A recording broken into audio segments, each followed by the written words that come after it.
Mic check. Mic check. Where's my I'll take that out here.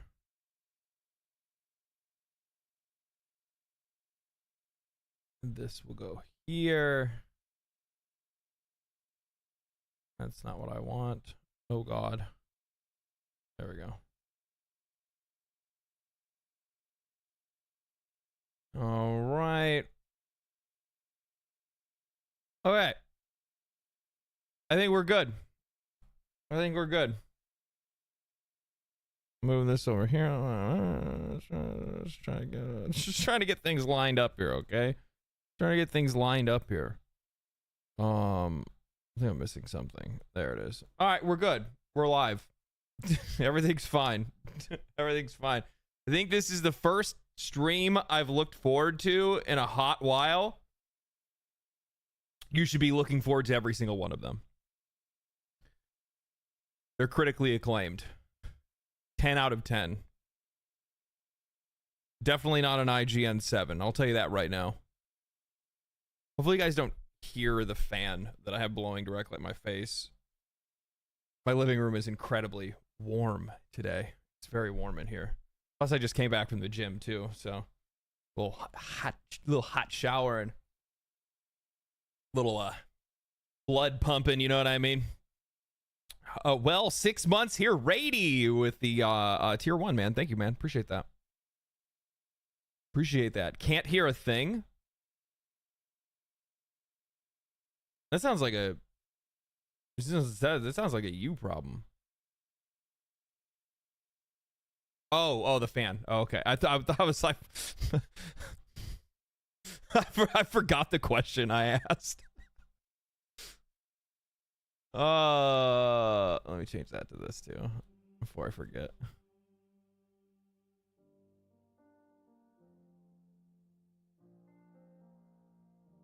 The fan blowing right now. Yeah, I got one of those like USB. I don't know why I didn't buy one of these things like a long time ago. It's like it's relatively quiet and but I mean it does the job. And plus on top of that, with like 2 computers, it can get like hot as hell in here. I don't really have like the best ventilation, to be honest with you.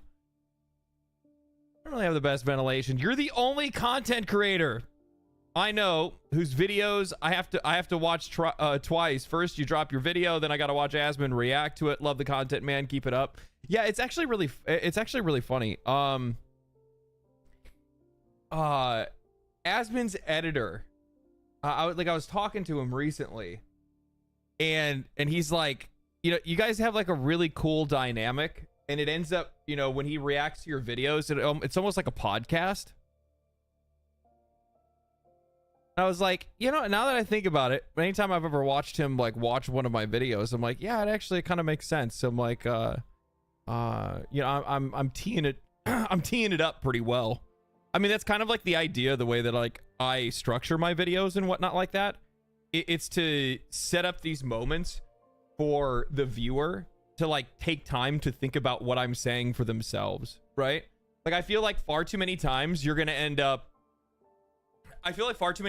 run into some issues where it's not issues, but it's just like how other people make content, where like you see a lot of people that just make like fact-based content, right? So they just go and say, hey, you know, this is the information, and then that's it. There's nothing else. They don't do anything to like challenge you to think about anything yourself or to come to your own opinion. They tell you what opinion you need to have on something. That's the worst. I can't watch that. I can't get into that kind of content. When I see people that are like trying to tell me how to think or how to feel, that's the minute that I'm like, I'm not into this shit.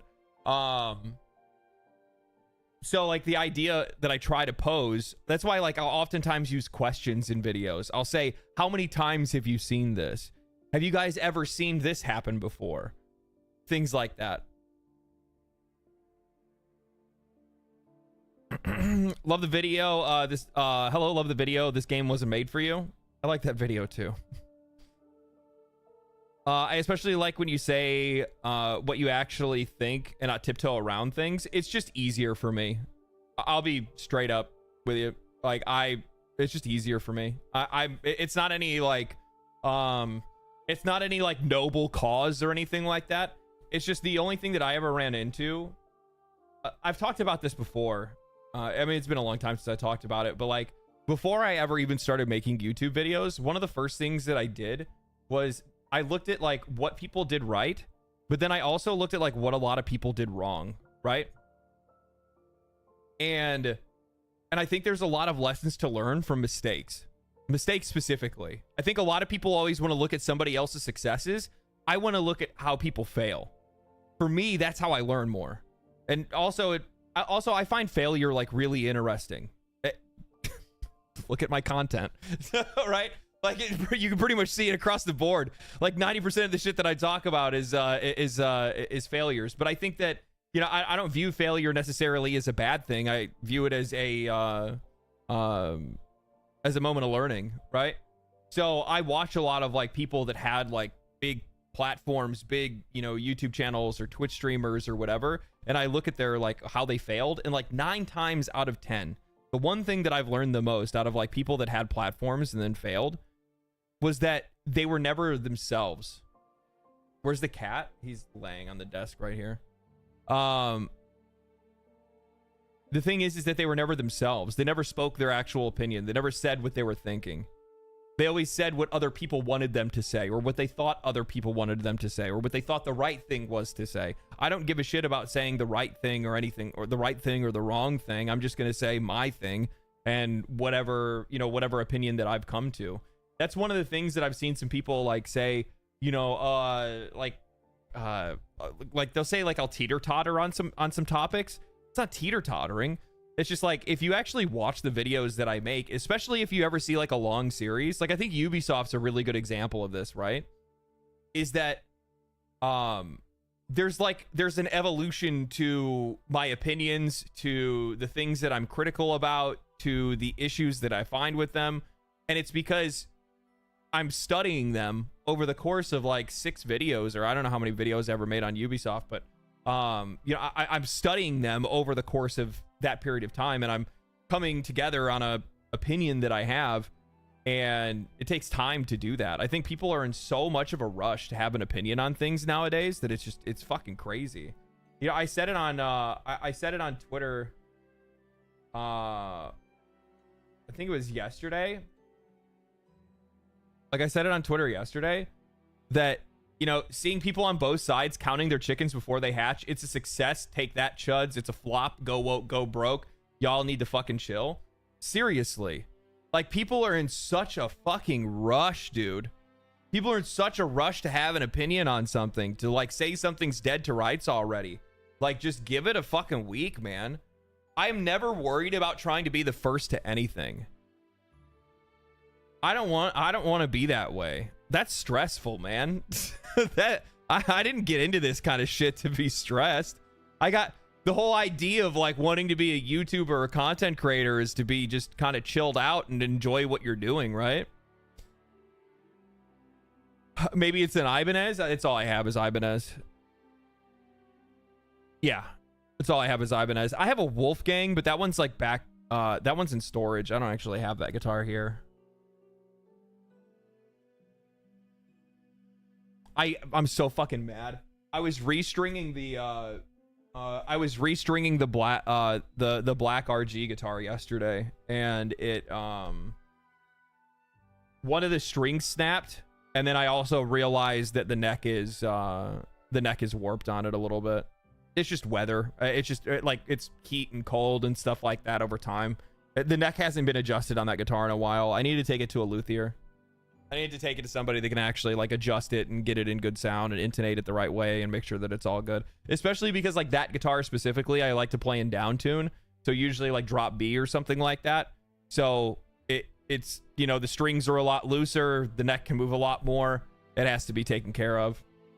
Can you show that destroyer on camera real quick? I've always admired it on your streams and stuff. Yeah, I can show it to you.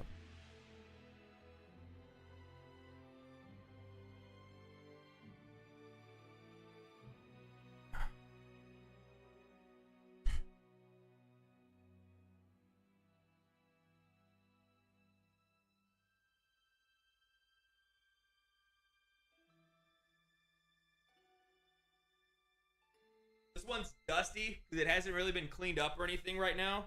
It doesn't work. It's you can't really see it, but the pickups on the bottom are busted. They fell in because I ended up picking it up from a guy that he sold it to me for like $60. But the guitar itself, I if I'm right, because I checked the numbers on it, and I think this one here is about like $1,200 or something like that. So I got it on a steal, but it's a pretty guitar. It's a pretty guitar.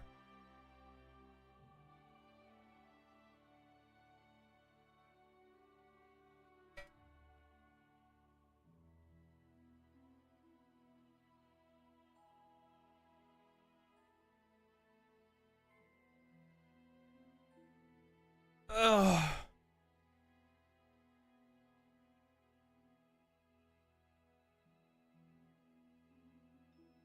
I got a Jackson Randy Rhoads 1996 for $180 in good shape. Damn, that's a really good deal. The neck is nice. Is it rosewood? I don't think it is. The thing is that like originally when I first looked at it, I thought that it was actually an original 84. I don't think it is. I think it's like the redone one, or like the remake that they made later on. I'll have to have somebody else check it out though. Are you in a band or you just mess around? I just mess around. I don't play. I can't play in a fucking band anymore, dude. I can't. I did it for years and I fucking loved it. And I thought that like that was gonna be like my creative whatever, you know what I mean? Like my creative calling at one point in time, because I was like, I'm gonna be a musician. I'm gonna be a guitarist. And I was in a band for like 4 years, did like local touring and stuff like that, like around like my home state and whatnot. And then bands just suck, dude. Bands just suck. Just no way around it. I mean, like it sucks having to deal with other people. Like you really have to find like the perfect people to like really like gel with for you to be able to do it in the first place.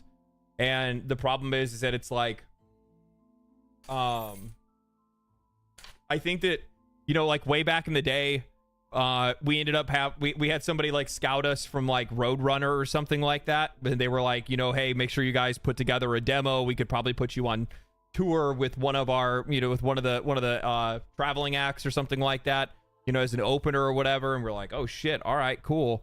But the problem, egos clashing? No, it's not egos clashing. It's just like everybody has their, like, I don't have a lot of baggage. Like, I've never been somebody that's like attracted a lot of like, I've been like, my baggage that I have is that I am risk averse. Very risk averse. So I don't have a lot of the issues that a lot of my friends did growing up that, you know, turned into bigger problems down the road, right? Alcoholism, drug problems, having kids, like, you know, those kind of like getting into that kind of shit like super fucking young. I avoided all of that shit. I avoided it like the plague. I was like the one friend that was always like, the one friend that was like, did you guys not pay attention in dare class?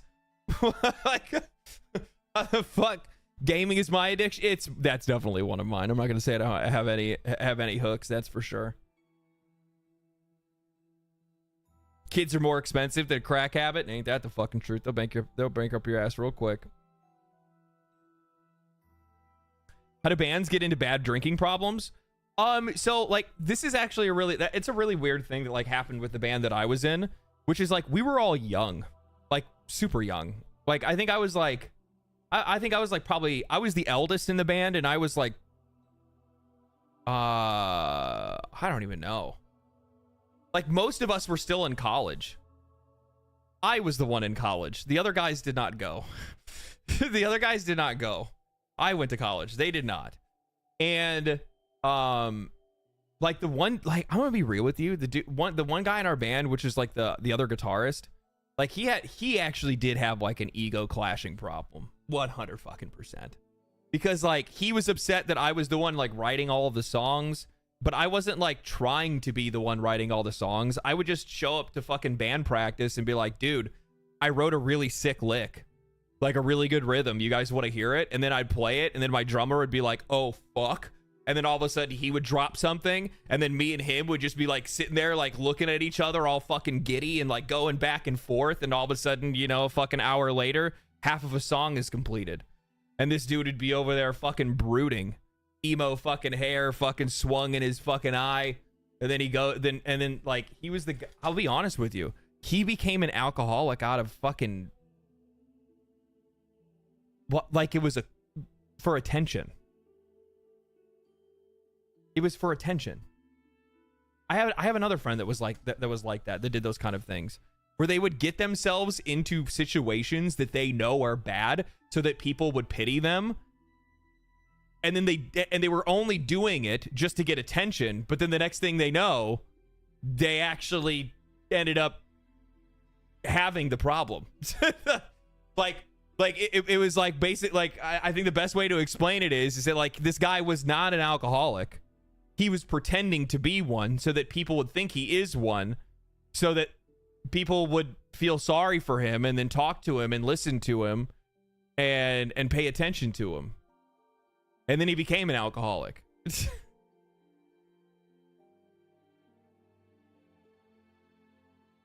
Not saying it's not true, just saying it's wild. I'm dead serious. Like that's the best way to say it. It's the best way to say it. It was just so it's fucking weird. It's weird. The crazy thing is as wild as that sounds, I had two friends that did that exact same thing. Two friends that did the exact same thing. Like a toxic girlfriend? Yes, like a toxic girlfriend. I had a friend that used to pretend like would pretend like he was a psycho sometimes. I mean, I think he grew out of it. I'm not really, I have no idea. I haven't hung out with the guy in a long time, but I knew somebody before that this is so bad. This is so bad. So I met these two girls, and like quick best friends. Like we would just like so much fucking fun hanging out with these girls. And at one point in time, I had invited him to come with us, and I was like, hey, do you want to come with me with these two girls, and we're gonna go out and we're gonna hang out? And he's like, yeah, I'll come. And then like the week before, I was like sitting there and I'm like, this dude's gonna ruin it. Like, cause he's just fucking weird. And these are like two like well brought up, you know, rich family college girls. They're like the fucking quintessential like college girls that you would meet. Simple as that, right? And he's not that. He's just not. And like I know how he acts. I know how he is. And it was gonna be like oil and water. And I was like, you know what? I'm like, let's not do this. You know, I'm just gonna go and hang out with them by myself. And I went and hung out with them, and we all had some drinks.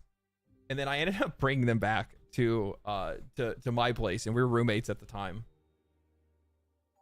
And I took these girls. They were gonna stay the night, and I took them into my bedroom. And as they're like, we're like joking around or whatever, talking shit. And anyway, I hear a click over and over again, and the girls are sitting there, and they're like, "What's that? What's that sound?"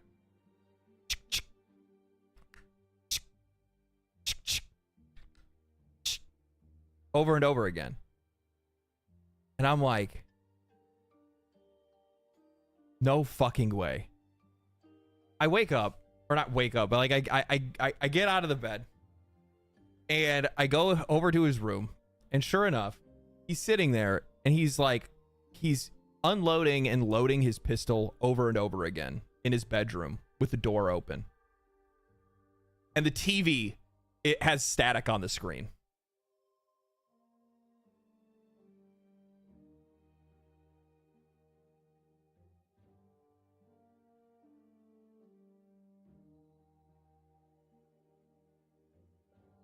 So I walk past his room. I go into the kitchen. And sure enough, he comes into the kitchen behind me, and he looks at me, and I'm like, I look at him, and I'm like, what the fuck are you doing? And he's like, what? Like, tries to act like a tough guy, and I'm like, what are you putting on a fucking show for? What are you gonna fucking do? What are you gonna do? You gonna fucking kill me? You kill them? What are you gonna do? You're gonna do anything? You're not gonna fucking do anything. And I'm like, why are you fucking acting like this? I'm like, I thought we were friends. And he's like, he looks at me, he's like, what do you mean? I'm like, your homie just brought 2 girls over, and you're gonna fucking cock block like this? And he's just like,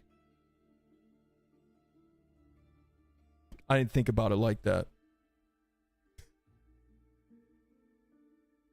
Like, he's like, I fucking love the dude. He's not gonna fucking do anything. He's just being fucking. He's just like, people think about weird shit sometimes, and like I mean, I know the motherfucker better than I know just about anybody else. I know he's not gonna fucking do anything, and he knows what he's doing, and he knows it's just to like fucking scare and be weird and be fucking edgy.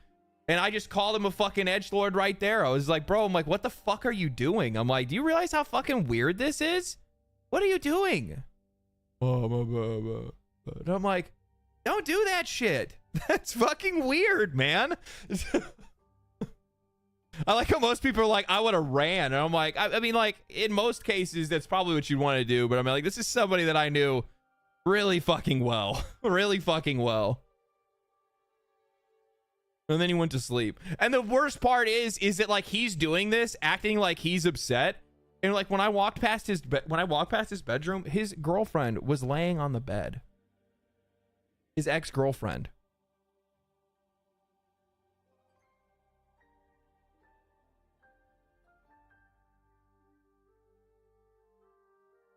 And I'm like, what are you mad about? What are you mad about? Why are you mad? It makes sense now. Actually, you probably got a good point. You probably got a good point. I just have no words. Bro, you couldn't make this shit up. I'll be fucking honest with you. It's just a really fucking weird... I'm gonna be honest with you, man. I've led a storied life. I've been through some weird shit in my life. I think that's, you know what it is? Like, I've always been a believer in like class, right? And like, underclass, lower class, middle class, upper class, that kind of thing, right? And I think one of the reasons why I had so many like really weird experiences in my life, so many like off the fucking wall experiences, is specifically because of the fact that I was from a low income family, lower class family, but my dad's family had like a lot of like upper class friends. And then I also went to like kind of like an upper class high school for a little while by grant because of our income and whatnot. So I was always in this like weird mix of like the fucking lowest of lower class street friends, my middle class friends because of our neighborhood, and then upper class friends because of the school that I went to. So like I was always in this like weird mix of friend groups and social circles that like I was exposed to like basically everything under the sun. In the middle. Yeah, in the middle. Yeah. Which I mean, that's kind of a weird experience to go through, because the thing is that like you don't really feel like you have any like true identity. Like you don't know exactly where you belong. And I struggled with that for a long time. I did. When I was younger, when I was a teenager and in high school, like fuck, I struggled with that shit hard, because it was like, you know, like what group am I supposed to be a part of here? And I never really like fit in anywhere, right? Because like my poor friends didn't really feel like they could trust me, or like they were always jealous of me because they thought I had money even though I didn't. And then like my rich friends I couldn't keep up with because they always had money and I didn't. So it was like this weird thing where I'm just kind of stuck in the middle, and I just don't really... So you were a trench coat loner? No, not a trench coat loner. It was just like a weird position to be in, because like, yeah. I remember like I think it wasn't until like after high school that there was like a friend of mine that was in this like group of people that like I always hung out with, but like they never really like liked me. They always tried to treat me like as a butt of the joke and shit like that in a lot of cases. And it's so funny because like after like we got older and we had seen each other like a couple years after high school, you know, we were like we met somewhere and we were talking, and he's like, man, I always thought you were an asshole. And I'm like, why? And he's like, well, you know, because like you had money and shit like that. And I'm like, I didn't. What are you talking about? I'm like, bro, don't you remember the car I drove? I bought myself for $600, and I drove it until it caught fire. He's like, oh shit. He's like, but your neighborhood. And I'm like, yeah, my dad had bought that before my mom. Like my dad and my mom bought that when they were together, but then they split up. Oh shit. It was just like, wait a minute. Wait a minute. You're not who I thought you were this whole time. Like, yeah, no, dude. I'm like, I don't know why anybody fucking thought that to begin with. It was so weird. It's so weird. Love the video, man's great. Love the videos, man. Great work. Thank you, brother. Appreciate that. Do you listen to any death metal? What counts as Danny with the 199? Thank you for that, brother. What do you count as death metal? I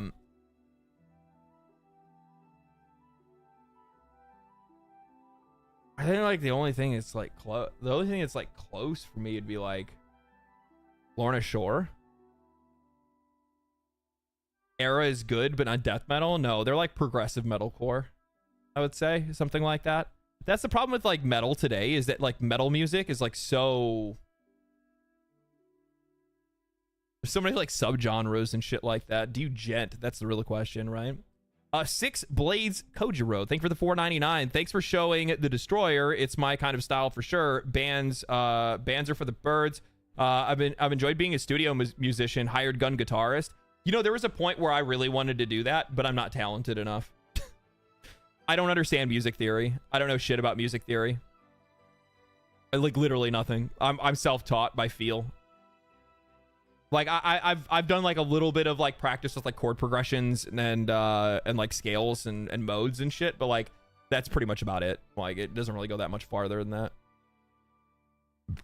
that. Would you do streams at cons for charity? Streams at cons for charity. That's like 3 things that I don't understand how that would work. What do you mean by for charity?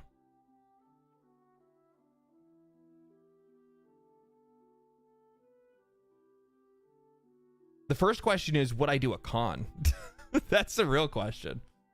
That's the real question. I think I plan on going to VidCon, which is like the YouTuber conference at the like YouTube Center. I think I'm going to do that this year. I think it'd be really cool to be able to meet some other content creators. I actually really fucking enjoy that. It's like super nice to meet people that like understand what you're like, what you do.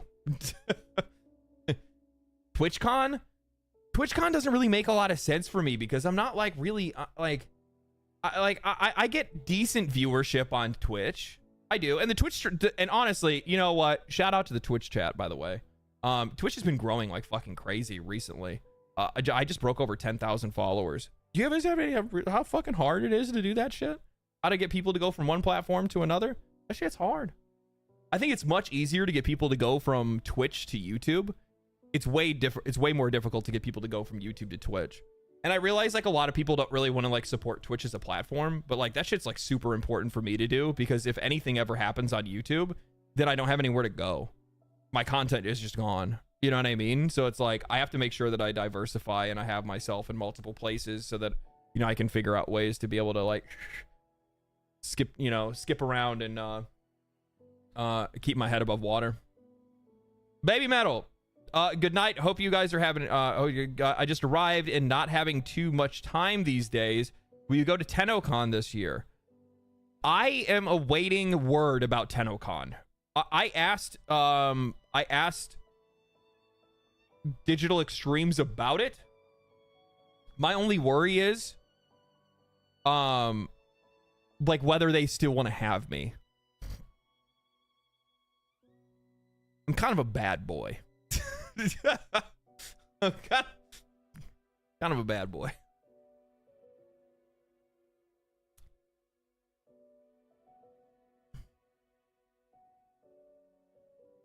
As a musician, my opinion about music theory is putting mechanics to feels. Yeah. They're still doing TennoCon? Oh yeah, it was huge last time. Yeah, last year when I went. It was fucking massive. But if I was gonna go, I think I would imagine I'd probably find out like around like May, right? Isn't that when I found out last time? They're chill though. Yeah. Yeah, they are.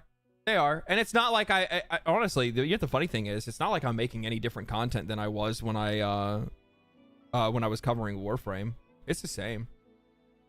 What's your thoughts on Technorot Encore? I haven't played it yet. I think, you know what? Maybe we should play Warframe next week. Let's do a Warframe stream next week. I think that would be fun. It's been a while. I haven't played. I've just been so fucking busy with so many games back to back on releases and so much like YouTube shit and stuff like that. What game are you playing today? I'm gonna be playing more Assassin's Creed. I got a review code for it. That was a fucking mistake. And I need to have more experience playing it because I know I'm gonna have to cover it more than I already have a video. I have a video that's coming out tomorrow, which isn't normal. Usually my videos come out on Thursday or Friday, not on Saturdays, but there was a mix up with some shit, so I had to make sure it comes out tomorrow. Not a mistake. They're that desperate. You know what it is? I think that like I actually have a lot of respect for it because the thing is that like making sure that even your like harshest critics can get access to play the game is going to give you like extra publicity. And in some cases it's going to kind of sand down the edges of some of like the ridicule maybe you're facing. In that case for me, it's not gonna happen. It's not gonna happen. It's not like I don't know, man. It's been neutral so far. Don't hold back.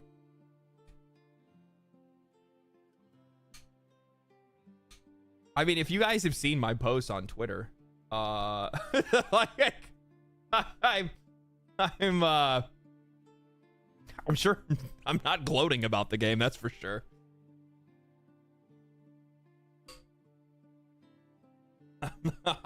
I'm not celebrating it, I'm telling you that right now.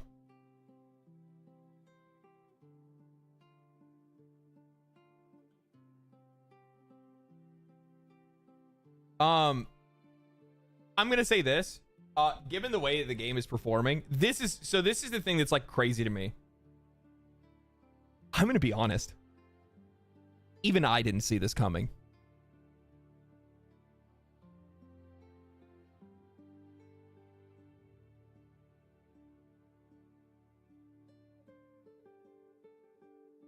Can I send some info to for a charity stream to your business email? I work at Landfest. Yeah, go ahead and do that, because then my agency can actually like look at it and see what the details are and figure it all out.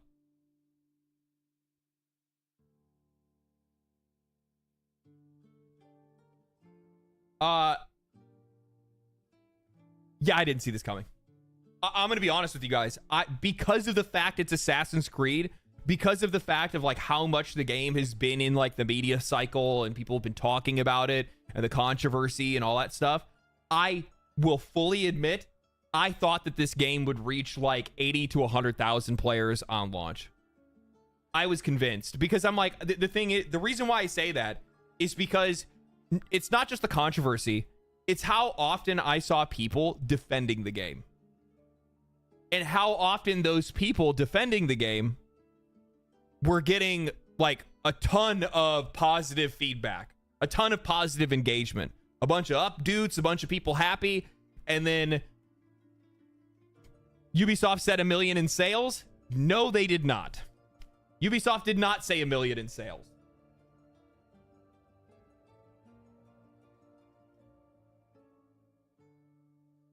Ubisoft very specifically said 1 million players.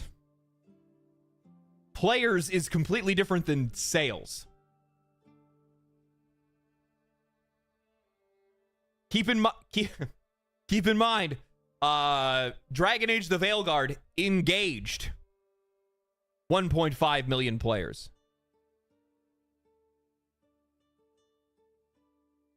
Yeah, that's not sales. What they're doing is they're counting how many people have played the game, right? So that is going to count reviewers. That is going to count people that are playing it on any subscription, people that are playing it on, obviously people that bought it. Why is that such a big deal? Like, I know there's a reason. I just can't recall anything. Why is it such a big deal? Why is what such a big deal?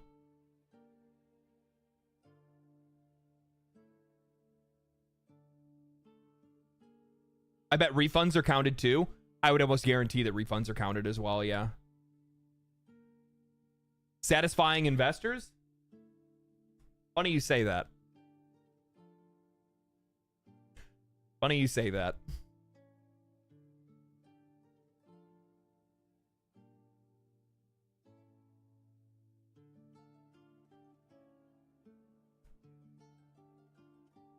If,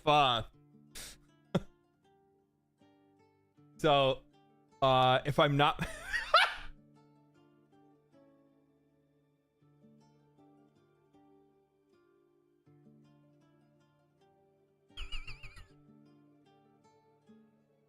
I just realized this.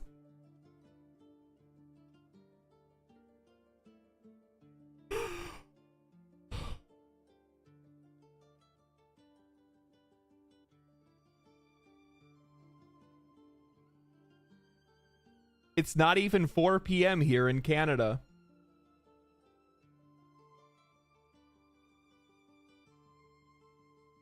Can you guys see what time this shows?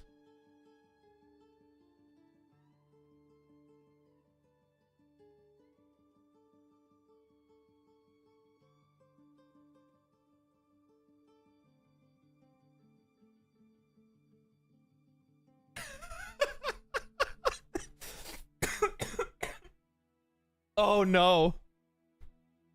Oh my god, that's too good. Guys, it's not even 4 p.m. here in Canada. Thank you for 1 million players and counting. And the investors are like, 4 p.m. Yeah, never mind. We're out. We're out. We're out of here. Sorry. Oh man. Guys, the sexualities ain't the issue. Yeah, no, you know what the funny thing is that like, God, dude, there's something like I'm gonna end up having to make a video about this. I'm, you know, at one point in time, I've kind of sat back and realized that for the most part, I've kept a lot of my criticism, pointed at, like, directly aimed at the industry itself, and I rarely bare my fangs at the audience, right? I rarely bare my fangs at the audience. I don't think I'm gonna do that anymore. I don't think I'm gonna do that anymore. The drop isn't huge though, right? Or is it an issue regardless? When we're talking about stock specifically, this is like the amount of how much it dropped. This says so it's 8%. Almost 9%, which for how much, like what their stock is right now, that's a lot. Almost 10, like I mean we're like 9%. I mean round up, you got 10% basically, right? Like when your stock is taking that much of a tumble right after you just fucking launched the game that is supposed to save your company, that's a fucking problem. Yeah, that shows that your investors have zero confidence in what you've done.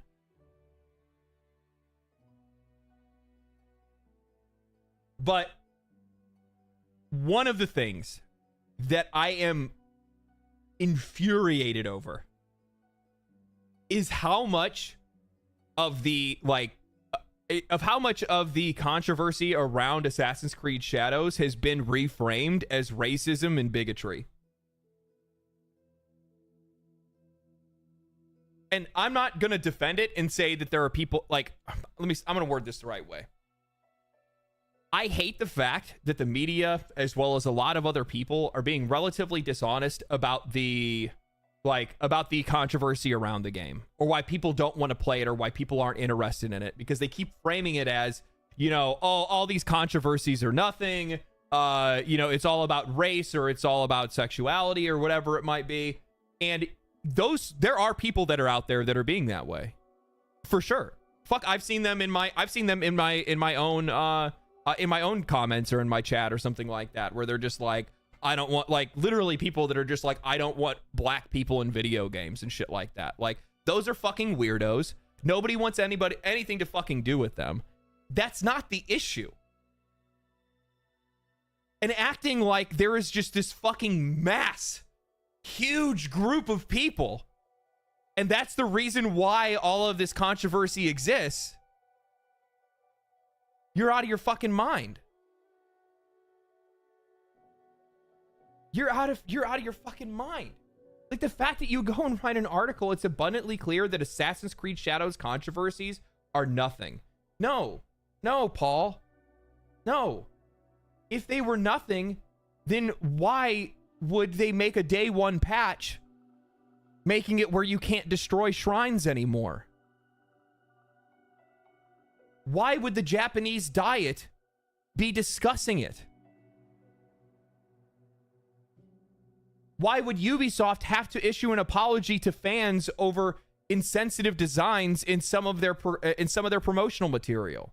Why would they have to take a figurine off of the market because it has a half Tory gate?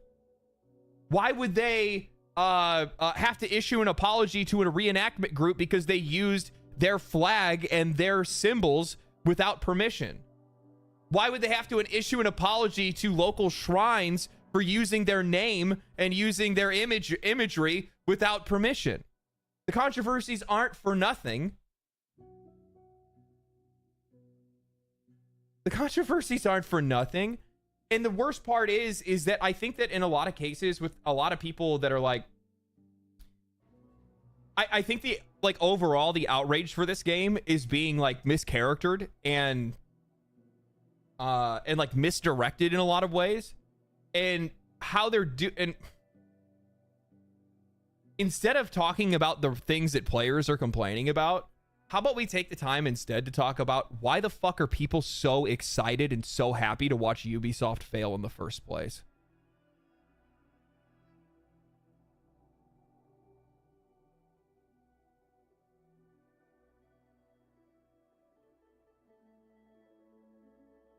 Are we just gonna fucking ignore that? We're just gonna not exist. I don't know what the fuck that is. What's that? I don't know what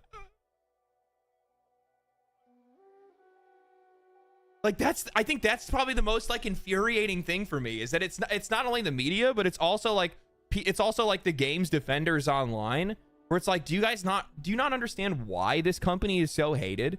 Why people are so ready to shit on everything that they do? Why they're so ready to laugh at every mistake and every fumble they make? Why they want to see them fail and go bankrupt? Are we just not going to talk about that? We're just going to ignore it because there's a couple people that are out there that are racist.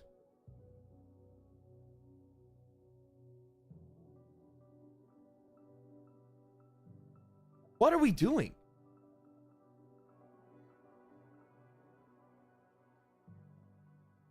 It's so annoying.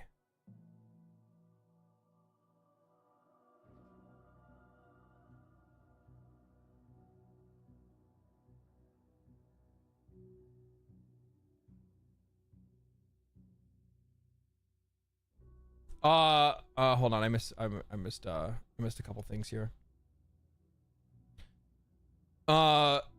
Here's the thing. Everything Goes is a big production. Greenlit multiple levels. Yeah. I'm glad as hell to see them fail, because the CEO or whoever with the say gamers better get used to see, like, that's the people don't people don't understand why the players are upset in the first place. Like, sure, you're gonna have some people that are fucking memeing. Like the dude in chat right now just said, congrats, Cuck Creed for 40K players. Like, you're going to have people like that. You're also going to have people that are like making fun of Yasuke and shit like that. Look for the fucking root cause as to why some of these people are upset in the first place. Look for the reason like why these people want to see this company fail. Where does that come from?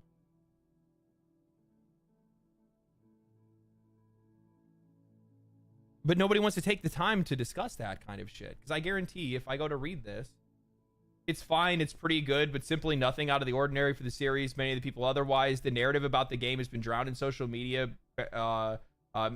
accusations of being woke using a black samurai. Dude,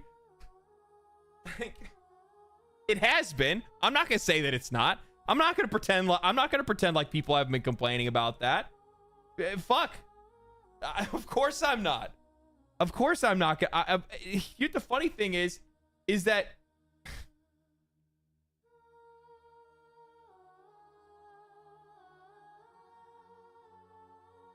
maybe we should be asking the question as to why players are upset over these kind of things in the first place. That's all. That's where I am with this. Let's ask that question. It's the reason why I never have the like. I don't have the woke talking points. I don't call things woke or anything like that. It doesn't fucking interest me. I think it's fucking lowbrow. I think it's boring. I think that it's fucking it's brainless is what it is. When you start just yelling at everything and calling it fucking one thing or another, it just doesn't serve to actually talk about it and actually find any type of solution or compromise or progress in any way, shape, or form. The reason why people are upset is because it feels inauthentic. Because it is inauthentic. Like, I understand. I've talked to a couple of people and they said, well, the whole Yasuke thing makes a lot more sense at the end of the game. That doesn't fucking do the player any good. That doesn't do the people that are like looking at the box cover any good. Anti-woke is the new woke. Fucking, I'm not even kidding you. That's actually pretty goddamn accurate. They both look the same right now. At least in my eyes. Like, I saw some fucking gooftard. I'm not even gonna try to find it right now, but like I saw some like fucking goofball that was like talking about like, you're a grifter. There is no not taking sides. And I'm like, so your solution is to be an extremist or an extremist? Like, what the fuck what are you talking about? There's no sides. How are we not gonna agree that there's a degree of people? Stop blaming your customers for not wanting to spend money on something that sucks just because you guys don't want to put 100% effort into it. And then you know what the funny thing is that, dude. So I have my video that's going to be going out on Assassin's Creed tomorrow, right? I don't talk about Yasuke being black, and I've never talked about it. It's not in that video. It's not in any of the other videos because it's not even like the color of the skin on the character. It's just like how fucking artificial, like how artificially injected they are into the game. It feels like, especially when you get like the very beginning of the game and you play it, it's rough, dude. It's just like, fuck, man. Like, you guys couldn't have done this a little bit better. It's just like so fucking weird. Where it's just like, fucking Yasuke meets Nobunaga and he's just like, hey, he can't understand us. And then you have the choice to say, yes, I can understand you. And he goes, oh, fuck, that's real. And he's like, hey, get everybody out of the room. I want to talk to him alone. And he's like, I think that, you know, you have the eyes of a warrior that could lead a nation or lead armies and become a legend, or you could die. And I'm like, based on what? Based on, you just met this motherfucker. You just met him. You just fucking met him. You don't know anything about him. You have the look in your eyes. You will lead armies, become a legend, or you might die. I'm not really too sure, actually. It's just so fun. It's just so Mary Sue moment. Yeah, it's so weird. It's just like, you're the one, and it's just like, what? Why? And like, but here's the thing. So, Talks, I guess how they say that. I'm sorry if I butchered that, but you're nail on the fucking head. You treat your customers like shit. You lie. You make bad games. You will not sell them. It's that simple. This is the whole fucking thing. And like, that's like, for whatever reason, like that's the one thing that like nobody wants to discuss. Not a single fucking person wants to talk about. Like, it's brought up nowhere. Like,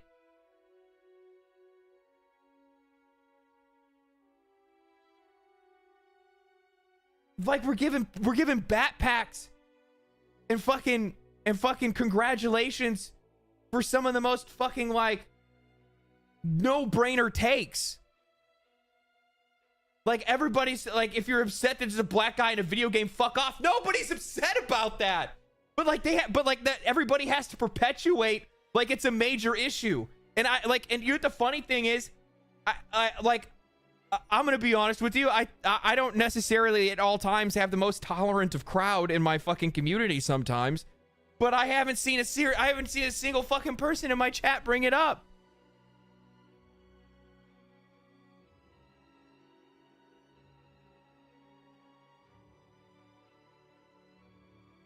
Anybody with the fucking brain cell fucking bans racists out of their chat. Like, come on, man. But like, we have to fucking blow this issue up out of the fucking water to make it look like it's the biggest, craziest shit, and it's just insurmountable, and that like slavery's heading back to us and stuff like that. And then you wonder why like a company like Ubisoft would go and need to build a fucking task force to protect themselves from content creators and from people on the internet. I wonder why. Maybe it's because the fucking media is dialing things up to fucking 11 every single day, man. Every day.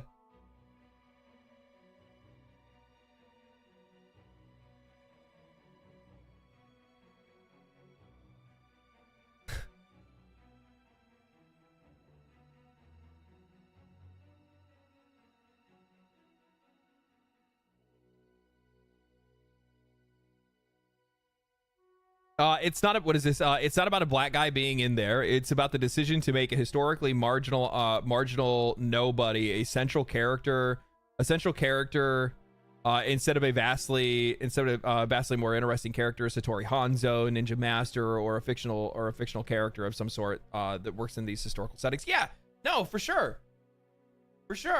You Americans are absolutely race obsessed. I don't give a fuck. I don't care, man. I've never cared.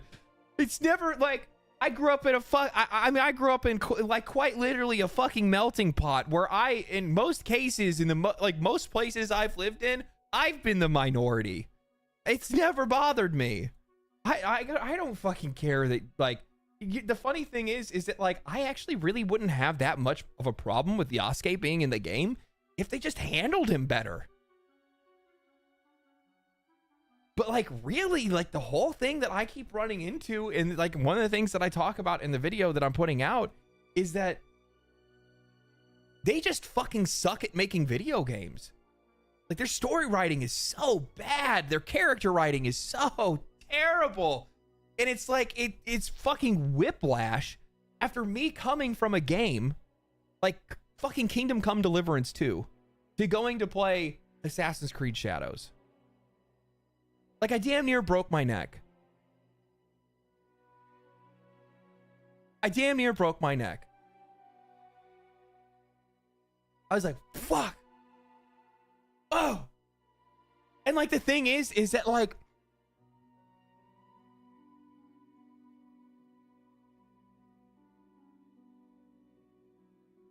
these games that these people seem to fucking hate so goddamn much. And like, what's insane to me is that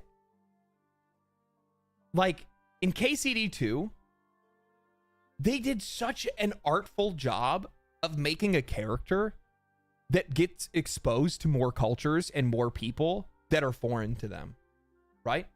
Because you start out as Henry in a backwater fucking village in the middle of fucking nowhere, right? You're not seeing a lot of travelers. You're not seeing a lot of people from other countries. Like, you might see a German or something like that every once in a while, maybe. But outside of that, you really don't see a heck of a lot. Maybe you end up seeing somebody that ends up coming from like Italy or something like that, or Rome, because you know they're building a monastery, so like you might have a traveler for that reason. But outside of that, you really don't see a whole lot of people from anywhere else, because, well, it takes a really fucking long time for people to get from one place to another, and chances are you're not going to be coming to a place that doesn't actually have the roads necessary to be traveled, right? Then all of a sudden, you go into Gutenberg, and you're now in a major city where it's filled with travelers, and it's filled with traders and markets, and you're meeting people. You're meeting Jewish people. You're meeting like a Mali traveler. You're meeting people from Germany. You're helping a German take over a swordsmanship guild, right? Shit like that. So like you're meeting people from all these different cultures and whatnot because you're from this like little fucking place. And they did such an incredible job at like communicating that like eye-opening moment of like meeting people and starting to understand how small and insignificant you are in comparison to the rest of the world, and how like your enemies that you perceived before, like the Cumans as an example, like you know, you looked at these like Hungarians and you were like, oh, these fucking savages. But then you come to realize that you're really just no fucking different than them. They're just in your neighborhood because, well, they're taking a job because they need to feed their fucking families like anybody else. But you start to realize how much in common you have with a lot of people and how not so different you all are. And then like on top of that, another really good example as well is that then they take it a step further and like they like there's a turn in the game that like tells like this kind of like I don't want to do any spoilers for KCD or anything like that, but like they handle like with the Jewish quarter that they have in there, like they handle like religious persecution and stuff like that, and like and racism and whatnot in a way that like no other fucking video game knows how to handle, apparently. Not without like beating you over the fucking head with it because they think you're too stupid to figure it out. It's nuanced, it's tasteful, it makes sense. You're fighting with them, you're fighting for them, you're all about it. And it's just like, but like nobody else can pull this kind of shit off. It has to be these fucking, you know, this like small fucking Czech studio.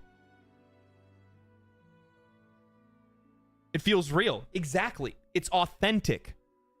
But the problem is that like, and the reason why people kick back on this isn't because they like, maybe I'm just being, maybe I'm wrong. Maybe they need to fucking tell, maybe they need to show me, maybe I need to have somebody show me that really the world is actually a lot fucking worse than I think it is.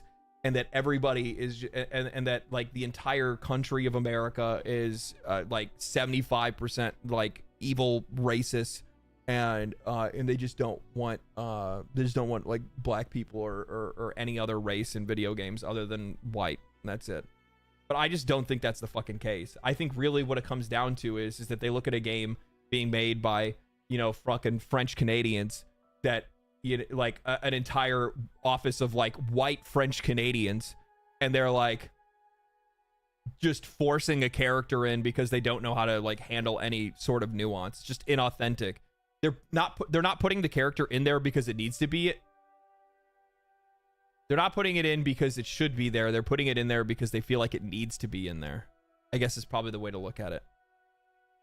And it feels that way in the game because it just doesn't make any sense. It doesn't even make sense mechanically. Like that's the thing that bothers me. Like it doesn't even make any sense. Like his character, even if you changed his skin color, it wouldn't fucking matter because it just doesn't fit in the game. It's so like antithetical to the Assassin's Creed formula. It's like driving a tank.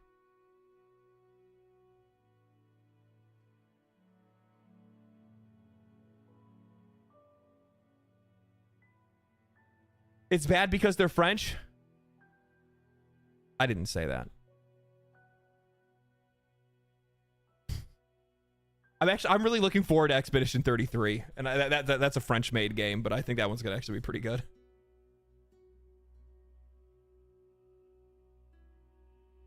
Use a fictional black samurai.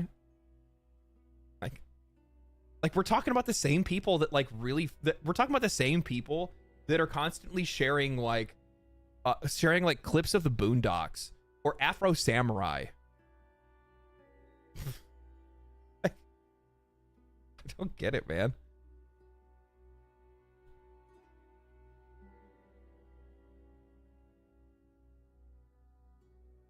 Expedition 33 looks awesome. Yeah, it looks really good.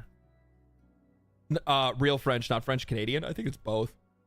But the game was handled by the Montreal office, but it's also handled by the main office as well.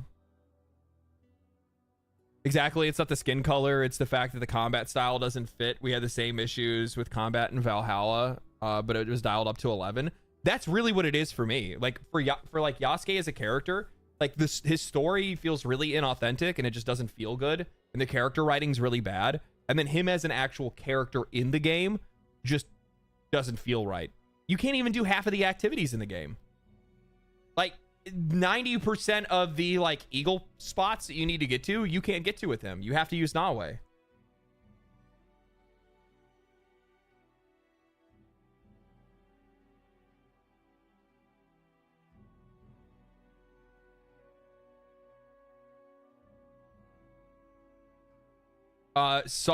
Seen Co Carnage play Expedition 33 recently, and holy moly, doesn't it come out next month? How did he play it already? Is there a demo?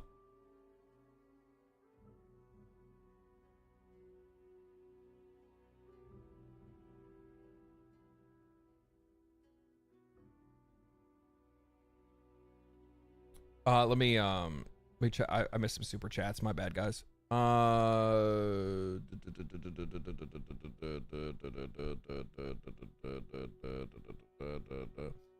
Symphonic metal, Epica. Oh yeah, Epica. There's another one. I can't remember the name off the top of my head. I know what you're talking about though. Thank you for the 2, Greenlee. Appreciate that. Nikolay, Ritas explains Assassin's Creed Shadows. Watch it, laugh, and forget about it. Like this, not an AC game. I'll have to check to see what that is. You know, the thing is that like I haven't played Assassin's Creed since Black Flag, right? So like this is a very jarring experience for me. I hate virtue shielding. I hate how I hate shallow criticism. I absolutely do too. Thank you for the 2, man. Appreciate that. Colonel Scar with the $5. Did you see they have 2-hour-long credits? Whoever made it didn't even edit it out properly. Edit out the disclaimer instructions on how to post credits. I didn't even know that. That's crazy. Thanks for the 5, man. No, I haven't beaten the game yet, so I haven't gotten the credits. $4.99. This is the other side of microaggressions. Yeah. $10 from Greenlee. Bayek and Ottawa are characters people like in the AC series. I don't buy that people are upset about the race at all in AC. Authenticity of the character is and how it's portrayed and virtue shielding. See, like I think that's a really important thing to keep in mind though, is that like I'm not also gonna sit here and pretend like there aren't people that are out there that are specifically angry at the race. Like, of course that fucking exists. But I just do not see that being the main fucking reason. I don't see that being the main motivator. And I think in a lot of cases, like I personally, and I've been an advocate of this. You guys know it. I say it all the fucking time. I don't like the term woke. I just don't. I just, it's fucking stupid to me. And I'm tired of fucking seeing it all the time. The reason why I hate it is because it gives the people that you're trying to argue against and the things that you're trying to fight against or the things that you do, the things that you don't want to engage with, it's giving them an easy way to get out of an argument and not discuss something. What you're really upset about, or at least what I'm upset about, and what most people would classify as woke, I just classify as inauthenticity. That's all it is. It's inauthentic. You're not doing this for any reason other than virtue. That's it. You're doing it because you feel like it needs to be done, not because it has to be done. Simple as that. Modern Japanese rock music and feudal Japan. Yeah, I mean, like, I don't really give that much of a shit. I'll be honest with you. Like, the music stuff, I don't really give that much of a shit about. Like, what the fuck are we talking about? I watch anime about fucking, like, you know, feudal Japan. Like, what the fuck? Like, did nobody watch fucking Samurai Champloo? I don't really give a fuck about the music score.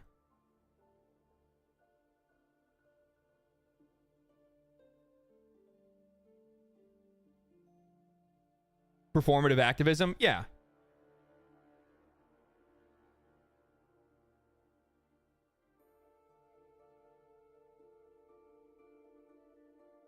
Yeah, Samurai Champloo had fucking like hip hop and shit in it. Oh. Oh, there's another show that I watched. There's another really good one, like Nine Samurai or something like that. I forgot what the name of it was. I have to fucking look that one up. Xenoblade. I don't have a fucking Switch, man. I traded it in. I'm waiting for the Switch 2. I'm waiting for that 4K Switch 2. You know what I mean? Seven Samurai. That's the one I was thinking of. But I thought music is super important in a game. Music is super important in a game. I just don't give a fuck about this game's music. Remember, I've had this conversation before, but music is one of those tools that can take a great game and make it legendary. It cannot make a bad game good. There's no way that you're gonna be playing a bad game and be like, man, but the music's great, so I keep playing it. Not happen.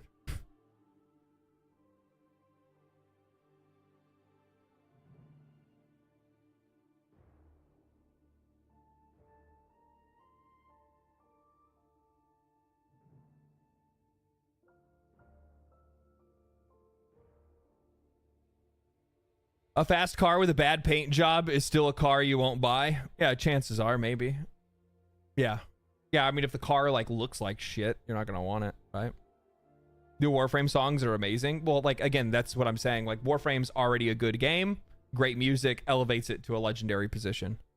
And it's also, like, how you use that music, too, right? Like, Assassin's Creed doesn't really, like, use music.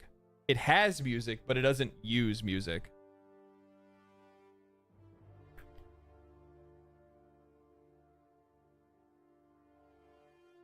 Guitar Hero?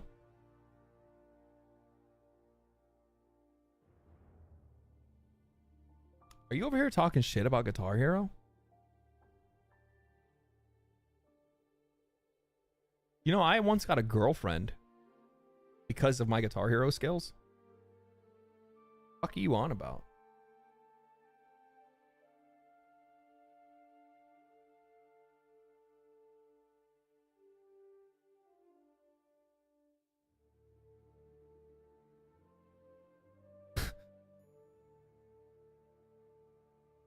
Watch Dr. Disaster's video. Ubisoft wants to hide Steam numbers because Assassin's Creed, the bugs in the game are so crazy. That's an old story though. They want to hide Steam numbers thing is from fucking like 4 months ago.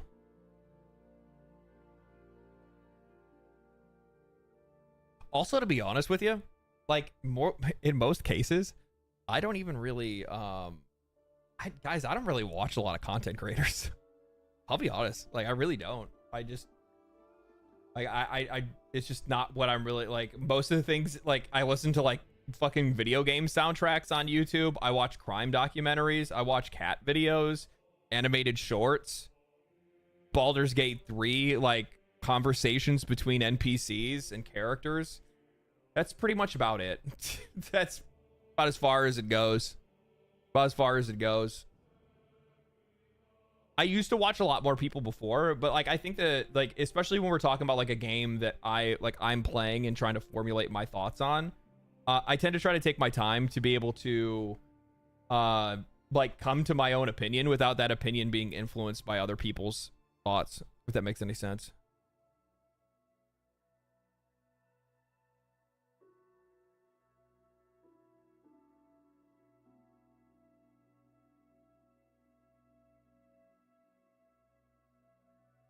You missed a lot of super chats, including mine. How the fuck did I miss yours? Let me look at it again.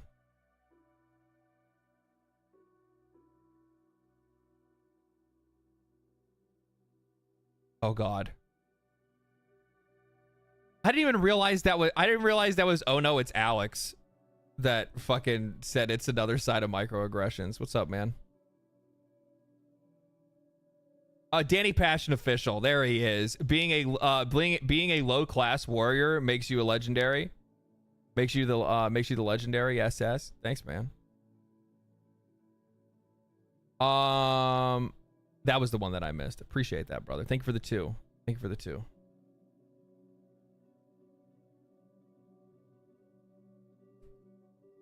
I always laugh at I always laugh at oh no it's Alex on fucking Twitter, because that motherfucker's always talking shit to like console Andes. It's funny as hell. It's legit funny as fuck. Like I saw it's so weird.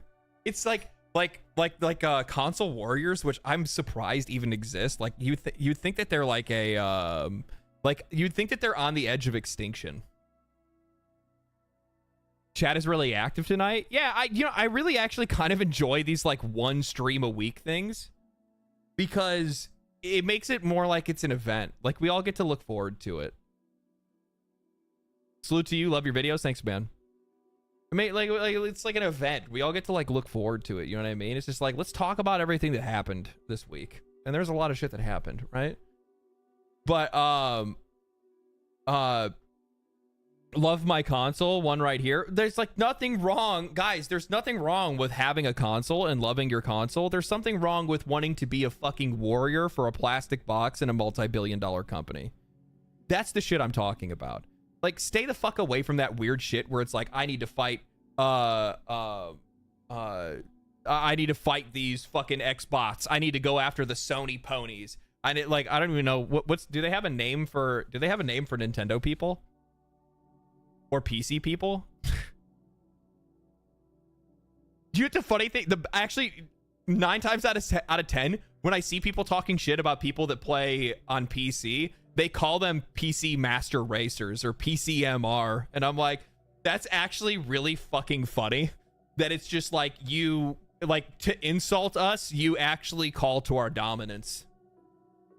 Like, you can't help but call us you can't help but call us the god that we are. Like, thanks for reminding us. Yes, we are the master race. Get the fuck out of here. What is this? Go away. I fucking hate Windows 11.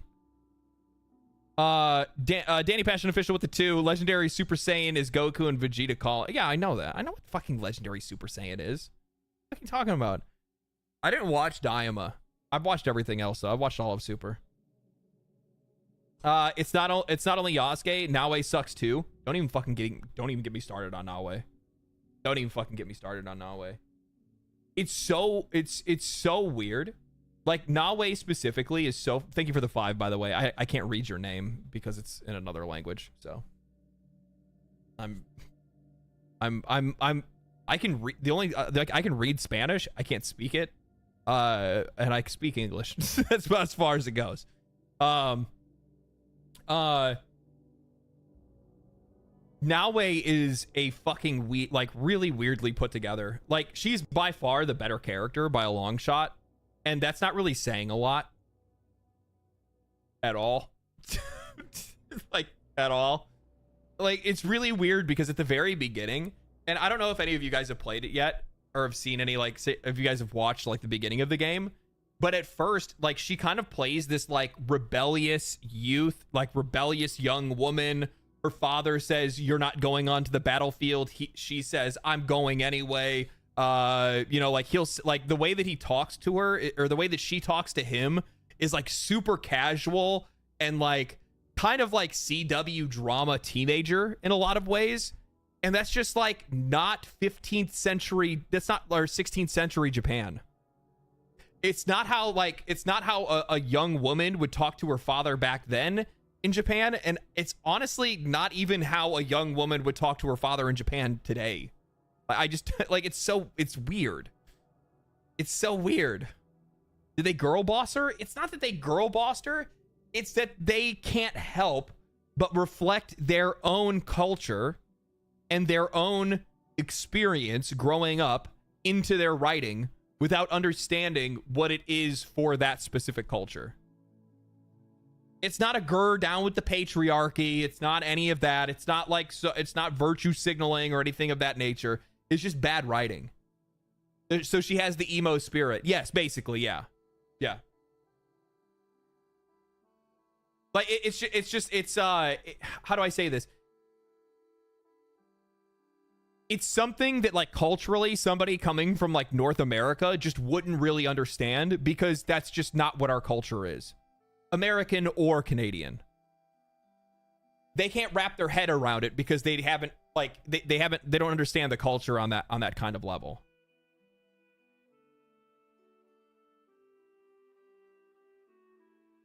Like, there's a reason why they have like honorifics that they call their parents, right?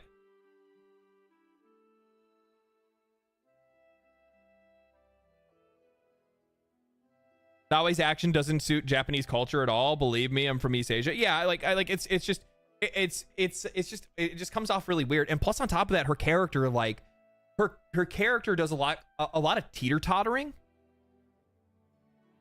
Like, a lot of teeter-tottering. It's really weird. Where it's like, I'm a vengeful, angry, person that's out to, avenge my father. And then I'm like the dutiful person, like I'm the dutiful, Iga, like ninja shinobi that needs to be out here doing these kind of things because I need to like, bring honor upon my clan.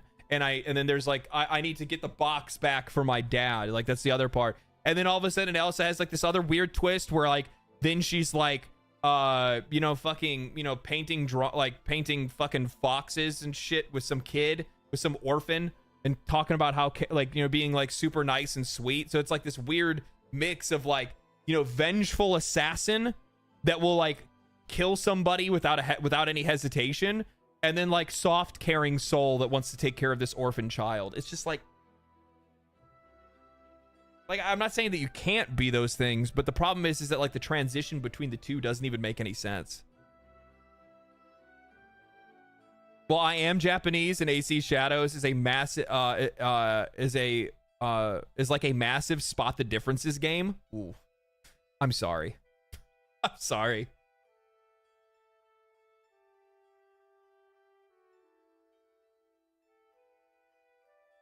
Mary Sue? Like, it feels like she has to be everything all at once. Yeah, that's probably a better way to say it. It feels like she has to be everything all at the same time.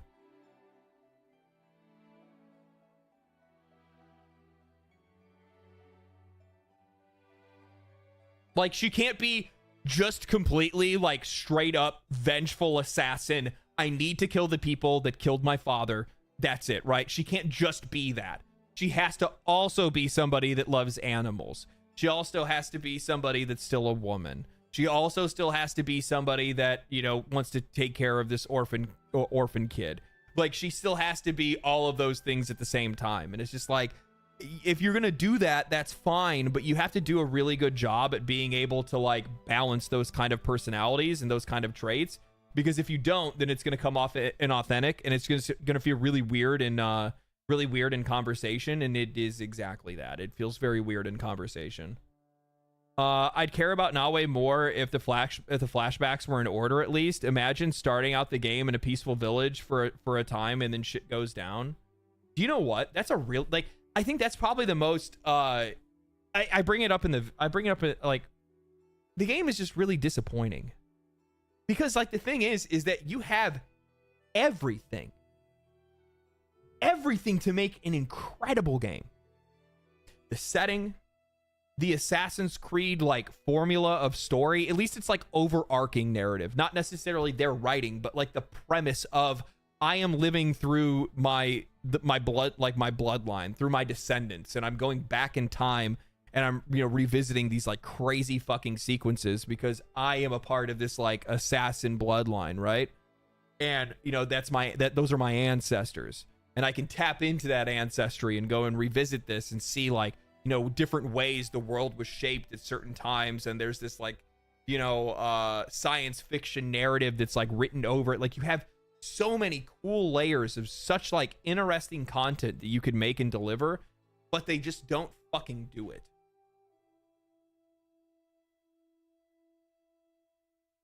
And it's so frustrating.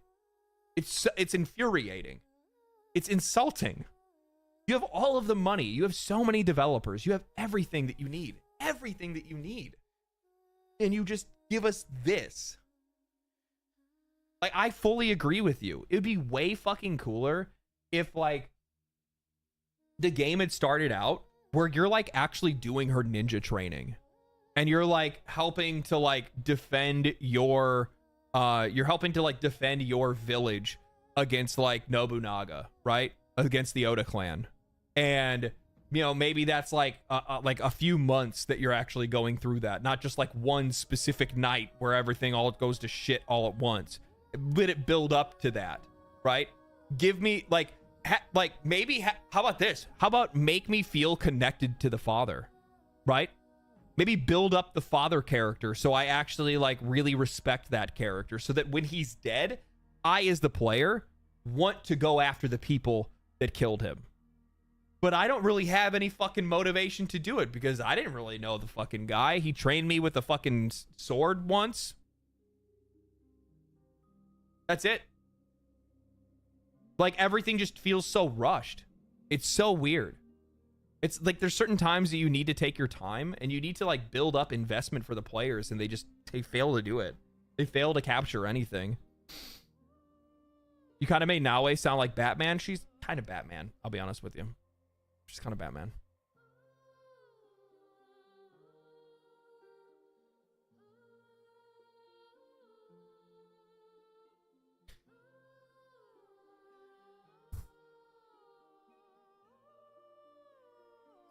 Ghost OG, Ghost of Tsushima does that really well. Yes, Ghost of Tsushima does that really well.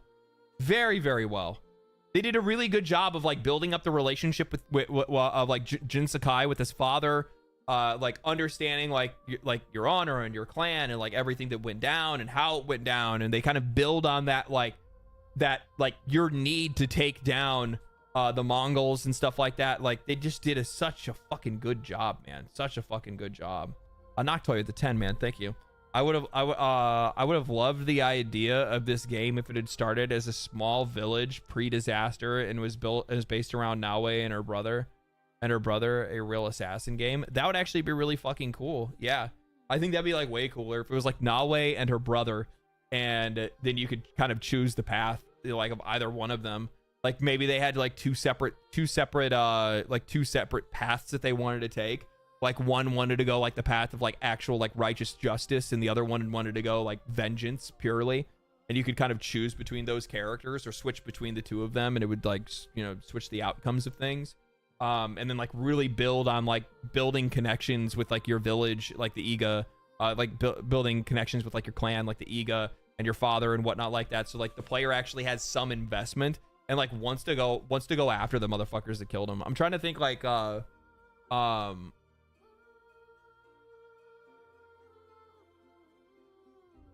Final Fantasy 14 and Haurchefant.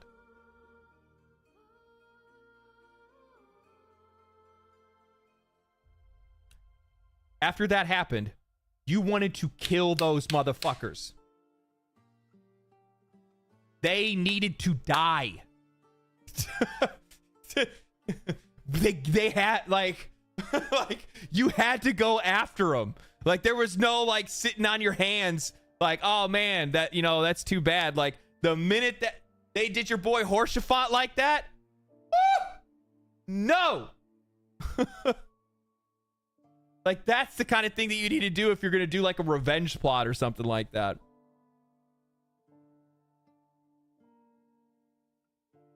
Shadows of Mordor, that's another really good example. Yeah, yeah. A smile better suits a hero. Yeah. Man, love your YouTube videos, but this is the first time I've been able to catch you live on Twitch. You've got some great insights on gaming. Keep it up. Thank you, brother. Appreciate it. Oh, I saw this. So in 4 days, we're gonna get our preview of so there's gonna be a Monster Hunter Wild showcase hosted by Ryozo Tsujimoto, who's now this is pretty fucking crazy. Ryozo Tsujimoto is now the director of, I think, all things video games at Capcom. He's been the guy that's been, if I'm not mistaken, the creative director of Monster Hunter for like 10 years or more, like a decade. So I think that's a pretty good person to put in charge. I think it's a pretty good person to put in charge. That's the kind of shit that you like to see. That's the shit that gives you a lot more confidence in a publisher or in studios, because like that's what you want, right? That's exactly what, like, you want the people that are actually making the games and making the games that people like, taking positions of power within a company and taking the reins of the leadership, because that means like they're actually going to be able to influence future games and keep them in line with what players are looking for, rather than just hiring some fucking career CEO to take over the position.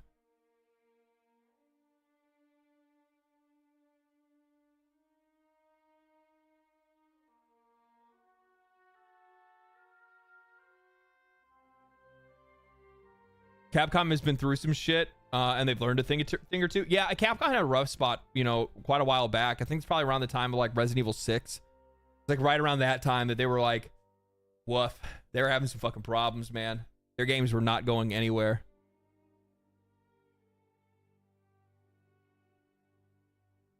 People claim Sugimoto got Nepo babied into the role, but he made Monster Hunter a crazy successful franchise. Yeah, that's like really weird. I don't understand where that kind of came from. I mean, like, maybe there was a little bit of that to get him into the company at first. Maybe there was a little bit of that influence, but I mean, like, the dude has been the fucking creative director of fucking Monster Hunter for like years now. Like, there's not, like, what are we talking about? The guy knows how to be able to get games to be sold to more people, and he knows how to make, and he knows how to like help bring good games to life. Capcom's Resident Evil revival was handled so well too. It was actually. I saw something on that as well. I don't know if I saved it in here or not.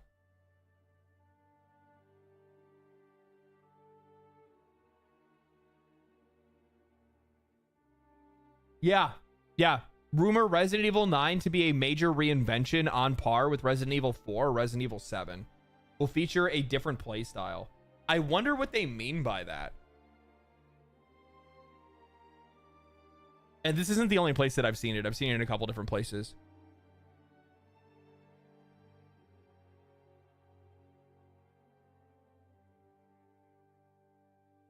I really like the fact that Resident Evil Biohazard did not feel like a Resident Evil game for like the first like 20-30 hours. That's like, for me, I'm like, what the fuck is this? It was good. I fucking loved it. I loved Resident Evil Biohazard. It was so interesting. It was so fucking creepy. It was so weird. The environmental storytelling and like the characters and the setting and the like, especially like the haunted house part at the very beginning with like the video cameras, and like they dialed in on. Can we appreciate that these motherfuckers tapped into that? Like, I want to say they did that like right around the same time as Paranormal Activity.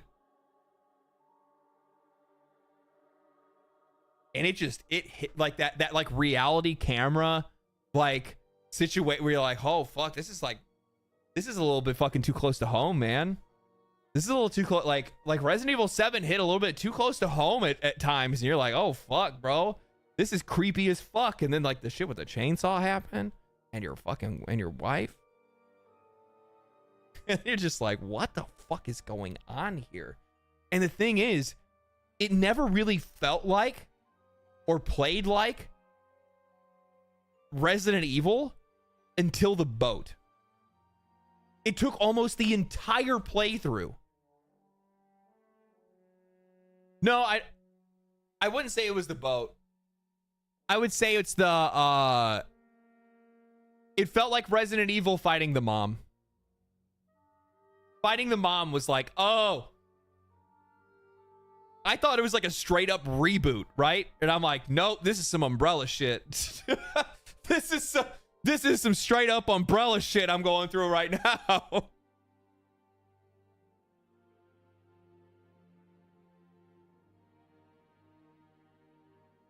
What makes a Resident Evil game? Umbrella. Some government psyop. Zombie apocalypse. We're working with some fucking chemical or some gene therapy or some shit that we shouldn't be touching. Wesker, yeah.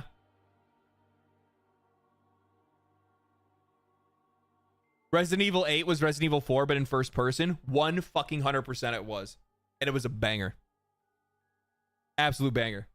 So good. I had so much fun with Resident Evil 8.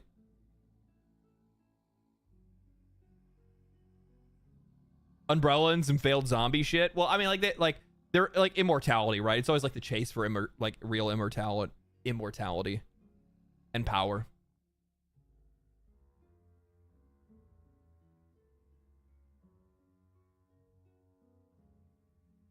But man, yeah, no, Resident Evil 7 was really good. So I'm really interested to see what they do. I want them to do the same thing. I don't know how they're gonna do it or what they'll do, but who fucking knows? I'm interested though. Let's face it, Capcom's been fucking cooking, man. Like Capcom's been cooking. So, and honestly, the thing is that I actually hope that Resident Evil takes a page out of like Final Fantasy's book, right? Where they can like constantly reimagine what the series is, but still keep like the familiar pieces that make it Resident Evil, right? Like herbs, limited ammo, the kind of weapons that you can use, like very specific tropes that make it feel like super familiar for the player, but not necessarily something that like has to be like, you know, on rails a Resident Evil game.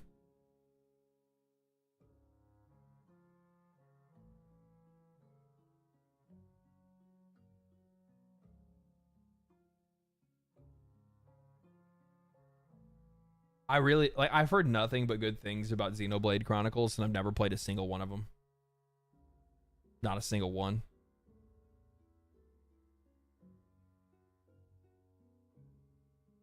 Even though I played it to death, I'm so excited for the Onimusha 2 remaster. Are you gonna play it on stream? Maybe. Yeah, it might not be a bad idea. Xenosaga is great. Yeah, I've never played a single Xenoblade game. Not a single one of them.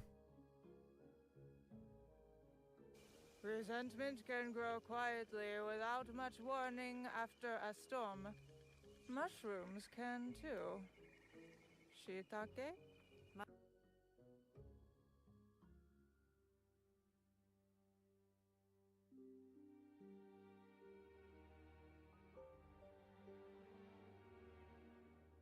It's so...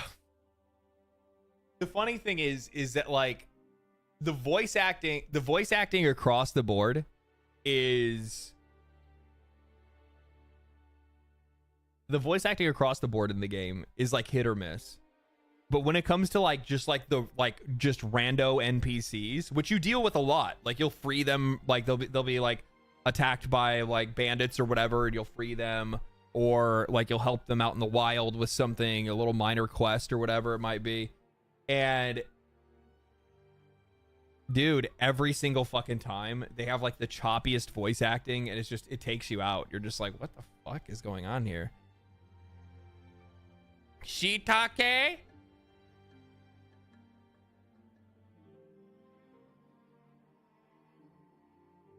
Xenogears is the best of all of them in my opinion. Also one of the oldest. Yeah, I'll have to check it out. That creates a lot of chaos sometimes. Elder Scrolls 6 runs on the same engine as Starfield, but I'll be damned if Todd Howard lets the worst flaws bleed into the Elder Scrolls 6. I don't really think the engine for Starfield is a problem. I think it's just how Starfield was made. I'm gonna tell you fucking right now though, if Elder Scrolls 6 comes out and it has the same loading screen problems in like 2030, whenever that game comes out, it's gonna be a fucking rough time, man. It's gonna be a fucking rough time.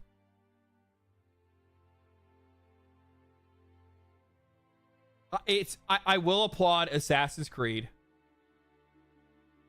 So like there was like the whole shit that was going on with the Japanese parliament. They came in, they ended up making a day one patch. That was a Ubisoft. I'm not gonna call it a Ubisoft W. It was a Ubisoft recovery. it's just like, it's crazy to me that they want to talk about how they have all of these like historians and all of these like cultural people to be able to make sure that they're like doing what they can to respect the culture. But like, I've never seen a game have this many issues where they constantly have to make changes or fucking make public apologies to either the Japanese people or the Japanese government.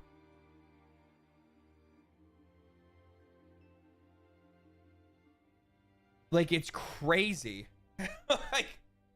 like, and like the thing is that like, I'm curious. I wonder if the optional romance with Nobunaga's sister is going to be removed.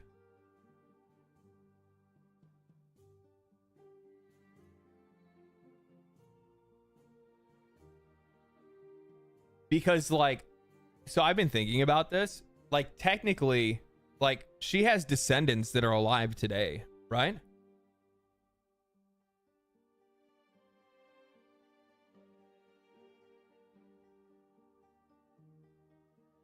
How would you feel if this like fucking French Canadian and French company was like, hey, we made a video game and we made your great grandmother an adulteress?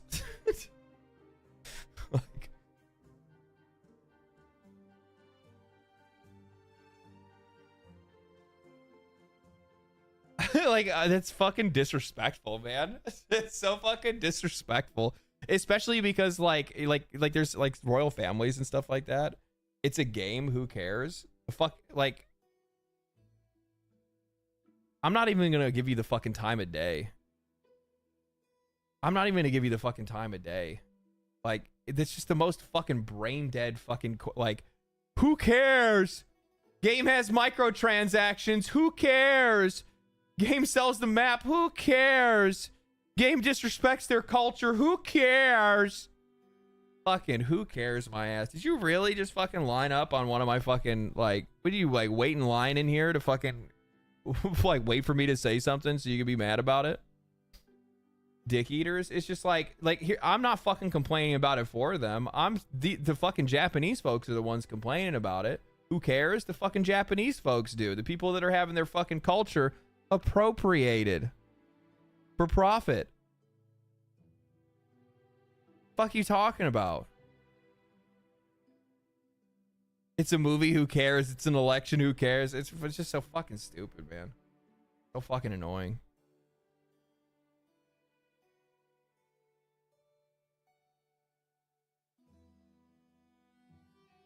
It's a video game.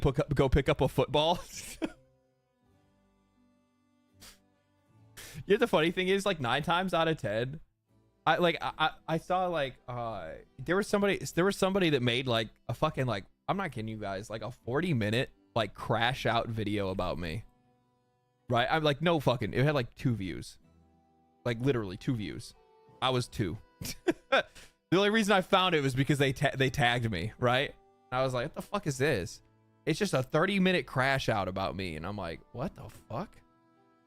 And he's like talking about how like how this 64-ounce water bottle isn't enough to drink water, and how I just have it in the background for fucking looks, and how I have a hat in the background because it makes me look like I go outside, and then says that I don't go outside. And meanwhile, this motherfucker is a stick figure.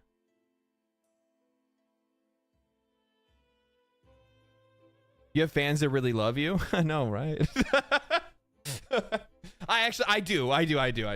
But like, the funny thing is that like, you're always gonna have some fucking unhinged weirdos and fucking haters that are like fucking like they're waiting in chat. Like, there's people that subscribe to the channel to be able to wait to talk.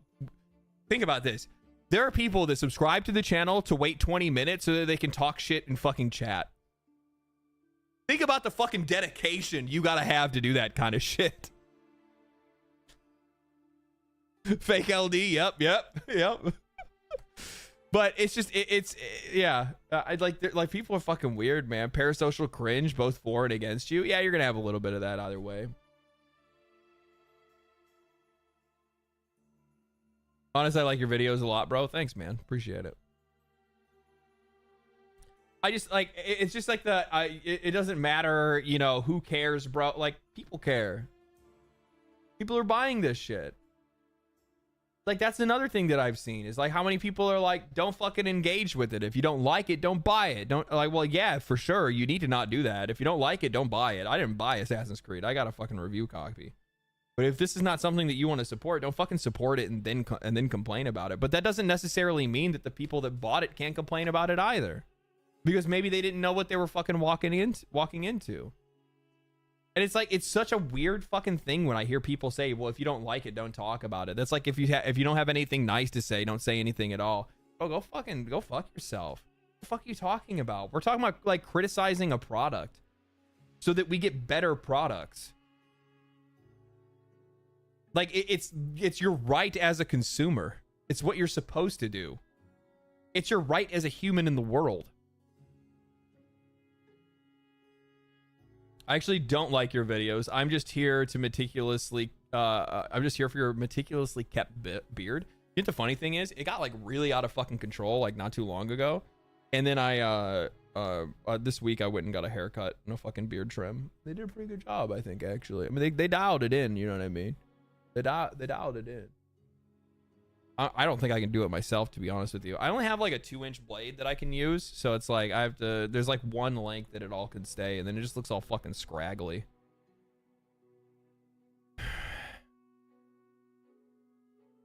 It was crazy, now it's good. True.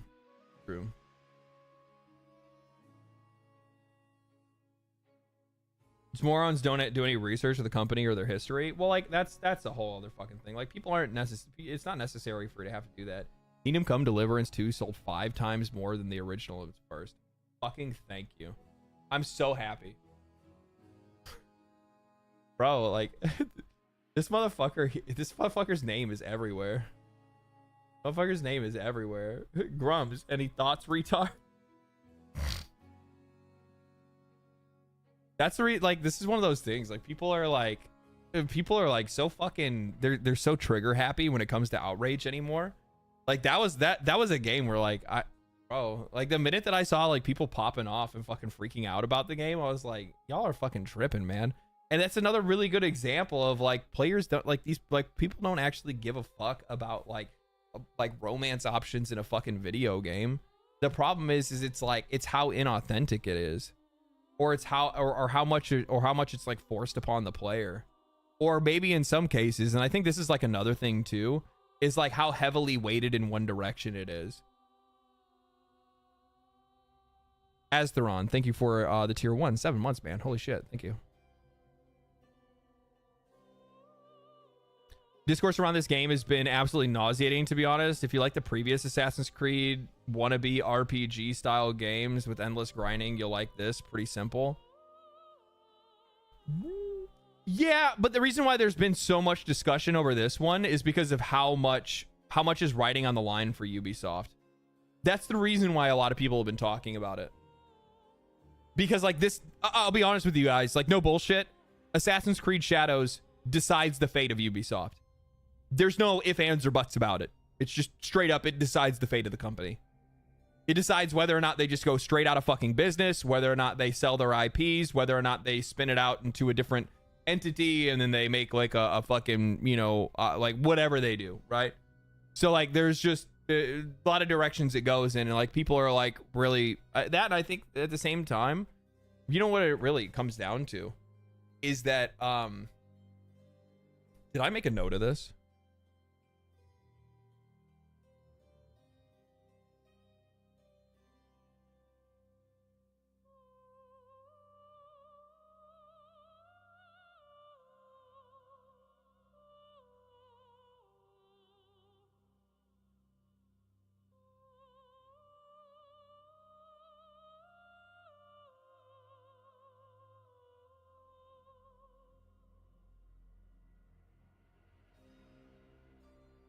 No, I didn't.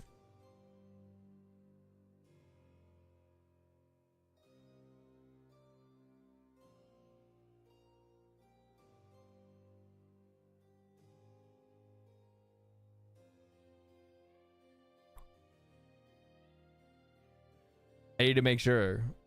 I need to make sure that I made a note of this. So, okay.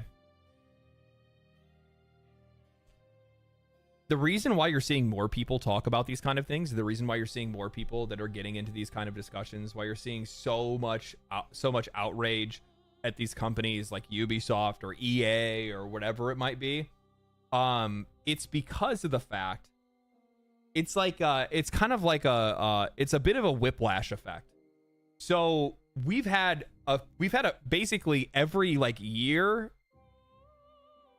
I would say every year, almost every year, we have had some like transformative level game that has shown audiences like what games can be, what games should be, how we should be treated, how well like inclusivity, as just an example, how well inclusivity can be handled if it's done tastefully in a video game, how well monetization can be handled in a video game.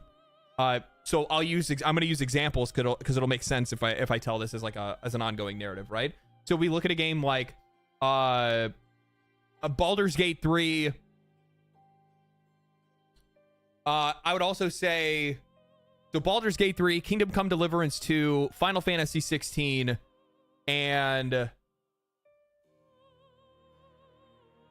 Space Marine 2 fits in the same boat if we're talking about like inclusivity specifically. So like games that actually have like, you know, a lot of diverse backgrounds invested in it, different sexual choices and whatnot like that. That's more on Baldur's Gate 3 than the rest of them. Final Fantasy 16 as well has some of that as well, because like one of Final Fantasy 16's like favorite characters that people love is Dion. He's gay, right? Baldur's Gate 3 is aggressively bisexual. If we're talking about like specifically identities, so like having like a black man or an Asian man, you have like Space Marine 2. So like that goes to show that you can have just about any fucking race of anybody in a game and everybody's still gonna think they're fucking cool as shit, right? So and then Kingdom Come Deliverance 2 has basically all of those elements as well, right? So we have like examples of games that know how to handle these kind of topics and these kind of things well, and not use it as a cudgel to beat over the head of their ideological enemy. Instead, they see it as like some type of like nuanced thing to be included. Not necessarily that it has to be there, but it makes sense within the context of the game and its story and the narrative and all that kind of stuff, right? And then I don't want to get too far into the nuance of things because this is probably something better saved for an actual video. But the idea is that like over the years, we've seen constantly, like basically year after year, there's been at least like one game that's not just like a game of the year.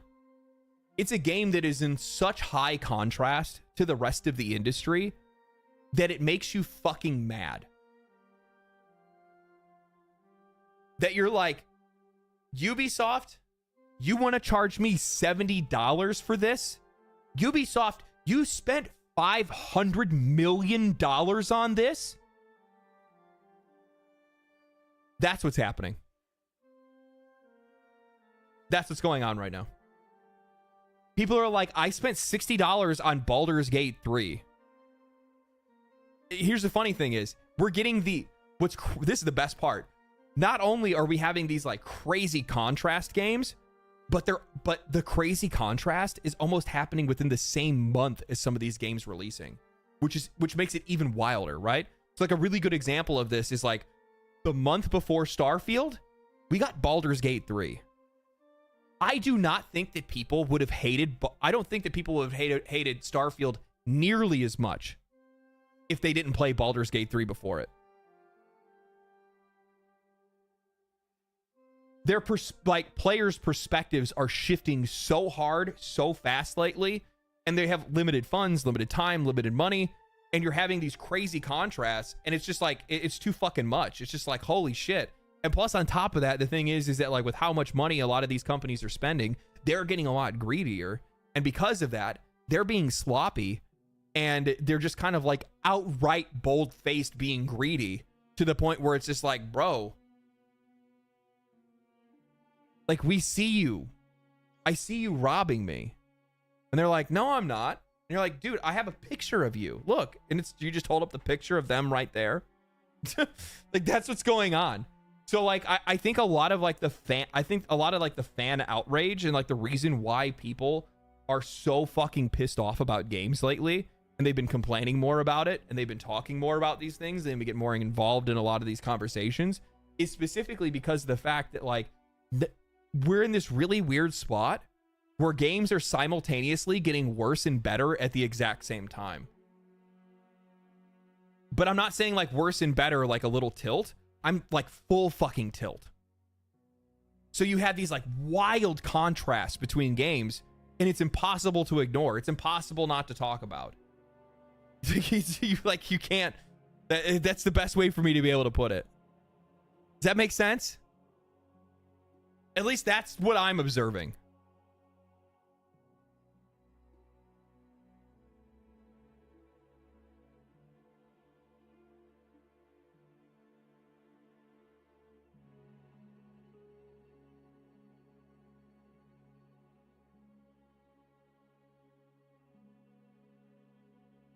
It's never been easier to make a good video game. It's never been easier to fuck it up. Yeah, it's actually kind of true. Yeah, it's kind of true. There are less outliers, good games, but the margins of quality of difference are greater. That's exactly. You know what? And the crazy thing is that I kind of touched on this a little bit when I was talking about the like $100 video game thing, where I had said before that the margin of success, like, you know, if you raise the price of video games to $100, players are going to be so much more picky on what they buy that the measurement of success and failure are going to it's going to be a fucking ocean of difference. But we're already experiencing that now. It's just not with the price. It's just with the actual quality of the product. The minimum effort looks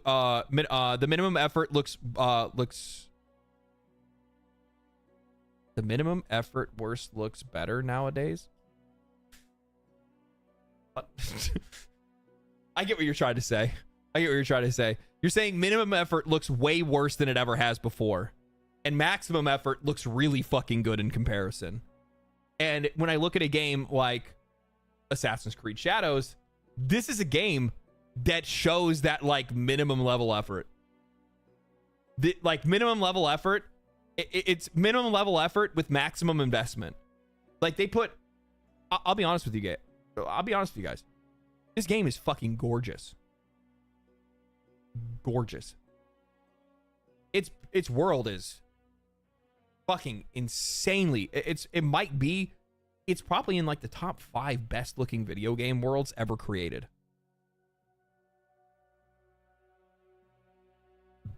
There's just nothing else going on past that.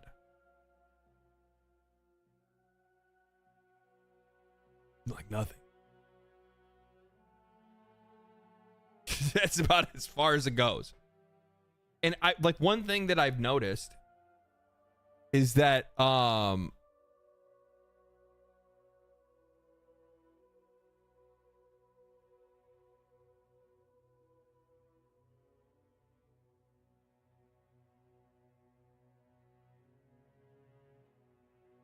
studios who forgot that we have to people have forgot that we have to play these games, not just look at them. So there's very little effort into the things that actually matter to the player at the end of the day.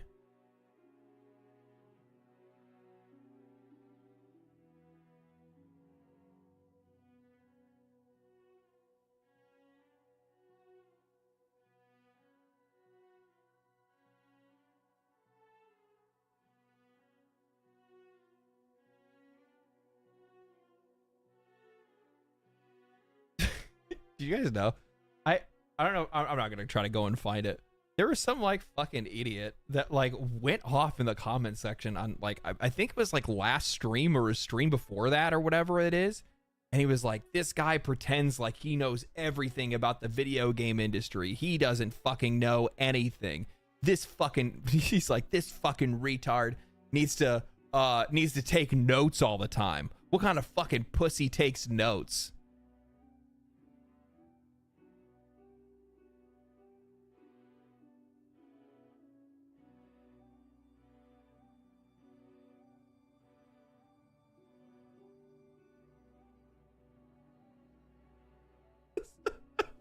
was like, what the fuck?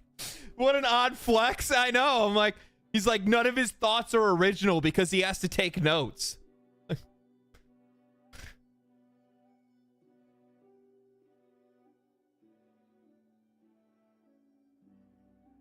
Wait, what? I'm so fucking confused. This guy doesn't memorize things, everything all the time. Yeah, no, like, it's not only that, it's just like, I iterate on things, right? Where like, I'll say something that I'm like, that's a really interesting idea. Maybe I could explore that a little bit further later on, and I'll write it down, and then I'll come back to it later if I want to make a video or something like that. Or maybe it's part of a topic for a video at one point or whatever it might be. I don't know. It's just so weird. It's just like dropouts outing themselves. Yeah. And I'm like, my brain hurts. Yeah, I don't know, man. It's just really fucking weird, bro. I'm like, what, like, how do you, like, taking notes is an incredibly healthy thing to do. You're supposed to do it. You need to do it more often. Like, everybody should do it more often.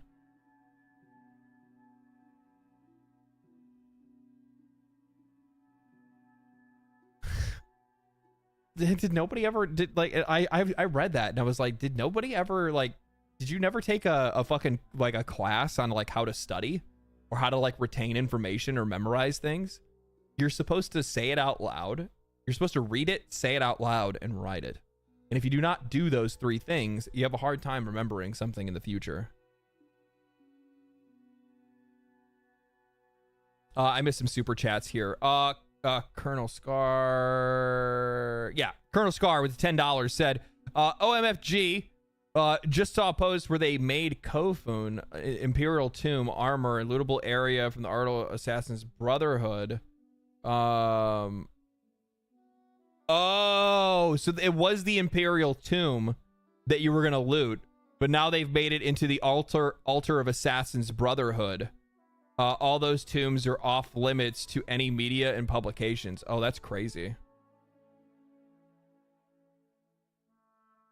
Like, that shit's really weird. I'm gonna be real. Like if we're talking about like it's a normal fantasy game trope to like raid tombs for like ancient loot and shit like that. But like, it's a little bit different when you're doing like it's not really like a historical retelling, right? Because it's fantasy, but still, like you're trying to do this like authentic Japanese setting, and you're like, yeah, go rob this family, like, and then they like use the name, like the real name of a family that still has like descendants today, and it's just like, bro, what the fuck are you doing, man? Like, you don't see how that's a fucking problem? Thank you for the 10, by the way. Greenlee with the $2. People who care about their culture and history. Yeah. Yeah, fucking, yeah. Jonathan Boucher, the $10. I think the problem with AAA devs got used to being able to wow people with graphics to sell a game, but modern tech, everyone can make a pretty game. You know what? You bring up something really good, and to take that a step further, really what it ends up being is that really what it ends up being is that that's how things used to be. Like, think about it. Go back to like Xbox 360 days. You didn't need to do anything mechanically. You just needed to iterate on the game that you already made and made it look better and make it look better or bigger. That's it. So diminishing returns. Exactly. That's basically what it is. Diminishing returns. We're now at the point where like just making your game prettier and bigger doesn't really reward the player a lot. And if you haven't evolved your like gameplay in a meaningful way, and you have a series that's been out there for a long time, then you're gonna run into some fucking trouble. Literally Ace Combat franchise. Yeah, you're essentially like by not evolving your formula over time and actually like adding some like meaningful changes to your game that like changes how players actually experience it over time. Like the player, not only are you as a studio going to have diminishing returns, but the players themselves are going to have diminishing returns from continuing to follow with that franchise. So like Assassin's Creed Shadows is a really good example of that, right? Like it went from a very like hyper focused experience and it gradually like broadened itself too much that it's kind of aimless now, right? And it doesn't really have any identity. And the players that are playing it don't really get a lot of fulfillment out of it. They just play it out of habit. Like they like the habit game that they can put 150 hours into. And like in some cases, I can see how people can enjoy that. I can. Like I have a buddy of mine that loves Assassin's Creed. He's loved every Assassin's Creed that's ever been made. Best games ever. You'll never tell him. You'll never tell him otherwise. Like I'll tell. Like I'm like, this story's terrible. The characters are bad, and he's like, yeah, I know. I just like playing them. Like there's just people that like that kind of shit, right? Do you play anything else? He plays everything. He just put 150. My buddy just put 150 hours into Kingdom Come Deliverance 2. And he's like, yeah, I'm gonna play Assassin's Creed Shadows, and I'm probably gonna like it. And I'm like, how? Still loves Assassin's Creed that much? No, it's not that. It's just for whatever reason, he's the target audience. It's a vibe. I'm cutting the music. It is. It is. It is a vibe. I fucking hate it. I hate it. I really do. I wish there was more to it. I wish it was interesting. I wish it actually like would react to like my player agency. I wish it would play like I wanted it to play. But I can't completely disregard the fact that there is something cathartic about just mindlessly running around this world and doing the same activities over and over again. Am I going to remember it? No. Am I happy I'm doing it? No. Am I enjoying it? Kind of. By being an assassin or what? I don't know. I'm almost positive.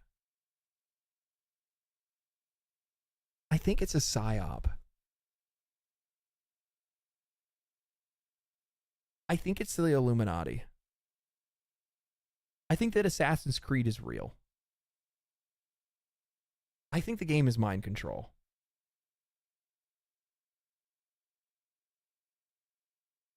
It's the Templars. Because I fucking hate it. I hate the game. I hate everything about it. And then I keep playing it. So I'm just sitting here, I was playing it last night trying to get footage, right? And I'm like trying to do this mission over and over again. And I'm like, it's fucking midnight. What the fuck what am I doing? Why am I doing this? And then I turn it off. I stop playing it. And I'm like, what the fuck happened?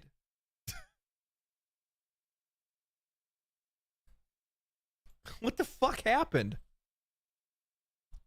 Shill? You think I'm a shill? What? Okay, I was about to say, you gotta be fucking with me. I was like, whoa,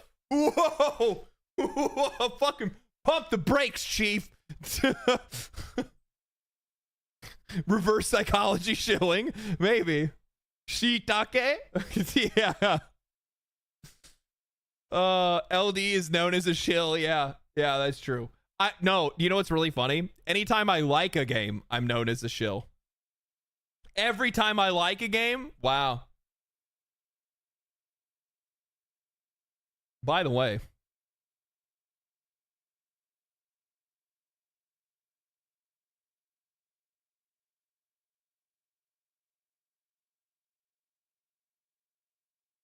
I just want to let you guys know.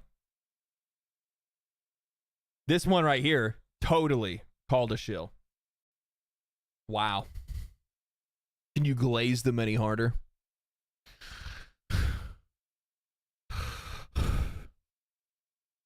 I wish Xbox would have bought them.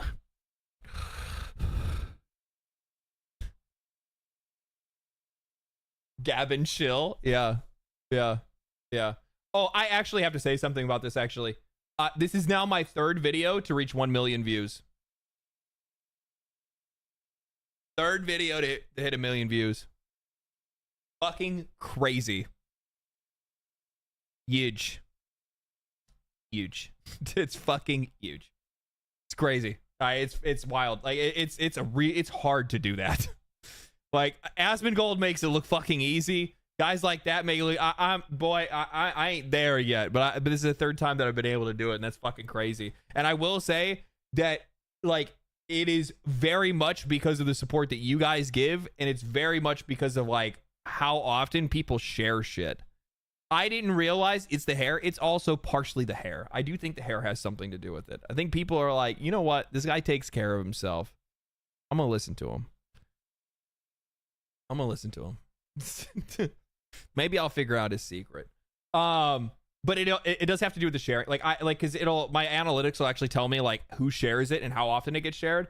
And I see you guys sharing it on fucking like Twitter and fucking Reddit and shit all the time. It's really fucking cool. I appreciate it. Maybe it's the beard. I think it's just the aura. You know what I mean? Just the aura. But yeah, so that's really fucking cool. My influence is growing. Soon I shall take over the world. Wait till you find out that my plan is to destroy gaming. It's always been the plan. All the games are going to die. For me, it's the t-shirts. Love the t-shirts. And I love the shirts and every. I need to get some more, actually. I'm wearing baby metal today. Little baby metal shirt going on. You know what I mean? Little baby metal action going on. I like chocolate. Where's my chocolate fans up in here? You know what I mean? I did just buy a couple new shirts because I did buy an Era shirt recently, and then I also bought a Lorna Shore shirt. That Lorna Shore shirt is fucking sick. Like their merch is insane. I'm gonna show this to you guys.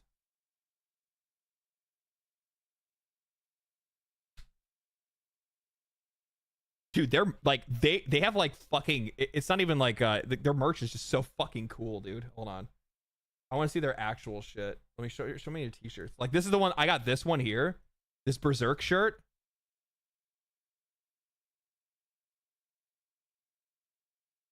This shit goes hard, dude. This shirt goes hard. I don't even know how that's legal.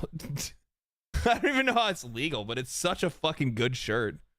Like their materials are super high quality, and so is the print as well. Love Berserk. It's amazing. Yeah, Berserk's fucking insane. I have the first volume sitting on my desk right here. But yeah, that's the one that I recently got. Dude, I want to get this one, the Ren and Stimpy. I want to get this Ren and Stimpy one. This is really fucking cool.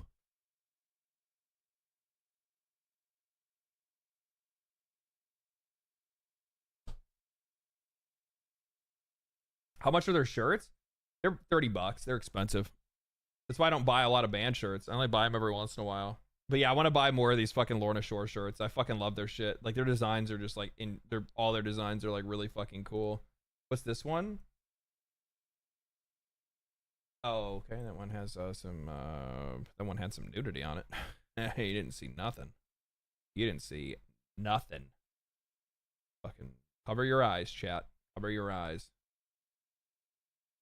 But yeah, they have a lot of really cool shit. I want to buy more of their stuff. Powdered Toast Man. Yep.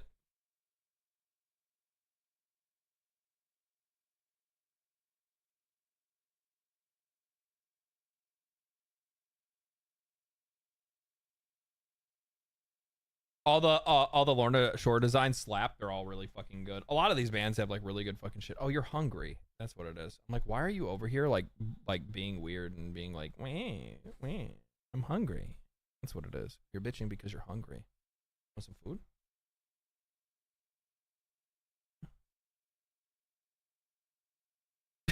That video, that like dude that was like crashed out on a video on me was talking about like I have a cat to show I'm human, and I'm like,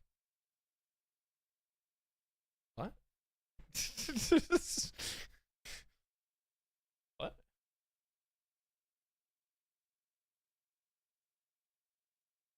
Alright, let's get you some food.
Ow. There we go. All right. Wait a minute. Feet for free? That's wild, LD. Yeah, it's just one of the perks, you know what I mean? Is your cat Siberian? No, he's just cat. Mm-hmm.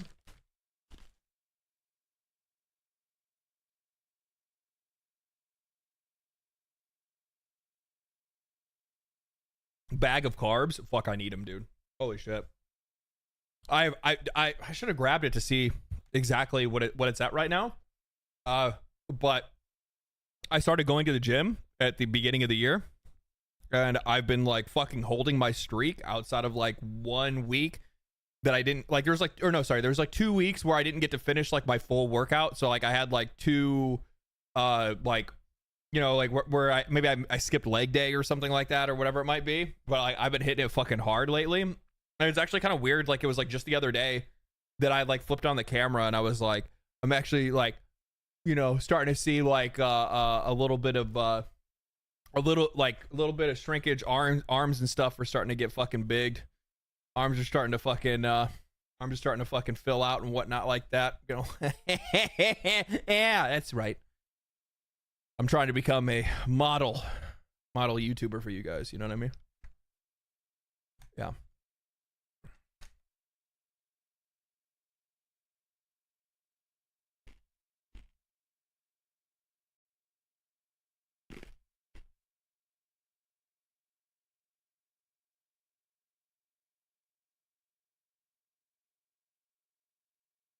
It's insane how much confidence that can build up. Yeah, it's like, well, so it's actually a couple different things.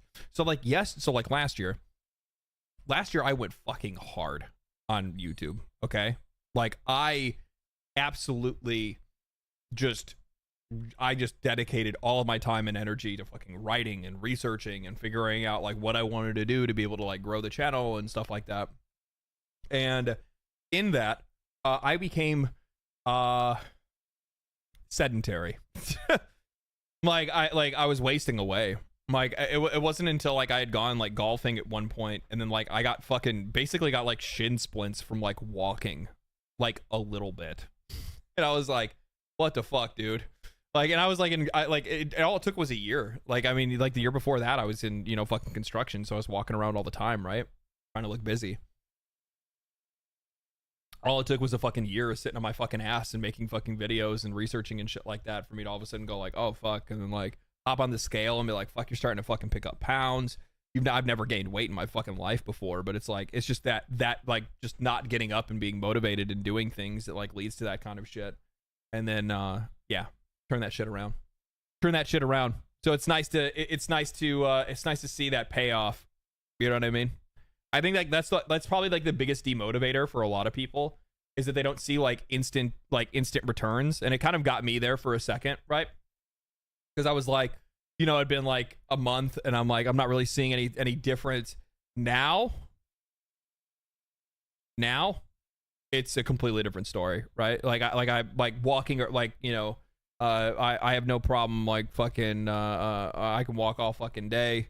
You know, Upper body strength is like getting fucking wild. Take creatine. I forget. I have a bottle of creatine. I just haven't touched it.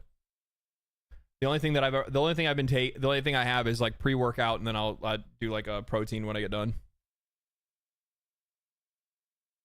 People also forget that their metabolism changes as they get older. Yeah, that like part of it has to do with that as well, right? He's on the sauce. No, I'm not on the sauce. I can't. I'm afraid of needles. I'm not afraid to fucking admit it. Like I'm afraid of needles, man. I am absolutely fucking terrified of them. Like, I tried telling that to my mom at one point when I was a kid, and she was just like, "Oh, you'll be fine." And I was like, "Mom, I don't think you understand." And then like I went to go and get my like blood drawn, and I passed out like immediately. I just fell out. I was sitting there. The doctor's like, okay, we're gonna take it. Like the minute they put that motherfucker in there, I was like,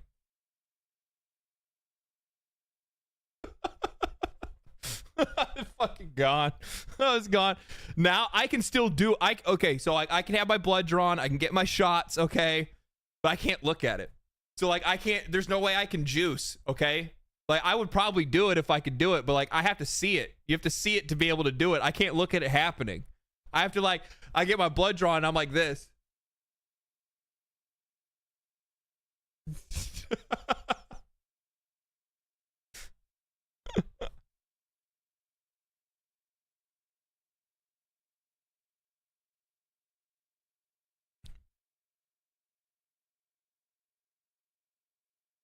For them, it's a Tuesday. For you, it's the worst day. It is, actually.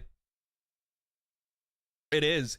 My mom tried to make it where, like, she tried to line it up so that I just get, like, all of my immunizations when I was a kid. I would just get them all at the same time. Right? Like, she didn't want to, like, because if she spread it out, it was like, well, this kid's going to pass out, like, 5 times. just like, let's just make it one fucking time and be done with it.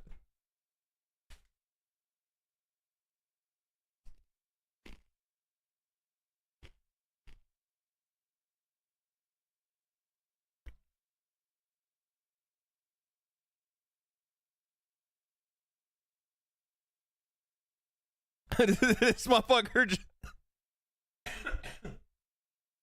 just astral project himself out of this situation. I think that's what I was doing. Yeah. I mean, if you think that's a bad image, having a needle in you for almost 25 minutes, I just started donating plasma Wednesday, and I did it again today. You're a fucking psycho. I've had people that have tried to get me to donate plasma, and I'm like, nah, dude. My blood's no good. Nobody needs that shit. Nobody needs that shit, man. I need it. Oh, somebody had sent me this. I didn't realize you could do this. You can actually post an armor and get, like, change it back to we all live together. Really cool. Give me all your plasma. I have a buddy of mine that needs it. I have a buddy of mine that has like a severe fucking blood disorder, like a super rare blood disorder. Like he's a hemophiliac, right? So like he has hemophilia. So like a bruise is a bleed, right? So like he has to be like really fucking, careful. Like he can't leave his house in a lot of cases and shit like that. And it's like 25 grand for the plasma that he needs because his blood type is like his blood and shit's so fucking rare or whatever. I don't fucking know. They don't have insurance and shit either because the state can't, like, American insurance. If you're diseased or you have a problem, well, then we don't want to give you insurance. Survival of the fittest.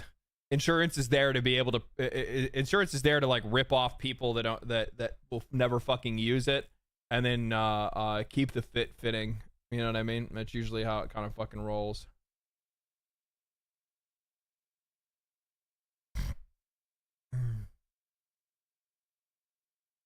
Oh, I saw this. Shuhei Yoshida recommended to check out Expedition 33. He says it's really beautiful with an interesting premise and turn-based combat with real-time inputs that reminds him of when he worked on Legend of Dragoon. Well. So you're heroin adverse? Yeah, I would never, ever in my entire fucking life ever inject a drug into my body like that. You're out of your fucking mind. I remember I caught one of my friends shooting. I don't even know what the fuck it was. I lost my shit. Like, I'm not the kind of person. I don't know. Maybe you guys could tell. I'm not the kind of person that colors my language in a sensitive way. At all. Like, not even fucking close. Like, I walked in and I found them and I was just like, what the fuck is wrong with you? They're like, what do you mean? And I'm like, what the fuck are you doing? That's fucking gross. Well, I was like, I was just like, fuck, I was just disgusted, completely disgusted with them. They never did it again. They quit.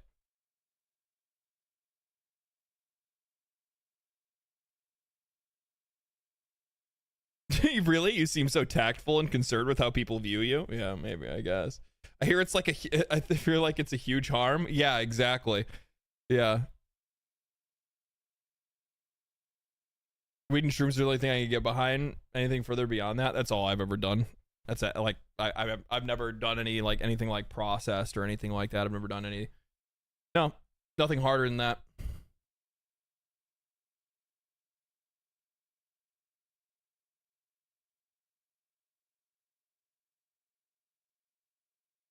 Yeah.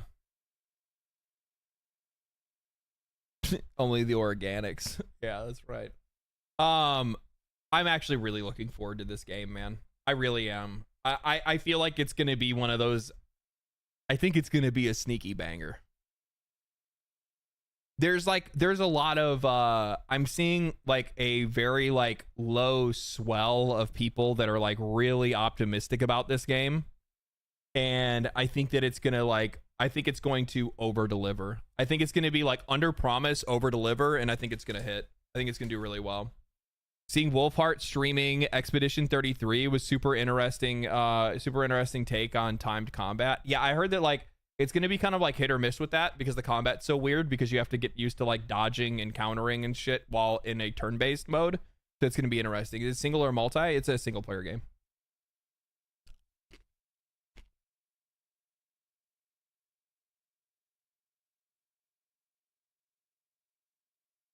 It's so like there's a thing where like turn-based combat is becoming like less and less of a thing.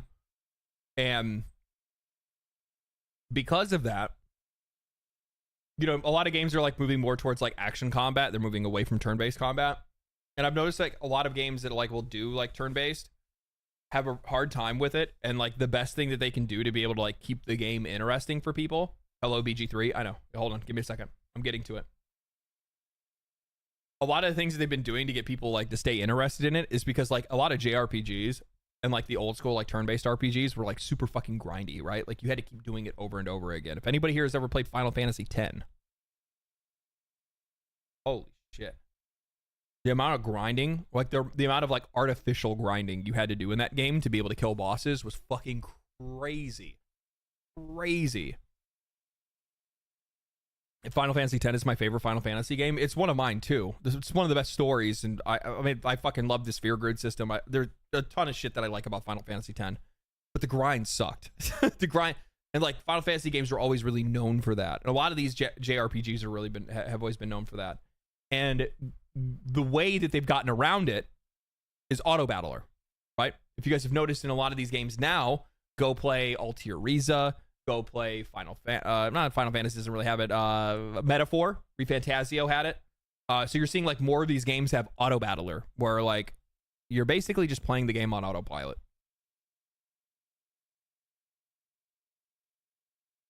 And it's just like that's not very good. It's not very good. You don't really want to do that because now you're getting to the point where the players aren't really playing the game; they're just playing a visual novel, right? And so how do you get around that? The two ways that you get around it is you make the turn-based combat more meaningful somehow, but how is just picking something on a menu going to be meaningful? It's really not going to be. So you either have to change the way that you do turn-based, i.e. Baldur's Gate 3, right? Where you make it this really interesting dynamic where you're interacting with the environment You're interacting with different character abilities and things like that. You know, your setups and takedowns, and you make it more strategic and things of that nature. Or you somehow transform the way that like that traditional JRPG turn-based combat works. And that's what they're doing with this. What they're adding in like a dodge and a parry and like timings and stuff like that, so that like turn-based combat becomes skillful in some way. That's one of the biggest weaknesses with like that older design for like JRPG combat, is that there really wasn't a whole lot in the way of skill expression. Your skill expression was how you built characters and found items, but everybody could do that shit, right? XCOM, Baldur's Gate 3. Yeah, XCOM, Baldur's Gate 3, Midnight Suns too, actually. I don't know if you guys have played that, but Midnight Suns was pretty good. I had a lot of fun with it. Story was... But overall, it was still a fun game.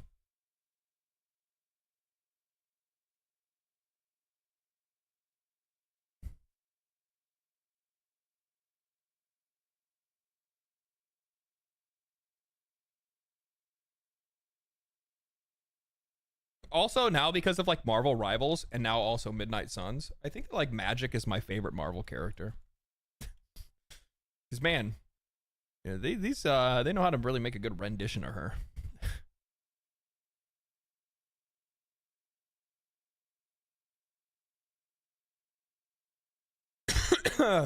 Midnight Suns had great tactical combat, but the mansion/dating sim parts are fucking boring. Yeah, it was really bad. That stuff I didn't really like. But I liked the card combat. I like the tactical combat. I like the character building. That stuff was really cool. She was in the New Mutants movie. Yeah. I want a new fucking X-Men. That's what I want. I want a new X-Men. I want more X-Men shit. I want more like. Why is the video game industry sleeping on the X-Men? Can we talk about that?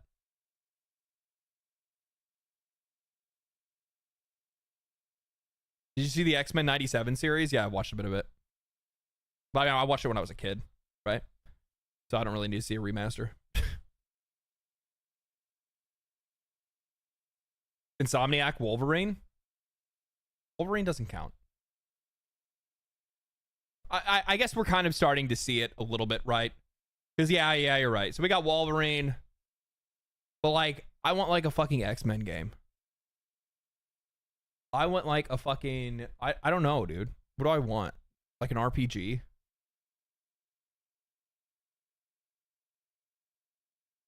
X-Men 97 released last year. Was X-Men 97 new stories? Or was it the original series remastered? I can't remember.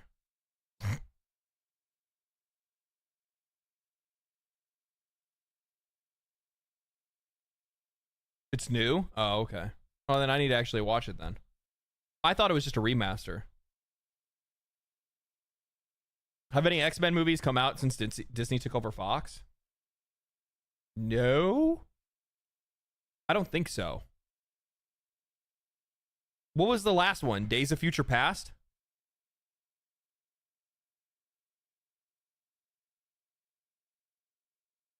Not a remaster, but it's a fucking banger. Oh, okay. I'll check it out. Logan? Was Logan Disney Marvel?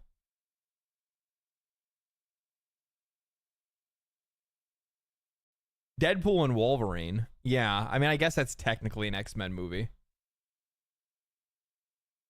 It is, but it's not like the X-Men. That's what I'm talking about. That was Fox. Yeah, that's what I thought. That was Fox. Yeah, Disney. Yeah, Logan was not Disney. No, Logan was Fox. I want like pure X-Men, like the X-Men, like that, like, yeah, simple as that. Or actually, you know what else I'd really like to see? You know, a video game that I'd really like to play. Marvel Ultimate Alliance. Ultimate Alliance 2 was like très magnifique. So good. I had so much fun playing that with friends.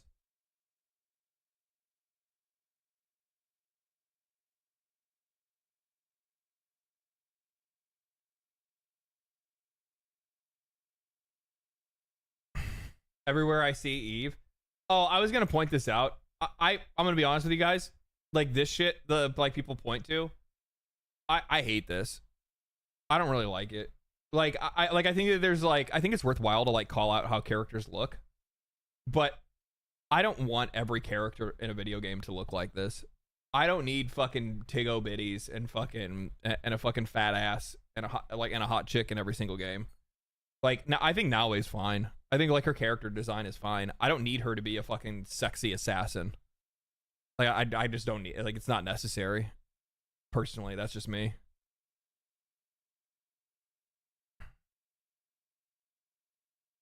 The scan of Naoe was based on Jason Schreier. Isn't Jason Schreier overweight though? You can't compare Japanese to Korean. It's not Japanese to it's not, that's not the point. The point that they're trying to make is that like here's your incredibly detailed female character in Assassin's Creed Shadows. It's like look at female character versus female character. It's like well like yeah, but the thing is that like there are women that look like this. It's like and there are women that look like this. It just depends on the game and the situation and what kind of character that you're trying like what kind of character it is, right? Like I just don't need this every time. Do I want it sometimes? For fucking sure I want it sometimes. Do you want to know when I want it? Do you want to know when I want it? I want it when Stellar Blade comes to PC. And I play Stellar Blade. Monster Hunter. I want it in Monster Hunter. Did you see the fucking mommy that I made in Monster Hunter? Like, I like having that. I like having the option in certain games. I just don't need it in every fucking game. But like, I just don't like this argument that like every single time people see like a not immediately like fucking absolutely banger attractive female character that like all of a sudden like, oh, this is shit. Not everything has to be the fucking the agenda. The agenda. The agenda.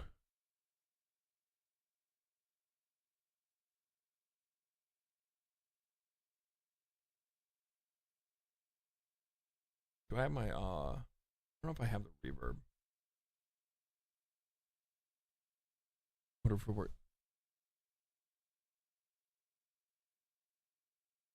No, I was trying to think of a good plot. I was trying to think through a good plot.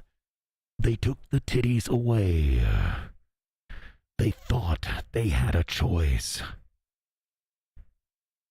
The agenda. Coming to you this summer. Gwen in Tides of Annihilation doesn't look hypersexualized. Yeah. So, in a world ruled by devastation. I don't know. I need a fucking script.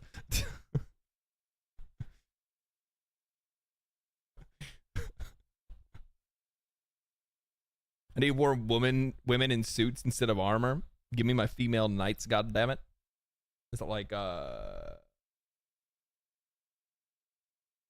remember. There was that like one anime that like ended like super short. I think it didn't get like another season. It was like these like vampire-esque like female knights that were like they were in armor. Can't remember what it was called off the top of my head.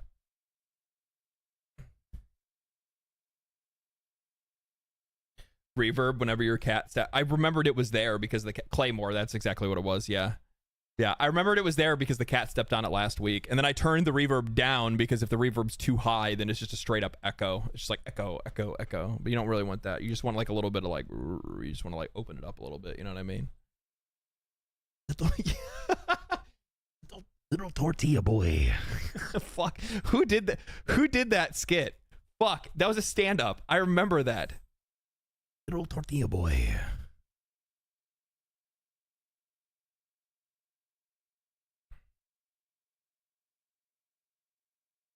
God damn it, I need to see it now. Please don't get me copyrighted.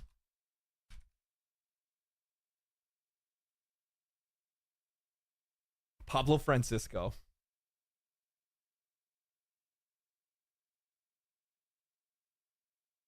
Go and watch American Justice. Have you heard that guy's voice on that? Why am I not getting audio?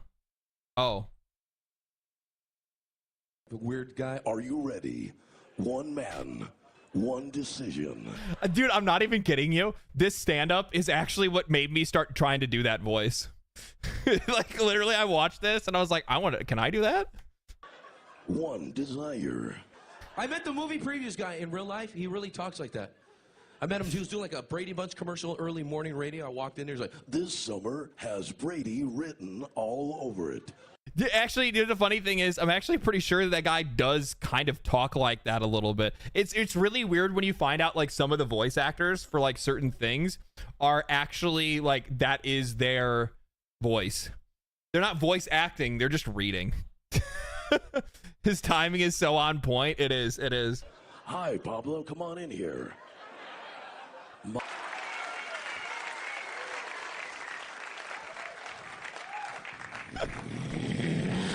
Morgan Freeman, Keanu Reeves, they knew too much. We know too much. We know too much. They went too far. we went too far. He said we went too far, man. Dude, you're the like I tried going to a stand-up like a fucking few years ago, or like, oh, it's been a while actually now. It's been a long time.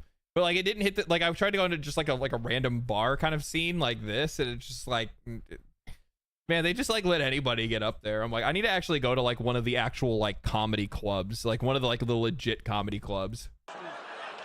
Why did we go too far? With that voice, he can take any topic, regardless what it is, and make it cool.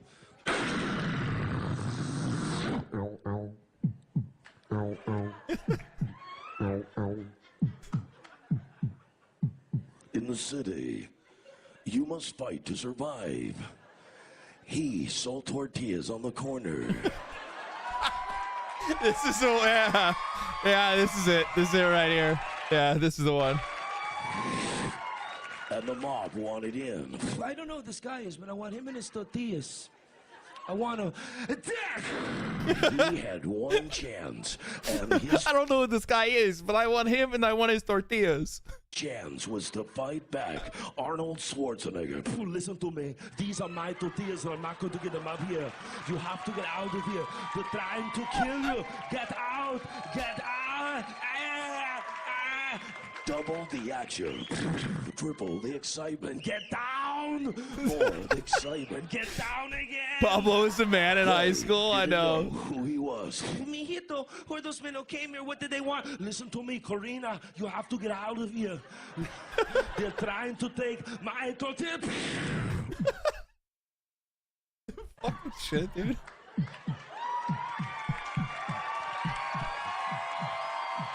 One man, one solution. Arnold Schwarzenegger. This summer is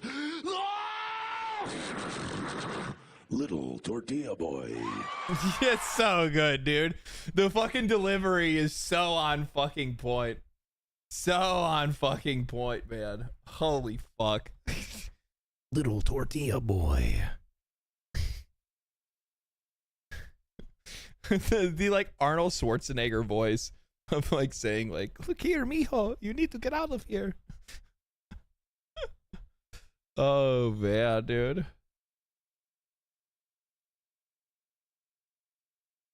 That was awesome. Yeah, super fucking funny. Classic. Well, I haven't seen that in a million years. Yeah, I don't know why it just like fucking. No, I mean somebody in chat's the one that brought it up. Thank you for whoever brought that up in chat. I forgot about that. That shit is funny as fuck. I was like trying to figure out like where I started to like try to want to like do that voice, and I think I got it from that. I think I got it from trying to like emulate that. I'm almost actually no, I'm 100% positive that's exactly where I got it from, because I thought it was like the funniest fucking thing ever. Get down again. Fucking too good, dude.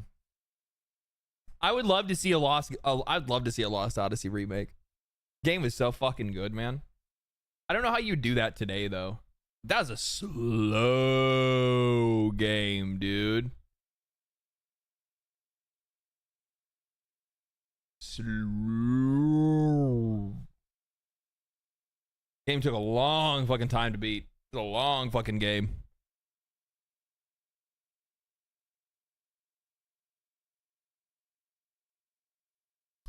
Gabriel Iglesias does stand up like that. Yeah, he does.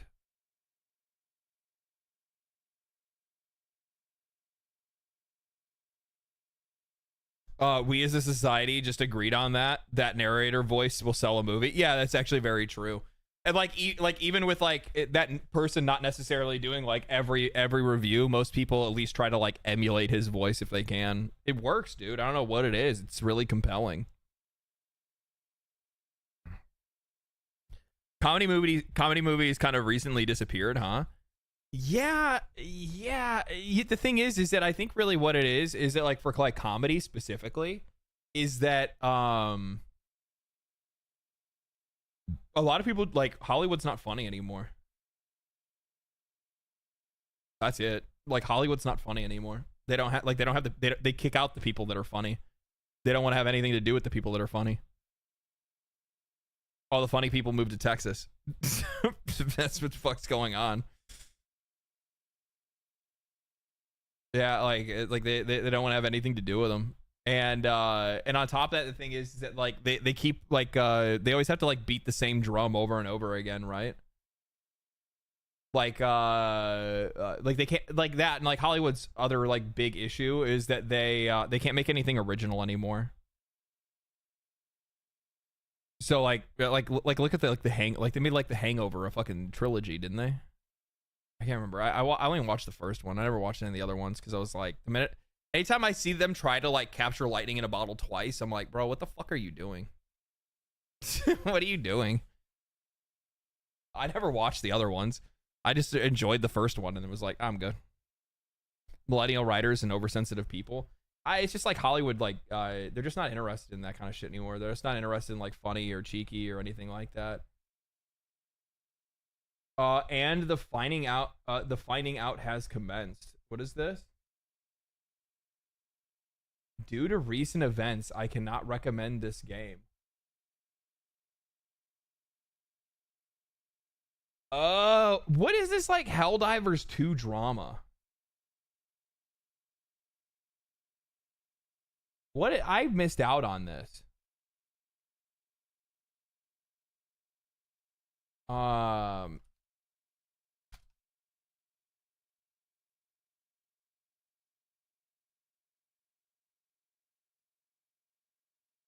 The United Nations asked Helldivers 2 studio Arrowhead if it would give a talk on psychological manipulation. Could we brainwash an entire community to fight for a fascist state? We would be okay with that. Turns out, or would we be okay with that? Turns out, yeah. Players' eagerness to fight for Super Earth begs the question, are we the baddies? Bro, it's not that deep.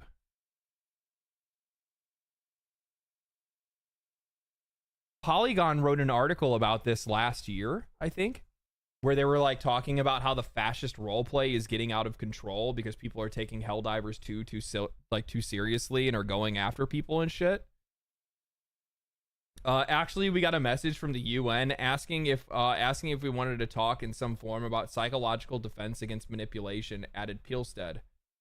This might all sound like the game is getting a little too real, but he said the key was finding the right tone and using the imagery in almost in an educational way. We do it all in fun and good spirit, and we actually try to get people to recognize the science of what is totalitarian states. Oh my God, can I speak? If you start wearing the uniform as somebody else and do the salutes constantly, you might be in a totalitarian regime. It's unclear if Arrowhead actually had any further discussions with the UN, but it speaks volumes to the game's far-reaching influence and evocative riffs on fascist propaganda. Games are not unfamiliar with these sort of discussions to dive into it. Okay, so like what is I don't understand. So like why are people so fucking upset? Holy shit, this came out a half hour ago. Helldivers 2 dev openly states that Super Earth is intended to be a fascist totalitarian regime.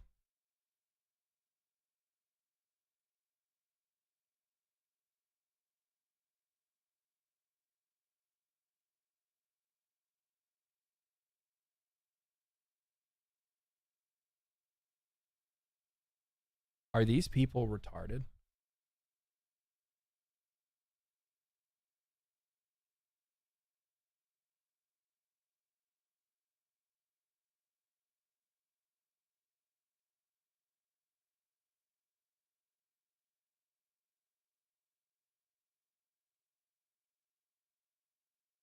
Oh my god. Developers were actively trying to brainwash an entire community? No, they fuck. Mantras of regimes like Nazi Germany and North Korea, it creates a pleasing aesthetic, Pilstead noted, because there's something Italian regimes are really good at, pleasing aesthetics. Yeah, they are. Have you ever seen, like, what do you no fucking shit? Yeah, totalitarian states have, like, they're fucking dripped out. Are you kidding me? Of course, yes.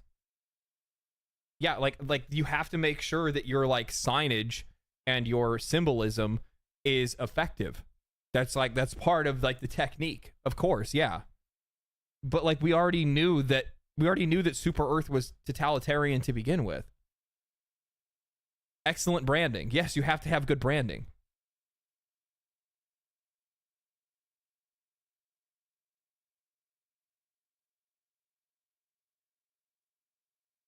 Men just want a really cool outfit and something to die for. Yeah. This is so weird. Would we be okay with that? And turns out, yeah, actually, Pilstead did his talk. Is this, like, real? Apparently, a clean, ordered society is fascism, and the future is supposed to be a Blade Runner.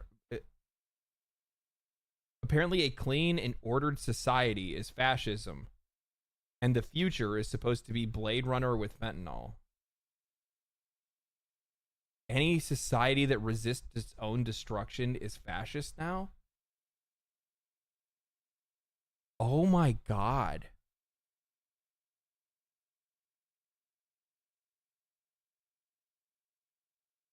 I had no idea people were this stupid.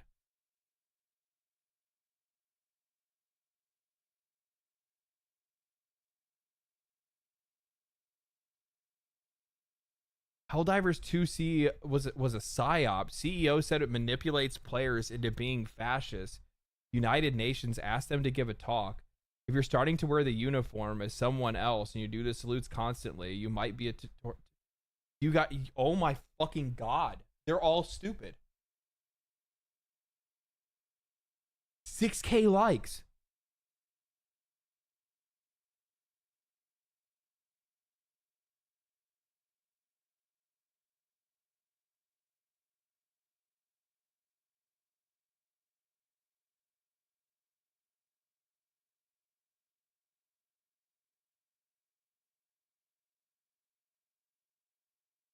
Always the rage baiter.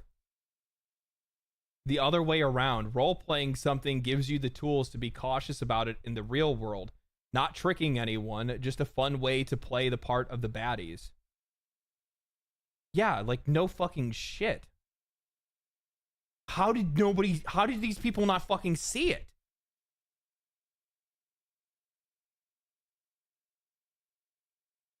Dude.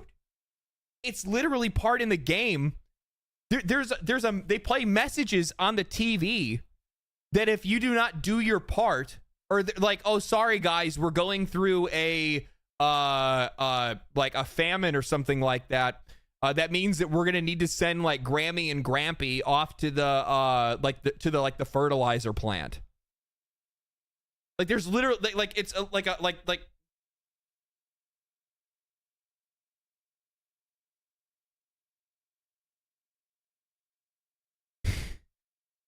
like, what the fuck? Professional morons? This is crazy. I'm gonna be honest, man. I might have too much faith in humanity. This is fucking disappointing.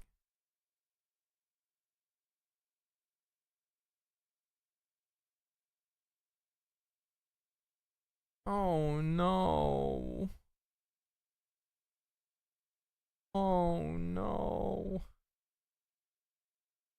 Non-gamers are mad about Helldivers too because they just discovered what the devs were making fun of despite how on the nose it was. Yes. E710 oil, for God's sakes, is oil flipped. It is. You were being sent to die for oil under the guise of patriotism. It wasn't even subtle.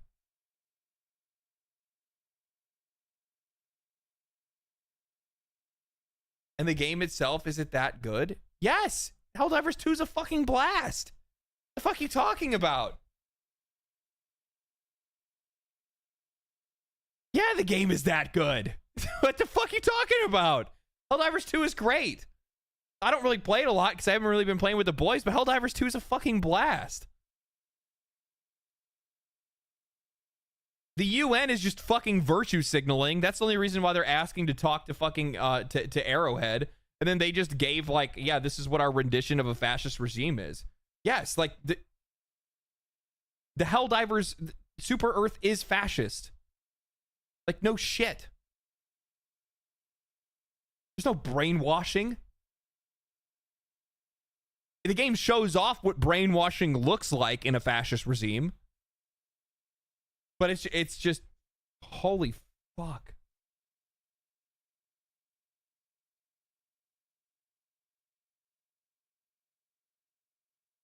Oh no. I stopped playing Helldivers 2 once the community managers wanted to purge conservatives. And I never looked back. And now this is happening. I don't know why the devs and studios don't ever learn enough with this nonsense.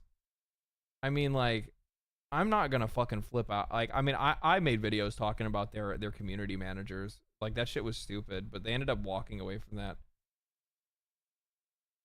Oh man. CEO thinks you're a fascist if you play his game, Helldivers 2. What are you talking about? What are you doing? Okay, I can't look at this anymore. I can't look at that anymore.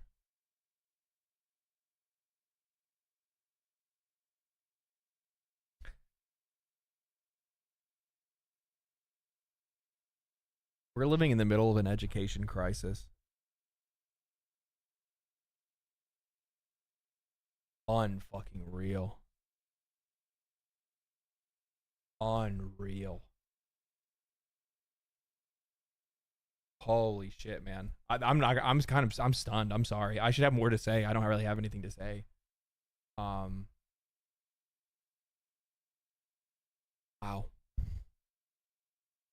This reminds me of Kingdom Come Deliverance 2. That's the same way that I felt when I was looking at that, and I was like, are you guys fucking serious? They're like, oh, look, in the lore at this time in the game, they're technically teenagers. So it's, you know, they're showing sodomy. And I'm like, but you got I'm like so fucking confused, because I'm like sitting there and I'm like, so you guys are mad that it has a same-sex relationship because it's underage, but you're completely okay with the same, with the you're completely okay with the normal then, like the regular sex that the game shows. It would also technically be underage if that was the case. Like, it's just like virtue, like weird virtue signaling for the sake of like outrage. It's just like, what the fuck are you doing? Like, take fucking 5 seconds to like read for a minute, think for a minute, think independently for a second. That shit's way too fucking hard nowadays. Super Earth is good if you're a human. If you're a human, the alt is get wiped out by 3 genocidal races. It's Warhammer, Starship Troopers, it's Skin Deep. Cuban Knight, thank you for the 5. I'm going to correct you though. See, a lot of people never played Helldivers 1, so they don't understand the lore of where this came from, right? These genocidal races are fighting genociders. You have to ask the question, why are the bugs attacking the humans? Why are the bots attacking the humans? Why are the Illuminate attacking the humans? It's because the humans started it. It's not like the humans were just living a good life and everything was fine. Like, if you actually look at the lore and like what actually happened, like the bugs were completely fine. Like, they had no problems with the humans at all. Like, they were sentient, they were cool, they didn't like have speech or anything like that. But then Super Earth found out that they could use their blood as oil, as fuel, to power their ships, to conquer space. So then they killed them, which then angered that race, obviously. And then it started, and then that's what started the flood of the bugs trying to take out the humans, and that's how it went. Yeah, the Illuminate literally showed up and were like, "Peace, bro. We've transcended war," and the humans forced them back into war. Yeah. Yeah. And then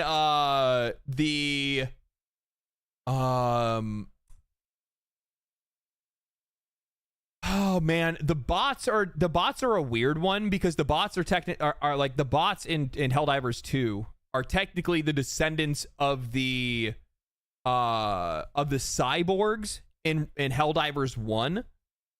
And the cyborgs are just like creations of the human that, like, they were part human, part sentient, that kind of whole thing. Like, that all that technology kind of evolved as things went on.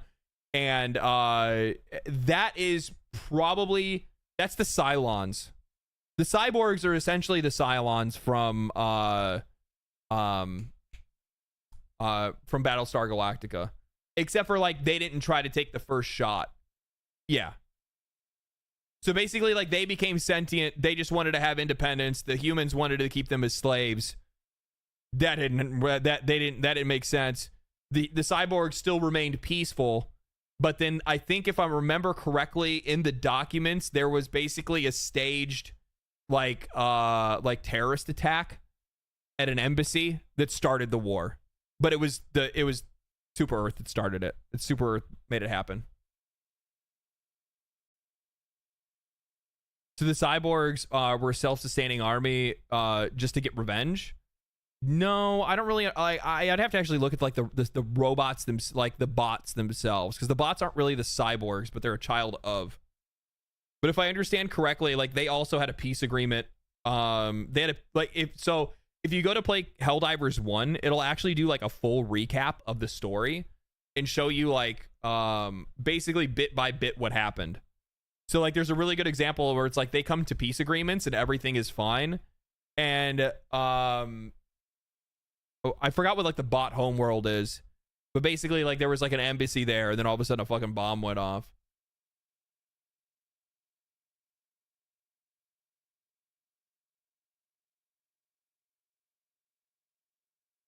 Like, under no circumstances whatsoever are the Helldivers in Super Earth the good guys.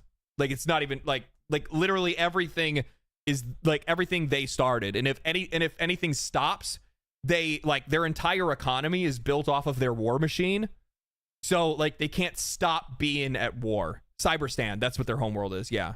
So they can't stop being at war. So even if they did stop the bugs, and even if they did stop the bots, and even if they did stop the Illuminate, it wouldn't matter, because then they wouldn't have any purpose for the Helldivers. And then they also wouldn't have fuel, so they need to keep making the bugs reproduce, because killing the bugs gives them fuel. It's parody. Yeah, it's all parody. But yeah, but it's just really weird that anybody would have thought it was anything other than that. They're like, oh man, I guess trying to save your race is now fascist, and it's just like, yes, they're a fascist. What the fuck? Perpetual war economy, it's almost like a complex, maybe. Yeah. It's so fucking weird. How the fuck did they not see that? I made a video talking about it. I talked about the fucking article that Polygon had wrote back in like, I want to say like sometime last year, or earlier last year, where they were talking about how it was turning some of the fans were turning into like real real fascists. The fascist roleplay is going too far, is what they said. So what the fuck are you on about?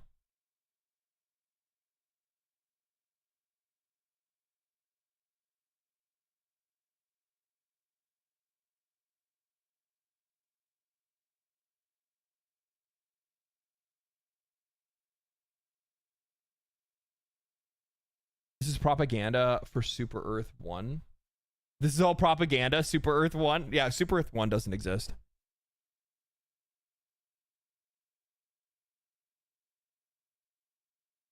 Everything I said is propaganda. This happens in every community though. Vampires, LARPers, furries. Yeah, well, see, and here's the thing: is that the only example that Polygon used was like,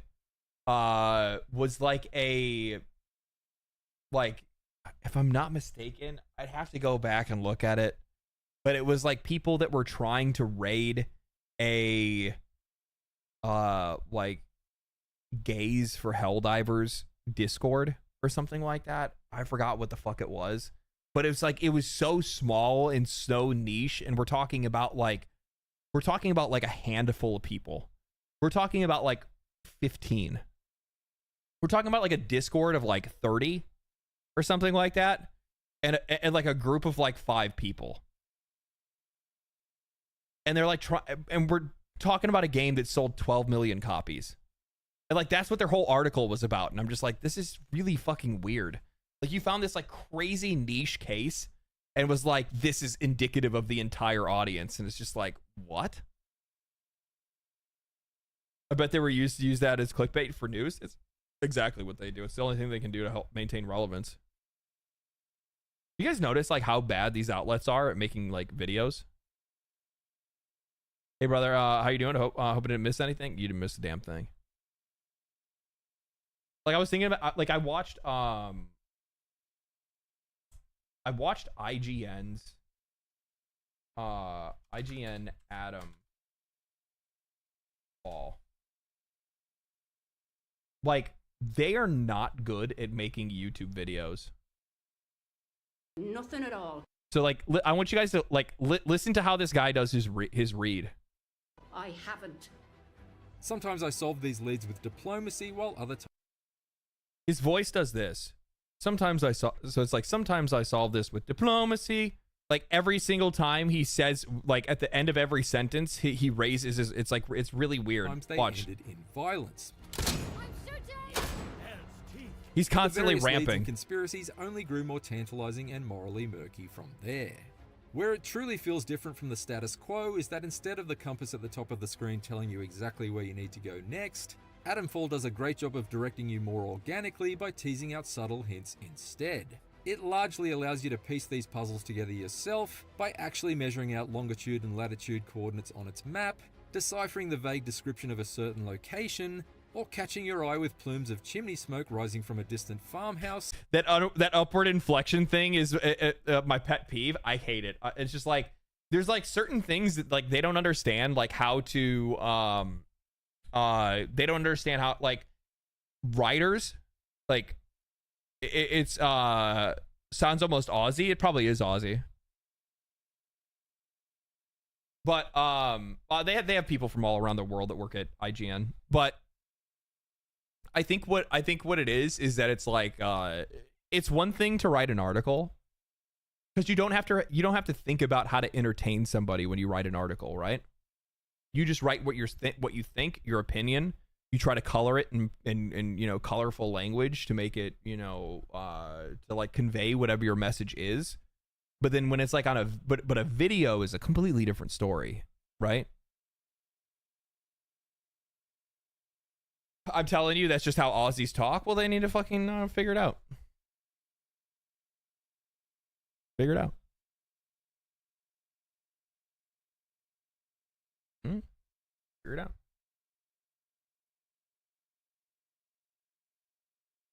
I need to look into this.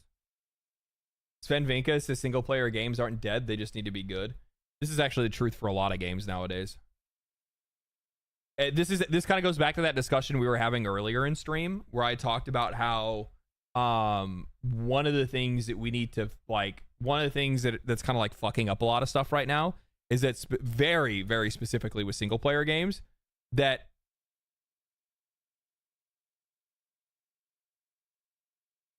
there's too much of a contrast. There's too much of a contrast between like what a good single player and a bad single player game looks like. Low effort versus high effort. you think Ubisoft has a chance to has a chance? I really miss the old ones, and I still have a soft spot for them. You know, I feel the same way, to be honest with you. Ubisoft has made some of my favorite games of all time. The Division series is some of my favorite. I fucking love Division 1 and 2. I really enjoyed Assassin's Creed 1 through 3. I like, you know, the first 3 Far Cries were a lot of fun. Ghost Recon Advanced Warfighter and Advanced Warfighter 2 were some of my favorite, like literally like my main juice. Splinter Cell was fire. Rayman games are really good. There's a long list of like really good Ubisoft games that I've really enjoyed, and I also have that same kind of like soft spot where I'm like, I don't really want to I don't want to see that all go away. They're worth too much. Their IP by itself is worth too much to just go away, right? Sands of Time was incredible. They're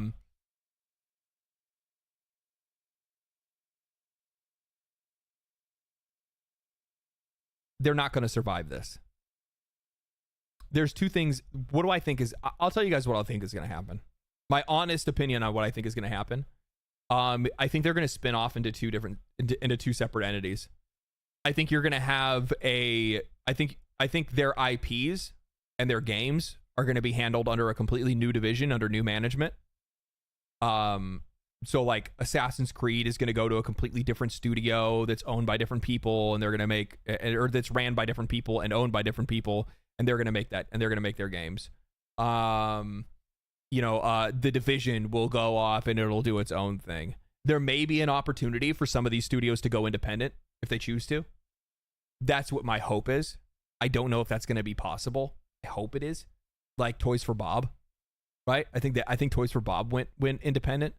I'm pretty sure so did there's a couple companies that have done that recently, that like they were a part of a breakup and they were like, how about instead of you just like destroying our studio, like what can we just go off on our own? And then like somebody made the purchase to buy them and funded it. Worst case scenario, Gearbox poaches everything and never releases any of those IPs. It wouldn't be Gearbox that you're thinking of. It would be Embracer Group. But in this case, Embracer is not going to get their hands on anything that's Ubisoft related, because 2K is who you're thinking of. 2K and Embracer Group are the like two ones that don't really use a lot of IPs that they purchase. It's because Tencent's involved. Tencent's money's already in there, so there's no chance that they're going to do anything like that.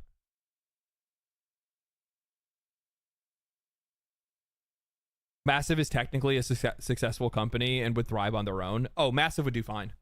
If Massive went independent, if that was even an option to be able to make that happen, that studio would be able to be fine. Star Wars Outlaws, from my perspective, is an anomaly.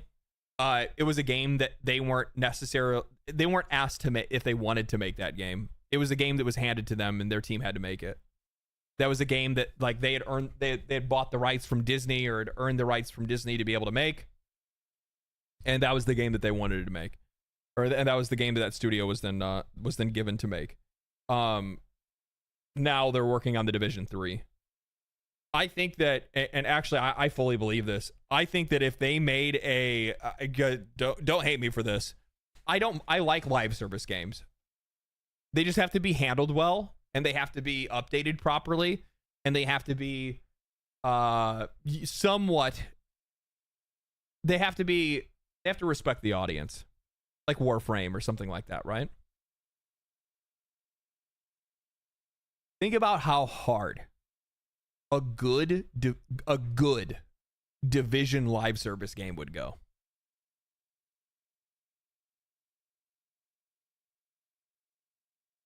Like what we wish Destiny would have been.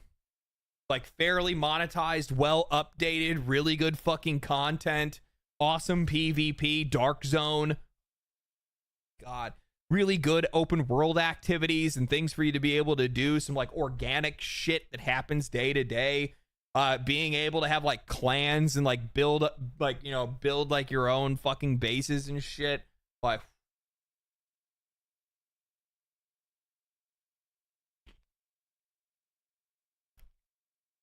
is it live service? No. Division 2 isn't live service, no.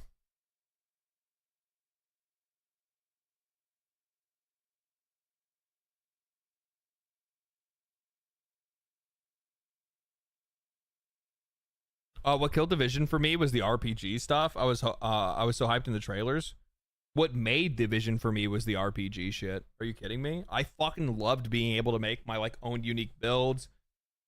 I liked being able to take on an actual like role in a game like that. Like you could actually be a support. You could actually be a healer. You could actually be like a straight up tank or a DPS. You actually had this like honestly, they have like the Division has kind of the best version of the like pseudo Holy Trinity, but for an action game. They do a really good job with it. Where like you do really feel like you have some level of skill expression as playing like a healer support class in the Division. You do feel like you have some level of skill expression as a like pure damage dealer in the Division. You feel like you have some pure skill expression with being like a tank or somebody that's like taking aggro and shit. Like it felt good. It felt good. Division 2 was one of the most underrated games in the last decade. Bro, I still play it.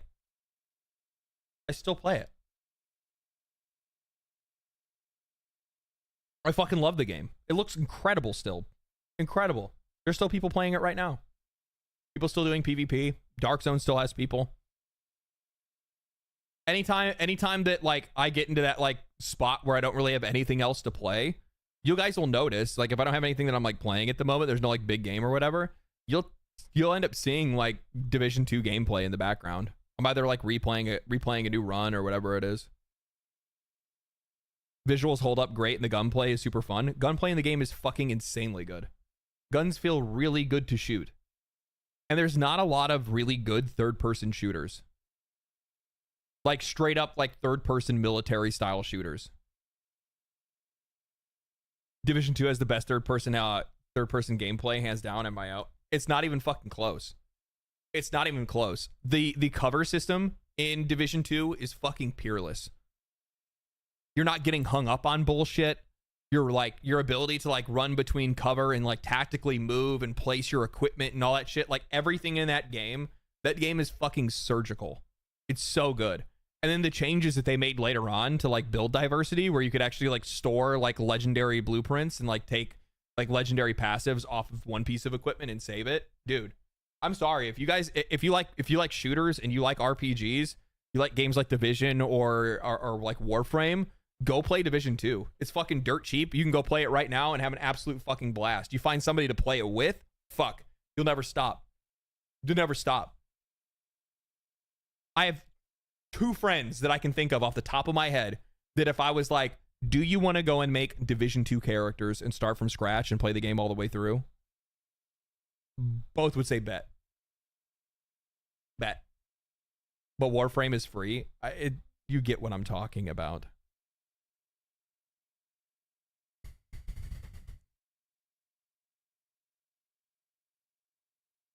Oh no, I'm already playing 7 games right now. Steam is calling. Yeah.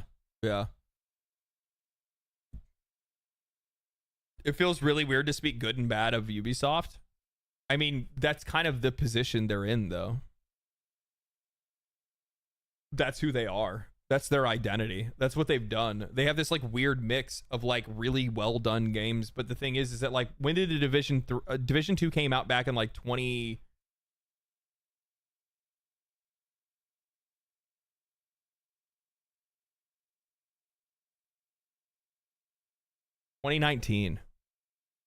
6 years is all it took them to run this bitch off a cliff.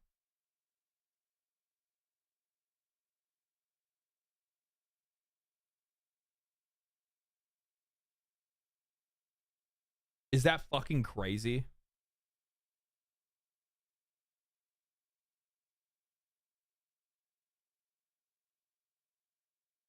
I'm here to say that Shadows is good enough and leave. That's kind of weird.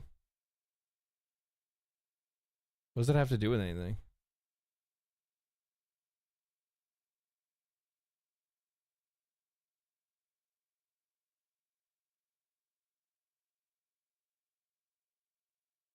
Shadows is good enough and leave. I came here to say Shadows is good enough and leave.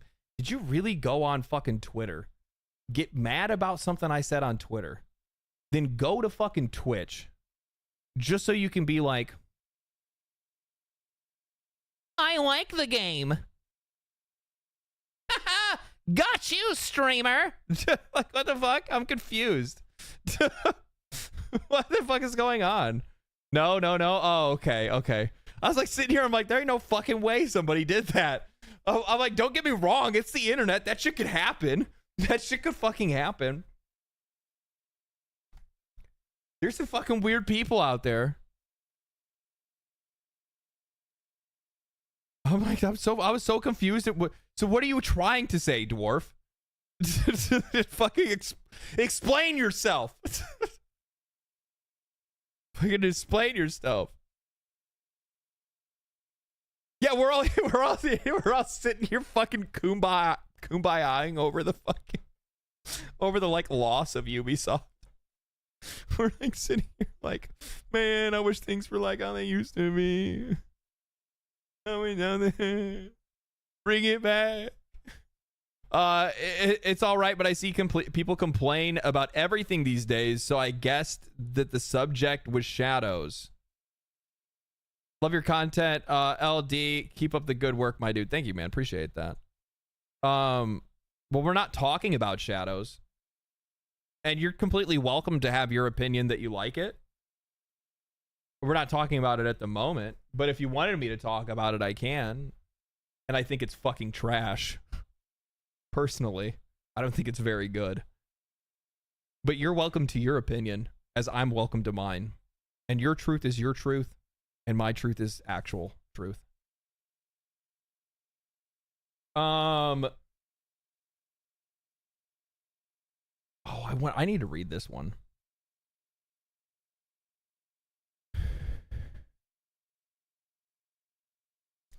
I don't mind your opinion. Don't mind your opinion. To be honest, everyone has taste. Yeah, I mean, like, you're gonna like. Here's the thing. I was talking about this earlier in the stream. One of my buddies I know is gonna fucking love the game, but I'm just gonna tell you right now that this game allegedly cost $500 million to make. That's a lot of money to invest in what Assassin's Creed Shadows turned into. And ultimately what it's going to yield, which is the same shit that has been shoveled in the mouths of players for fucking years, with no iteration, no change, and no positive change. I think, you know, the one thing that really frustrates me about Assassin's Creed Shadows is that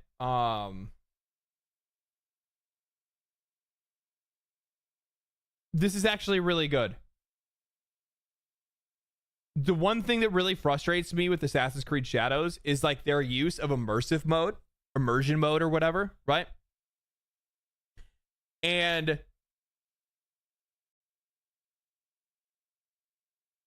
the entire game's design undermines the immersion mode. So like they went out of their way to make it where like it wasn't just this like bloated map with a ton of different like activities and shit like that, a bunch of icons all over your screen or whatever. You know, you could play the game like in an immersive way. It took away a lot of the like Ubisoft clutter, the shit that people would make fun of them for. Would be like the Ubisoft UI, right? The Ubisoft AI or UI, right? The joke that people used to run about Ubisoft and their UIs.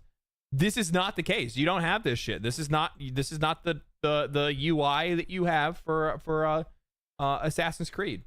It's not constantly throwing shit in your face, but the problem is because of how much because of how repetitive the design is, how lifeless the world ends up feeling, and how cluttered the world is. Because like the world design itself is like really fucking pretty, but the problem is that it's like the way that it's designed and its verticality that makes it like really difficult to like find objectives and things like that, because there's no like visual storytelling in the game.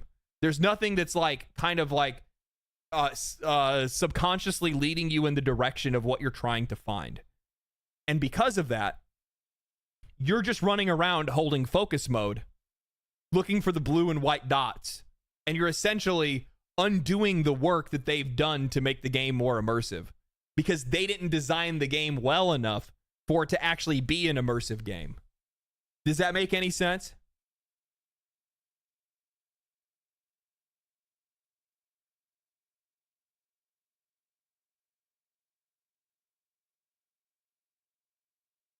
I'll have to show it to you guys when I actually play it. I'll show it to you guys when I play it. What time is it now? It's like 3. We'll play it. We'll play it now. We'll play it now. I don't really have anything else to cover in the first place. There's other shit that I could have talked about. I wanted to go over that Larian shit as well, but like I'm just gonna show you guys what I mean, and then you'll be able to see it for yourself, and go, oh, that makes a lot of sense.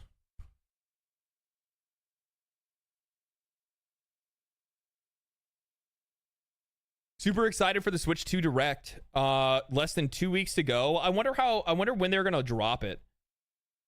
That's my only question. I wonder when they're actually gonna drop the Switch 2. Can we play the Division 2? We should at one point. Still a Ubisoft game, right? I heard the focus mode and blue and white dots, and I thought this is Assassin's Creed or Monster Hunter. Fuck. I cannot fucking wait, by the way. I literally cannot wait for them to add more content into Monster Hunter. I'm really interested to see what they're gonna do with like what kind of content or things that they're gonna change with it.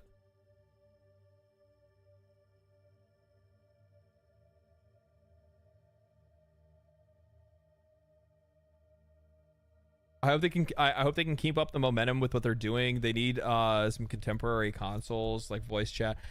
I just really wish that I hope that it takes a step forward. That's the only thing that I want.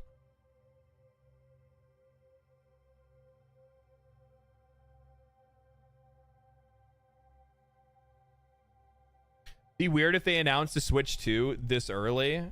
I say wait 8 months. Do you guys really think that they're gonna wait to release the Switch 2 in fucking for like Christmas?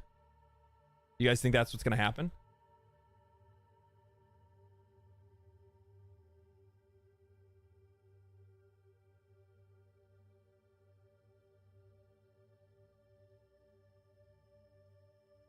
It'd be the best time to release it. It makes sense. I personally think that they'll sell the Switch regardless of whatever time of year they want to sell it. It has to come out for Pokemon. That's actually a really good point. When is the Pokemon game release? Have they given a release date yet?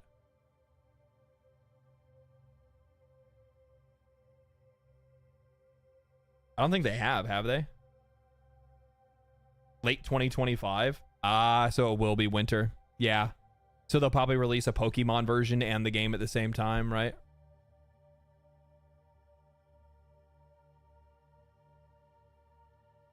Do you think they'll sell a collector's version of the Switch 2 with the Pokemon like skin on it and all that shit?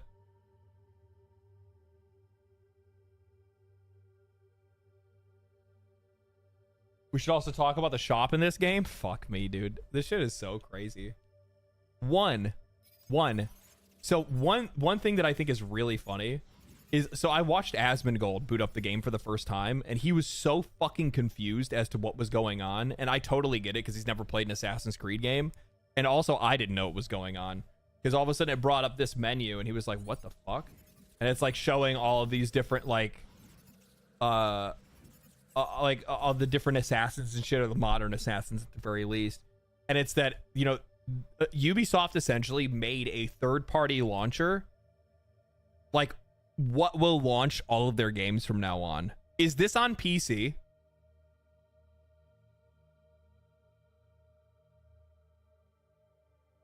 Or sorry, not PC. Is this on console? Like the Animus. Does this pop up when you launch Assassin's Creed Shadows on console?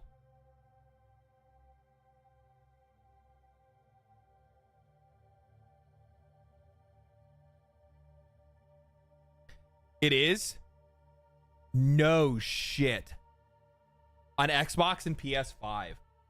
So they've essentially added into their game from here on out a third-party launcher on top of the original OS of your console. That's how they're trying to get around this whole like, oh, like players on Steam and on PC don't like third-party launchers. That's how they're getting around this. You're going to see Sony do the same thing. When you go to launch a PlayStation game, they're all going to launch the same way. It's going to go to a PlayStation dashboard. It's smart. I'll give them that. but like the thing is that like keep in mind like what is it? Is this really is what value does this deliver to the player? It doesn't. What value does this deliver to Ubisoft? A lot. I love how they had a mission in the game that I did, or like I unlocked an achievement, and it gave me in-game credits. And I'm like, you dirty little fucking bastards. It gave me like 300 credits, which obviously you can't even use that. Yeah, you can't use it. That's so fucking gross, dude. That's so gross. It's mobile tactics. It is mobile tactics. They're like, here's 300. Oh, you can't buy anything? Oh, if you only had 200 more credits. Well, what can you get? Oh, you can buy 1,000 credits. Or no, these aren't even credits. How many credits can you buy?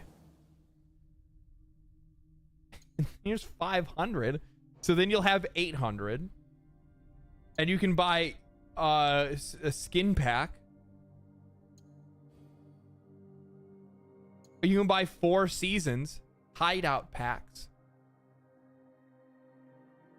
You can buy some more stuff for your hideout, but you're still gonna have some left over. You're gonna have some left, or you're gonna be just short of being able to get your dragon mount in your single player game. You can't afford the weapons. That's a bit too much. What kind of stats do these have? The stats on them is like that's really nice. It actually this is really cool, guys. Look, it goes to my level. So it tells me what, like, how powerful it would be if I bought it right now. Plus 35 damage when facing a single enemy. Ooh, that's really nice. I still don't understand how to unlock. Look, I can even compare my equipment that I'm using right now. Wow.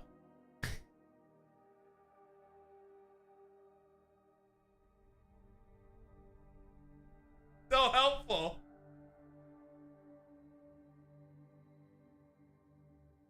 Oh, God.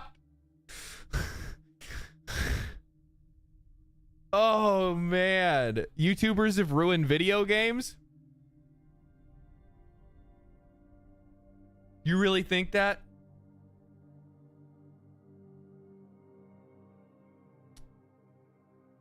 Awareness hurts, doesn't it? Awareness hurts. It's like Neo in the Matrix, right? You know, that first time waking up, it hurts. Ignorance truly is bliss.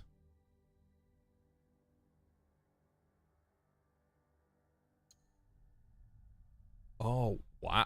What the fuck? What the fuck?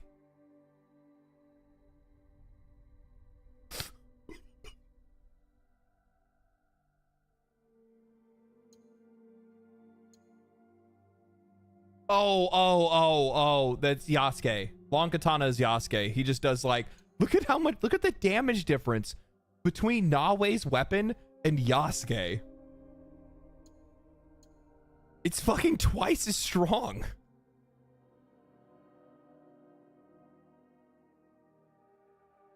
Some YouTubers exaggerate sometimes, bro. Well, then don't fucking watch them. Don't seek out shit that makes you mad. Level 1 versus level 13? Is that what it showed? Oh, hold on. Oh, damn it. Compare. Oh, oh, that was showing like, because I don't have a long katana. That's why. This is the one we were looking at originally, which is like my actual katana that I'm using in game versus the one that I can buy. Or this is the Kusurigama here, but this is my katana versus the Kusurigama. This is my katana versus a katana. There's your accuracy that you want. They're angry at the YouTube algorithm, probably. Bro, I saw somebody that said please get out of my recommended. And I'm like, there's literally a fucking button on screen for you to say never recommend this channel.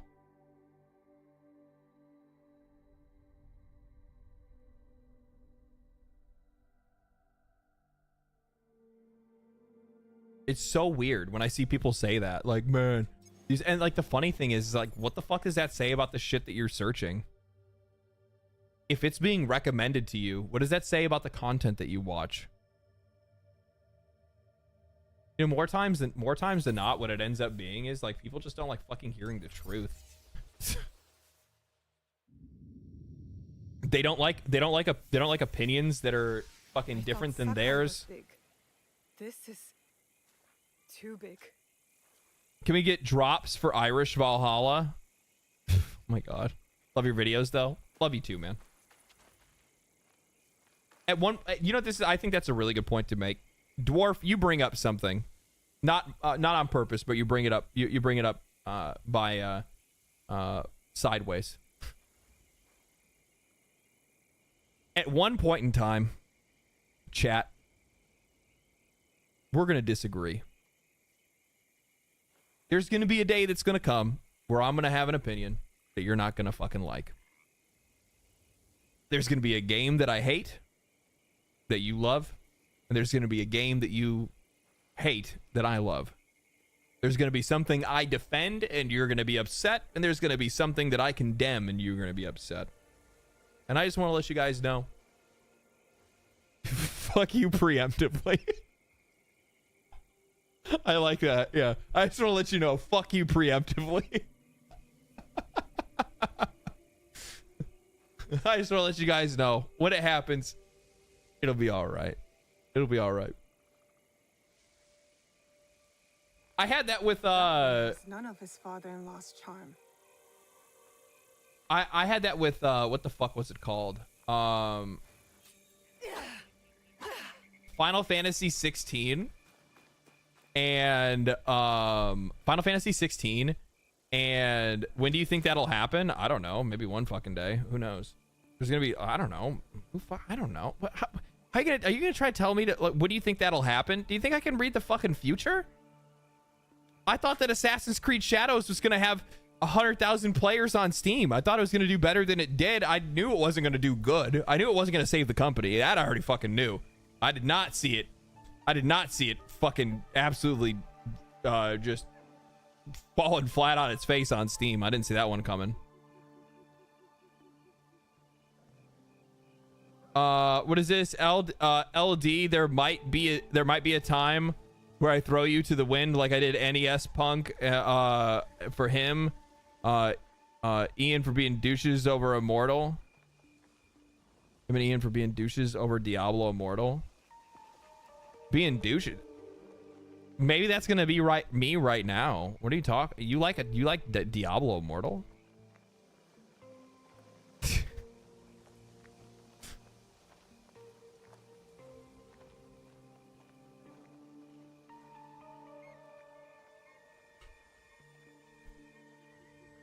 Got thrown out the window when him and he shat on the people. Diablo Immortal being announced. Oh, when they announced it, I have no idea.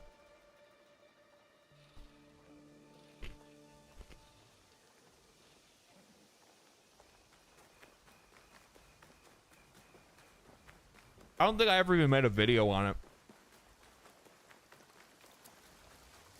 You want to know what my opinion on Diablo Immortal was? Like I was looking at like Diablo fans that were getting upset about it, and I was just like, you guys are fucking stupid. Like when they were all crying and begging for it to get a PC launcher, I was like, why are you guys wanting to inflict self-harm? Like, you're not gonna like this game. It should, like, this game isn't being made for you. It's being made for mobile cucks. Like, people that hate their fucking wallet. Why would you beg for this game? Why would you beg for it to be on PC? Like, it's made for people that want to just fucking torch. Like, do you not know what a mobile game is? Like, come on. Look at people that, like, look at gacha games. Like, the people that are playing gacha games know what they're doing. Whoa, whoa, whoa, whoa, whoa. What? Wait, you want some? You want this? I understand. What's in there? What's so special? Find the lost pages.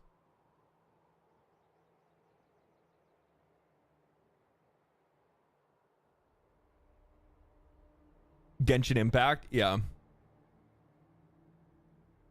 How do we manage to get a single player Final Fantasy game? If you had said that 10 years ago, would it have, might I not believe you? I don't know.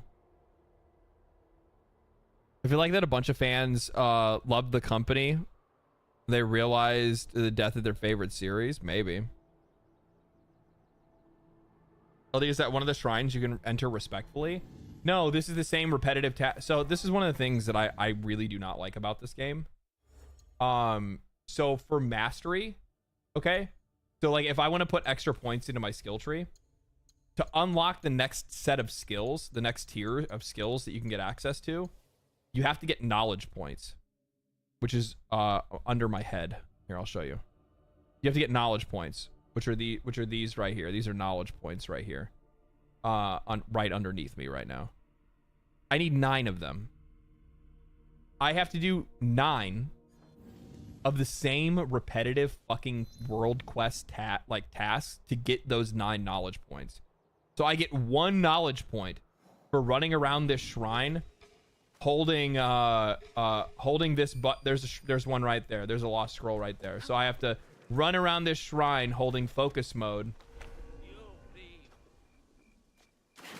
So I can find these lost pages and get a knowledge point. I'm going to show you guys the skill required for me to do this. Is there like a fucking... Doesn't look like it.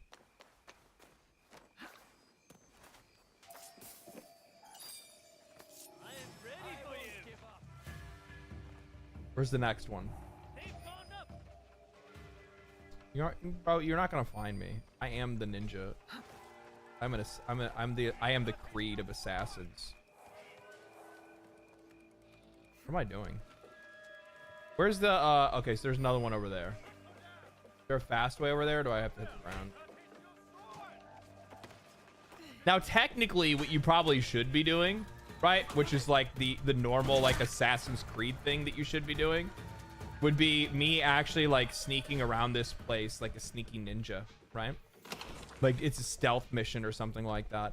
But after you've done a quest like this, I've already done this 10 times, okay? I've already done this 10 times. Not at this temple specifically, but at temples across the world.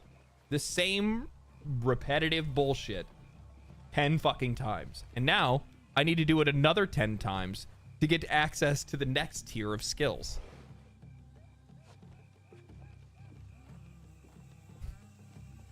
So what ends up happening is that what would be these really cool and immersive elements of the game devolve into you just trying to game the system and just rush through it so you can get what you need and then get out of there. That's it, right? I could be fighting these guys, assassinating people, being sneaky. Nah, I'm just holding my trigger, looking for the thing looking for the glowing dot, and then running to the glowing dot.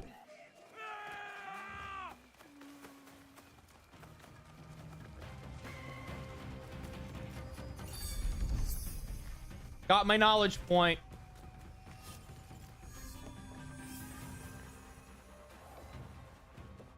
Standard Ubisoft play loop, literally.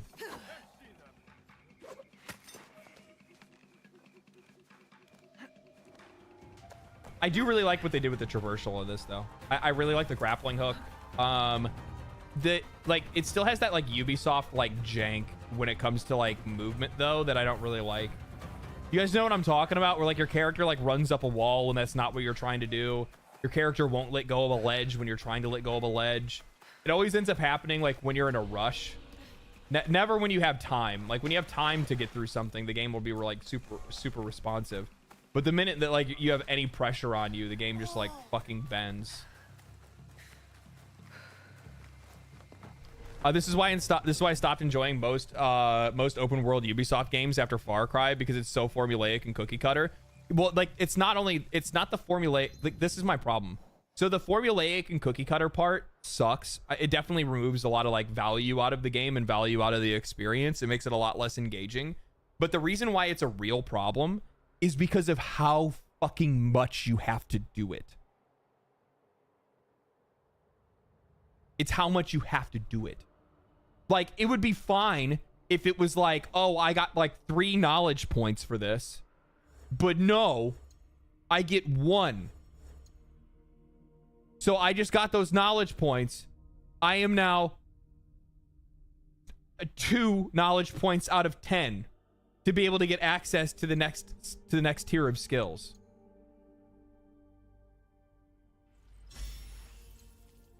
So like, I like using katanas, right? Like that's my deal. I like using katanas.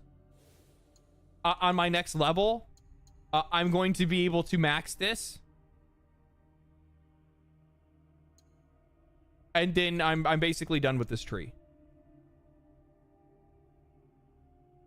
Until I go and do 8 more of those things to unlock the next tier of skills.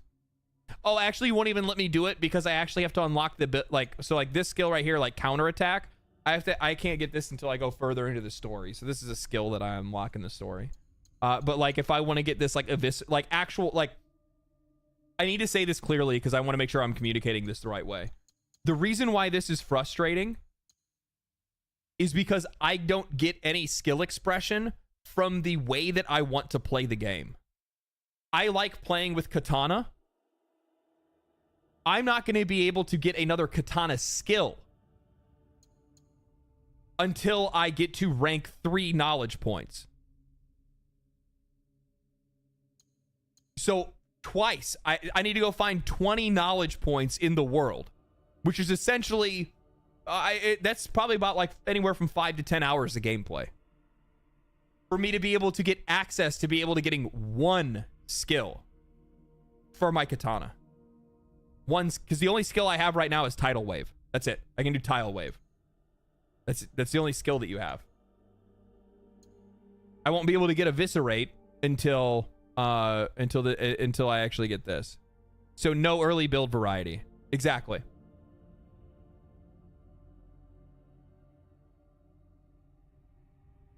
Yeah. So I have to. So instead, if I want to get any other skills, I have to get them for another piece of equipment, and then swap between the two, right? So like I'm working on Kusurigama now. I'm buying like Kusurigami stuff, but I need 5 mastery points to get exposed wound or entanglement.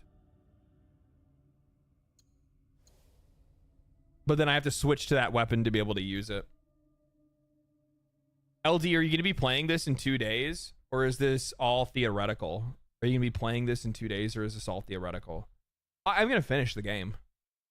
Yeah, I mean, like, I kind of have, like, that's just kind of like a me thing. Even if it's a game that I don't necessarily like, I still at least try to finish it because I want to be able to have the experience to talk about it. The last thing I want to do is like not know what I'm talking about when I'm playing, or like criticizing a game.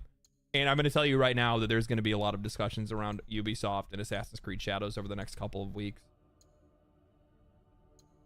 The fate of the company's riding on it. There's going to be a lot of shit that's going to go down in the next couple of weeks.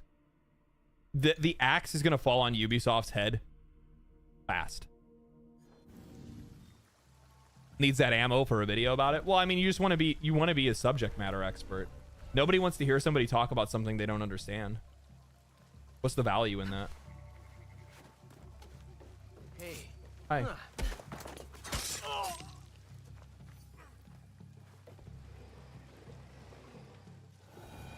Huh?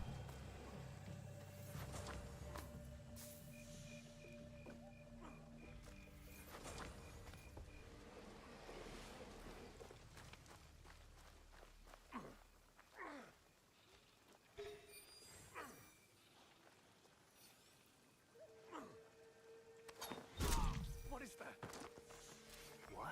What happened to him, man? I'd be careful if I were you. You were who? Dead? You stupid motherfucker. Give me that shit.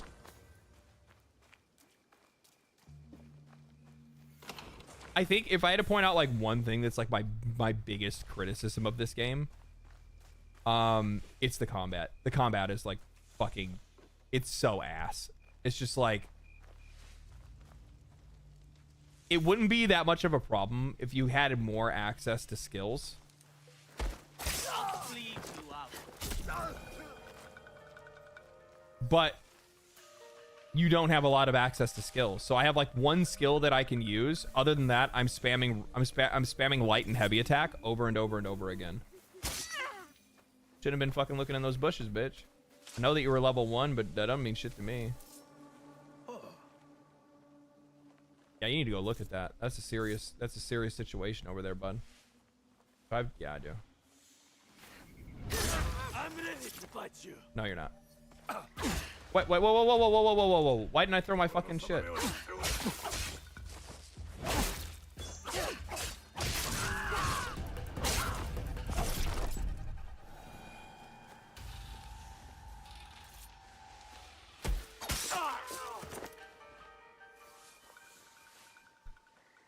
So the stealth isn't bad, but the combat is basic. Yeah, no, I probably should have talked about this in my review. The stealth is really good. They did much like the stealth is pretty solid. I have zero complaints about playing stealth in this game. But the problem is that you're gonna have some people that do not want to play the game as stealth, right? Like that's kind of like that was like the cooler part about playing like the original trilogy.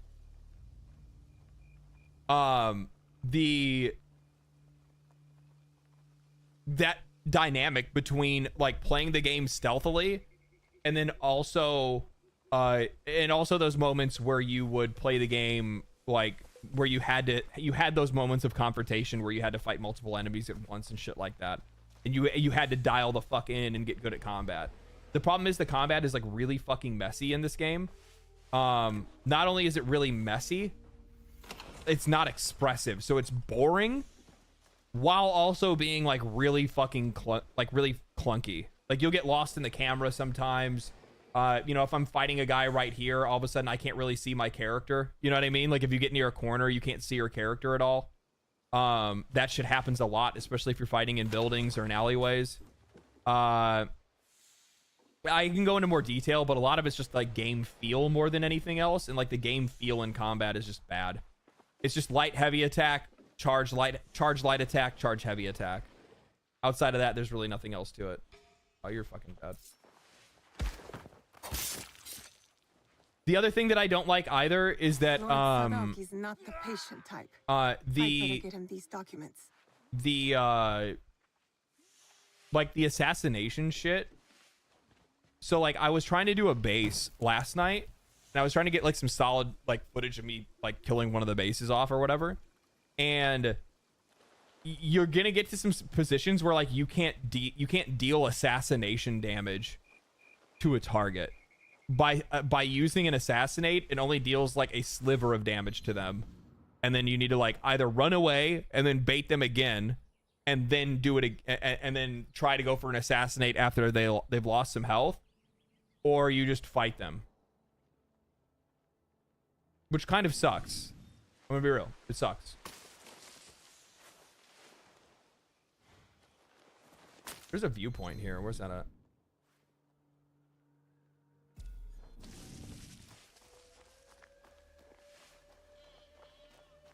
The world, it feels like the issue is the world feels like a generic Assassin's Creed world with Japanese flavors. No, actually, that's one thing that I will not criticize about this game. Okay, I take that back. I will criticize it. Partially. The world is actually really fucking cool. The art, the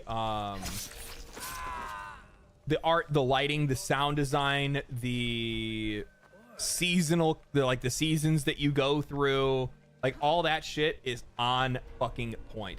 This might be like one of the prettiest video game worlds ever made.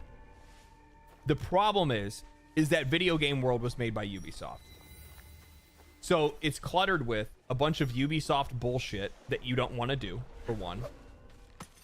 And it's also not necessarily designed very well from a gameplay standpoint. So like a really good example of this is like they did a really good job at like recreating what we would call like verticality in Japan, because Japan has a lot of verticality and there's mountains and shit like that, right? And they do a really good job at recreating that, like how hilly and mountainous it can be. The problem is that you cannot traverse those mountains and hills without walking paths. So if you try to go off of the path, like the roads, you can't traverse it.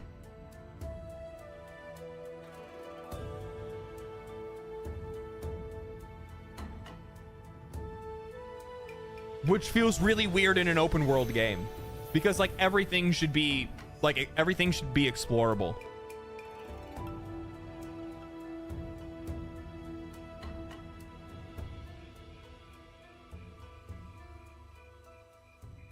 The roof hole is out of place. Is it? I don't know anything about Japanese architecture.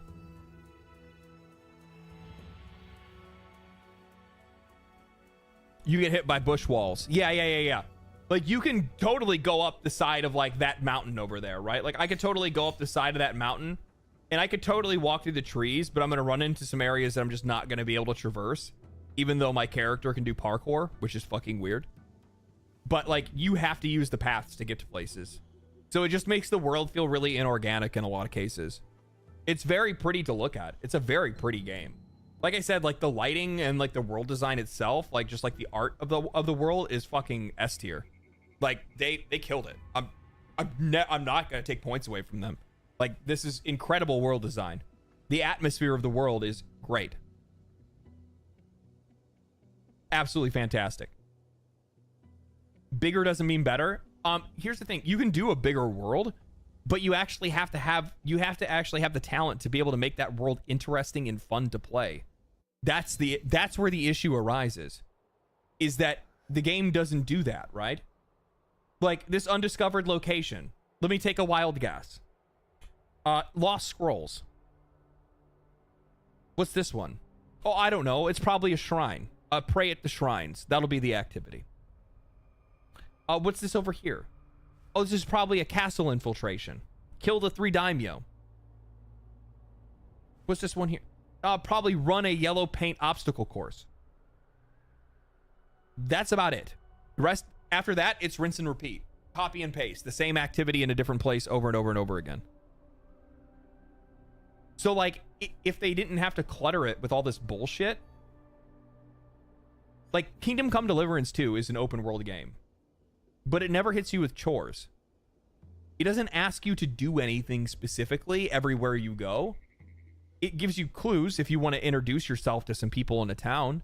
And then it gives you some, like, emergent quest where you go and find out, like... I did this, like, really fucking crazy quest where these, like, people were complaining about how they were, like...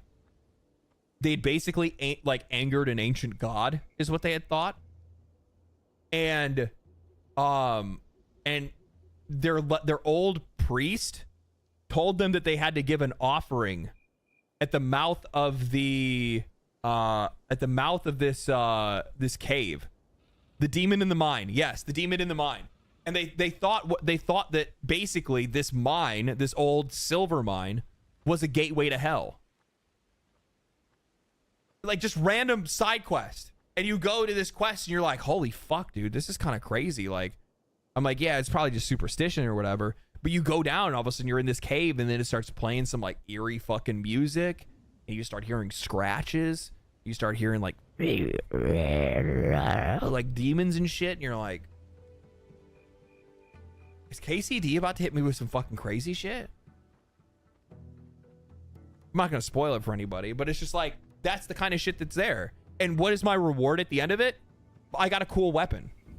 Or I got a piece of armor.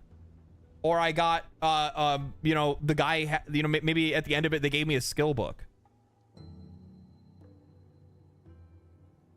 Like, that shit's really fucking cool. It was a meaningful experience, and then I got a reward that made it feel worth it.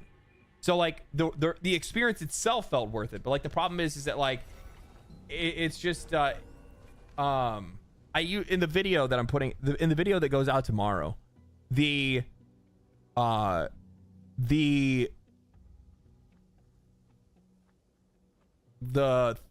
like words that I use, the words that I use, how I put it, it's the conditioning machine, monkey, banana, right?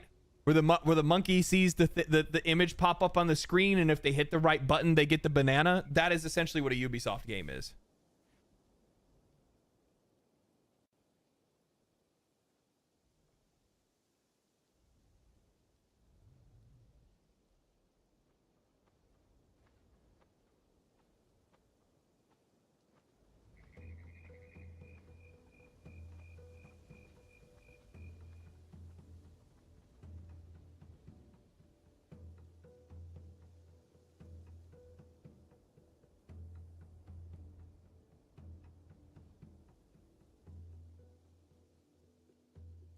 Pavlonian training, yes. Yeah. I wish it wasn't so funny. I'm sorry, but that's what it is. That's what it is.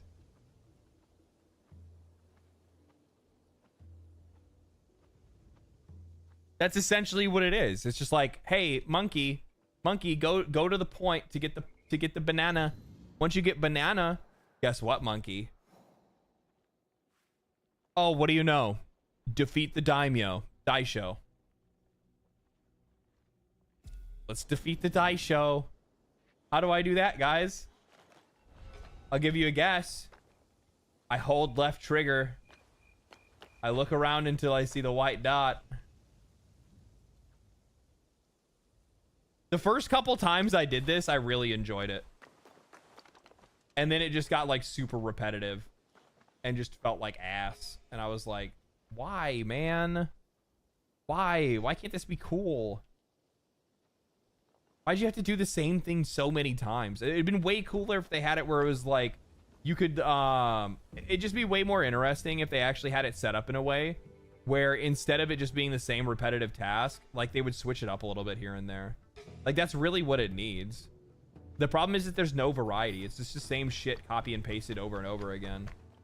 And what's really funny is that like I saw a lot of people that were like basically talking about like how great it is that Ubisoft like polished the game. And this is like this is the most polished release Ubisoft has ever had. And what I found really funny about that is the same thing, like people applauded them for like taking that time to polish the game. They also applauded them for what was it? The whole like basically making like all future DLC content is just gonna come with the game. The only reason they did that shit is because their back's against the wall. The only reason why they gave everybody the future DLC, the only reason why they polished the game was because people didn't put up with the slop that was Outlaws. If Outlaws would have sold, do you think that they would have pushed back Assassin's Creed Shadows? Do you think that they would have given people the DLC for free?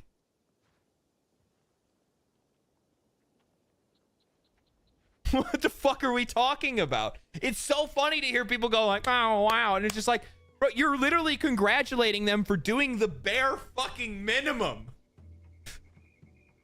The bare minimum. They have the fear of God in their eyes, like you said. Like you said, Obsidian doesn't have anything to fear. Ubisoft is on death's row. Yes.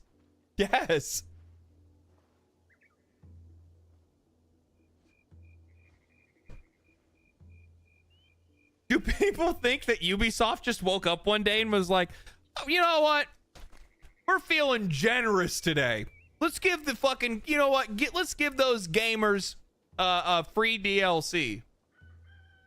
You think they can afford to do that?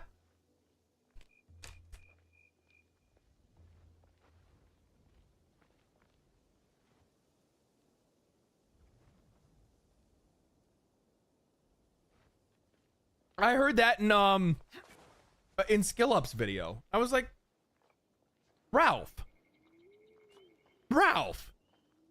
You know that they wouldn't have fucking done this if it wasn't for the fact that they were about to go out of fucking business.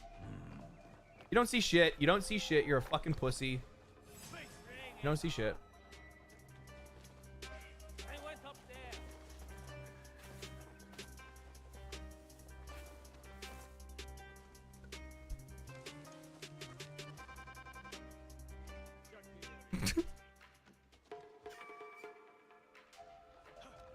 No, no, no, no, no.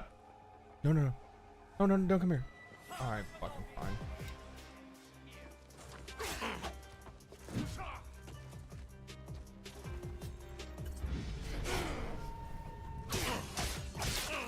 Are you sure you want to fight me?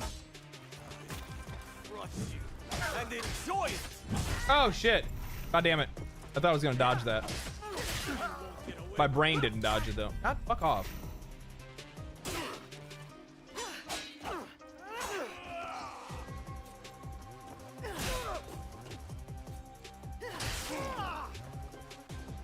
All right, let's try not to die here. He can't invest me.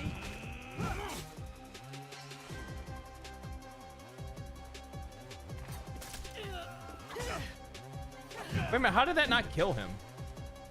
Oh, it did kill him. All right, let's do this. We dueling. No, I'm gonna die. God damn it. There we go. The dodge window is really weird in this game.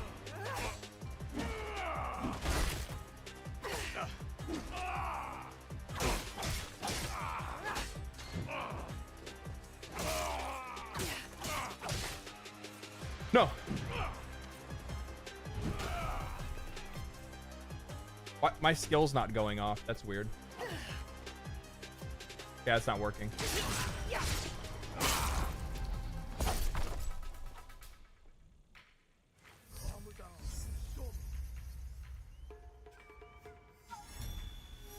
Shiro is angry with Taro because he disrespected Ichihime and Goro. This family drama is hard to follow. Apparently that was a fucking like dude. What the fuck? Was that like some... Who was that guy that I just killed? Okay, unknown organization. I just killed some dude that apparently was part of some fucking thing. Nail biter? Yeah, a little bit. Had to fucking dial in there for a second. Music feels like cyberpunk. I actually don't mind the music in the game. It just doesn't really fit sometimes. Whoa! Holy shit! What the fuck are you doing here?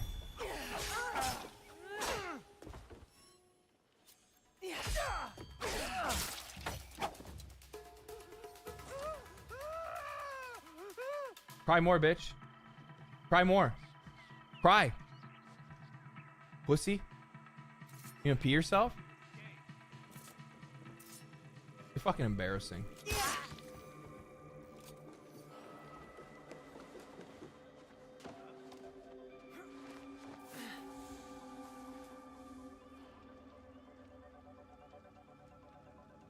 Sounds out of place. It does sound out of place. It's not that it's like bad music. It's just, I don't know. It just doesn't really fit the setting. But also at the exact same time, like I recognize as well, and I'll probably talk about this when I reach a different video at one point. Like I recognize as well that I am predisposed to be incredibly judgmental of this game. To be overly critical. But you know whose fault that is? Not mine. Not mine.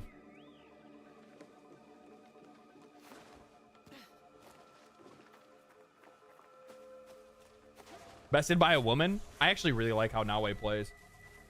Also on top of that, like I saw some people that were bitching before about like, oh, fucking woman video game. I'm like, dude, I have no problem with a woman protagonist. Zero issue at all. Fuck, I play female. If I have the choice 9 times out of 10, I tend to play the female character in games. They fucking look cooler in armor. They end up being more interesting more times than not. Well, I mean, an RPG doesn't really fucking matter, right? It's just armor. And also, I am in the fucking camp of people that's like, if I'm gonna stare at a fucking ass in a video game, I'd rather stare at a woman's ass. I'm just gonna be real. I'm gonna be honest with you. Just gonna say it like it is. You know what I mean? I don't know what this key is for. Oh, it opens the gate. That's what it does.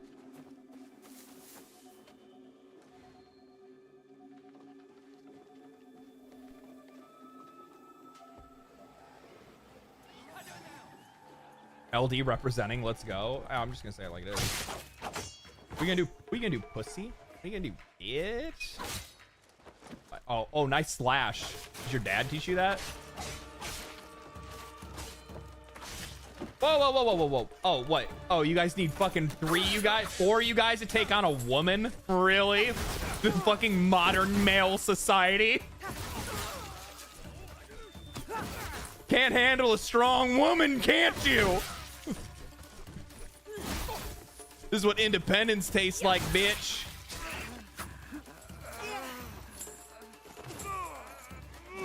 Damn, ow, that actually hurt. What the fuck?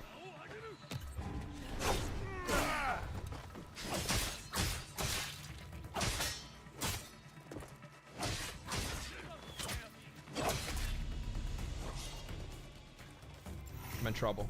I'm in trouble. I need to run away. I'm just kidding, bitch. Okay, now I'm gonna run away. Just kidding. I'm just baiting you, dog. I'm just baiting you, dog. I didn't mean it. I didn't mean it. You should not have been able to hit me in the middle of my ability. That should have been like a time stop or something like that. I'm fucked. I'm gonna get hit by something. I won't get away? Oh, fuck. You got a bow and arrow. That's kind of cheating, right? Or you got to bring a gun to a knife fight, dog.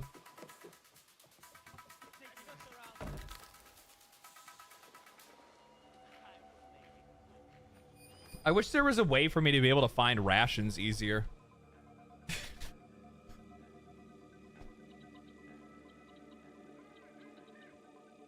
Does bleed even do anything? I think it's supposed to be like exposed weakness or something like that. This is a female fury? Yeah. This is a I just hope you guys know this is a feminist stream.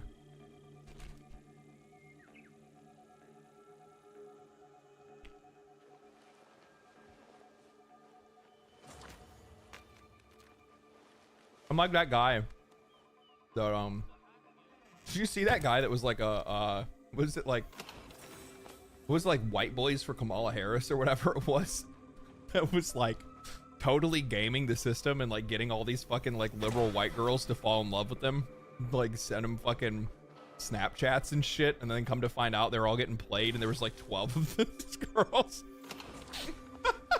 all sending this dude pictures, and they find out. And I'm like, you dumb fucking bitches thought that there was a fucking male feminist that was attractive? Come on, dog. What the fuck?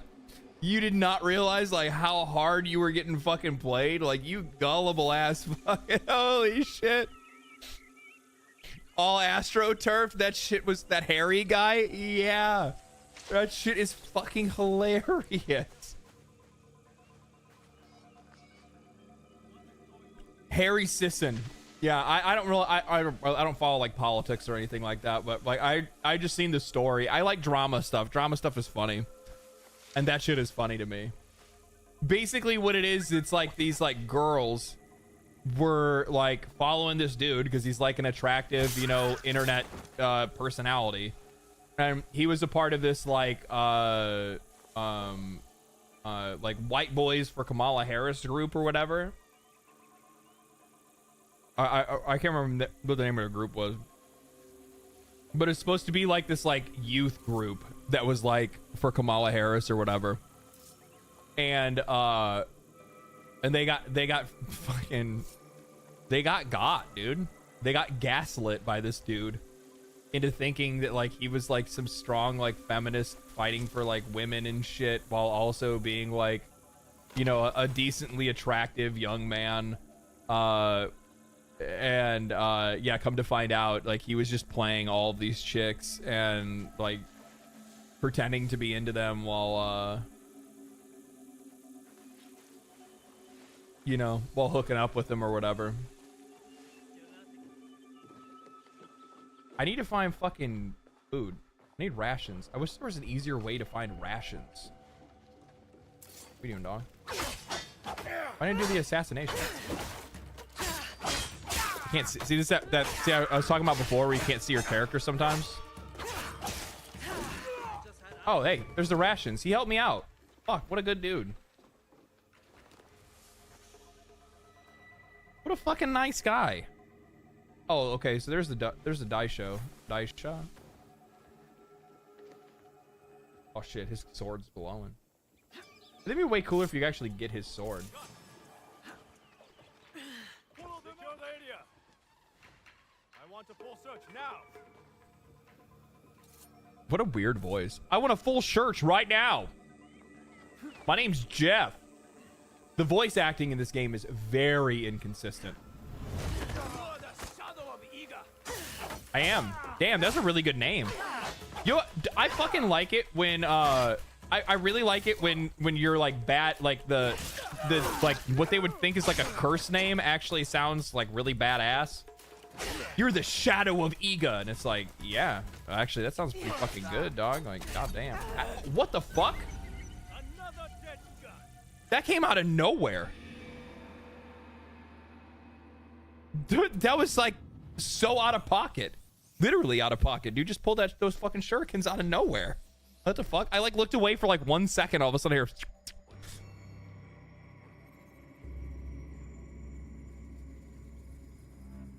That was a horrible takedown from the Rock.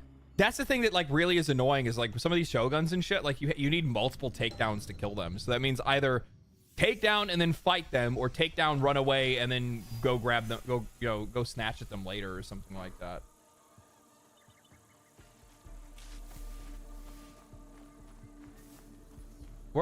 This is before I got the rations. And the rations should be in here somewhere. Oh! That was close. Here, you can go in here. You can stay in the sun room. I think it's in this room. Oh, maybe not. You saw me.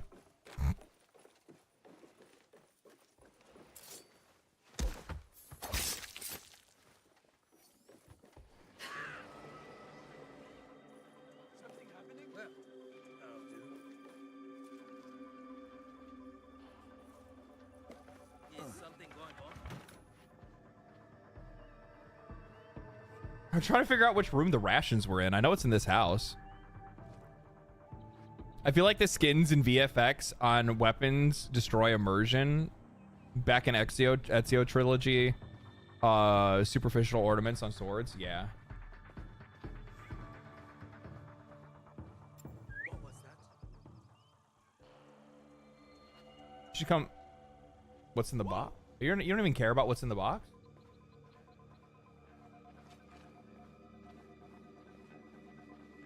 What the fuck? What the fuck is going on? What?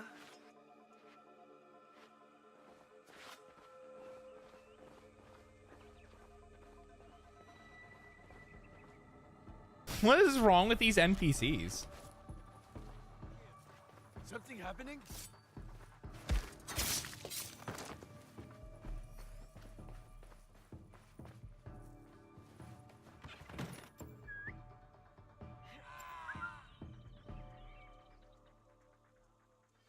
You seen the movies? The real counterpart is the masses buying crap from Sturgo Entertainment. Yeah. I really, I was thinking about this the other day. Like, I really wish that they like actually like fleshed out that fucking story. I think one of the disappointing things for a lot of players is that like Assassin's Creed just never turned into the thing that we always thought it was going to be. Like, the whole idea was us taking on this like assassin training so that like we could like be a fucking dope ass assassin in like the future, like in a modern, like, dude, a modern futuristic, good, by the way, like a good Assassin's Creed game, right? Like I'm not talking about just like their Assassin's Creed game today, but like what, like when we were younger, or like when like we played the original trilogy, like what we imagined the series would turn into be. Like I think I had an image of this like fucking super dope open world game that just never existed. Like this so like modern futuristic. I mean, like when I was a kid when I played Assassin's Creed, right? So like when I played the first Assassin's Creed game, like I like pictured Desmond with like digital like a digital fucking assassin blade and shit. They took Desmond in the game and the gang away. I know, it's just so fucking weird, dude. It was a mistake to scrap Desmond's story. AC felt so aimless since then. Yeah.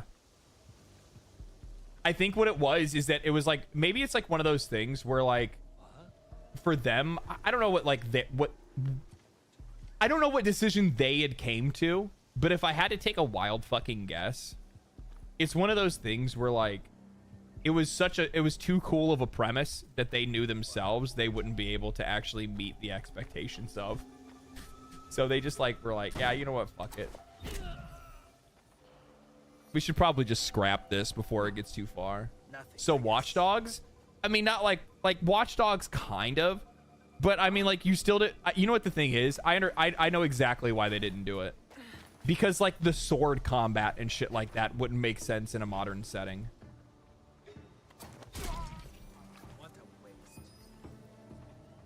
That's really what it comes down to. The sword, like being like the sword combat and shit is just like what makes these games Assassin's Creed. It was what makes them fun. They would essentially have to make like the Division or something like that, right? It'd have to be like a third person shooter or something, and that's just not what they wanted to do.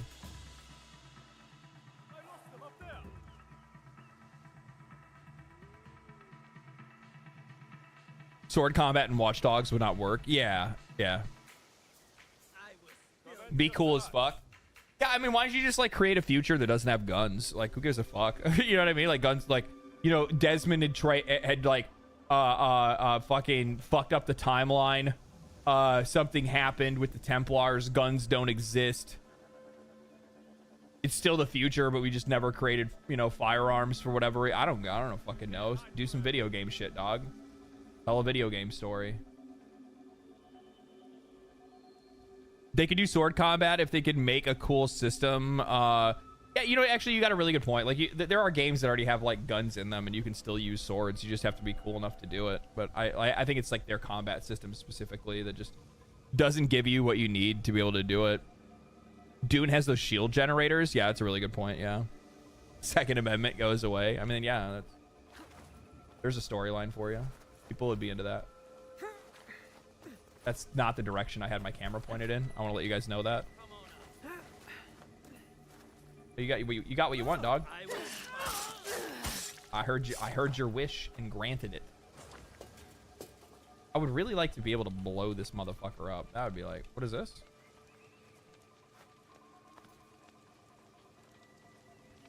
That's it? Nothing?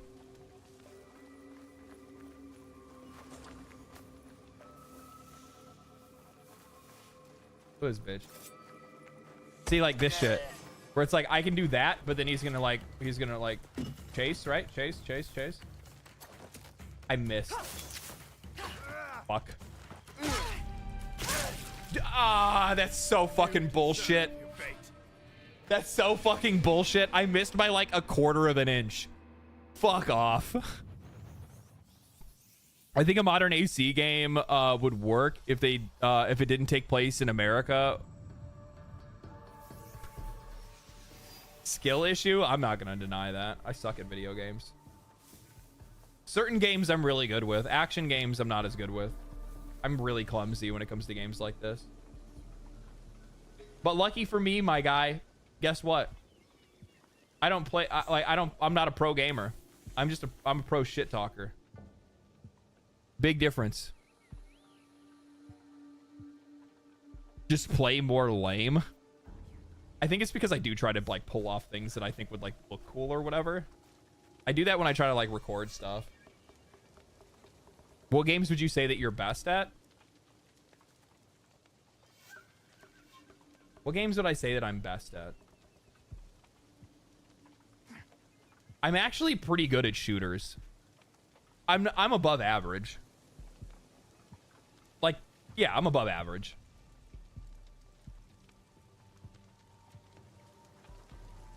I mean, I had like a 2.0 or like 2.0 KD in fucking Warzone when I played Verdansk.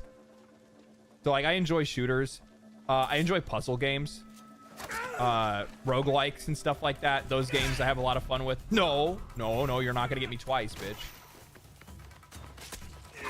Oh, it targets the body. That's what happened. It's not that I miss, it's that the game targets the body on the ground.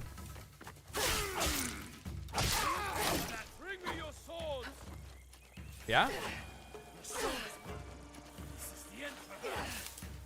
What happened to his weakness state? I like how that just disappeared immediately. Okay.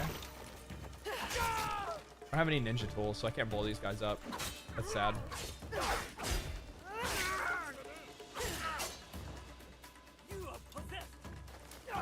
You are possessed? I am. Possessed by feminism.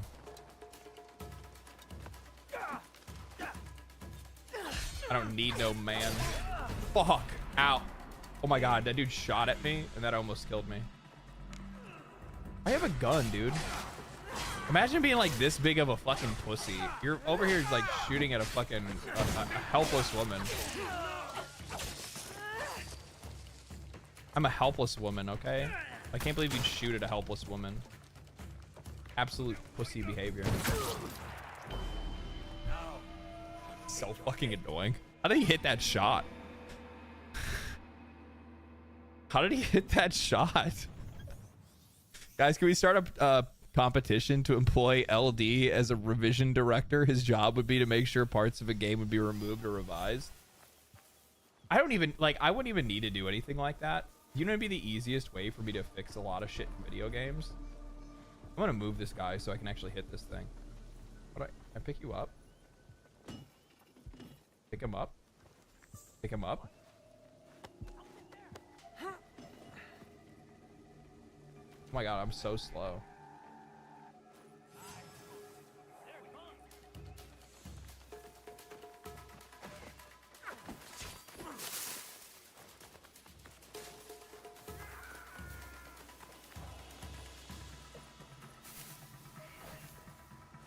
You didn't see me go into the... Yes, fuck.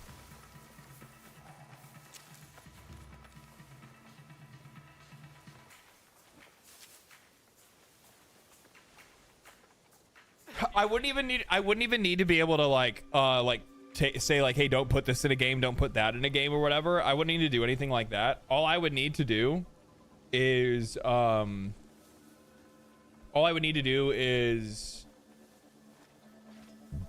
don't even know. Just like tell people what they want, like what people want. It's so, like, or like show developers how to look for what people want nowadays.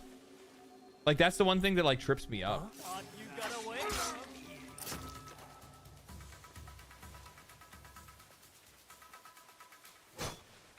Bro, you don't even see me. I'm on the other side of a wall. I won't let you escape.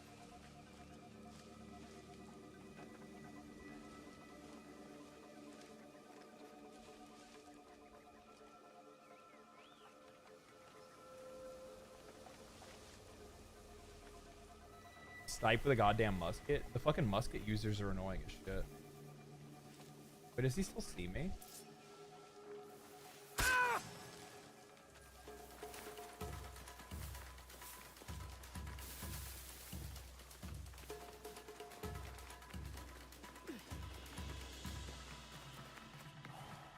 No clue where they went. I'm ready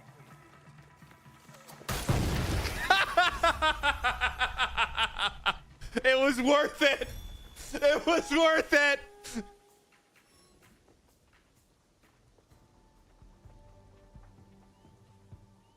It was worth it.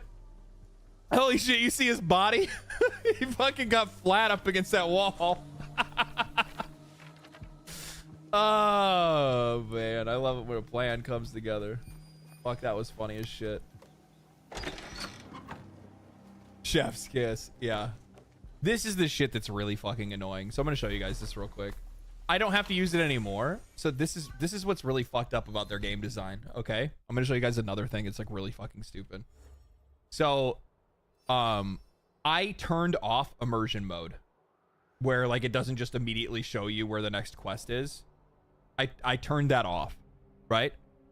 The reason I turned that off is because initially it made it where like you got scouts, and you can use the scouts to be able to go off the information, the clues that the game gave you, to be able to send the scouts to an area and find the quest that you're looking for. Okay? Cool. It's an interesting feature. It's immersive. I like it. Okay? The problem is that by using the scouts to find things on the map means that you can't use scouts to smuggle resources. So you have to choose either or. Do you want more resources so that you can build your base and get better passives? Or do you want to use our cool immersive thing that we made for the game? Well, if you want to use the cool immersive thing that you're never going to be able to smuggle things, which means that you're never going to be able to upgrade your base effectively, which means you have to farm a shitload of the smaller materials, or you can spend money. So it's like if you play the game as intended, they are pushing you to spend money or waste your time more. So that you can completely get rid of the whole worrying about not being able to like build a base or whatever and use your people to smuggle material like this if you turn the immersive mode off.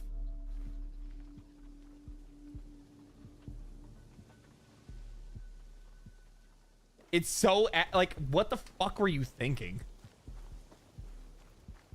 That's why, like, I had seen somebody say, I forgot, somebody said something, and I was just like, I've never seen a company like so frequently within a single game sabotage its own design. It's so weird.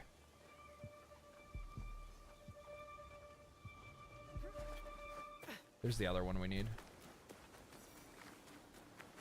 Like the same thing goes for like the immersive mode, like the more immersive gameplay without like the icons and shit all over the place, which is great, and not a lot of icons like leading you in directions. But the problem is that because there's no like visual indicators. I'll show you guys this. Actually, this is another really good example of like really bad world design. The world itself is really pretty. I actually like running around in the world and stuff like that. The sound design is so fucking good. The brush, like the whisper of the wind, the brushing of the trees, like that shit is cool. There is nothing in this area here that signifies that this guy would be here.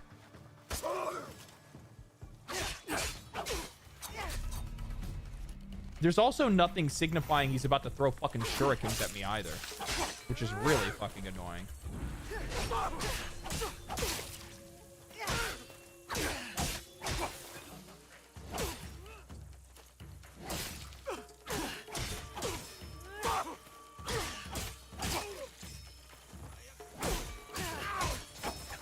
Can't see. And he almost killed me because I couldn't see in the wall. So let me emphasize this a little bit more so you guys can understand what I'm talking about. So there's these missions that you have if you guys aren't playing the game. I also wouldn't suggest anybody to buy this game. I would wait until it's on sale, which will be on sale very soon. There's nothing in this area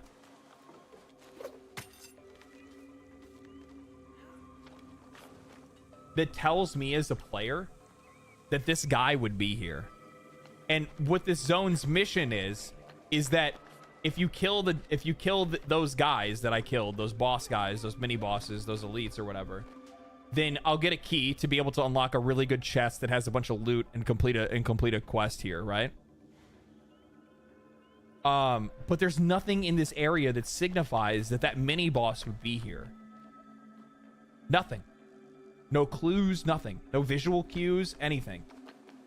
So the only way that you can find them is by using your focus mode to see the little glowing dots and completely undo the point of having the glowing dots not be on the fucking screen.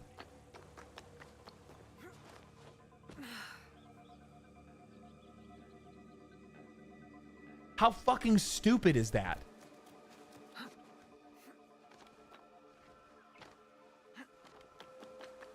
Like, your own game design defeats the purpose of you trying to make the game more immersive.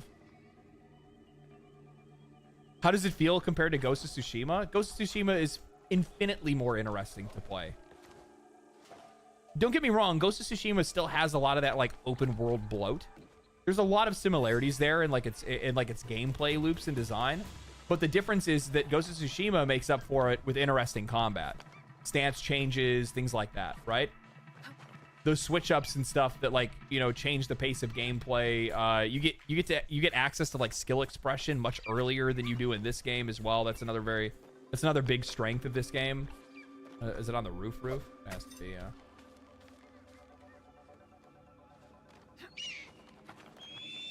I guess I could have fast traveled up here.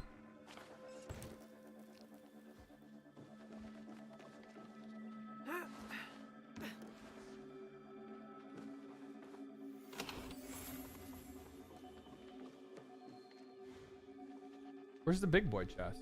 Did I pass it? Is it right here? I think it is. Yeah, it's it right here. The Protector's armor. Legendary equipment. Oh, is this Yasuke shit? Probably.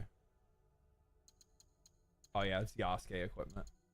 I don't have access. Can't use it.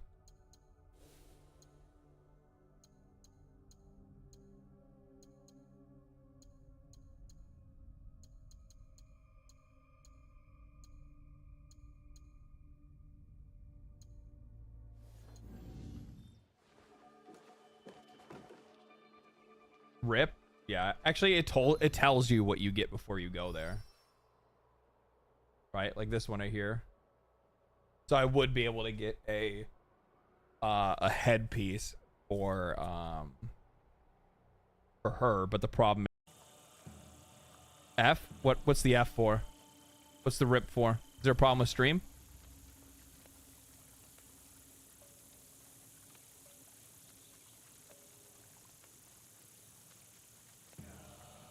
Stream shit itself. Is it good now?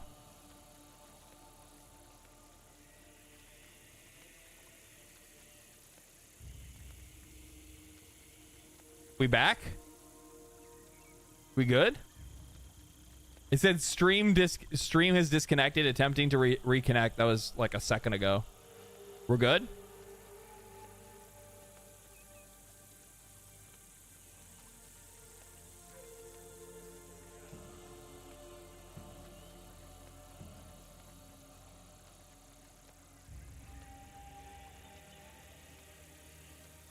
Good? Okay. Okay. That was weird. I wonder what happened.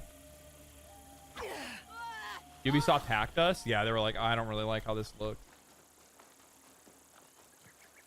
That shit's crazy too. I talk about that in the video that's coming. Like the whole like the task force that they put together. That shit's really worrisome, man. I think a lot of people are going to see me talk about something like that, and they're going to say, like, oh, you're just taking it out of context. You're being reactionary. And you should be reactionary. Anytime a company starts talking about how they're creating a legal task force to combat a legal task force and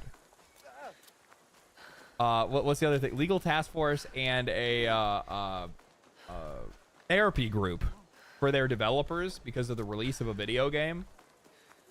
Like,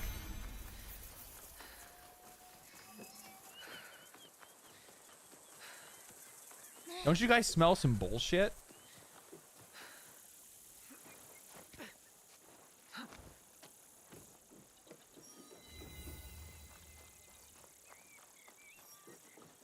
Legendary. My God, dude. I spit. That was funny. Legendary drops confirmed to be a Ubiphobe. Yeah, I'm Allergic to Ubisoft. Do you know why? There is I do like this game for one thing. It's very easy. It's very easy to stream. It's very easy to stream. It's easy for me to like talk and bullshit and play this because it doesn't really require your brain to really be on. This game will tank their studio. This game, here's the thing though. Like this is what I think is really important for some folks to like think about. And it's that this game will not be responsible for Ubisoft like having problems or for Ubisoft shutting down. It's the collection of all of their mistakes. It's the collection of all of their mistakes.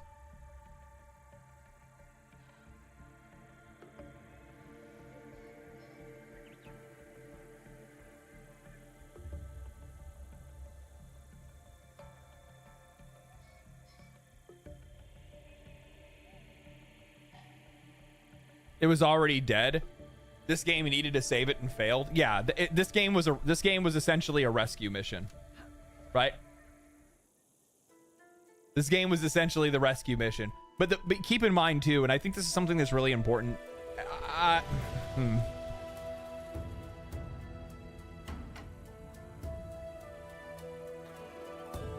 Something I think that's really important for people to keep in mind is that this game was never designed to be the game to save them.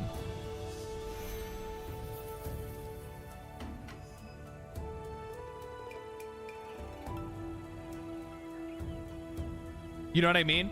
Like this game's been in development for like 7 years, right? Or what? I don't know how long it's been in development, but it's probably been in development for a long time. Like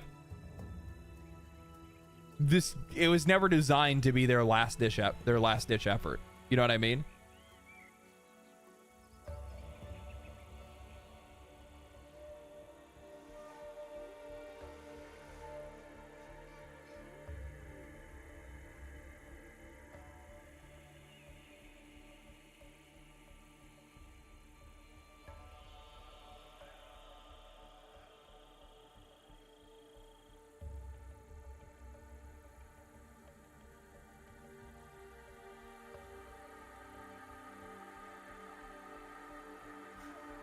Skill Up said if you played the last 3 open world games, you've played this. If you want to play it again, then you should buy this, but don't expect anything new. Yeah, exactly.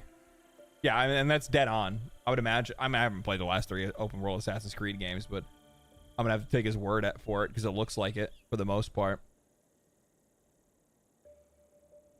They've been essentially making the same game for over 10 years. That kind of goes back to like what we were talking about earlier.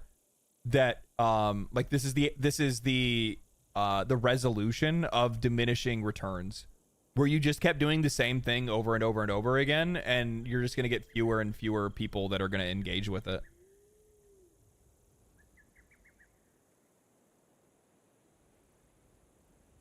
It goes back to what you said earlier. Why are we happy they're failing? Yes, exactly. And I think that's like something that like a lot of people should really try to keep in mind.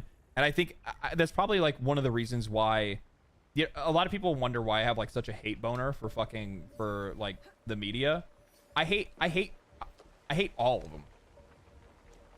I hate video game media. I hate legacy media. I think that all these motherfuckers do is just perpetuate some of the most like hateful fucking shit all the fucking time and try to make it seem like the world is on fire and that you're gonna die tomorrow, and if you don't read their next article, if you don't watch their next show, then you don't know when it's gonna happen, but it's happening and it's gonna come for you. So you better pay attention. Better pay attention.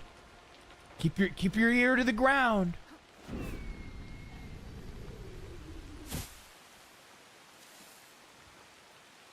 I mean, like, why do you think companies like Ubisoft, you know, feel the need to like create a fucking some type of like task force to fight toxic gamers and attacks and whatnot? Where does that come from? It comes from a media circuit, both like legacy media, like the news and stuff like that, telling them that there are people that are out there that want to hurt them. And it also comes from video games media that's essentially doing the same. That's how that happens.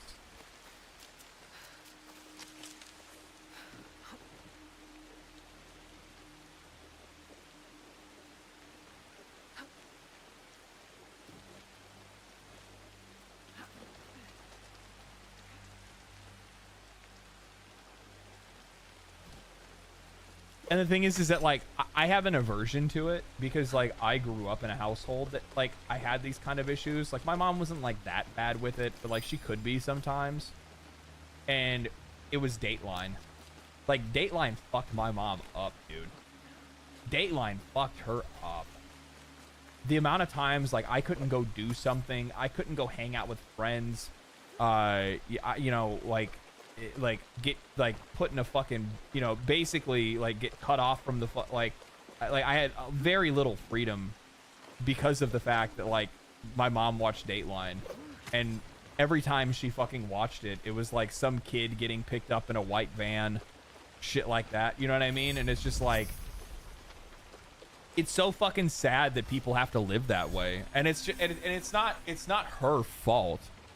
It's not like she's not sentient. It's something that she comes to like realize later, you know what I mean? But the problem is that like that media fucking hype factory, like that's what they fucking do. That's what they turn people into. Who fucking was it? He makes like libertarian conservative like YouTube content now.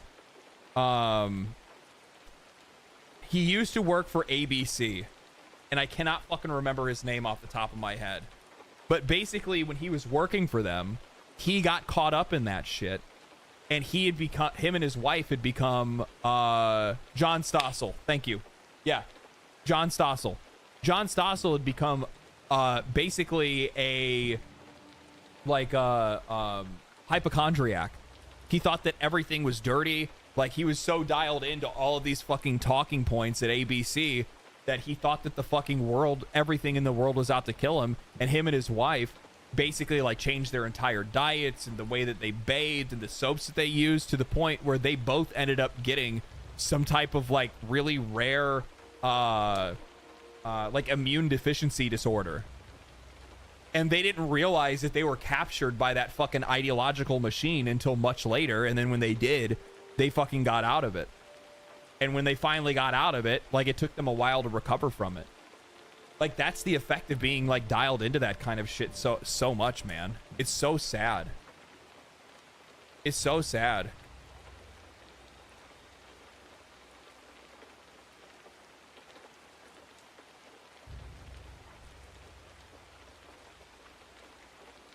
Like the other thing is, it's like a really good example of this as well, right? Is that like I'm gonna use this as an example.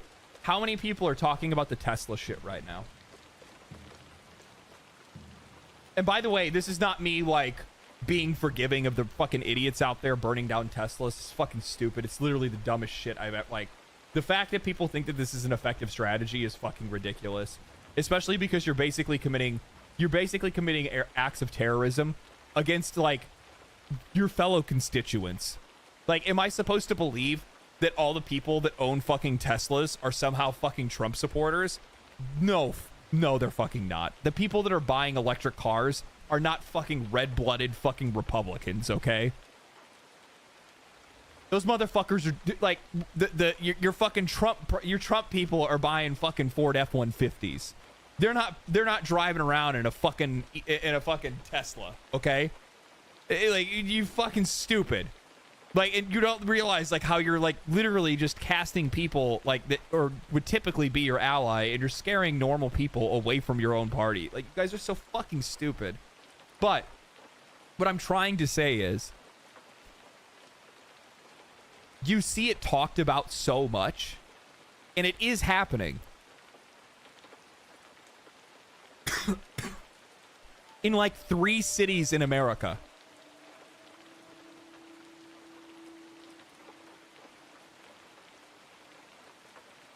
3 cities.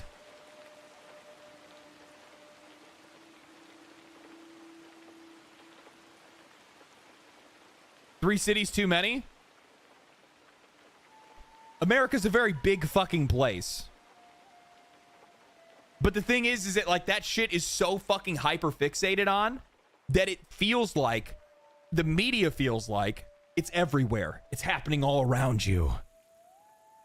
Fuck.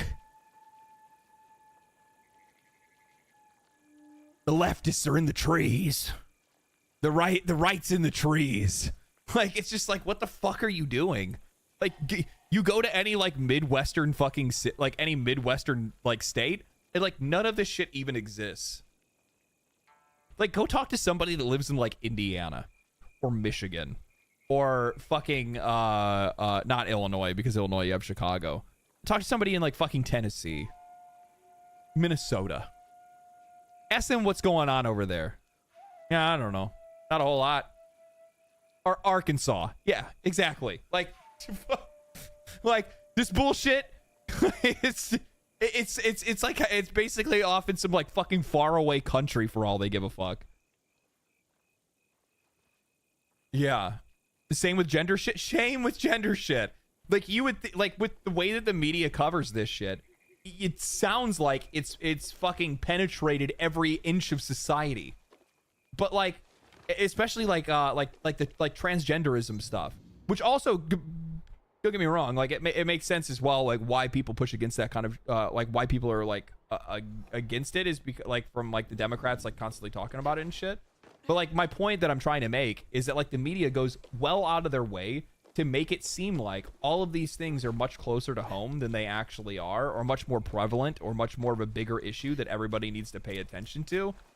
But the chances of you running into any of this shit in your fucking life are like next to fucking zero, depending on where you live in the country. If you live in California and Los Angeles, then fucking yes. If you live in fucking New York City, then yes. If you live in like Dallas or Chicago, then yes. But that's not even close to 90% of this fucking country, which is crazy to me. Bad news sells. It does, and keeping people outraged is the best way to keep people fucking hooked, baby. I'll tell you that right now. That's the business model for them. That's why I try to do my best to just kind of call that shit out the most that I can, for like how like ridiculous it is. How ridiculous it sounds for the things that they talk about, and how extreme they make everything sound all the time. I'm in Indiana and the rest of the world looks very strange to me. I bet it fucking does, bud. I bet it fucking does.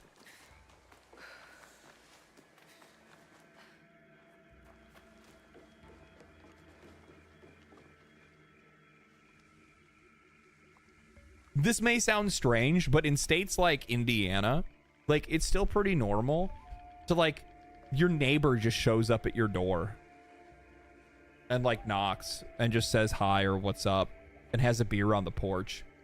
like the world is incredibly normal as long as you're not near any of these like major cities that think they're the fucking main character of the world.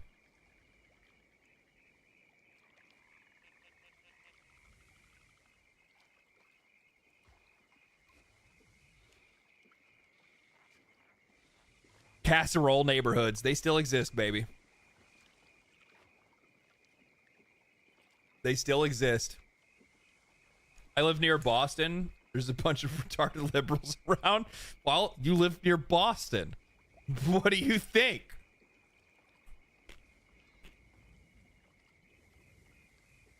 I live in one and work in the other. Smartest choice you could ever make. Money's always good in the main character cities.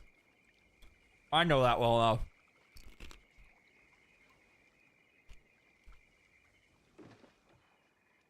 I have the documents. That samurai failed in his duty. They all deserve the failure that is coming for them. You are privileged to be part of a glorious beginning. We will rule a new age. I am more concerned with ending the old one. Lord Nobunaga took power that should only be given by birth. The Odas have always done this. When our task is done, will Lord Mitsuhide claim his birthright? You cannot be expected to understand. Hurry now to Shoryuji Castle. You are summoned. voice acting is so shit. This is what I'm talking about. Like, they have this like really hit or miss voice acting where it's like, I get it. He's a bad guy. He's going to betray me. I get it. You guys don't have, like, you guys did a really good job communicating that. AI voice actor is just so, it's just so weird. Like, the tone is so off. Oh, I'm going to show you guys another thing. Let me show you guys another thing.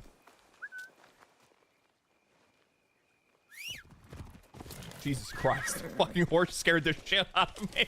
Why the horse has to like fucking attack you to get you to fucking ride it? I have no idea. Have you tried Japanese voice acting? That's actually a really good point. That's probably 1,000 times more bearable.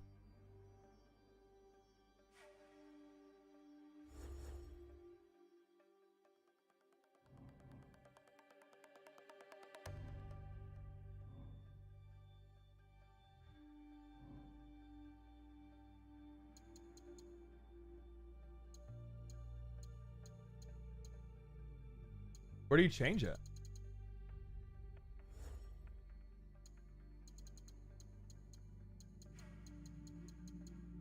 Those are controls. Audio? Oh, there it is. Voice language.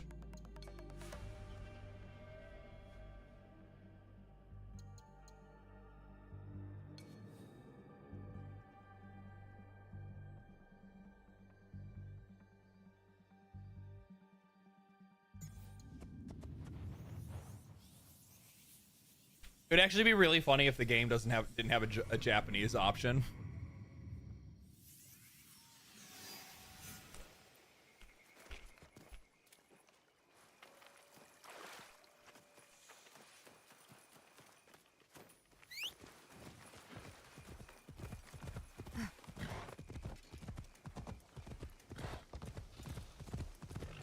Why do Western studios care so much about time? Oh, fuck. Sorry about that. Why do Western studios care so much about money? On the spending at least on the most important things like water quality, surface scattering. It's probably because it's like the easiest thing for them to make. Coming up with original ideas for like original ideas for mechanics and gameplay and shit like that. That's tough. That's tough. That takes talent. That takes visionaries. That takes people that are willing to take risks.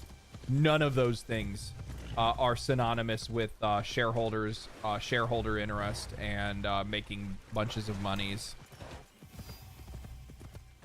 The horse's language isn't in Japanese. Fuck, you might be right.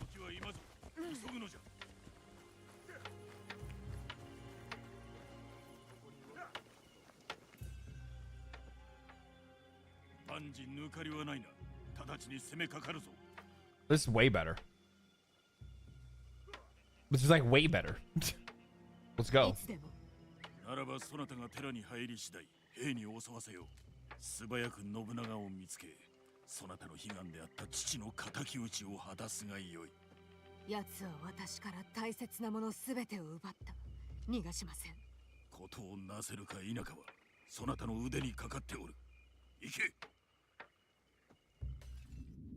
I recognize that voice from an anime.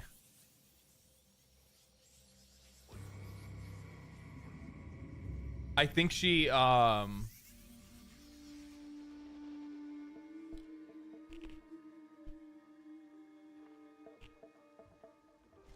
Akane?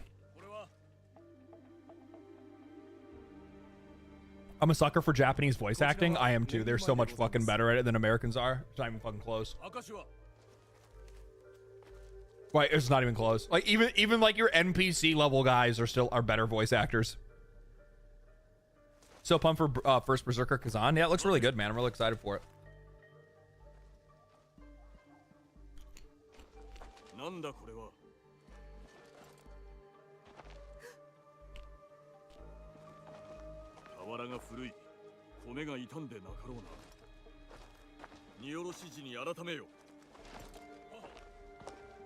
Oh shit.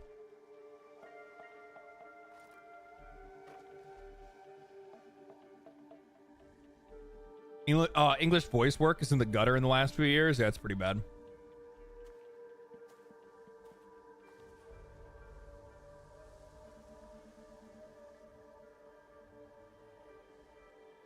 Daoi's voice actor straight up dog shit. Pretty bad. I'm not gonna deny that. How's the game been thus far?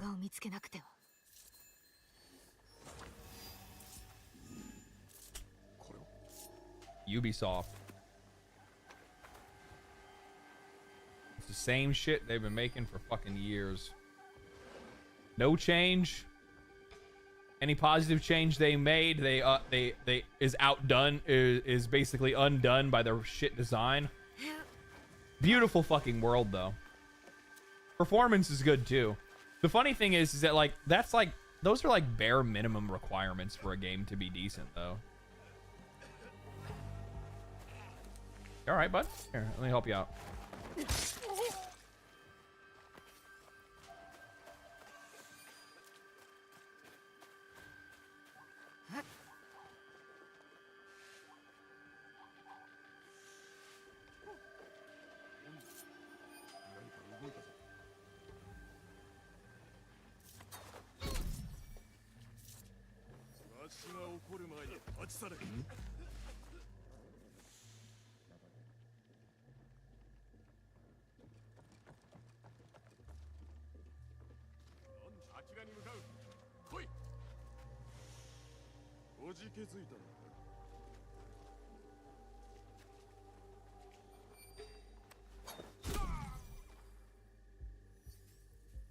Wish this guy was closer so I could assassinate him.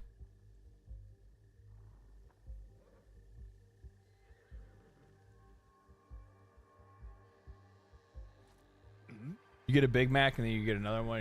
You know what to expect. Yeah, I think yeah, I don't know what happened, dog.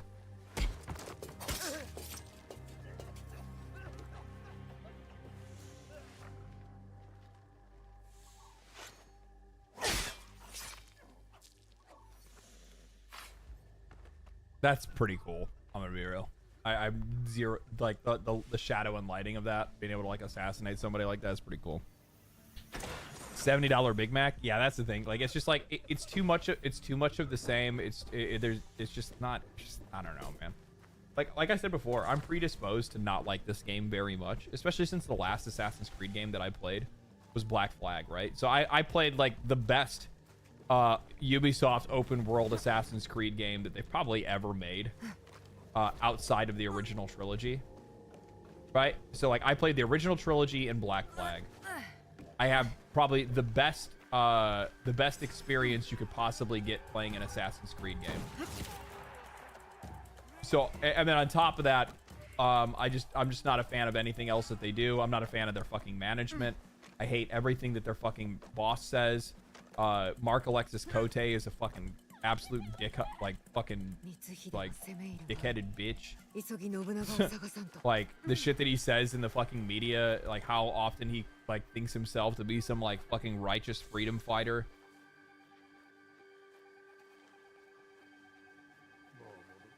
If you played one, you played them all. Yeah.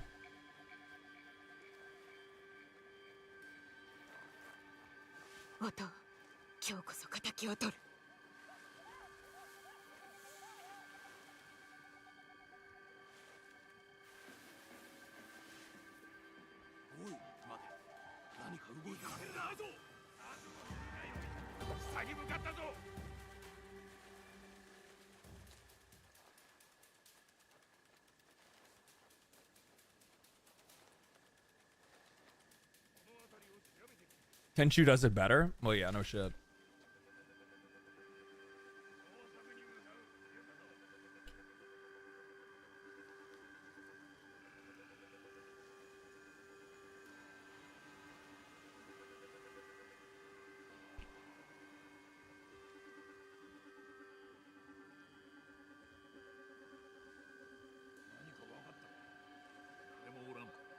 And in Warframe, Octavia finally has a partner.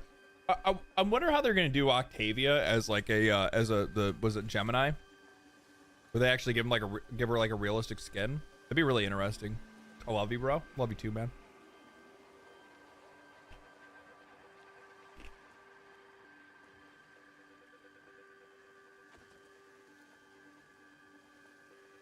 Nice shirt. Can't even see it. It's just a black shirt.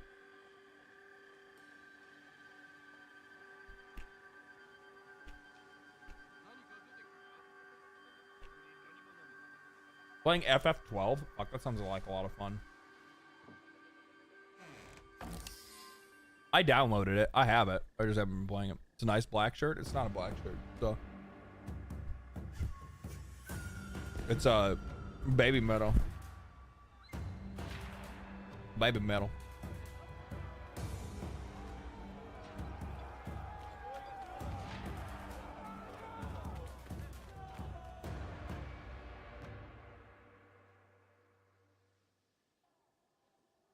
Fuck. That's weird. 道で謀反にございます。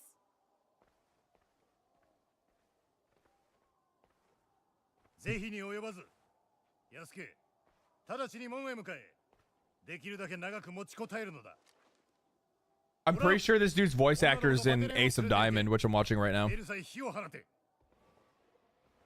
上様、それがしもおそばに。行け。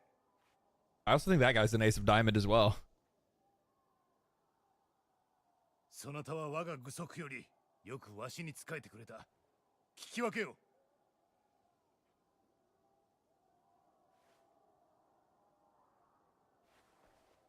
Cut his head off. 今日の茶会、日を改めねばなるまいな。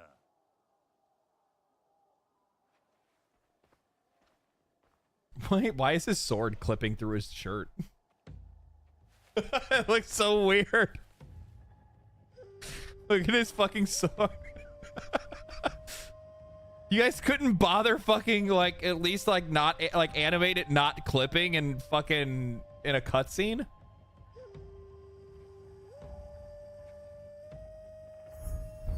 Oh shit, am I gonna kill Oda Nobunaga? 何やつじゃ。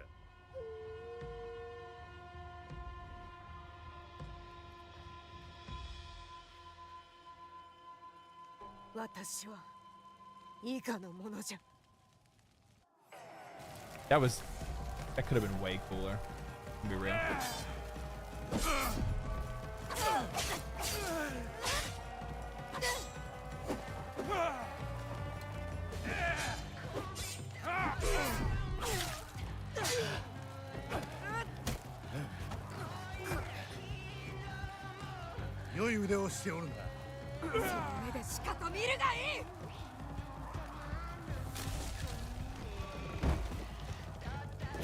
Oh shit, I fell asleep. Sorry.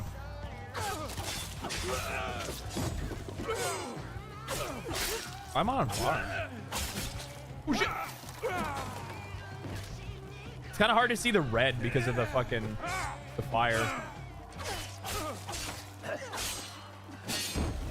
わしが死ねば天下は乱れる。光秀などの手には負えぬ。箱はどこにある？いえ。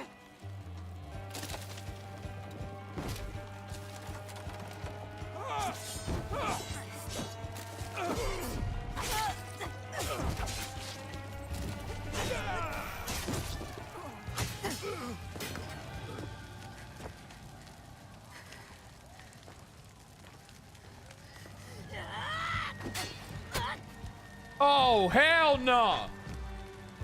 お前も生かしておかぬ。やってみるがよい。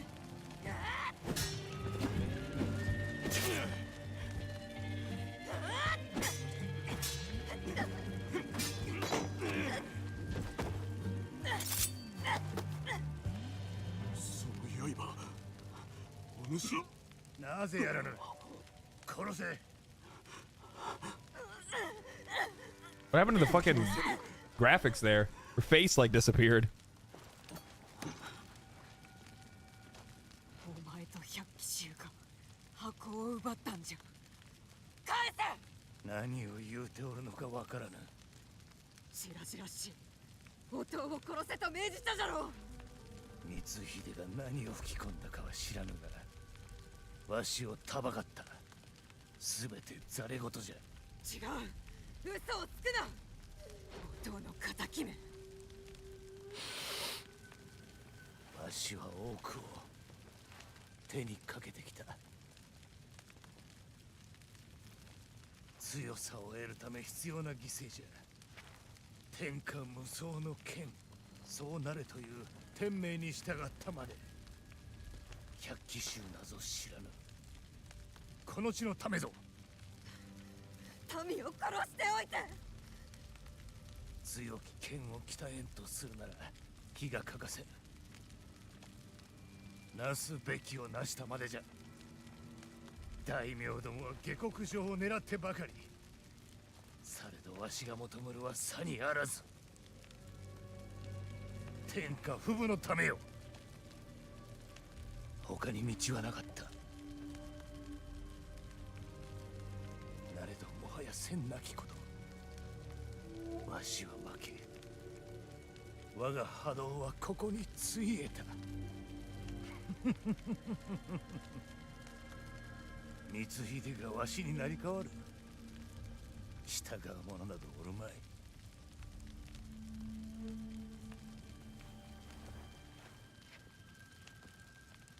日の本の戦は続くであろう。わしのおらぬ世でな。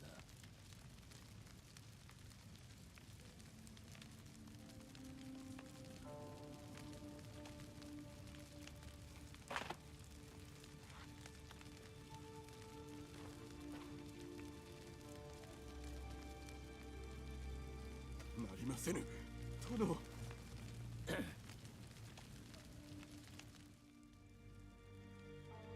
首をやるわけにはいかぬ。分かっておろう。どうか安家、しまいじゃ。負けたのじゃ。これまでの恩義、決して忘れませぬ。礼はよせ。誉れとせよ。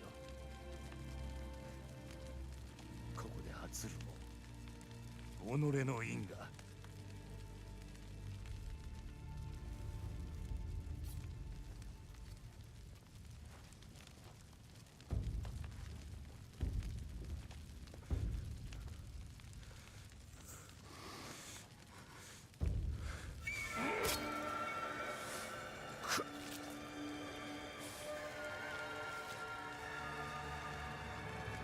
生を得て滅せぬ者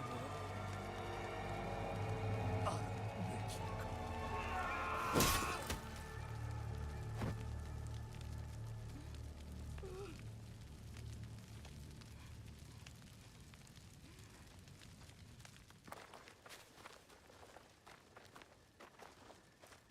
Nice cat, by the way. Thank you. He's a nice cat. 死してなおわしをあざけるか。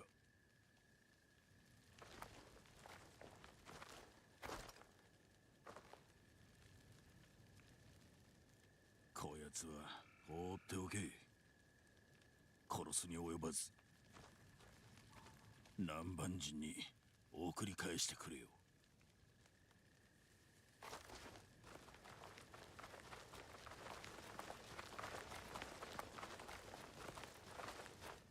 それがしはどこにも行きはせぬぞ。ああ、友よ、また会おう。バイコムデウス。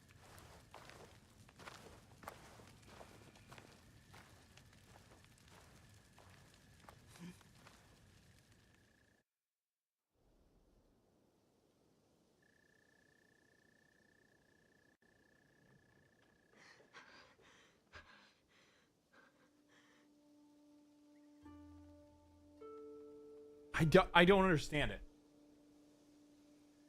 I don't understand it. 純次郎、純次郎、直江、何があったんだ？教えてくれ。One thing's for sure, the game has pretty graphics. It does look good at times. Sometimes it gets like a little weird. The game is 1,000 times more bearable in Japanese. Like, it's not even close. Yeah, like the Western voice acting's terrible. だったらなんだい？織田信長は獣だった。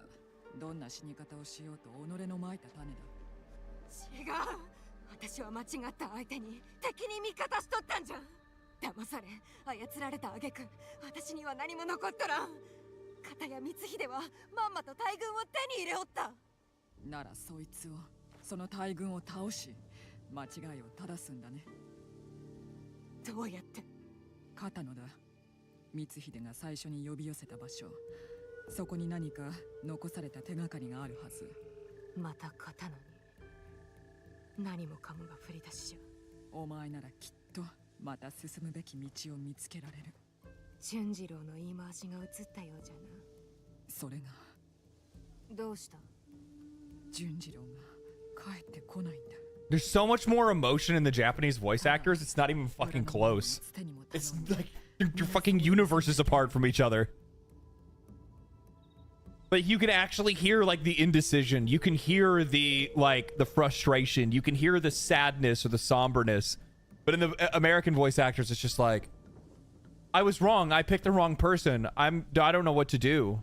Like it's so like, what the fuck? This is what they get for, they probably picked a bunch of fucking Canadian Japanese Canadians to do the fucking like American the English voice acting or whatever.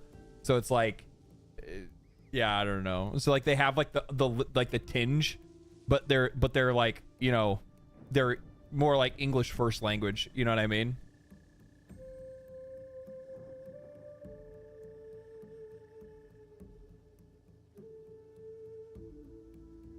Bro, Yasuke came from what country in this freaking game? He was a well, it's not in this game. The game is accurate to where Yasuke came from. He came from Africa, and he was purchased as a slave by the Portuguese, and then the Portuguese came Mozambique. Yeah, I think that's what it was. He came from Mozambique as a slave to the Portuguese, and the Portuguese came here on a pilgrimage. Or came to Japan on a pilgrimage with Yasuke.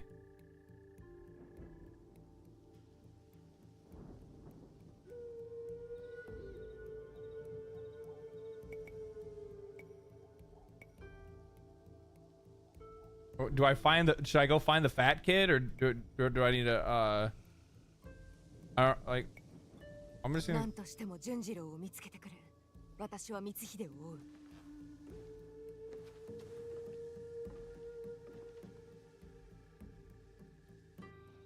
I like how I'm always like treated as like an asshole for not doing the nice thing. Like I like how often the game that's one of the things that I really fucking hate about like good evil choices, or like good or not good choices. I don't know how you want to say it, but like I hate that like when you make bad choices in video games. Bad. Exactly. Shame on you. How dare you? Where it's like, I don't want to go look for the little kid that ran away. You guys have enough people here to deal with that yourself. Right? You guys have enough people to deal with that yourself. But Junjiro.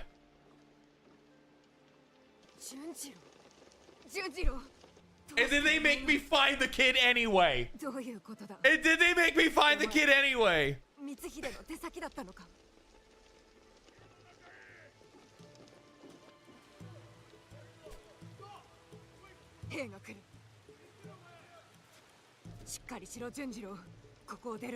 What? The clipping, dude. Really?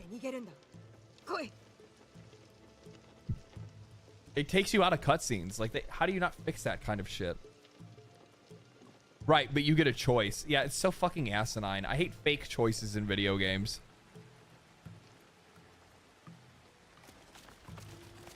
Bro, just turn off the choice and play canon at this point. Yeah, it's probably the better way to go. The choices don't mean anything anyway.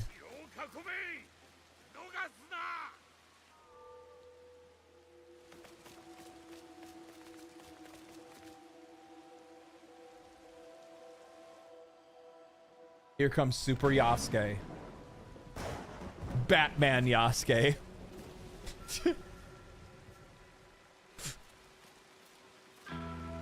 Yeah.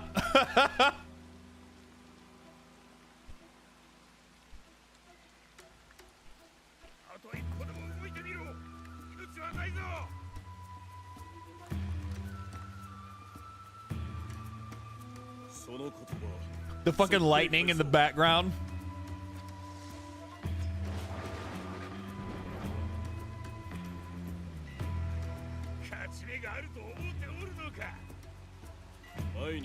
You don't understand. I have plot armor.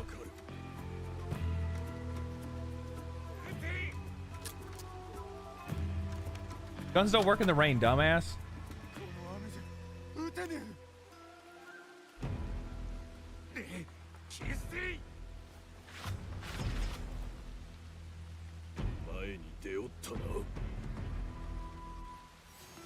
Oh shit.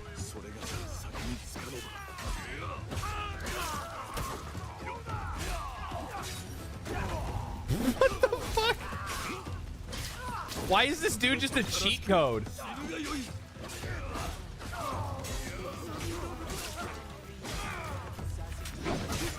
What? This is so dumb. This is so dumb. It's not even fair. You know what this feels like? It feels like Kingmakers. Like I just drove into a fucking like medieval battlefield in a tank.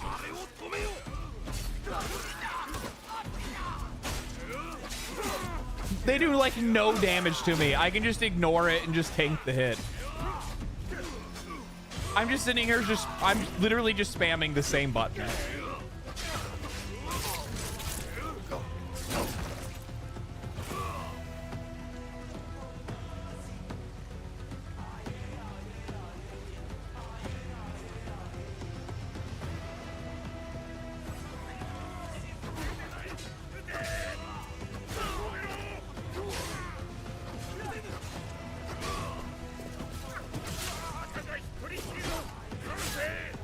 Okay, okay.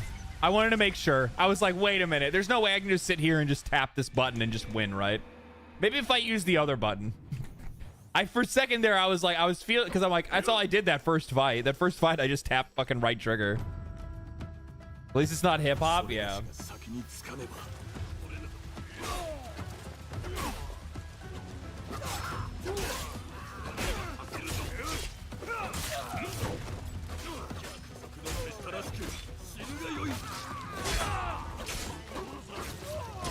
Yasuke kick.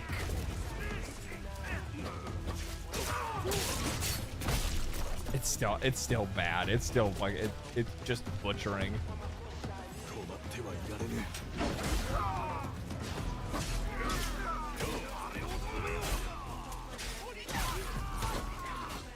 Oni! Akuma!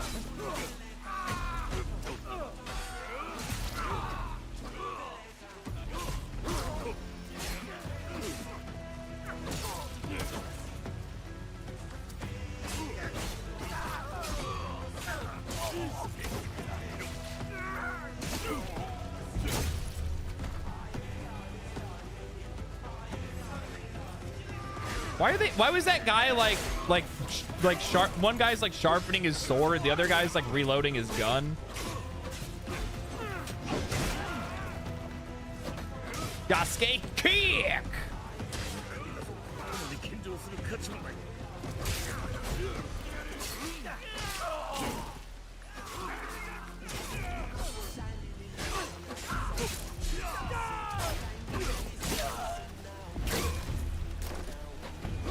I feel like a fucking bully.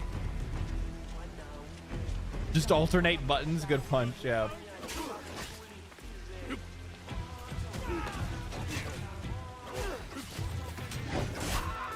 You didn't think it was coming for you, did you?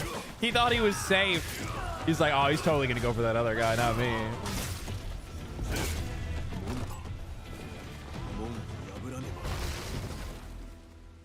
Why wouldn't you just open the door?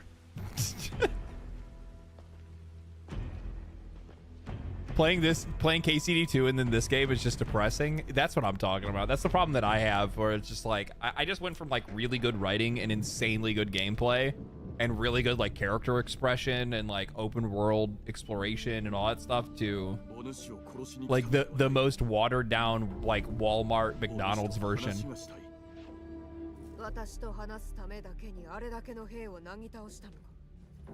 何故じゃ。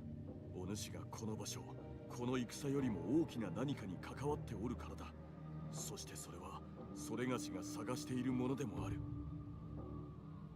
その腕の刃、見たことがあるのだ。Kingdom Come 2 is an actual good game. It's a really good fucking game. Captain Falcon would be proud. Falcon King! Falcon Punch! 一体何を話しておる。 Even though to be fair, I was a fucking Link main. 風に吹かれるままただ流されてきた。そして好奇、愛、すがれるものは何にでもすがった。過去にもな。それで今度は私にすがろうというのか。お主と巡り合うたのは偶然ではない。定めだ。共に歩ませてもらえぬか。風の行く先を見たいのだ。お前の言葉など信じぬ。さればこそ全てを明かすつもりで参ったのだ。いかなる成り行きになろうともな。全てを明かす。伊賀での狼藉を詫びたい。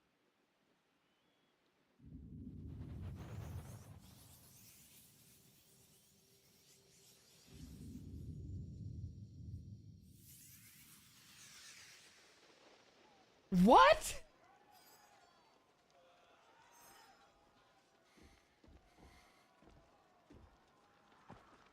What?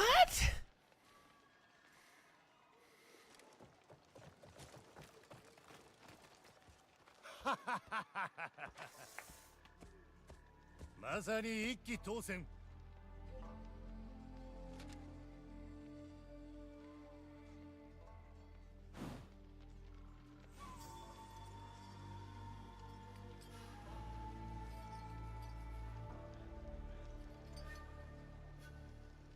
ほう、ようやく伊賀のお頭様が姿を現しおったか。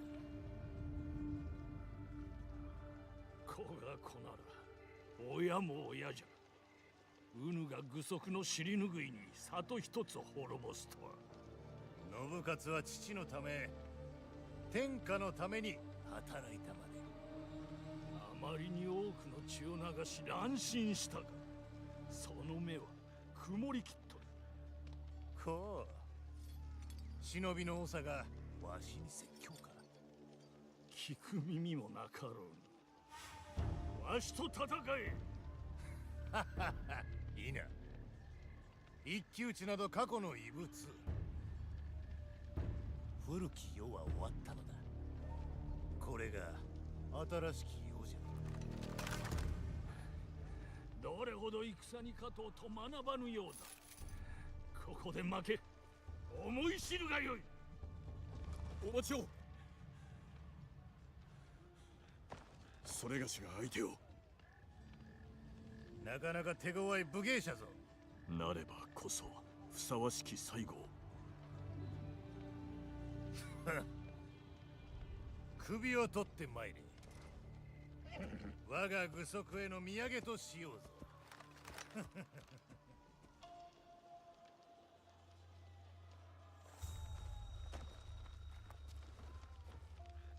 よそ者が何故この戦に。生まれは関わりない。生まれに勝る大義が互いにあろう。では行こうか。 I'm really just about to bully this dude, aren't I? 何故は奴に仕える。本性をしかと見よ。 I can't see. I can't, cat. I can't see. He's like, don't pay attention to this bullshit. それがしは異なる顔も見た。ありえぬ。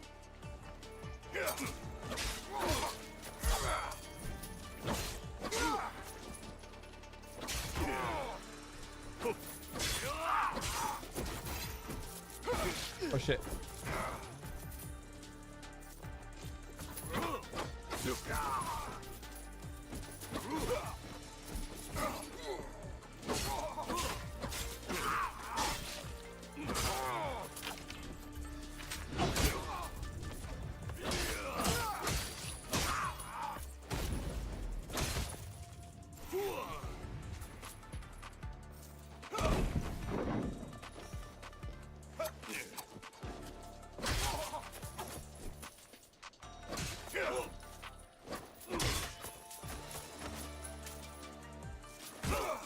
Oh, he boned me.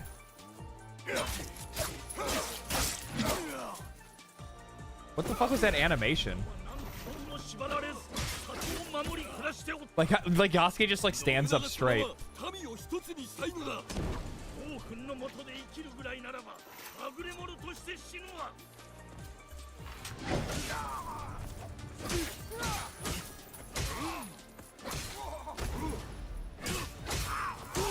Such bullying, dude.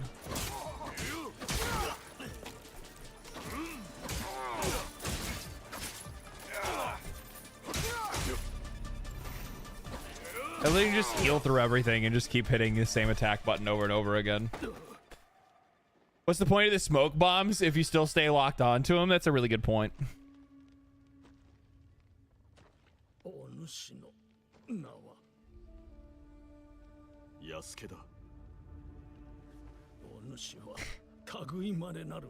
He's gonna be like, he's like, why do you serve Nobunaga? And he's like, don't even worry about it. I'm about to bang his sister.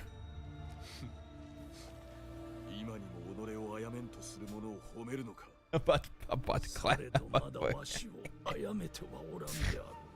もう一つ奥の手があったのだが、もはや力尽きた。お主、それをどこで？三太夫、申せ。伊賀に同じ刃を持つ娘がおる。その娘を信じ、助けてやってくれぬか。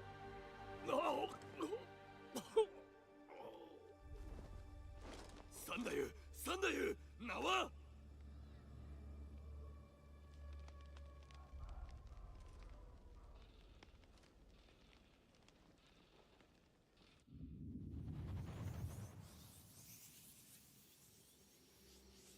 Who wrote this?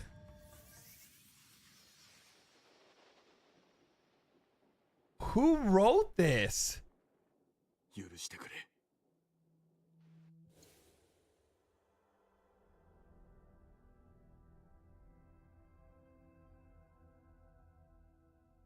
What?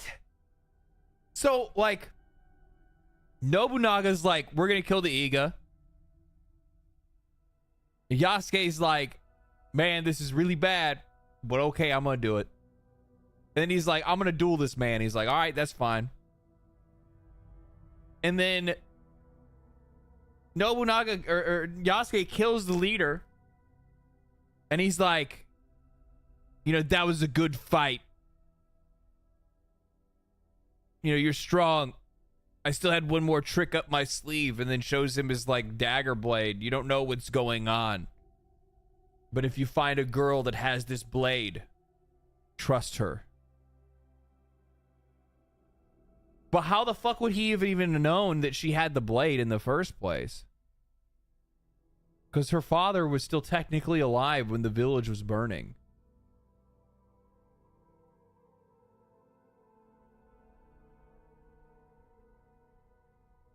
Like, this happened simultaneously when her father was getting killed.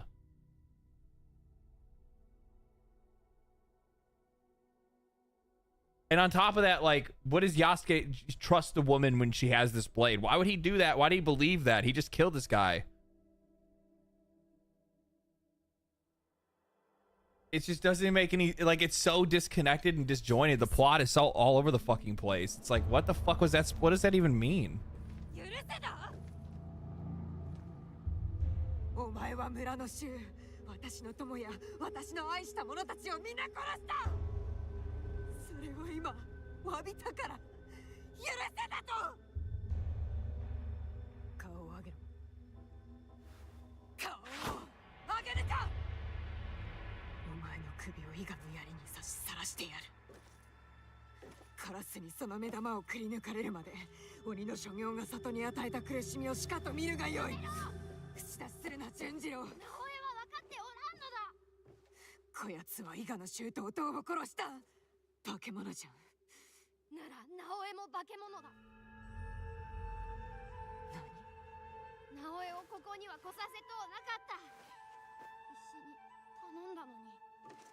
何何か手を打たねば気づかれると思った。すべて消さないと。俊次郎、身寄りは直江しかおらん。知られてはならんかった。だから来た。帰ってきた。でも思い出してバイトはなって父上に。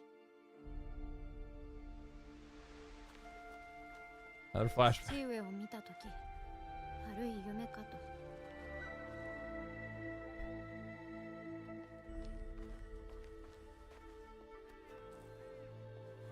でも直江がやったと分かり、夢ではないと。草原様は優しゅうしろと、慈悲の心を持てと。俺が嫌だとしても。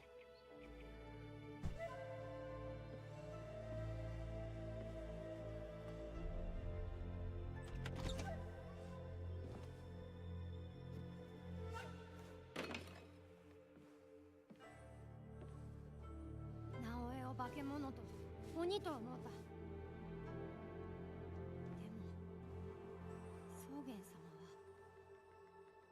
憎しみ以外の道を解かれた。Bro, just quit on us. The cat was begging for a treat.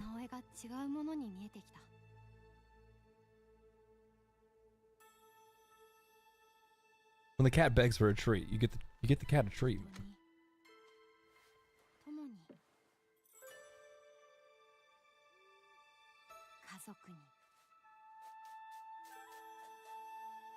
Assassin's Creed Shadows is a wake-up call. Yeah. More like hitting snooze.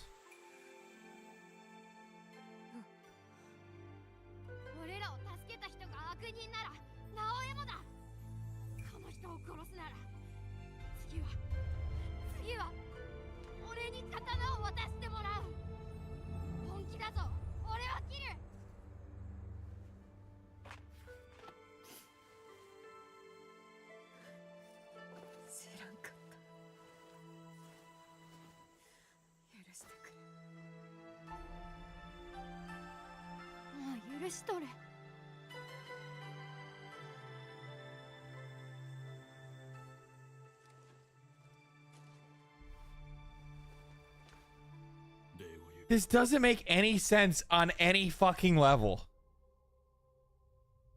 It doesn't make any sense on any level. You don't even know this. I mean, like, I guess we know this kid, but the problem, like, they leave these fucking massive plot holes and fast forward things for exposition purposes. So as an example, Junjiro was there over the like few months it took for my leg, for like Naoe's leg to heal, right? I don't even know how long it took for her leg to heal. But she was at this fucking temple with this old man and Junjiro. And now all of a sudden it's like her and Junjiro are family now? Okay, what? And then because Naoe is trying to get the box back for her from her father, or for like the box her father had back, and she's trying to like avenge her family. Like, she's somehow equal to Yasuke, that straight up walked into a fucking village and just went like, you know, sicko mode on the entire, on her, all of her people. And it's like, well, you know, because you went off and you were getting revenge, you're no different than him.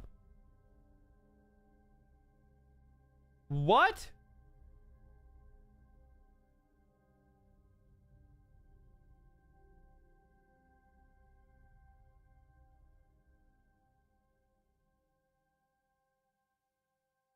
I am trying to make sense of nonsense. It just, I don't get it, dude.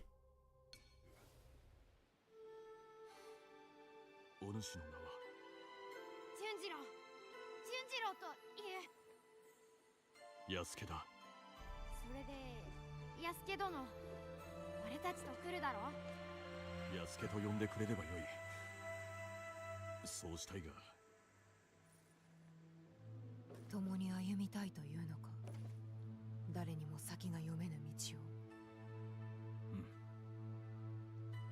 力の限り答えよう。お主の情けと勇敢さに。 Joshua Reynolds, thank you for the 5 gifted, man. Appreciate that. I actually missed another super chat earlier. My bad. Chat. My bad.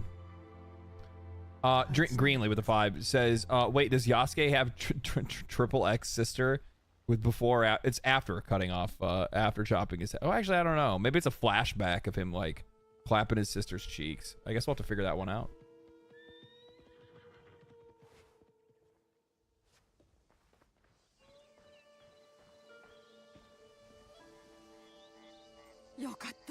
Shiitake?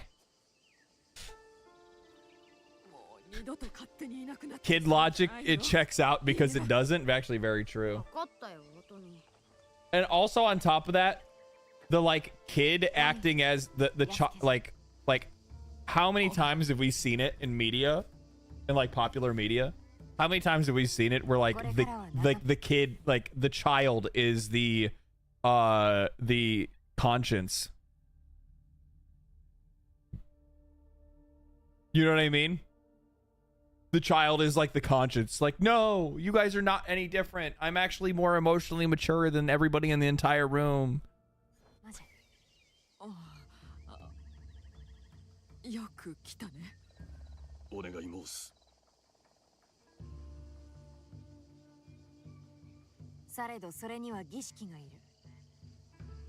今日は我らの新たな門出じゃ。トミー、大きな火を起こして鉄鍋と椀を用意してくれんか。純次郎は紙と筆を頼む。承知した。姉上。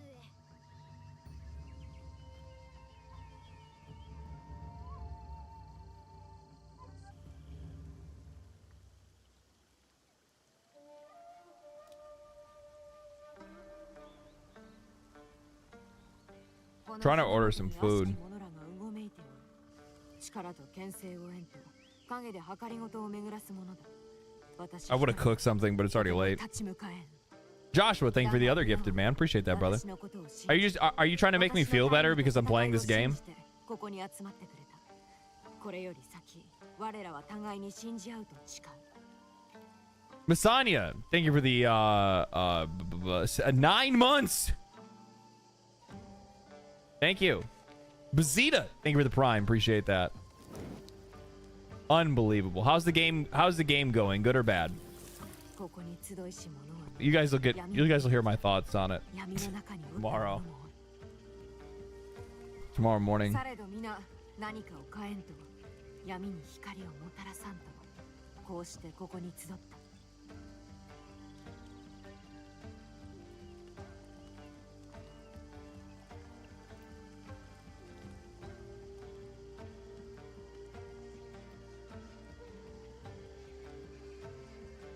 案ずるな、死にはせん。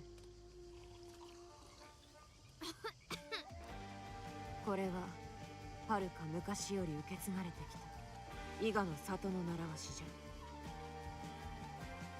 これで絆が結ばれる。その絆に名はあるのか？お父は私に言うとった。刃の導きに従い、さすれば道は開ける。ならばこの先も従おう。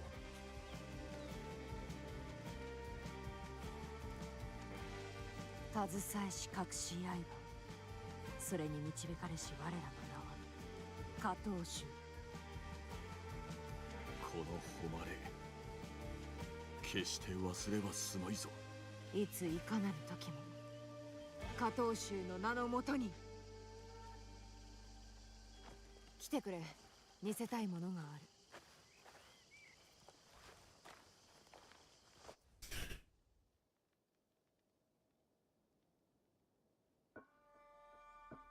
こやつらがお主の父の仇か。そしてお父に守れと約束した箱を盗んだ者たち。鬼と呼んでおる。こやつらが倒した。誰の手も借りずにか。ああ。やるな。牛の角をつけた者、この家紋は知っておる。針まで織田の軍と戦った別所の家紋に相違なかろう。ではまずは播磨じゃな。光秀もこやつらと関わっておる。私は奴の家臣の手引きで本能寺に忍び入った。伊勢貞興か。明智の娘を妻に迎えておる。光秀も信頼しとるようじゃった。この上ない高慢ちきじゃ。結託しておるとなれば捨ててはおけまい。伊勢家の他の者が山城の寺におったはず。よし、目指すは山城と播磨じゃな。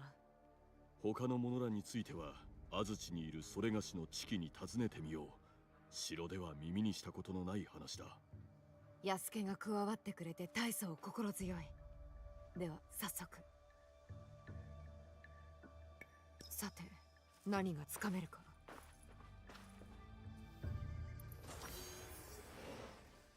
That has to be some of the worst writing I have ever seen in a video game.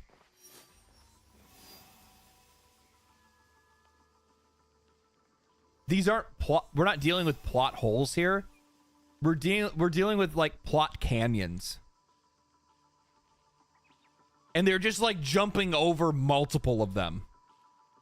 Like lined up together.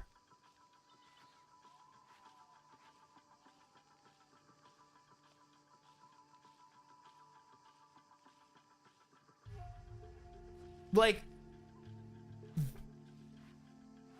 that escalated so quickly.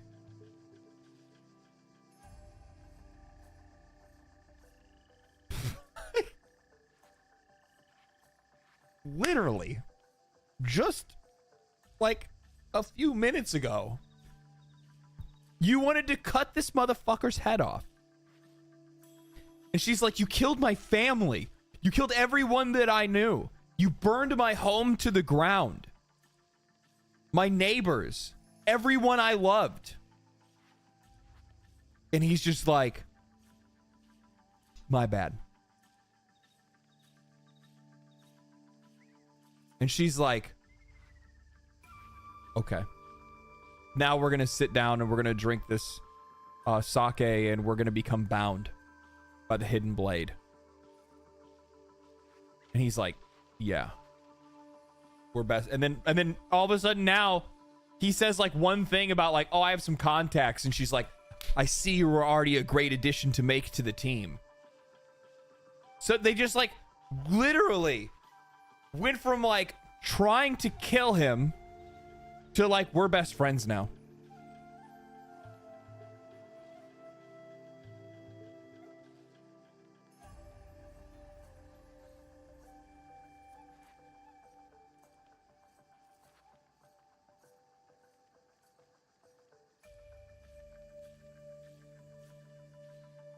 It's just bad. It's just bad.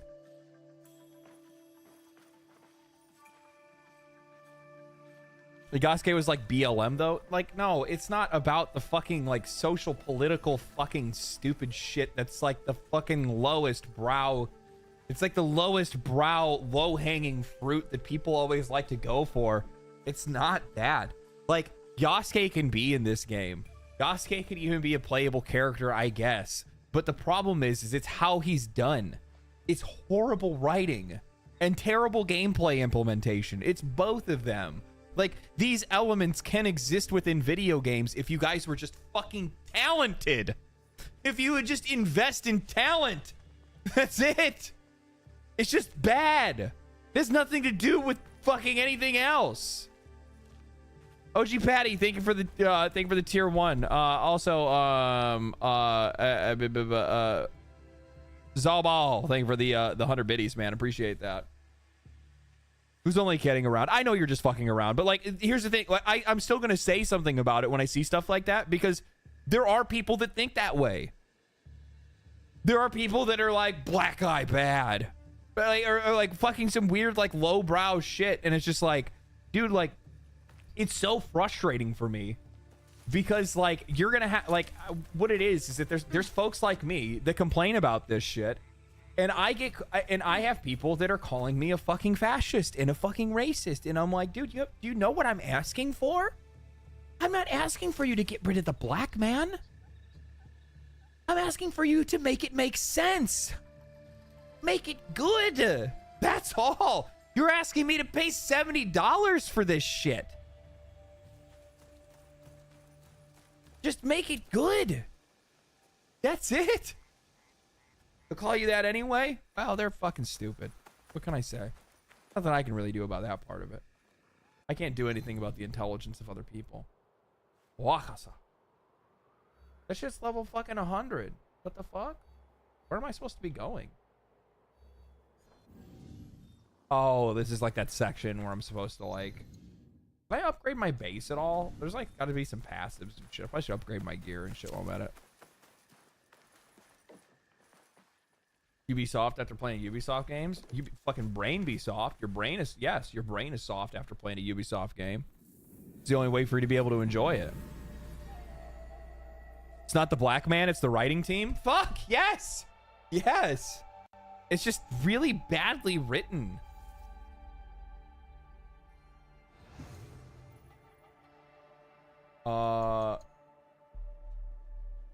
Dude, the amount of fucking materials you need to build this shit and how little you actually find in the world.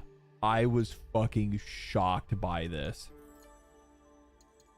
And like, look at this. 1, 2, 3, 4, 5. 5 of these ones that I haven't built yet have like passive bonuses. And I'm sure there's other ones that you're going to find as well. And like, you just do not fight. You just do not find this shit.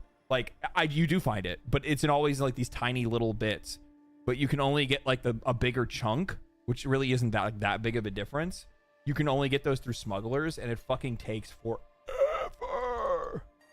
And look, this would get me to like a level up, but I can't do it because it says I have to recruit an ally. 1 room of this kind can be built. What does this give me? Grants a boon for the next 15 minutes. All effects of shrine boons are increased by 20%. Oh, is this like... I can't even make this. I can't make any of this shit. Bro, I haven't built anything since I started the game. And I've been collecting this shit. I'm not going to act like I haven't been doing it. Like, I go to the fucking, like, the construction sites. I loot all the shit. They want you to buy it. It's just, it's so fucking bullshit. It's a single player game, Ubisoft. Like, fuck, man. Why do you fucking do this? Like, let people have their single player games. C shop. Upgrade katana.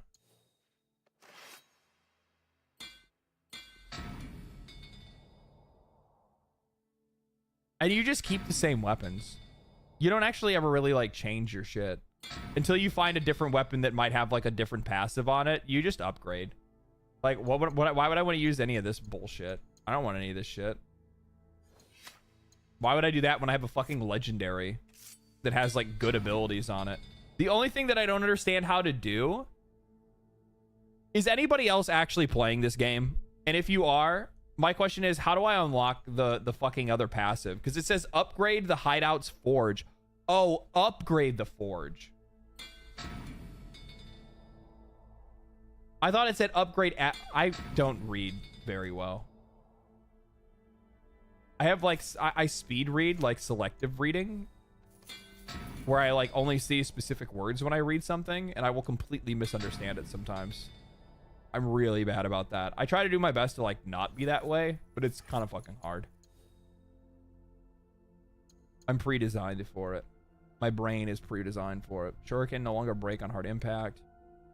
100% of adrenaline chunk when entering combat. I think this one. It's nice when the Shuriken doesn't break on armor.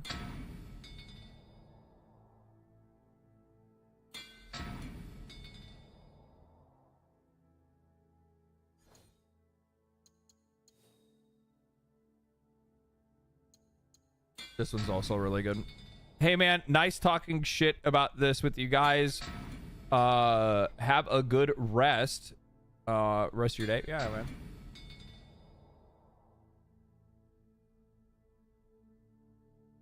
I took a break from the Division 2 to see what this is all about. I regret everything aside from being able to hang out here. Hey, man.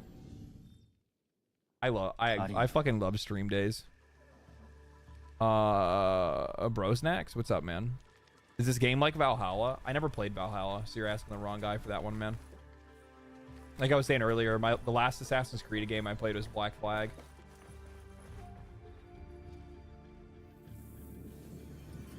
I'm gonna say out of all of the controversial woke games, this is the most soulless. It's not even the woke element though. That's kind of the fucking problem. Is that, and like going like that's kind of the point that I was trying to make, is that like by focusing on that specifically, what ends up happening is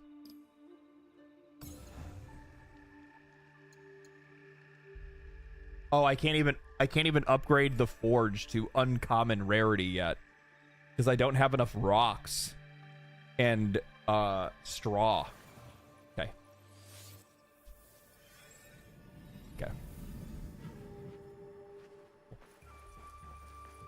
Very, very engaging.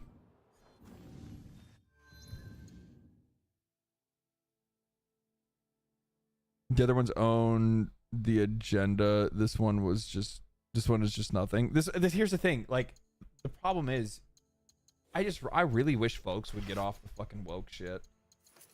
Because the problem is that like it's getting really difficult. It's getting really difficult to like actually communicate why games are bad. And basically all feedback is being completely disregarded as a result of it. It's a misnomer. It's more like sleepwalking. Well, it's not. It has nothing to do with that.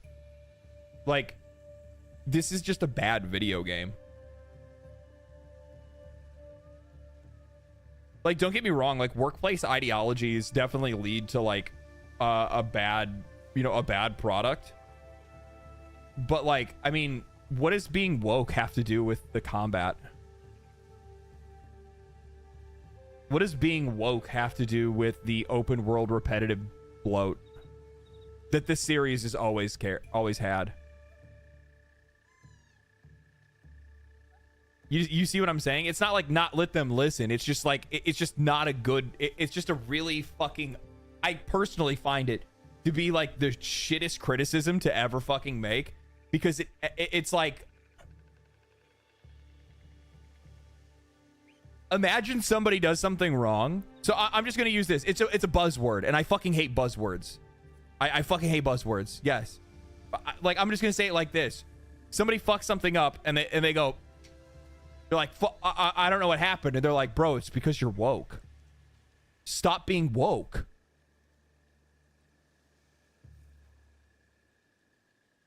What do you mean? What do you want me to stop doing? But like, you have to actually like call out the shit that you don't like and why you don't like it. DEI is the same thing too. Psh, another DEI game. And it's like, so like, and do you see how easy it is to have that like completely misunderstood? Like, DEI is the same way.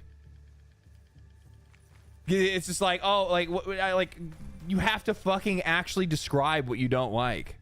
If you don't describe it, then you're not going to be able to fucking see anything change. That's how I feel when Asmund just says it's a bad game without an example. Yeah, like, you have to talk about the specific elements and why. Because if you don't point those things out and say, like, what's the reason behind it, then, like, no fucking shit everybody's going to run around calling people fucking racist all the time. Like, no fucking shit. Like, and the problem is that, like, it ends up making, like, the people that have criticisms about a game, like, I hate it from a bunch of different angles. Because I hate it from one angle, which is that the people being criticized, or the people trying to defend somebody from being criticized, will lump actual criticism in with bad faith actors. That's one thing that I fucking hate. It's fucking bitch-made behavior. I hate that shit. I hate it. But at the same time, you just have some like really fucking like narrow takes where people are just like, this is just so woke. And it's just like, and it gets a bunch of fucking updoots on fucking Twitter, and then you see these like the opposition repost it, and it makes the people that actually have genuine criticisms look like fucking morons.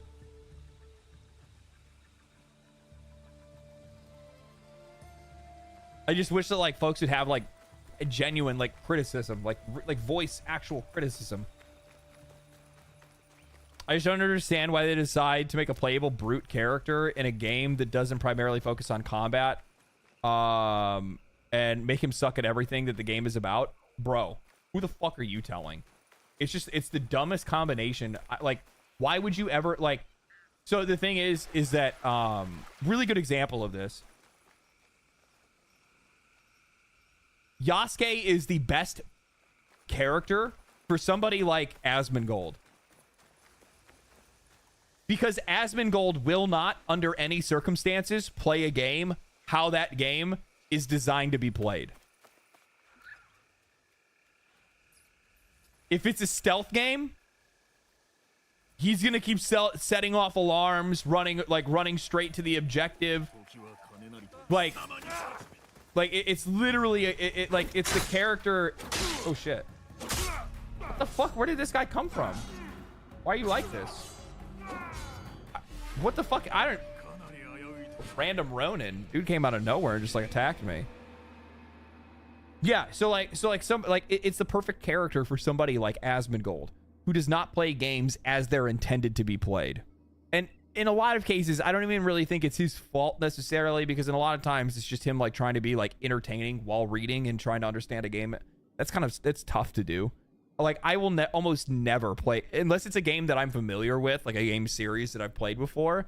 I will almost never play a game for the first time on stream, because I want to learn it. I want to understand it. Otherwise, I'm only going to get a very surface level understanding of what's going on, because I have to be talking to other people, paying attention to you guys, thinking about other things to talk about on stream, things like that. Like, your brain's not completely fixated on the game, so you don't absorb information the same way that you normally would.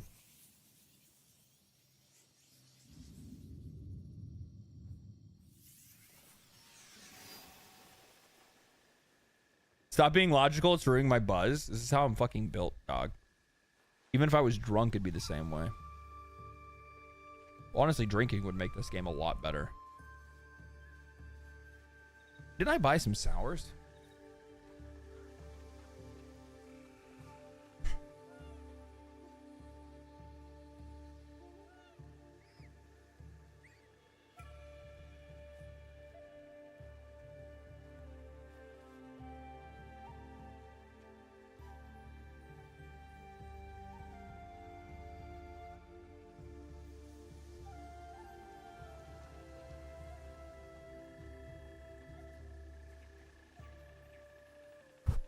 I did not. I bought jerky and mango cart.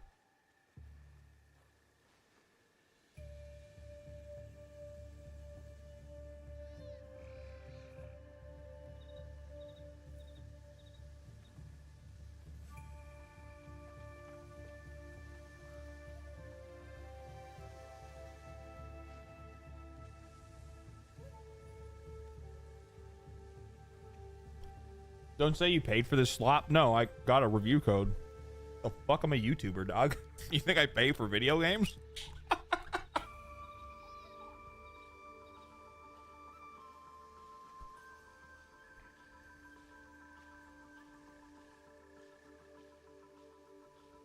What sours would you have bought? I don't know. It was like some like local brewery. They sell like Sixers.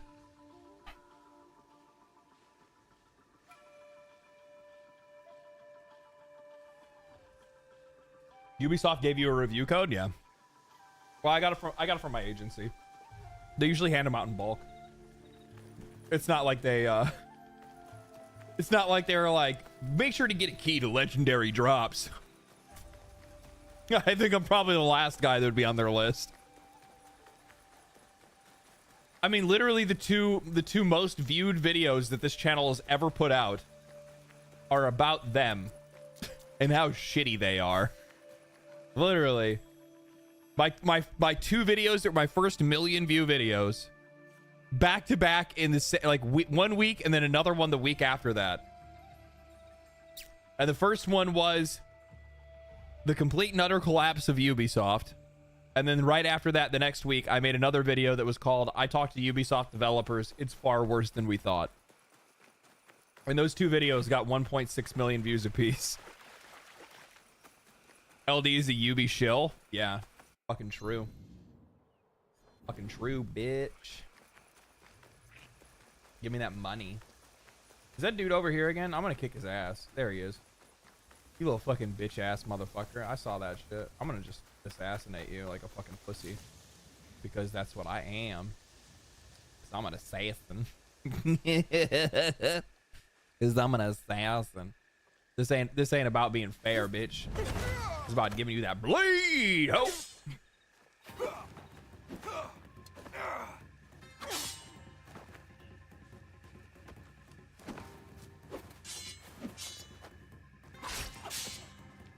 Fight again.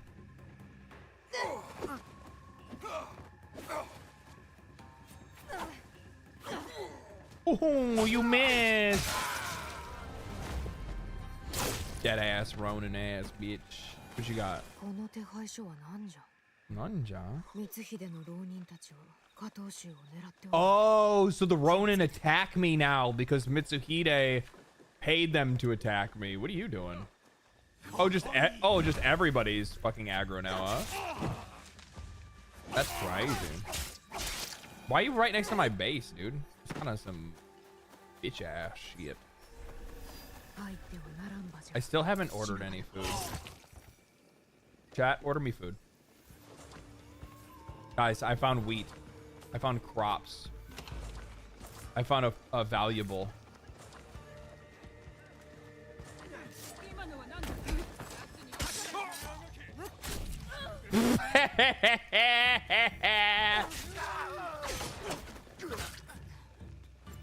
Oh, I'm about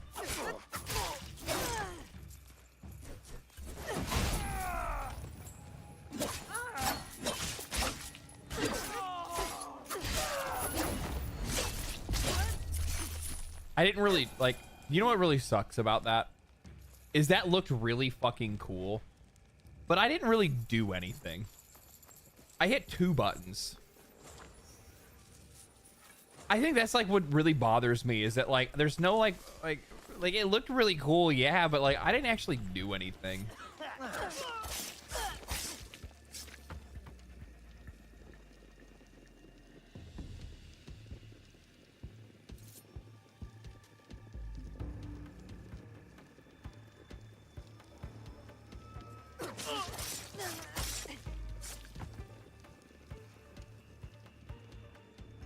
Okay, he's dead for real this time. What the fuck was that?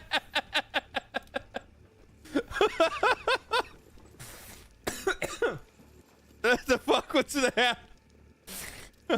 I had to like look at him like, is this motherfucker gonna stand up again?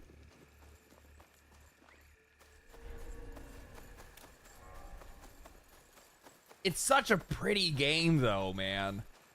It's so sad. I really like, I actually, it has a vibe to it that I do enjoy, and that's just like running around and stuff like that. Like it's just, I wish the game itself was better and more entertaining and interesting and had a compelling story and the combat was fun and the build and like the, you know, character build and stuff like that was interesting, and that it was just a, I wish it was a good game. I do. I wish it was a good game. Yeah, I had like horse archery. That's nice. Oh, now we actually have information about killing these hoes.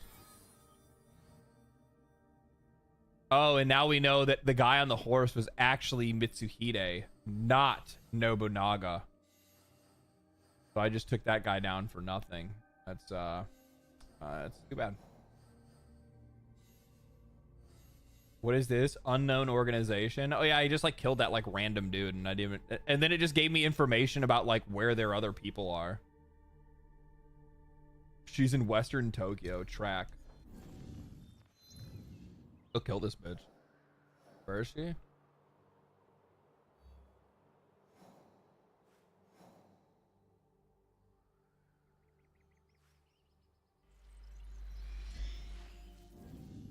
everyone wanted a good Assassin's Creed game set in Japan, but Ubisoft and even Ubisoft knew that.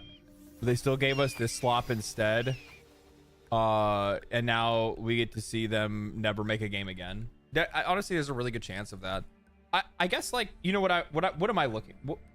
What is the outcome that I actually want?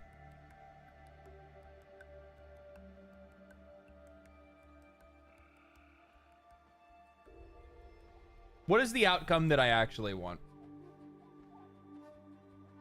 I want them to do I want them to sell their IPs? Not really. I don't really want them to sell their IPs. I want their studios to spin off. That's it. Or to go under new management. Either one of those two. I don't want their IPs to get sold off because it's going to go to like companies that I don't want to have the fucking IPs. Right? It's going to be like Xbox gets Assassin's Creed.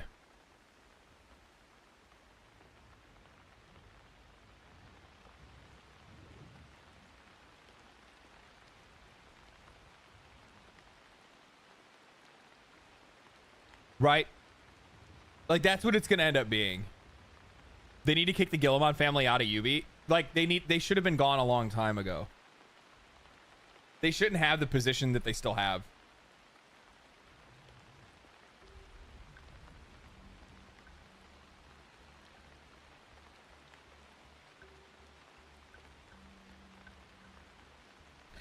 All right, I need to order food. Let's see. I gotta go. Let me get some food.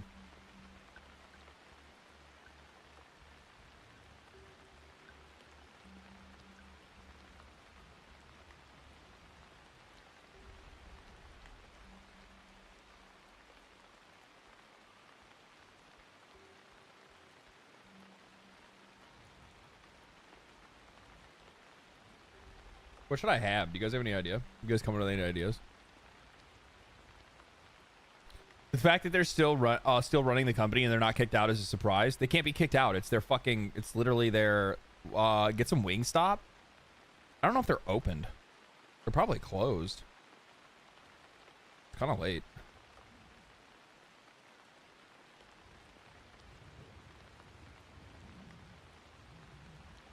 Oh, I guess they are open.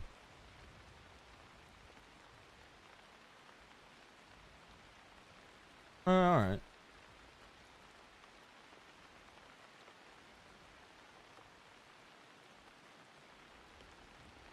Jesus Christ. Why are they so expensive?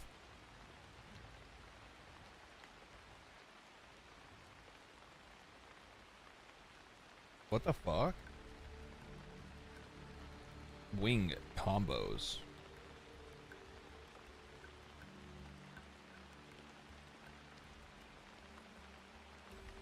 Oh, I was looking at the crew pick. That's why. Oh, I'll just get chicken tenders. That doesn't make sense. If I get fucking chicken tenders, I can make chicken tenders here. I don't like ordering things that I know that I can just have here. You know what I mean?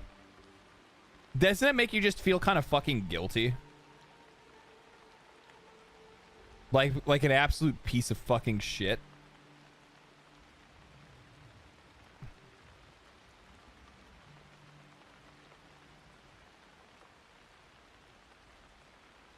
Chicken nuggets? Nah. Never order bolognese. Get kebab? I don't even think there's kebab near me. Yes, but they're better when somebody else makes them. That is actually really true.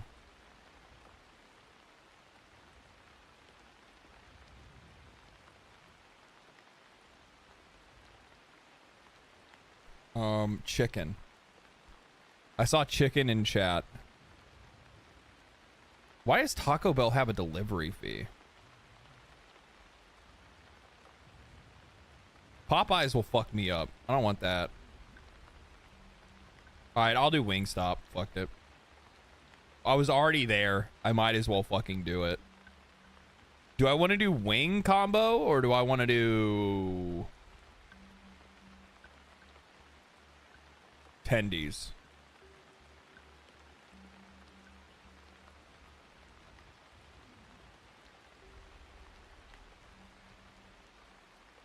Chinese is always good. I think it's too late for Chinese.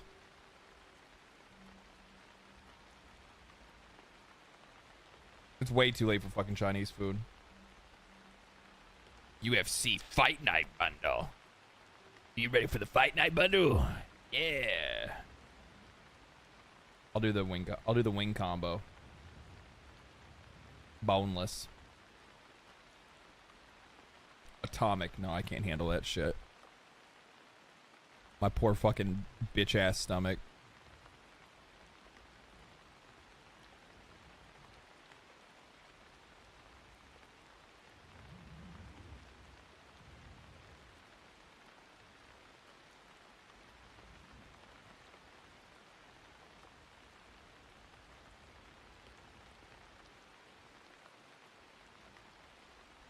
Okay.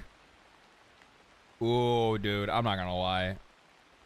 This was immediately made worth it when I realized that they had root beer. Bro, I haven't had root beer in a long fucking time.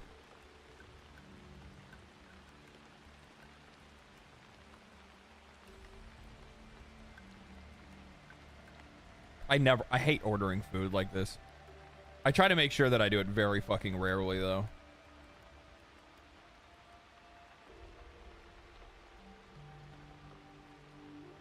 The only time that shawarma, dude, there are some motherfucking Canadians in chat. The people that were like kebab, the people that were like shawarma, I know you live in fucking Ontario.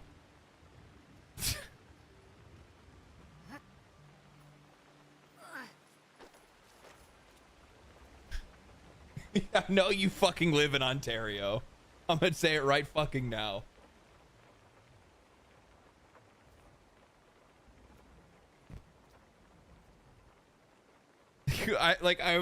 A buddy of mine, like it's like a couple of my Canadian friends, it's all they fucking talk about.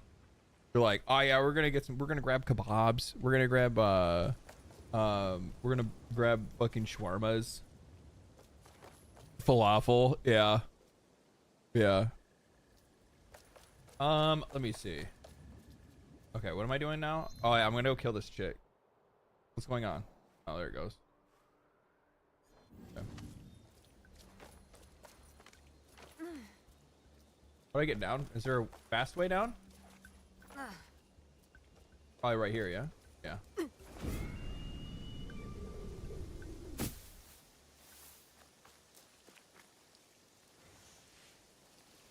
Hold B and run?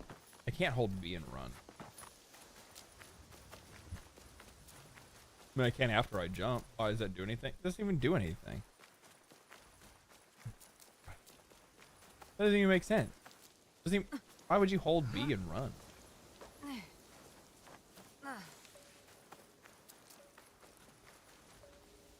Let me guess. Oh, because I pet the cat, I just get it as a pet in my base now?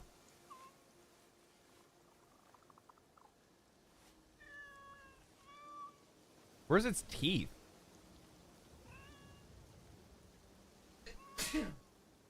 Why doesn't it have teeth? Just fucking gummy.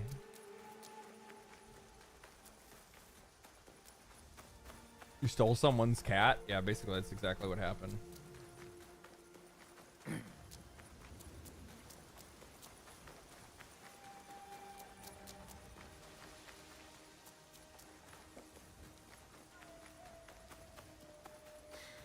I need to get fucking knowledge points, dude. I need to do eight of my favorite side activities. Dude, it takes so fucking long. Like, so long to do that kind of shit. It's not even funny. It's so obnoxious. Like, whoever designed the fucking skill tree system, like, I think the skill tree itself isn't all that bad.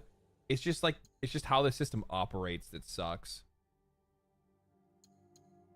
Before hitting an enemy with a posture attack, hold RB or RT to entangle them and throw them into a direction. That sounds like fucking pussy shit. Affliction build up. Sure. I'll take that.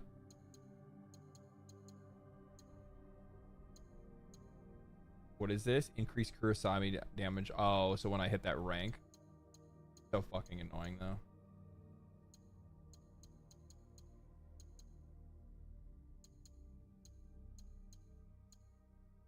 But like, these are the skills that I can use, right?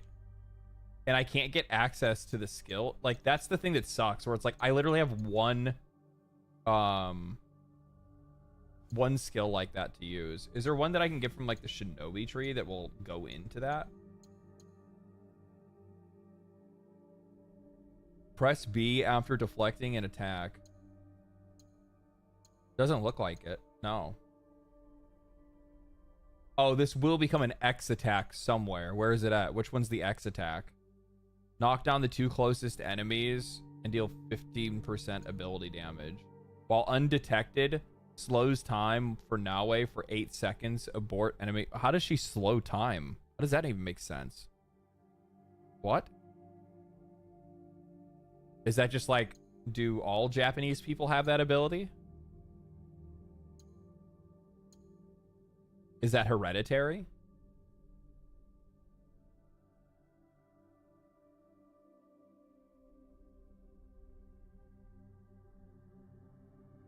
Nin nin.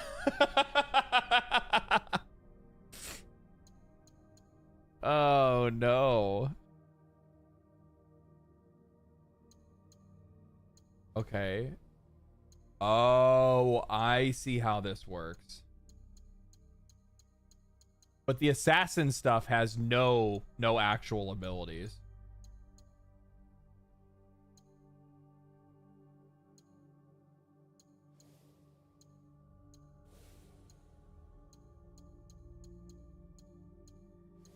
So it's dedicated. Dedicated RAM. That's what this is. It's dedicated WAM. So X is always going to be dedicated to whatever I can pick out of the Shinobi tree.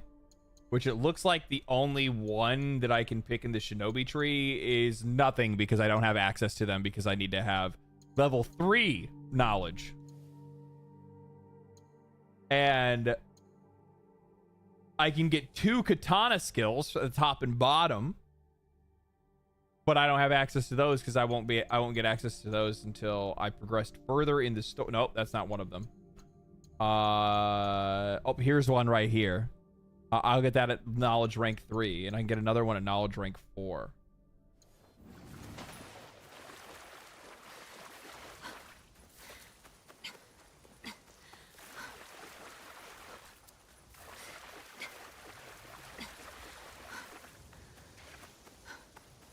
Right.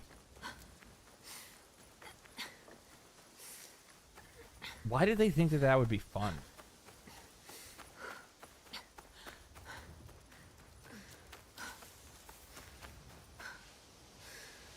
Why did you think it would be that you have no like real... Damn, I leveled up off that bush.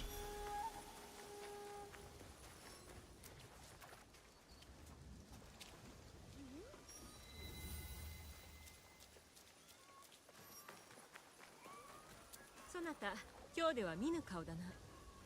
そなたは私と家のものを探しにここまで。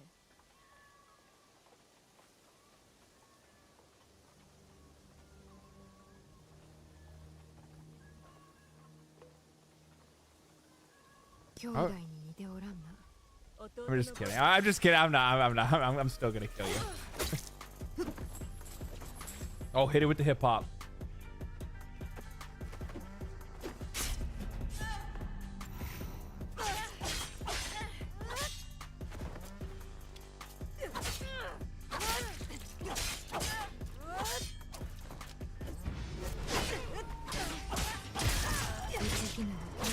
Joshua Reynolds with the $49.99. Holy shit, brother.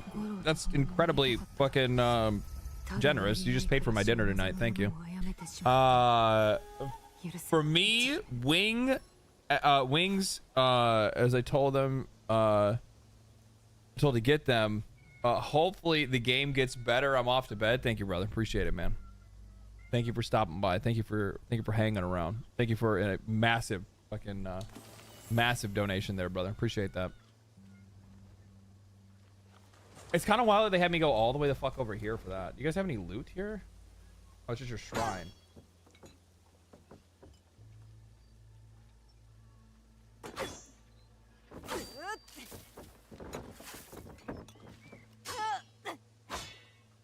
They fixed it. I mean, I still fucked that up, but...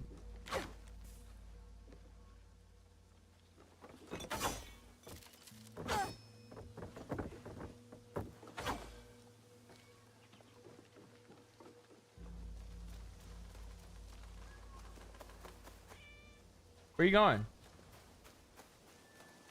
You want to be my friend? Was it because I murdered that lady?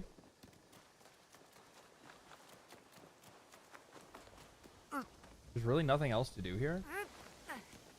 Other than just like kill that chick that was like literally just like chilling here. Cats are a resource. True. Patched out. Yeah, new patch dropped. Literally. Yeah, new patch dropped. Fucking fucking destroying shrines is off the menu.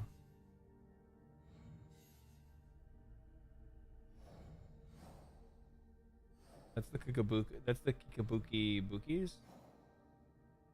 Kikabuki Bookies. Where's the one that I just killed?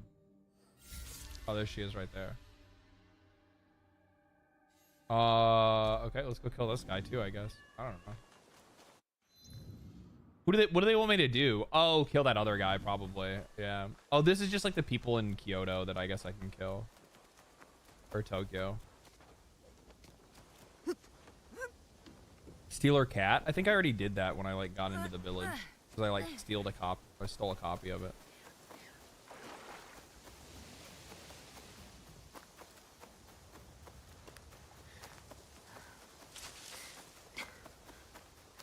+1 cat, yeah.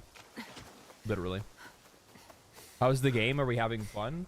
I think we're having more fun talking shit about it than we are actually, than I'm having fun playing it.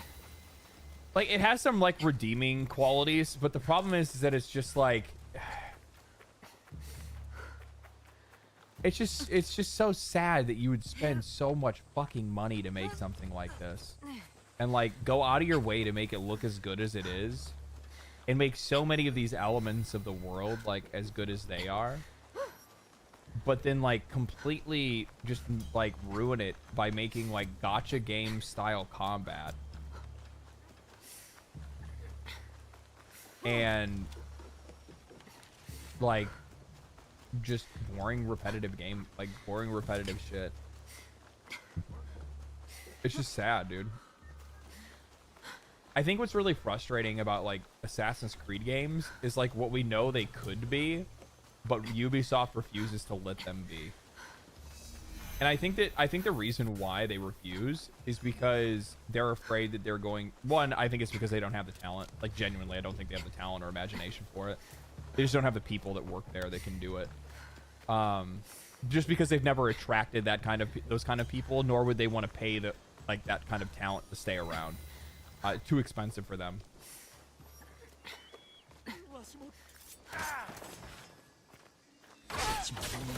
I like how like I'm.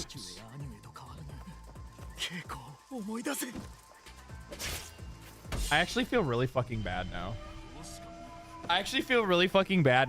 Like, so these aren't even like bad guys necessarily. Like, it sounds like they did something bad. I don't even know why I'm even killing them. They're just unknown group. Because I have no background on like why I need to kill them or why they're on my kill list or whatever. And technically I could just like spare their life, and it's pretty obvious. Like that one chick is just like, oh, have you come to kill me and my family? And I'm just like, yeah, I have. And like this guy's like he's crying. Like he's literally sitting here crying. But I have no idea why. Look, I fear no one. I am Taka. Like, he's obviously terrified. Who are you? And then there's just like, just no reason at all. Do you want to kill him or spare him? They give me no context.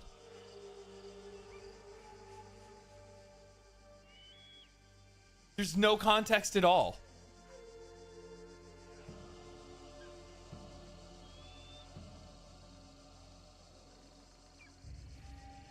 unreal.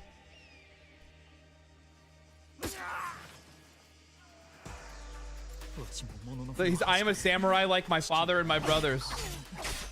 He's trying to be brave. Remember your training. His hands shook as he held his sword. Why didn't his siblings teach him how to fight? Why am I just murdering these like innocent people? What the fuck am I doing? I can't stop. I gotta kill them all.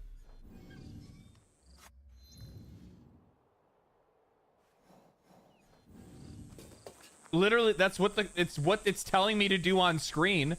I'm playing a fucking Pavlovian fucking conditioning simulator. Monkey wants fucking banana. Give monkey banana. So I'm just gonna keep killing the people. I don't care.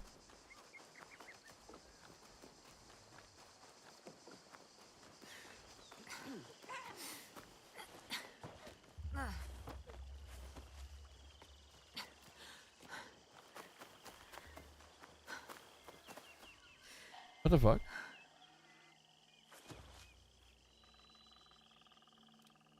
That was weird.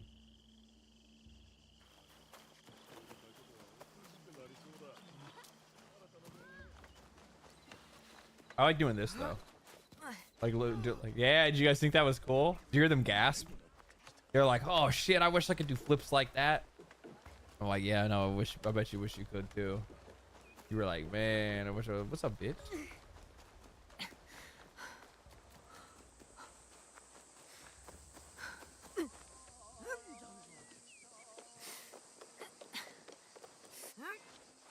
Man, I bet you guys wish you could do that.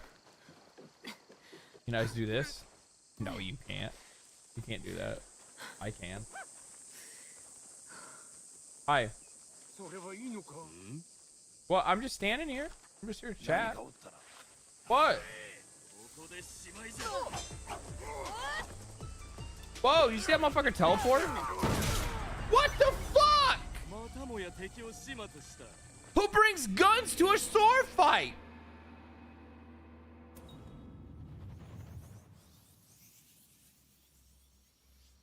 It just feels like this franchise as a whole has lost its identity for almost a decade now, and part of me is happy that that we haven't got a new Splinter Cell. Fuck, could you imagine what Splinter Cell would be? It'd probably be Fall Guys. Or it'll be like a whodunit, like Among Us. Why am I so right?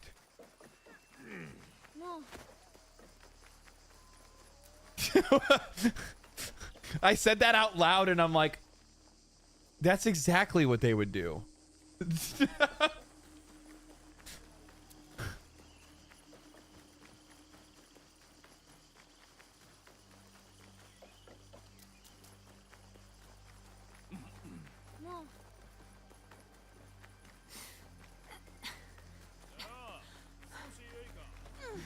I'll come talk to you later. God, will you guys stop getting in my fucking way? Let me do my flips and shit. Is this a beach bar, or are you guys going to the beach? Or? No?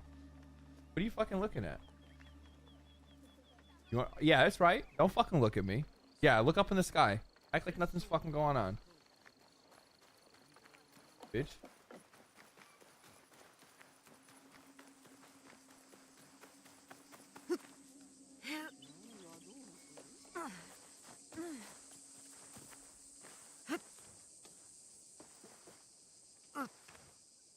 They put Sam Fisher out and a chick in it. I mean, Sam is Sam isn't a fucking binary name. You know what I mean? Could be Samantha. Could be Samuel. Could be Samanthuel. You don't fucking know.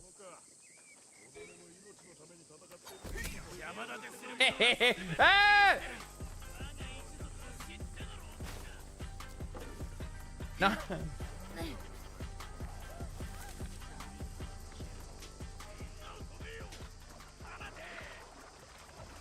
Ow! Ow! Ow! No, stop shooting me.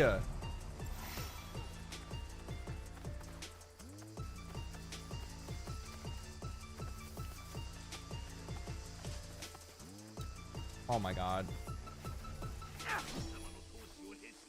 All right, fine, let's do this.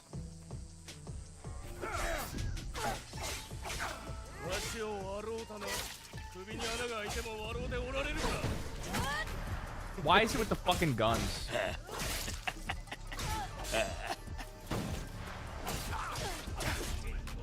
I also can't see where like the guns are firing.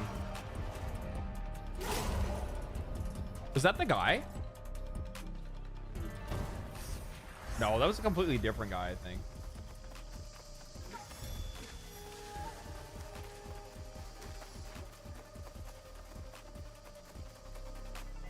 Why are these motherfuckers so fast? Not as fast as the Shinobi.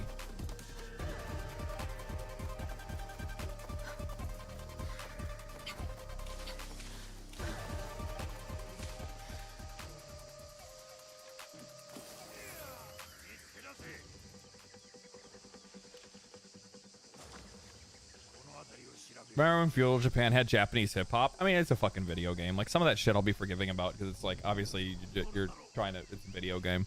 I don't think it's really necessary for them to put, like, modern music into it and shit like that, but... I don't know.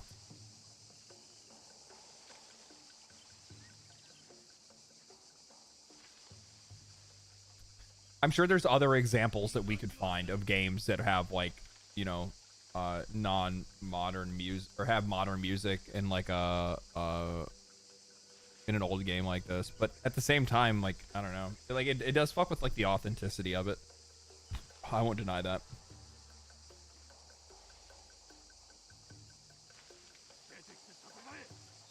Shit, my food's here. Give me a second real quick.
All right, I'm back.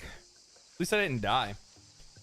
I'm so happy I looked at my phone when I did, because the problem is that like 9 times out of 10, DoorDashers are not English speaking, and that's not the problem.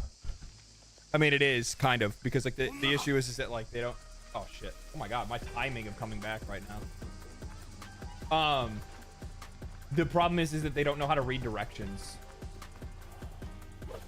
So, like they're like the directions won't make any sense to them, and what will end up happening is they will they'll completely ignore like, hey, like the thing will say like walk down the driveway, and they won't come down the driveway, and instead they'll knock on my neighbor's door at you know, in the middle of the night, and wake my neighbor up for my neighbor to go.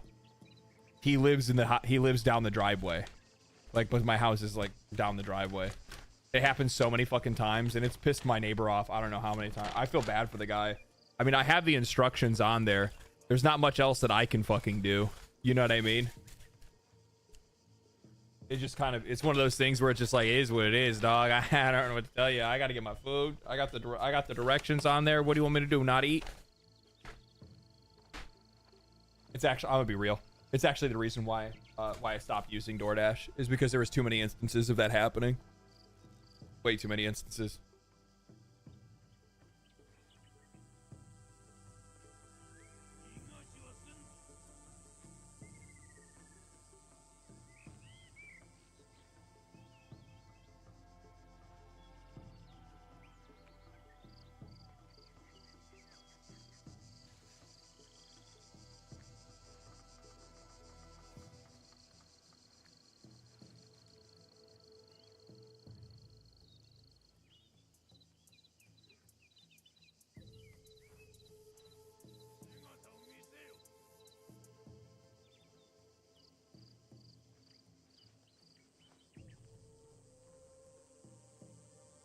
Oh god. All right, we're good. Gotta go full carrot on corporate if you wanted to stop. I honestly don't think that's gonna matter. Especially when like you're like the dasher like does not, like, they do not understand written English. That also says something about our immigration policies. But yeah. They'll just completely ignore the instructions that are on screen, because they'll just follow the dot to the place. That's all they'll do.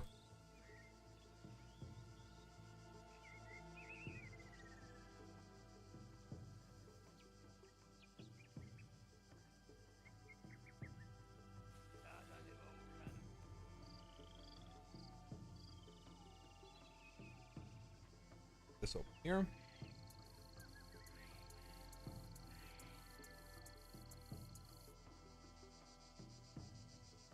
They barely pay him as is, so DoorDash doesn't care. Yeah, they don't really give a fuck. Okay, that was not the guy. That was another guy. Right?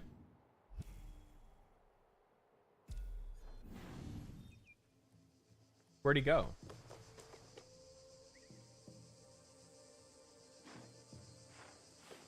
Oh, there he is right here. He came to me. What a nice guy.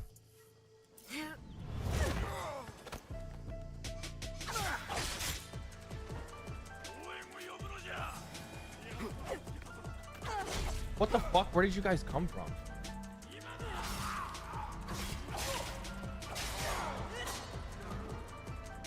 I have no health. I'm dead.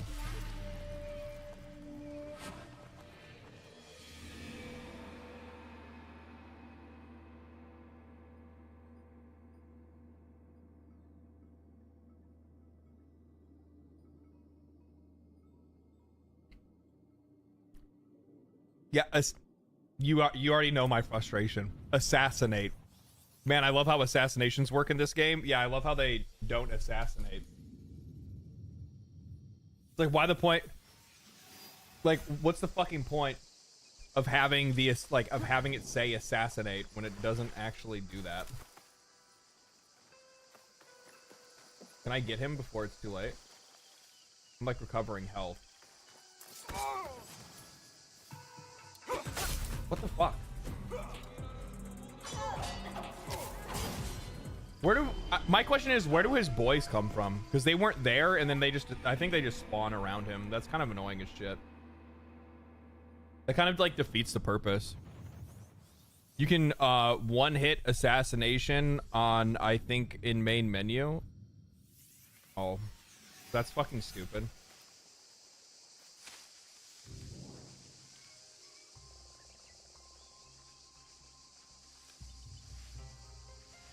Yeah, like, his boys are not here.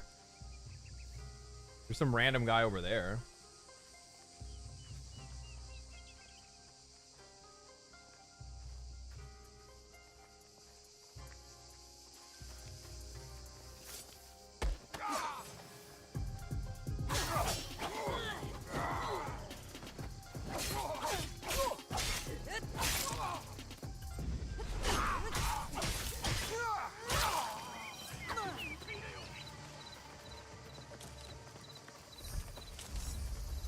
Bro, what does it matter? Your boy's dead. Literally, he's dead.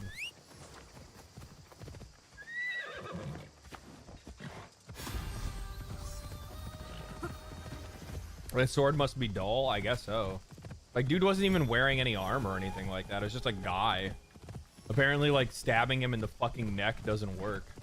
I like how it's like unless they're trying to say that like somebody is so skilled that you wouldn't have the opportunity to be able to like cut their throat, I guess. I don't fucking know.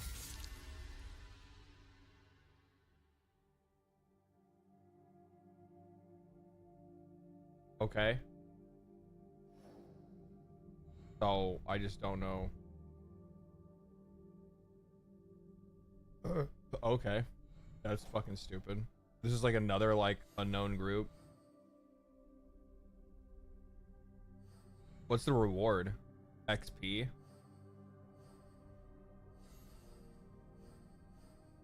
A bunch of bullshit.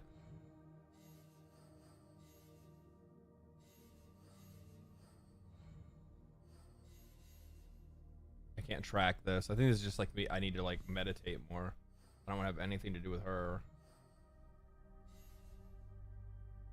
Wikimono. Oh, assassinate the leaders. Okay.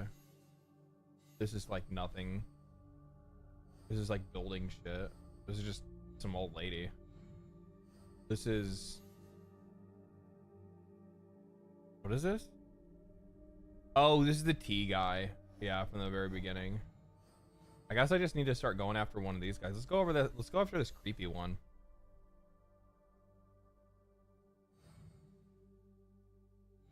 I have to play as Yasuke. I don't want to do that.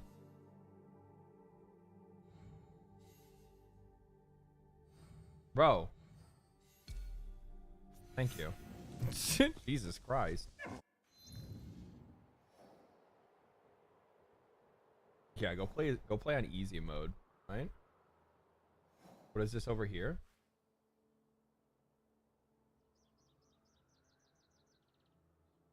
Oh, sick, dude. Yeah, my favorite activity that I've done by probably like 8 or 9 times already.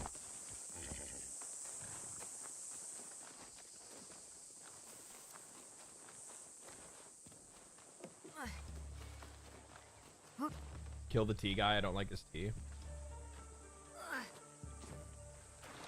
I really enjoy I don't know how people drink like straight tea. Like I guess iced tea is not bad, like a little sweetener in it. But I'm like, I drink straight up pussy tea, right? Like I have like fucking like raspberry. Like give me some raspberry iced tea. I'll drink that. Especially the Arizona ones. Ooh. I was never a big like I mean like when I was like a teenager, I fucking loved drinking like Dr. Pepper, right? Like that's all I drank. It was like my lifeblood. I literally would not drink anything else. But when I got older, I fucking used to like I'd buy Arizona tea all the fucking time. Arnold Palmer's.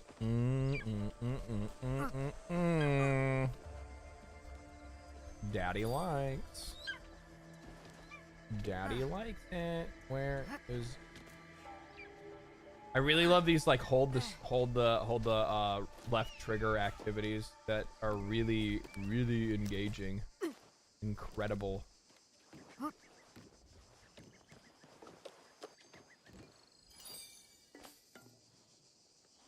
There's also like nothing else here too, which is like kind of makes it even more annoying. It makes it even less it makes it even less rewarding of an activity because there's nothing else like really here that you want. So it's like, why? And also, if I'm not mistaken, there's also no like lore either. Find the missing scrolls. Okay, I found them. Here's your knowledge.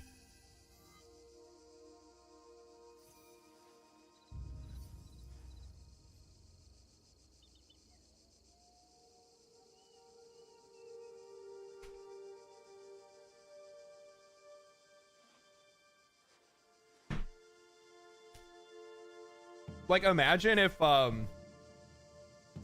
instead, like, if it did that and then you could find out, like, why the place burned down or something like that. I don't fucking know. Fucking anything. Anything would be good.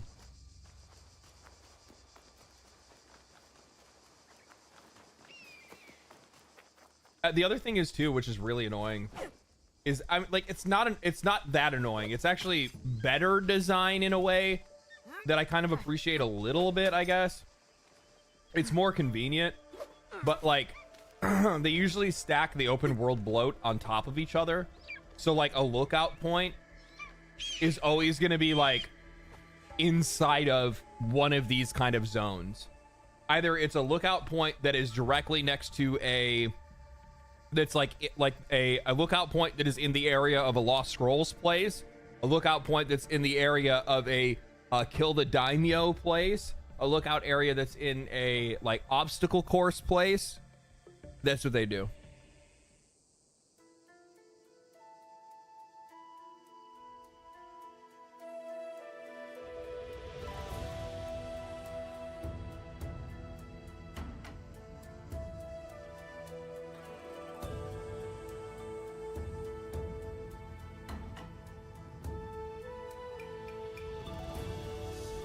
Immersive design? Yeah, sure. You can call it that. You can call it whatever the fuck you want.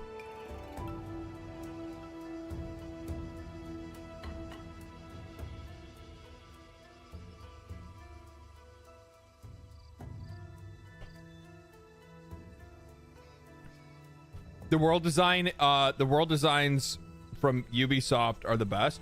Like I said, and I'll scream it from the mountaintops. This is one of the most beautiful and immersive video game worlds I have ever played in. It really is. I mean, it is fucking fantastically rendered. It has a couple of bugs or issues or something goofy every once in a while, but pretty much across the board, like it really is a very, very cool world. And like, it would just be so much better if everything inside of that world wasn't shit.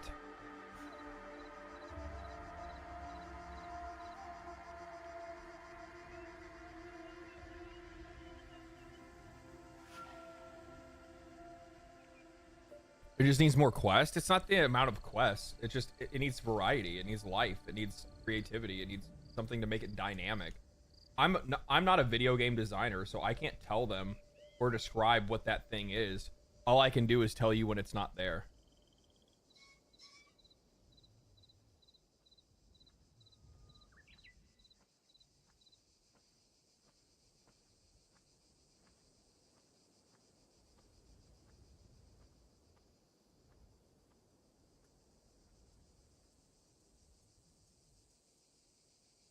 Gold-plated piece of shit, still a piece of shit. Yeah, I mean, I'm not going to disagree with that. But if I had to say one thing, I'll say this. Like, imagine if this game was like Kingdom Come Deliverance 2. Where instead of these, like, fucking goobers, dumbass, piece of shit, like, side activity, go to a fucking Eagle Point, go find the Lost Scrolls. If they just like cut all that content out and instead, you know, made it like made the game smaller, right?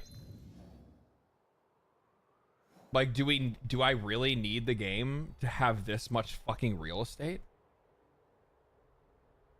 Iga, Yamashiro, Tonba, Hashima, Izumi Setsu, like, do I really need to have all of this real estate to go into? And obviously the rest of this real estate they plan to expand into. Like, do I really need to have a map this fucking big? Or maybe, just maybe, would it be better if you just had like narrowed it down to like Yamashiro and fucking Izumi Setsu and Iga, right? And then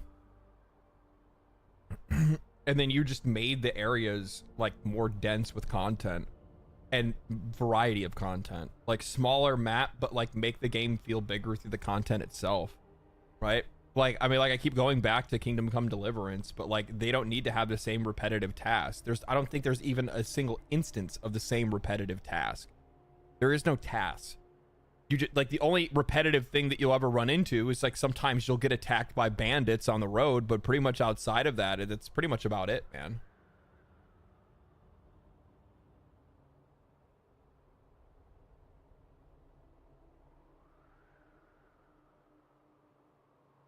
Hello, Legendary Drops. Finding myself watching the one or other video from you here and there. I find you very accurate, and as a fairly larger YouTuber myself, I share opinions about modern day culture and the corruption of gaming. So I'd like to thank you. Cheers from Germany. Thanks, man. Appreciate it.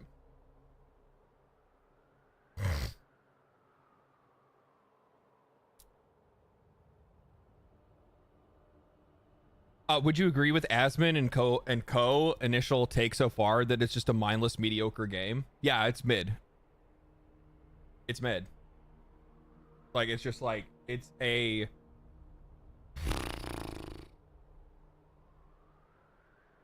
Probably a, if it wasn't for how pretty it looks, it'd be like a 6 out of 10 for me.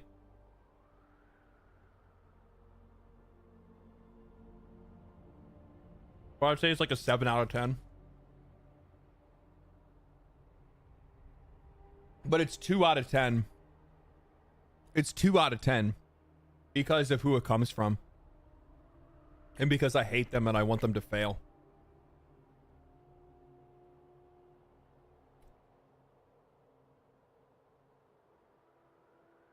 I'm being honest.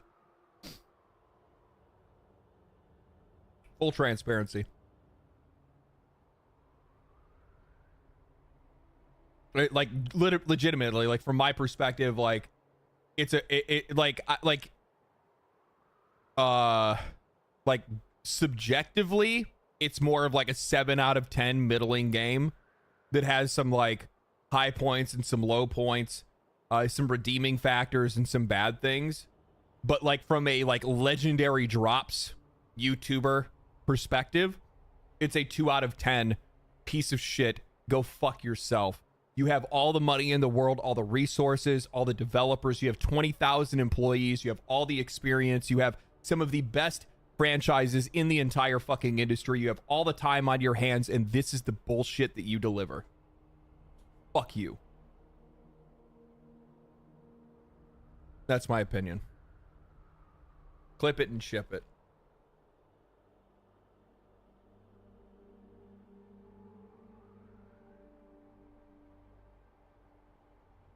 It's a shame because I've recently been playing the Division 2 and having a blast. A shame that the recent games don't fit. Division 2, I don't even feel like Massive. I feel like Massive's not even fucking owned by them, to be honest with you.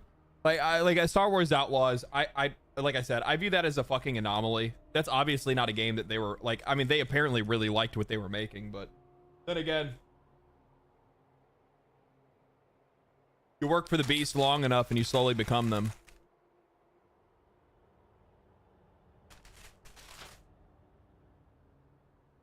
If Ubisoft let you direct the next AC game, what setting would you choose? What changes would you make?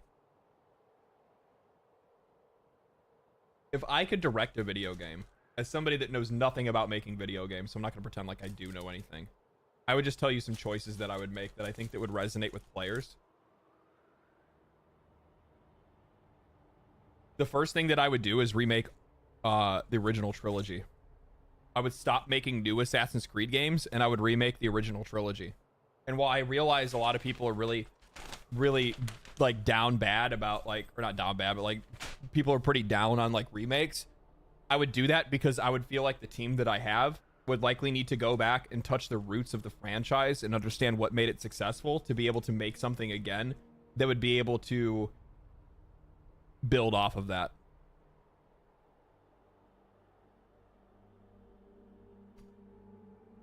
They did it with Mirage? Not really. It was scaled back, had issues. The writing was terrible.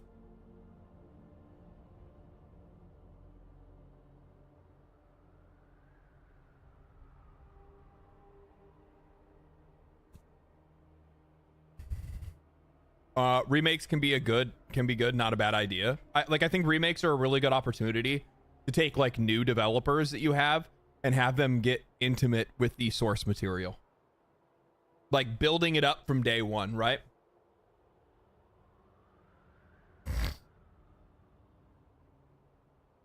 The first one is in Israel. That would be a bad optics. People are too fucking sensitive. Don't be a pussy. What does that have to do with anything? There was nothing like, what the fuck are we talking about? It's a video game.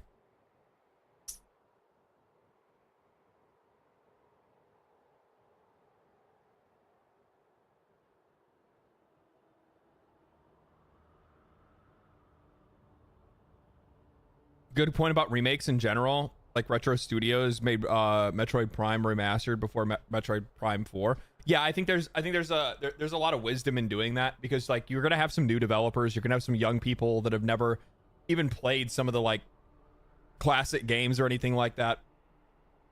And AC1 is not in the Holy Land in general, like Palestine, Syria. I don't really actually remember exactly what the location was.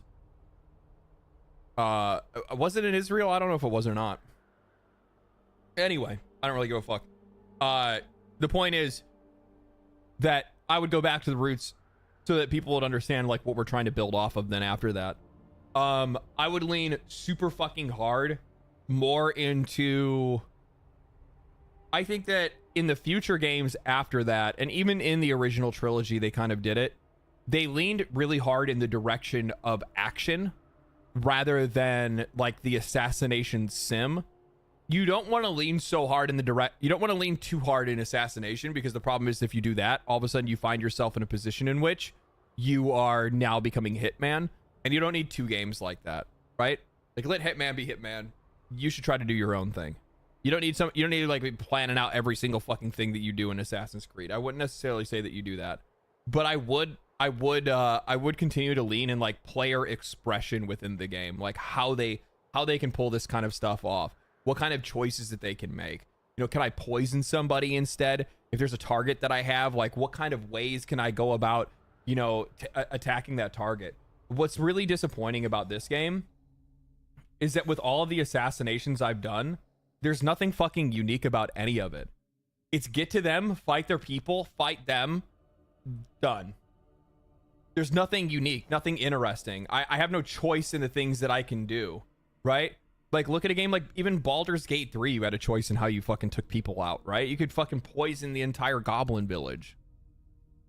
Like, that's the kind of shit that I'm talking about. Like, you need to lean harder into players having their own, like, ability to express themselves within a game. And the reason, and like, not every game needs to be that expressive, but when you're one of the largest AAA companies in the entire fucking world, and you have a series that has been going on for as long as this have, that's exactly what you should be doing. That's exactly what you should be doing.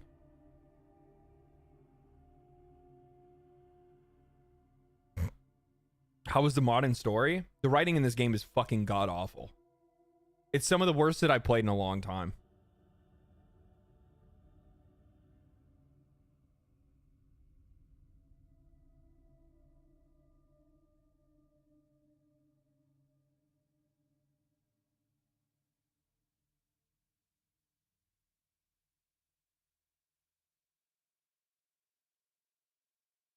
It didn't sell 1 million copies. They said it had 1 million players.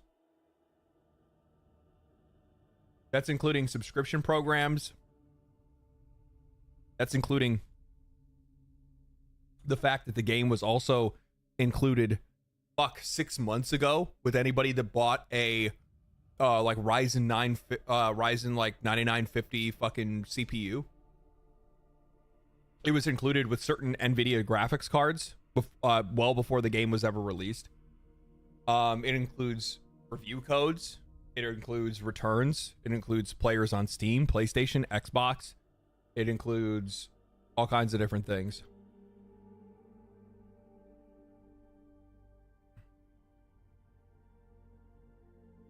Yeah, they never used the word sales. They said players. Will it sell that many? Yeah. It'll get 1 million. It'll get 5. I can see getting 5 in a month. I don't think it's gonna go past that though. It's just it's aggressively mid. Aggressively mid. Because it's so beautiful and it has that AAA sheen, and then everything under that skin is just nothing. 1 million sales would be possible. Not possible. It's definite. It's Assassin's Creed. It's gonna sell copies. Guys, Assassin's Creed Mirage came out last year or year before last year. It was a scaled back AA version, super fucking short. They sold it for $50 and the game sold 5 million copies. And that game got like a fucking 70. Like nobody, like it wasn't even that good. It was just here's the fucking Assassin's Creed. And that got 5 million copies within like 2 or 3 months. This will get 5 or 5+ million copies in like, you know, in a couple months, sure. It's gonna struggle though. But will it cover the cost of development? No. No, it won't. No, it will not. Your thoughts on Yasuke about how the way he plays? Like I said, it just feels like it feels like I'm it feels like I'm taking a fucking professional MLB player to fucking T-ball practice. It feels like I'm bringing a nuke to a knife fight. Cheat code. Yeah, it feels like a cheat code. Yeah. It's not very fun. It's just like, fuck, dude. Like, why'd you make him like this?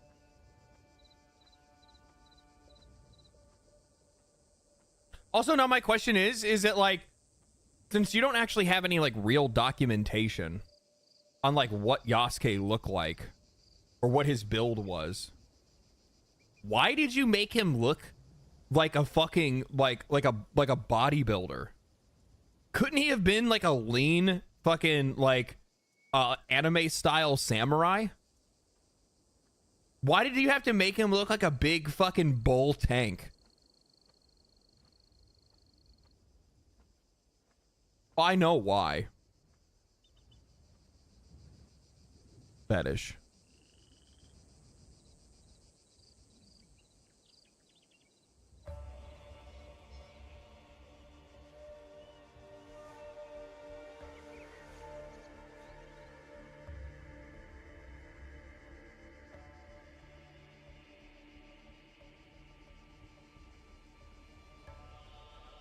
Like Afro Samurai.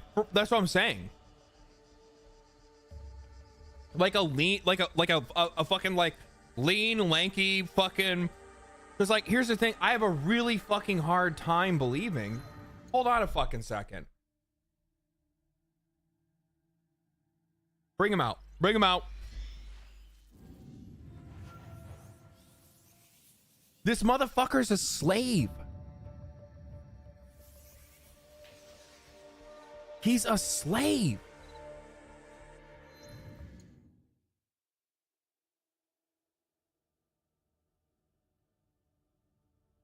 There ain't no fucking way he looked like this. You're trying to tell me they were feeding him this well? Giving him the time to exercise?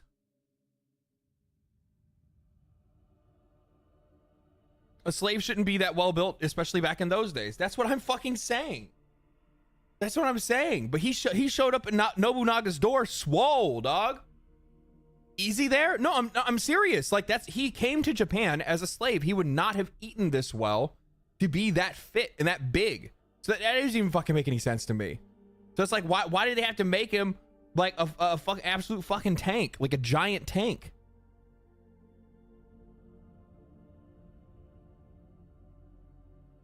Slaves back then had expensive gyms and protein shakes for every meal, I guess. I don't know.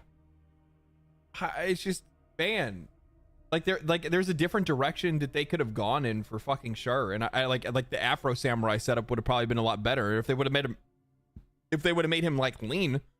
Then he could still have like a different fighting style from like Nawe and be like still more like combat focused, but still be like lean enough to be able to handle like the rest of the other like the rest of the other mechanics in the game. Guys, let's not hate on the real guy. I'm not hating on the real guy. It's the fucking truth. We're talking about a slave from the fucking 1600s. He would not have been eating well. He definitely wouldn't look like that. Do you guys have any fucking idea, like the amount of work that you have that has to go in to be able to have a body that looks like that? Normal people never had fucking bodies that look like that. Even rich people wouldn't because they were fat, but like even like well-kept, in shape people back in the fucking 1600s didn't look like they used fucking roids.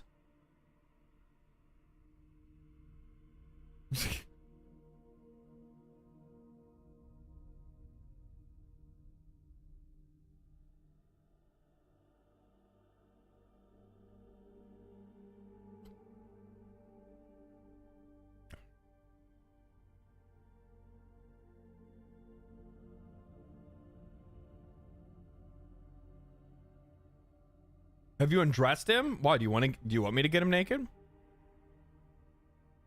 Is that what you're asking? I'm sure there's a mod for that. Ubisoft made it in-house.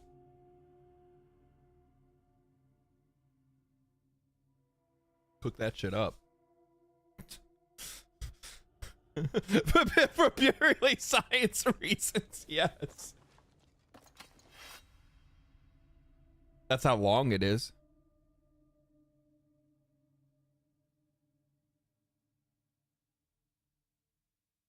He just wanted you to shoot. He just wanted you to see it.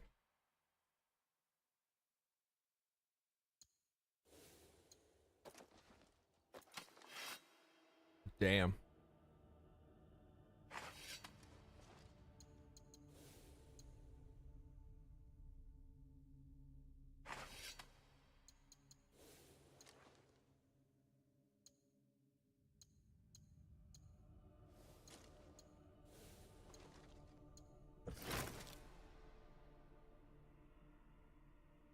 Can parry unblockable attacks. He's so fucking broken.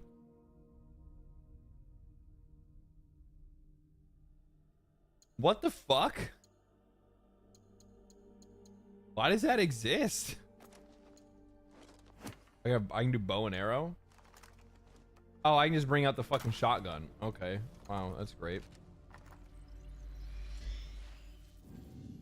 Did you loot the Emperor's grave? Not yet. I wanted to see if I could like fucking like graffiti it, you know, throw some like writing on the wall, like I was here.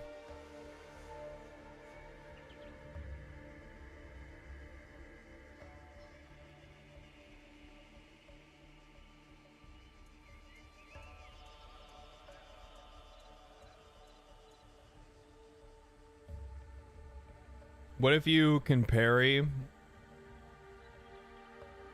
What if you can parry it, then how is it unblockable? Yeah, exactly. Yeah. Well, I guess it's not all that unblockable then if I can parry it.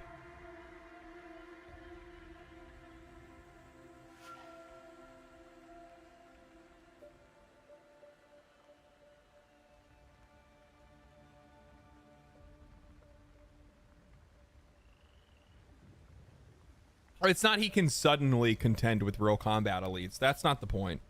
That's not the point even close. It's that he like I mean like he trained. I'm sure they even have, I'm not, it's not that I'm sure, I know for a fact they actually have a storyline in this that goes through like how he was trained to use the sword and whatnot like that.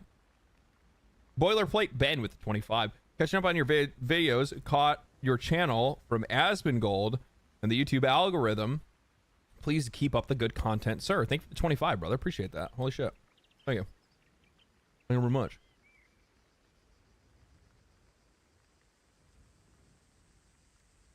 Are you going to be gay or a homewrecker? Both. Can you be both?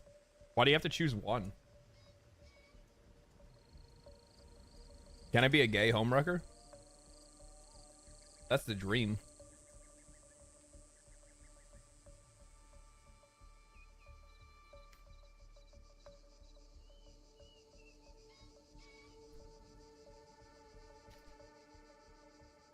How's the optimization? I haven't had any performance issues at all.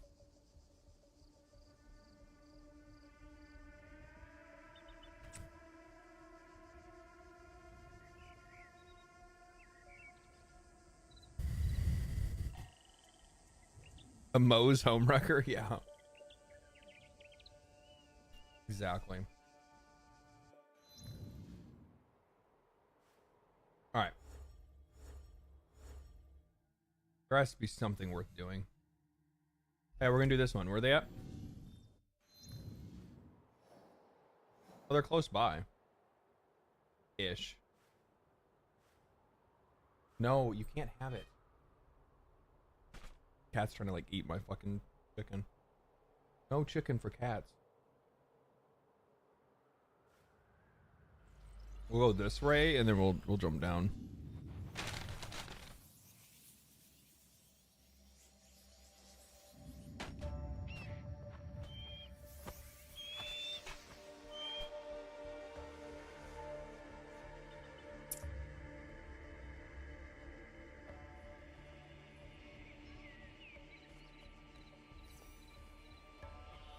Oops, wrong way.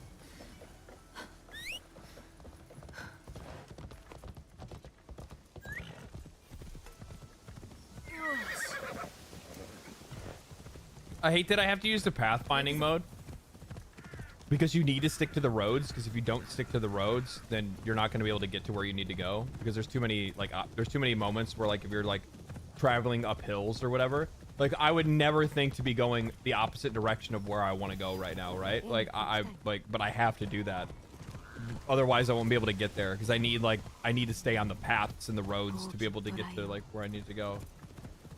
Oh, hold on. I need to hunt these geese. I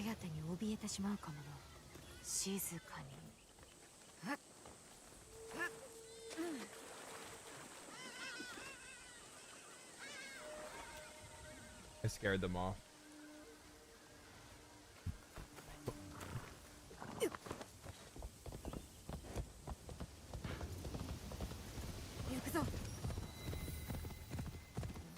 Is there actually a present day character in this, or did they completely get rid of that concept? Present day character? What do you mean by that?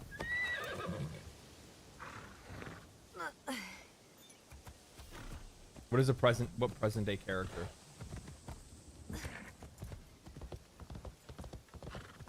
The person in the Animus? I don't think so. They haven't done anything like Animus related other than like when you first started it. Which it didn't make any fucking sense. It's like, so why am I looking at these like memories of my ancestor again? And it's just like, she'll find out. And it's like, who's she? What's happening? Why are we doing this? Who are you? Can I have any background whatsoever as to what the fuck is going on right now? And they're like, no. You're now a woman. And I'm like, okay, yeah, it sounds about right for 2025.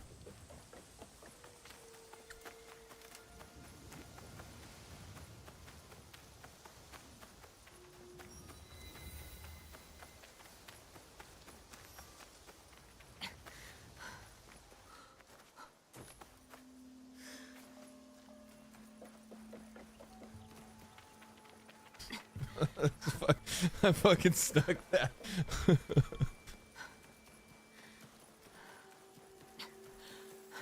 Where's what the fuck? What do you want? You gonna point at me again? Yeah, that's what I fucking thought. Saw the sword on my back and you're like, nah, dude. Ain't about that. What's that? Kitty. This kind of looks like mine. Ooh, it's a bobtail. I'm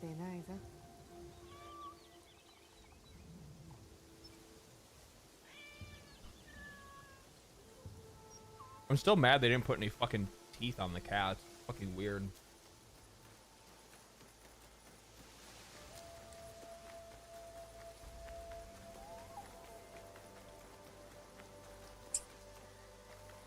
Can you feed the cat? I don't think you can, no. Can you increase FOV? Good question, actually.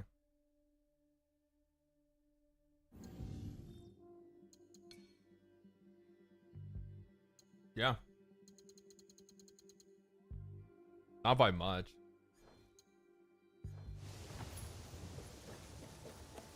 Honestly, I could even fucking tell.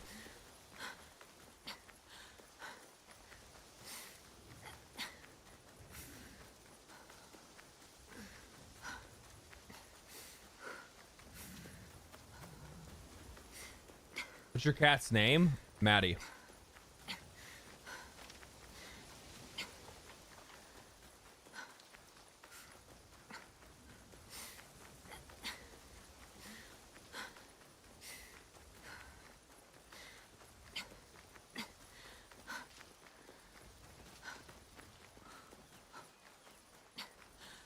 M-A-T-T-Y. Like Matt, because it's Matthew. Matthew is his name.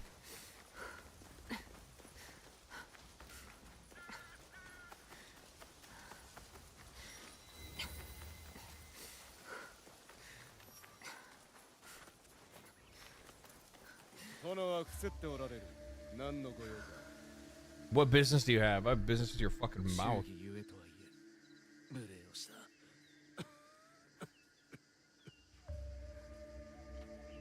何せ気を抜けの受精だ。伊勢貞為殿にお会いしたく。わしが貞為じゃ。苦しゅうない入れ。What is like the weird pacing in this game?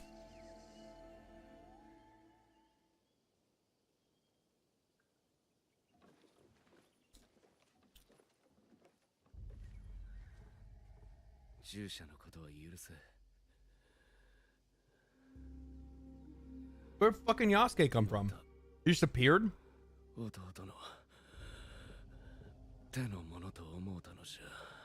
Wait a minute. I'm really fucking confused. How could I not go do the Yasuke ones? But Yasuke just shows up in Nowways.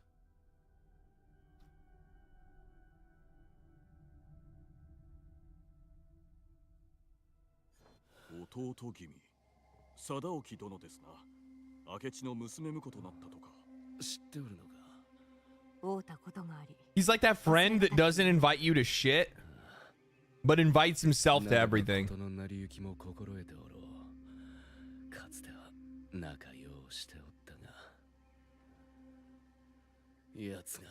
He's repping the Lakers. I thought the same thing when I put that armor on him.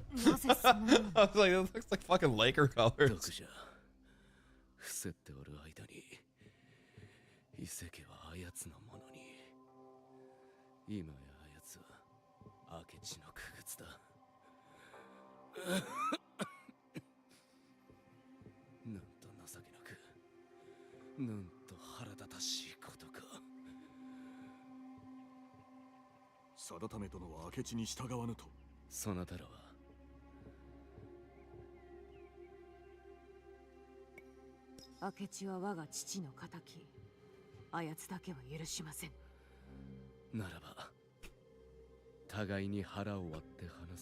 Oh shit, okay.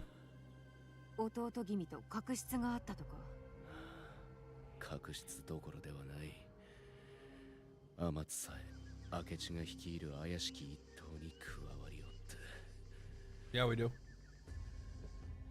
知っておるか。百鬼衆。さよう。諭せぬものかと思い、明智と縁を切るよう文をしたためだが。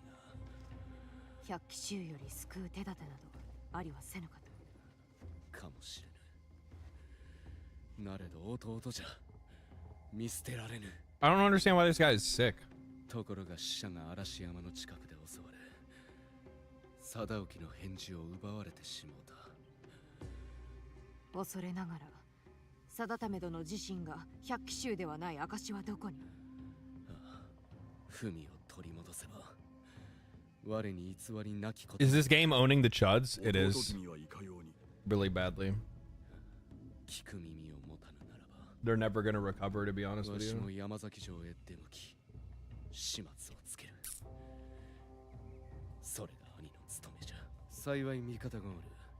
Would you recommend this on sale?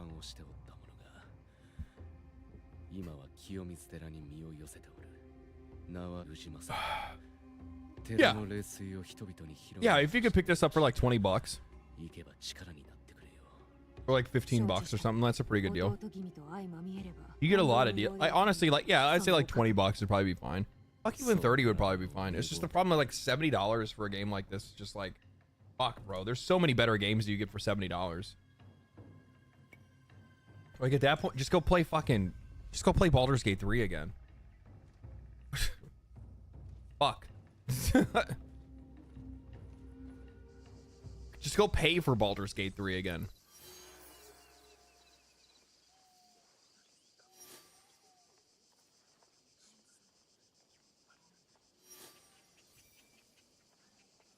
Somebody who said this earlier in stream, this is junk food. It is. It's pure junk food.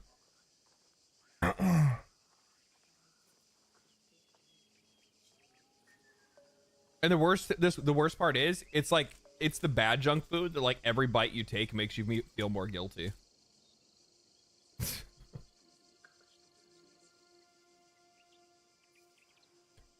You know, it's like that long night of drinking and you go to that burger place that you know that you shouldn't fucking go to.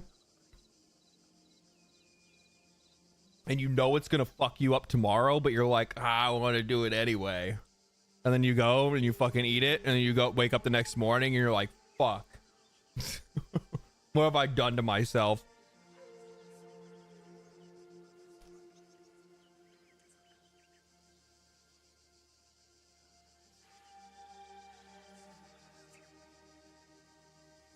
Also doesn't taste good. No, it doesn't taste good either. You don't know why you keep going there, but you keep doing it.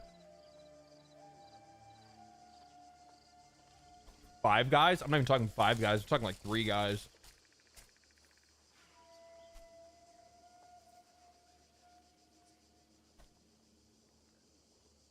It's like 5 guys, but like one of the windows are fucking busted out. The fucking the potatoes that they have on display are moldy.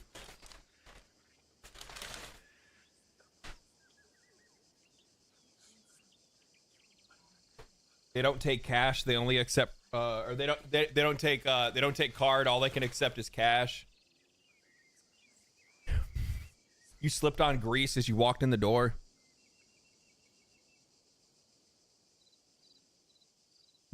They ran out of fries, so all you can have is salad.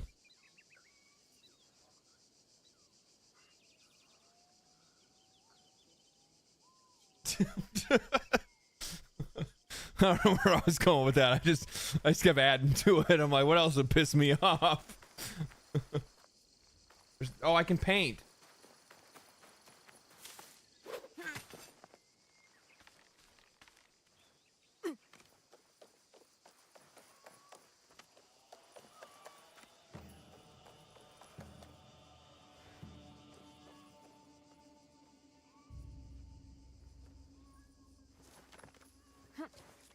Oh, I think I can paint that dog. Or whatever that is.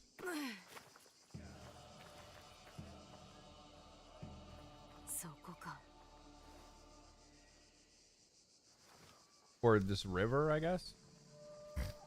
Oh, it's the fish. Fish aren't gonna run away.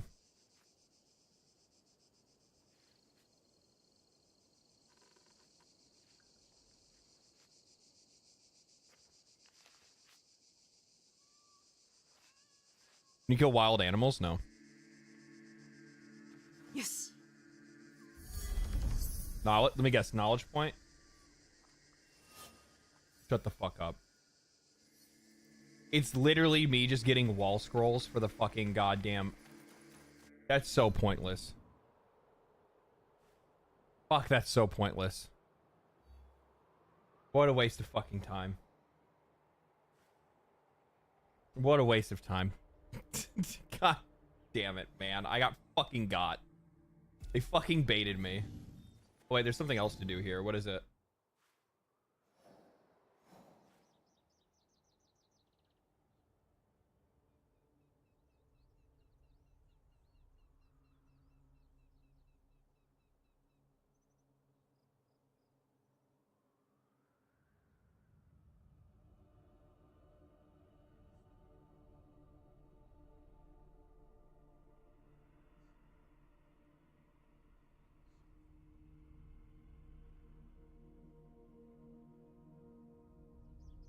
How many fucking times have we done this?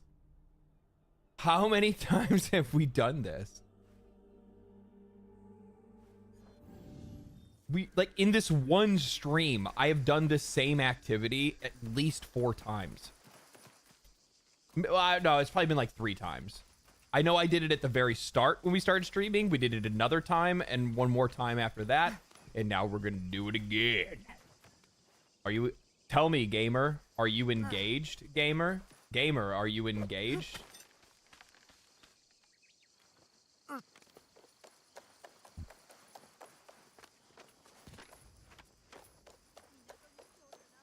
Are you entertained, gamer?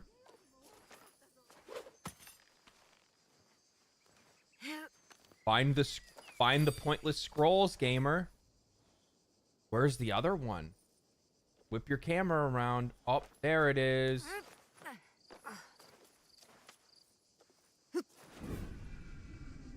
There's no way that's deep enough. She would have been dead. She straight up just like she straight up just fucking like swan dived like right into like fucking shallow water. Come here. What the fuck? Motherfucker woke up real quick. You're like, holy shit. Get the fuck out of here. Oh, I guess.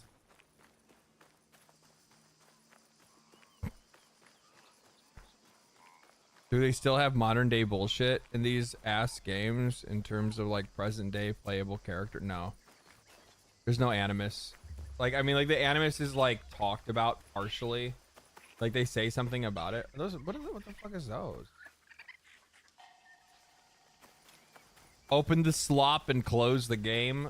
Fuck, dude. Who are you telling, man? What?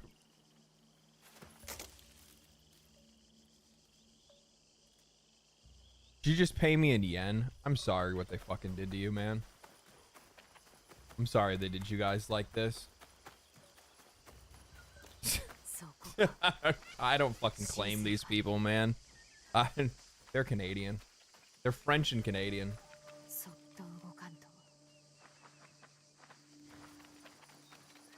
I think that there's like some really like serene and cool elements of the game that I can like appreciate, you know what I mean? Where I can be like, oh man.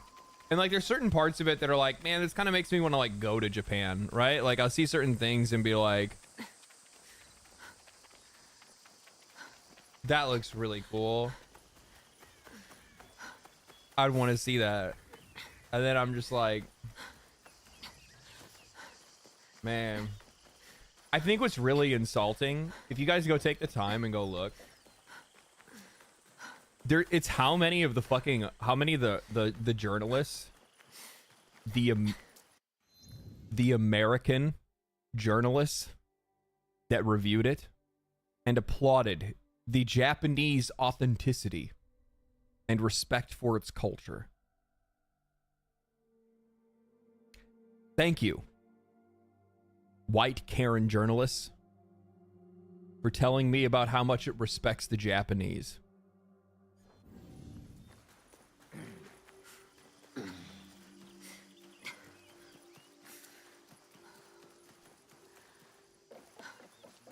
Fuck. So IGN wrote an article about the like how the Japanese Diet had discussed Assassin's Creed Shadows and like the vandalism of shrines and stuff like that. And they're like, guys, I hope you guys know this is really not that big of a deal. Yeah. This is not that big of a deal, actually. Because we talked to IGN Japan, and IGN Japan said it's not that big of a deal. Not that big of a deal. It's just that they're gonna make a change. That Ubisoft needs to make a change because it might promote vandalism. Because Japan has had Japan has had some issues with vandalism. I'm like, some issues? These motherfuckers like they got fucking kick streamers running the fucking hood out there.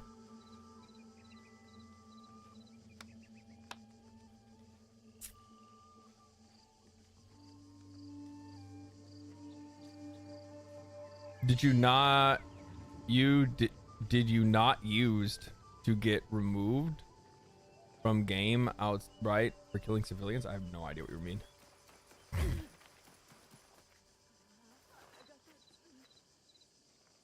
What the fuck was that? This bitch on, is this a fucking animatronic fucking, is this fucking It's a Small World at Disney? You see that bitch fucking 360 out of nowhere? Do it again.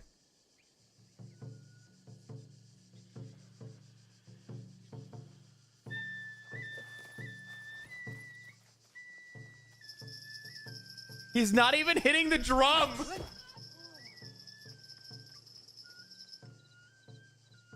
He's not even hitting the drum on beat.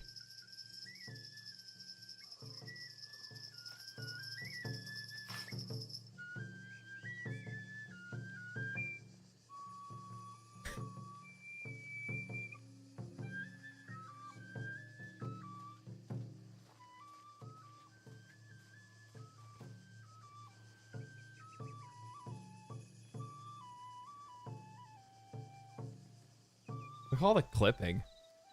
Lord.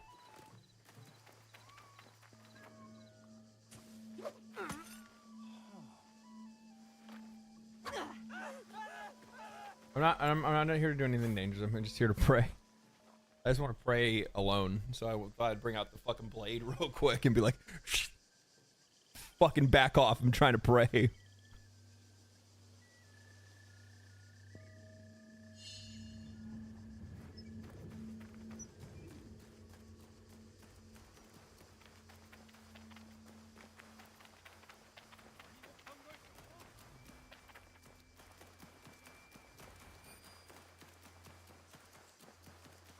Like, notice again. So I'm gonna let the let the light go. I guess I can't let the light go away. But notice how there's nothing like visually telling you that like what shrine you can actually like which one of these shrines actually lets you like pray. You know what I mean? Like or like, and like they have no visual indicators in the game at all for like fucking anything. So weird. It looks incredibly repetitive. It is.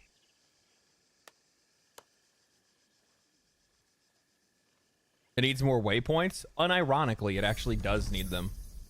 It's because like the whole like waypoint playstyle thing has been like so ingrained into their like into the way that they make games that by them trying to make the game immersive, they ultimately defeat their own game design because they've never made a game immersive before. So they don't understand that you actually have to build the world to be immersive. Ko couldn't even stick it out. I'm only sticking it out because it's funny as fuck to make fun of it.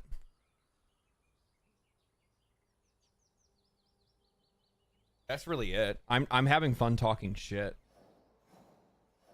Like, it's so easy to dunk on this game.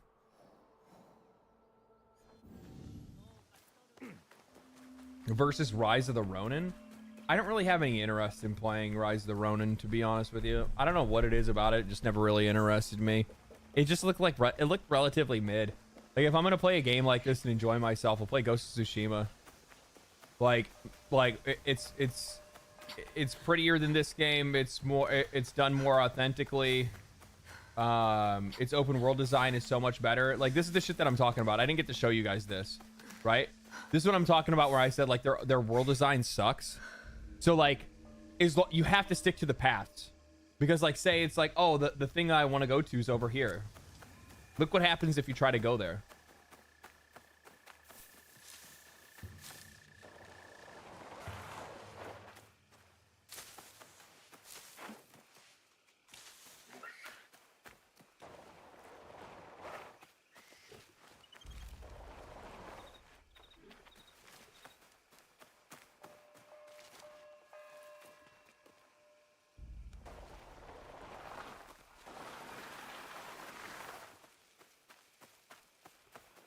You have to stick to the road.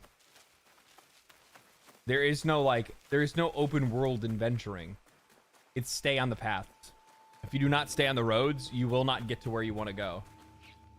So you're much better off getting a horse, And since there's no good use of like road signs or anything like that, or any like indicators of like direction on the roads, you also have to completely remove the immersive like horse riding and turn the Pathfinder on and have something blatantly show you what direction to go in, because you can't really tell. Like, you'd have to look at the map, but 9 times out of 10 you haven't discovered the area anyway, so like you're not going to be able to see like what direction you need to go in to like get there, right? Like if I was trying to go to that mountain right there, this looks like a path that's actually just going to wind up the mountain, which is fine. But like in most cases, there's a bunch of like forks in the road and shit like that, and some of the forks are going to go directly towards like where you're trying to go and not actually go there.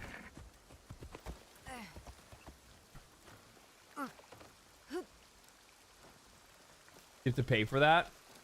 Yeah. I should have paid for the fucking the $10 map unlock. Make the game go faster. I can't fucking believe that shit. We didn't even talk about that today. That shit had me fucked up. I saw Asmongold has been like reading my tweets and shit on stream, and I heard him like out of the corner of my ear. I was working out, and I had him playing in the background while I was lifting weights. And I heard him fucking bring up my tweet, and I'm like, I cannot fucking believe that somebody actually like do you guys have any idea how many fucking dick eaters? I'm taking Asmongold's term right now. How many absolute fucking dick eaters were responding to my fucking post, being like, bro, it's optional. It's optional, bro. You don't need to buy it. And then the one dude that's like, as somebody that bought this, I don't mind it because it's completely optional. And I like to have it because I don't like taking the time to unlock everything on the map. I don't like having to take the time to unlock everything on the map. So I like to spend the $10 and see everything. And it's just like, don't you fucking realize that the reason why there's so much shit on the fucking map is for them to sell it to you? It's literally Stockholm Syndrome.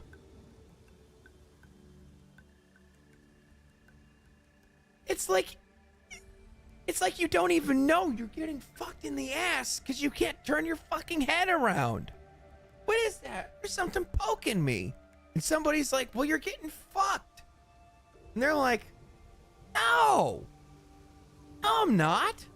You're like, yes, you are. Look at it.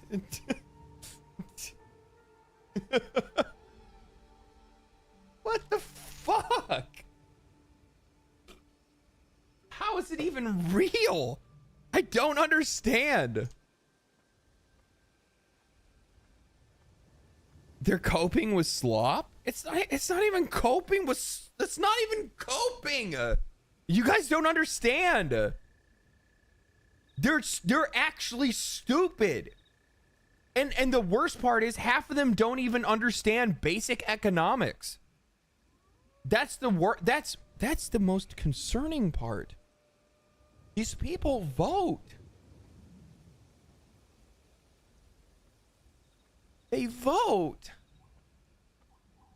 What the fuck?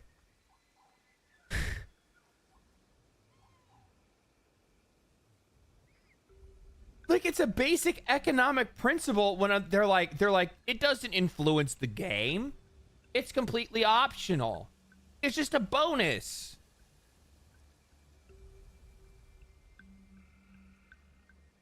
How do you not realize? How do you not know that you have to create a need for somebody to buy something? You either have demand, which is something that you don't generally create. It's something that's just natural happening in the market. Or you have to create a need for a product. And when you creating a need is typically finding a solution to somebody's problem. What happens if they don't have a problem? Will you make one?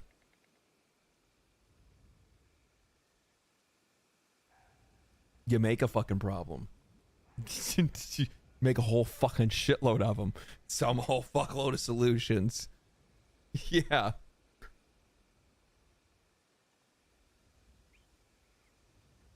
It's just, it's fucking crazy. It's crazy. I was sitting there.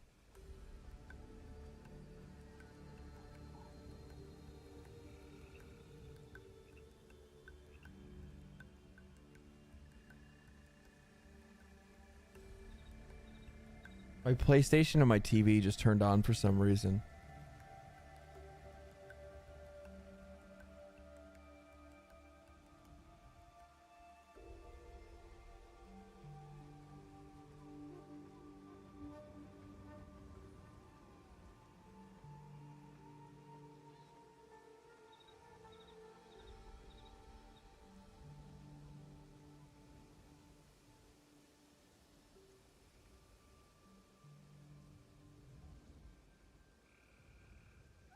The cat's sleeping on the PlayStation remote.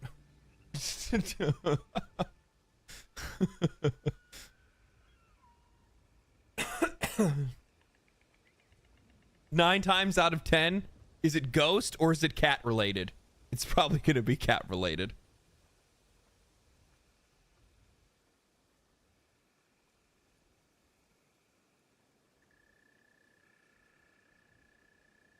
He's mad? No, he's just chilling on the couch. He's just vibing, doing his thing. Oh, let me take a wild guess. Is there a fucking thing for me to do here?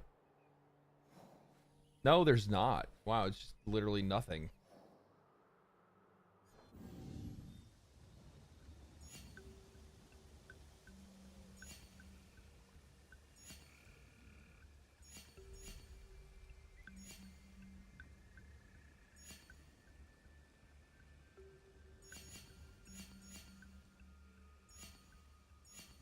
Oh my god, I just had a great idea.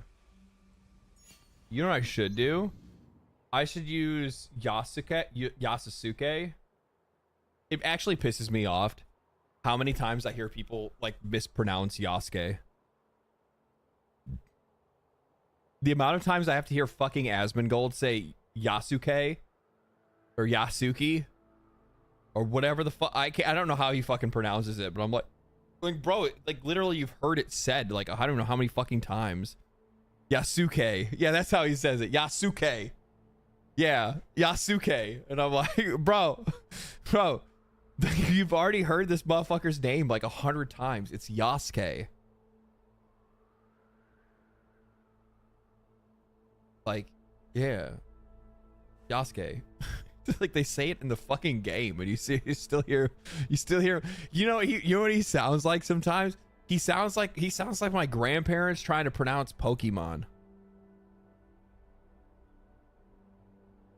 Is that them Pokemons right there? Hey, them Pokemons?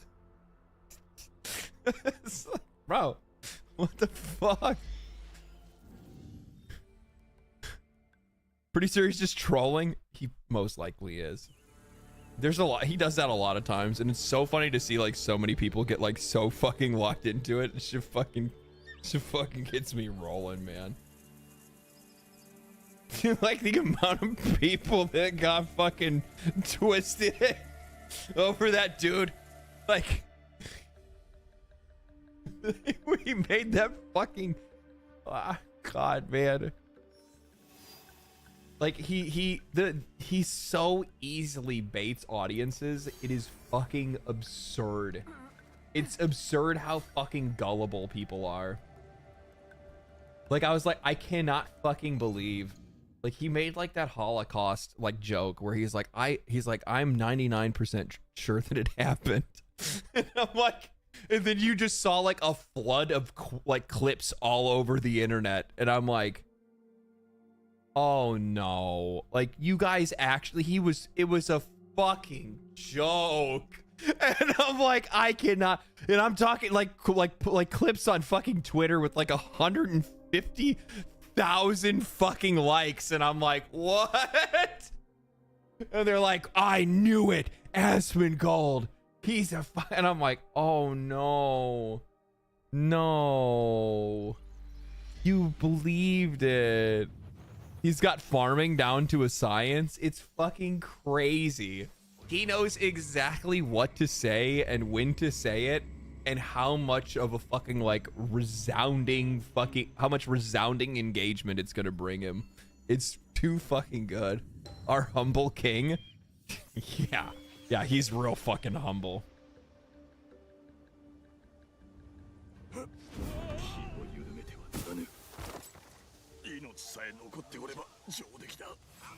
Yeah, it's your fucking god, bitch.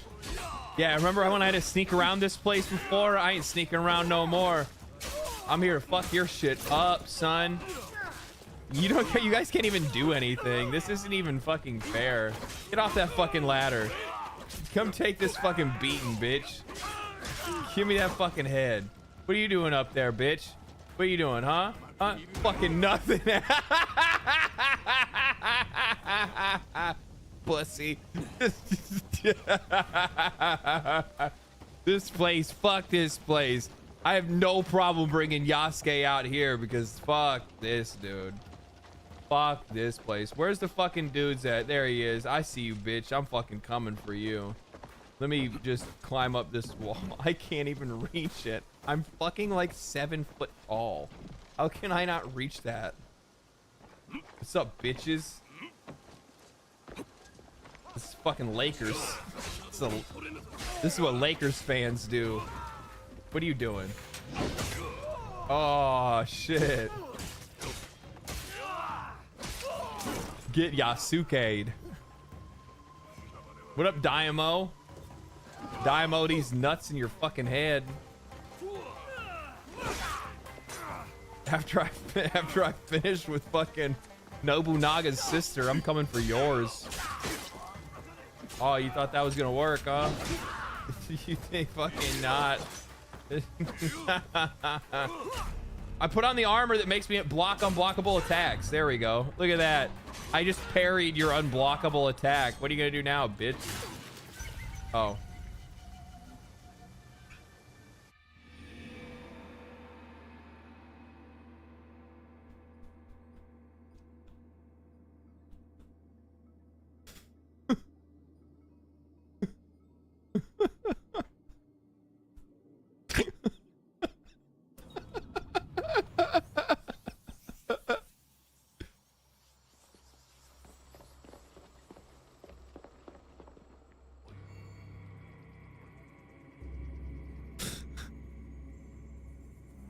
Bobby, he died. I guess so. I guess it popped off a little bit. It was the sister comment. Maybe. Yeah, you didn't like that, huh? All right, let's try that again.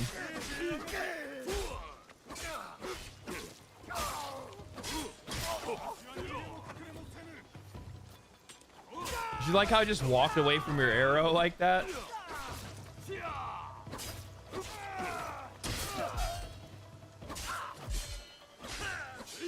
Try it again. I'm just kidding. How'd you poke me? That didn't even make sense. There it is.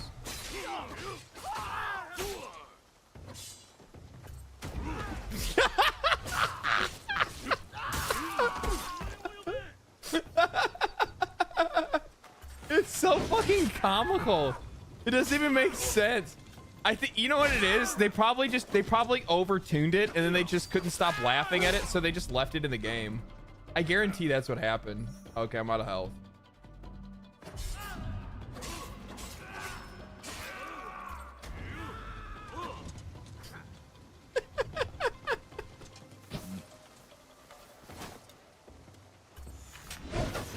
How did that? Wait. No. You really had to call for friends, dog? And you had to bring guns? Why'd you have to bring guns? I don't want to die. Oh. No, can I run through this? I'm like a fucking giant. It doesn't even make sense. Why am I here? Where's my rations? All right. I just need my carbs. This is arm day.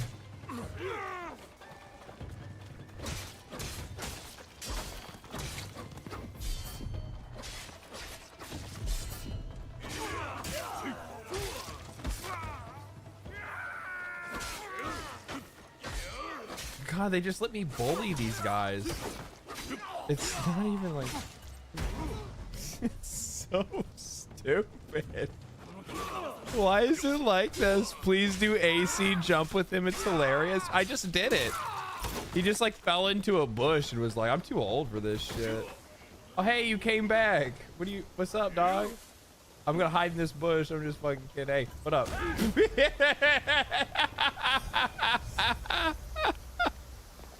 It's so fucking stupid. It's so stupid. It's so comical. The kick is crazy. It's so fucking dumb. It takes me out. I can't even fucking deal with it. It literally feels like you're fucking cheating. And and the funny thing is that like I don't even think anybody's gonna call for it to be nerfed because like who gives a shit? It's like one of the only entertaining things about the game. I could fucking do that. Honestly, I could do an entire 7-hour stream of just running around comically just kicking the shit out of people. Where's the head honcho? Where's your boss?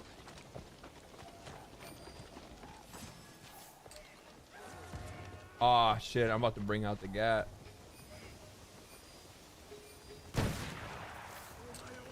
About hey hold on let me just get this up. Back. What you gonna do about it? Oh shit. Oh bye. Oh, you almost had me. You almost had me. You almost fucking had me. Not this time, motherfucker. What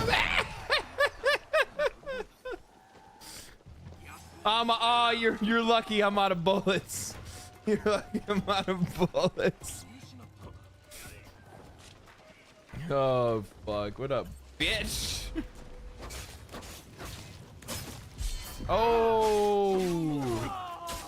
Did you not know I am the ultimate samurai?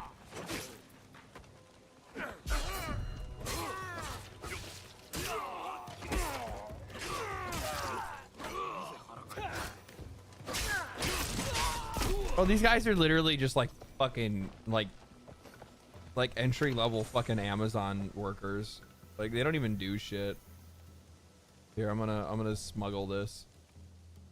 Like I don't even have you seen the Kingmaker game? It's not out yet.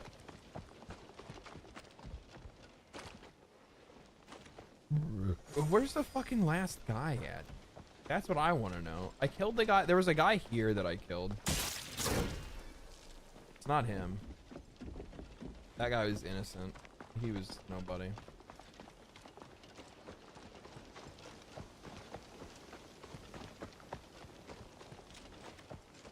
He's got to be like down here or something, maybe.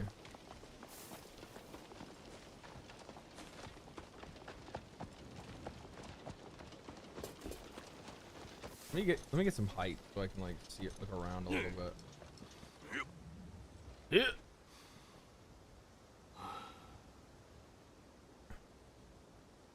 That didn't fucking help.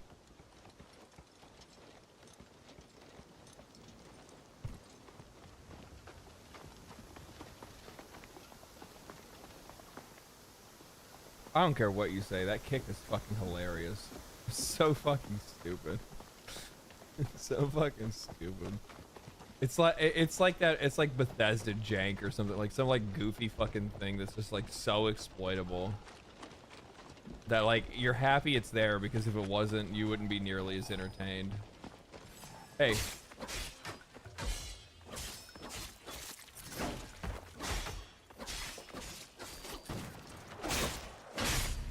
Oh, whoa, whoa, whoa, whoa, whoa.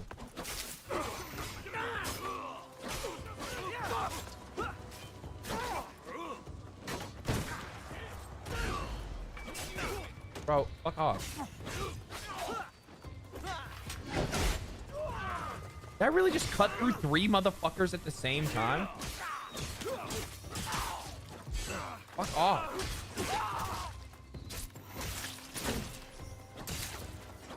Okay.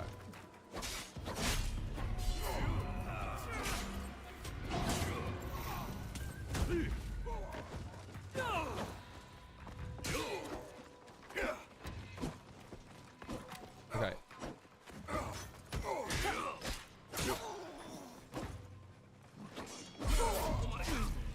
Bro, you fucking pussies, dude. That's so fucking annoying.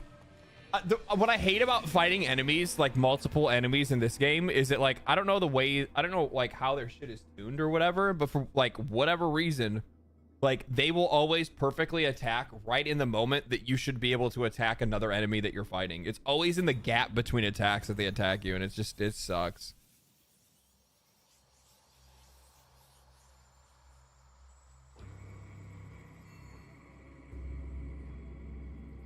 In Valhalla, you could use it for the boss fights and knock them out of the arena. That's funny.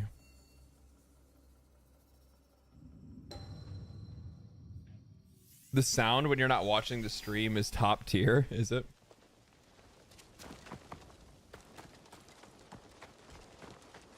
At least when we know that where this guy is.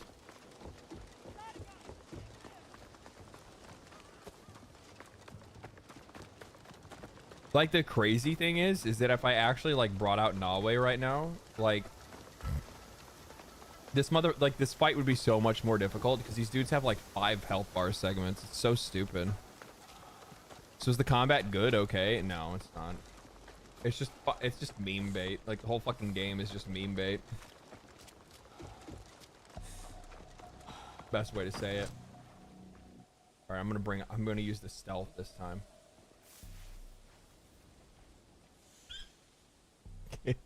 Can't see me. Can't see this fucking giant this giant man in a bush. Fucking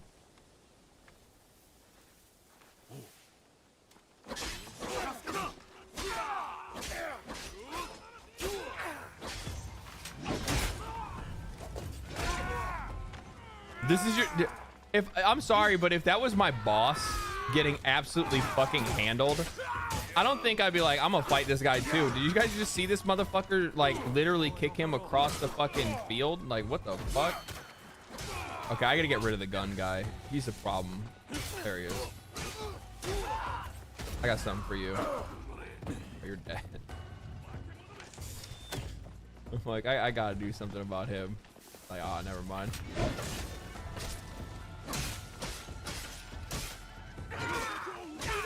Alright, there we go. He's dead now. He's dead, and you're gonna be dead too. Here, I'll put you over there.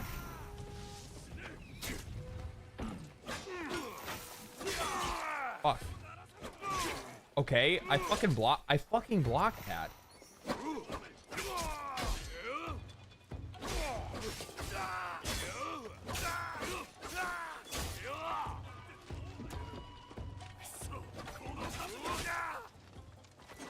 I hate fighting guys with pole arms. The timing of their attacks are really hard to fucking figure out.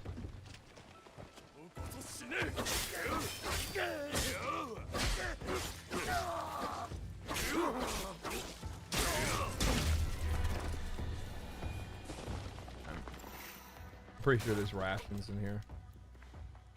The lighting would change. There we go.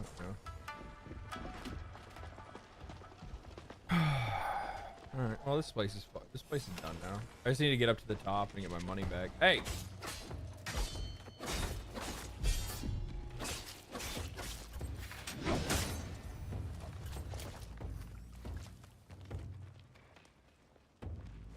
That is like aura farm on this motherfucker. Okay, I can't aura farm on this guy. I look like a bitch because I accidentally climbed up that ladder. I'm gonna walk away because I feel embarrassed. I'm just kidding.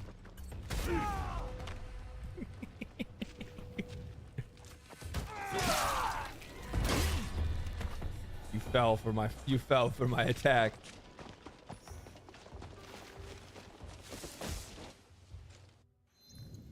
Can I switch now? Probably not. No. No. In the gameplay context, I cannot switch. That sucks because I don't have the. Oh, there it is. I guess I can just go get it. I don't really want to do that though. I'd rather just like sneak through his Nawe and go get the fucking the prize at the end of the tunnel. Wait, can I hide in there?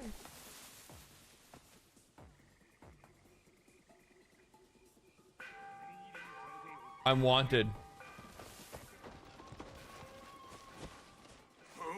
My wanted level has increased.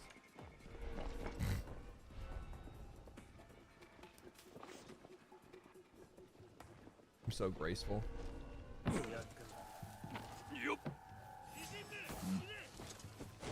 Shit! I'm stuck. Oh, there we go. Yasuke, jump. Yasuke, kick. I'm gonna show you guys how graceful this guy is. Look at this. Like a jolly green giant.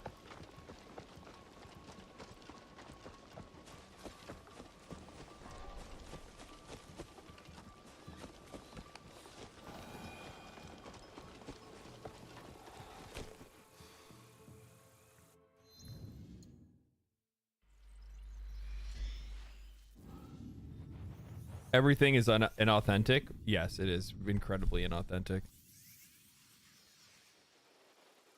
It's just me. Is the screen dark? It's just because of, like, the time of day in the game. I think I missed a couple super chats here.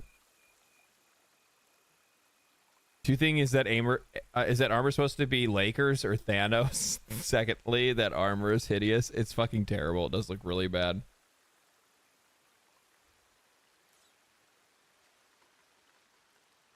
Black man obliterating a bunch of Asians. That was set in Japan, not San Francisco. That's funny. All right, we're good. Thank you guys for the super chats. Okay, see, and like, doesn't really make a lot of sense though. I guess I probably could have done that while I was there. I should have done that while I was there.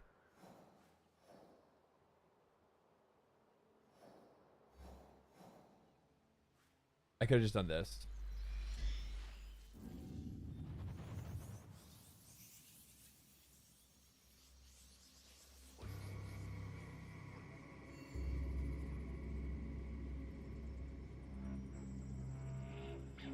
What's the final rating on the game?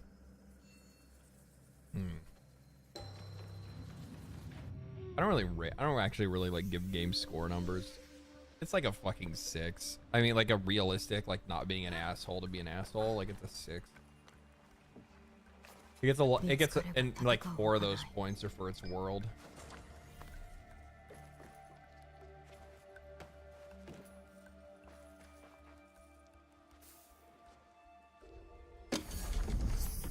Yeah.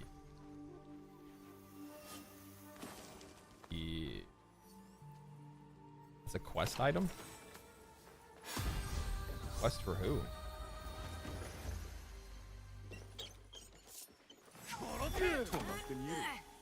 Oh, he's really skilled. You can tell because he's bald. I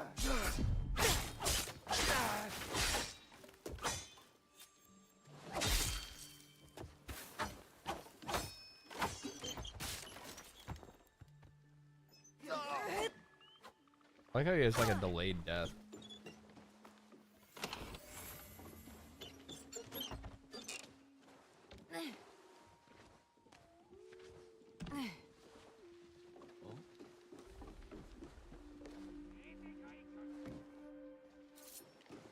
What the fuck is that?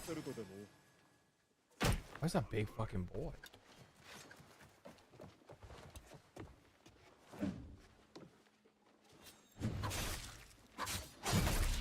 Oh my god!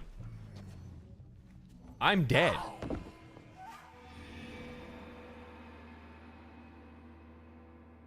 This is like the first time I've seen a guy that big. I thought it was Yasuke.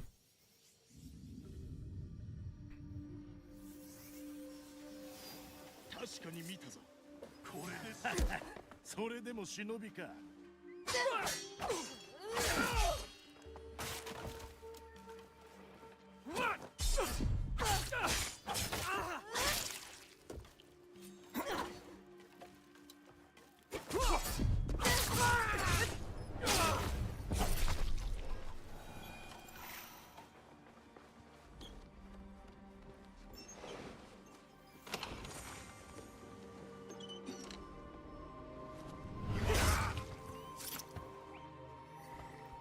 I hate that I can't just do my flippy doodle.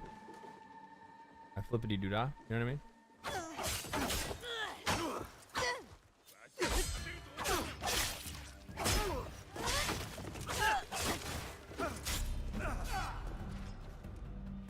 I'm just gonna get the fuck out of here.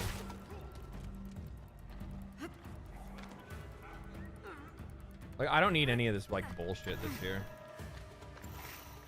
Like, it's literally just like running around and like aimlessly looting bullshit that you don't really give a fuck about. Like, the building itself has like a bunch of loot, but it's like, what the fuck is that shit even good for? Like, it's like base upgrade materials that I already have been collecting, but I probably don't even have like the smugglers to be able to like send more of it or anything like that.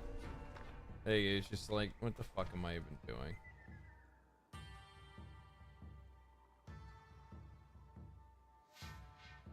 The fuck am I even doing?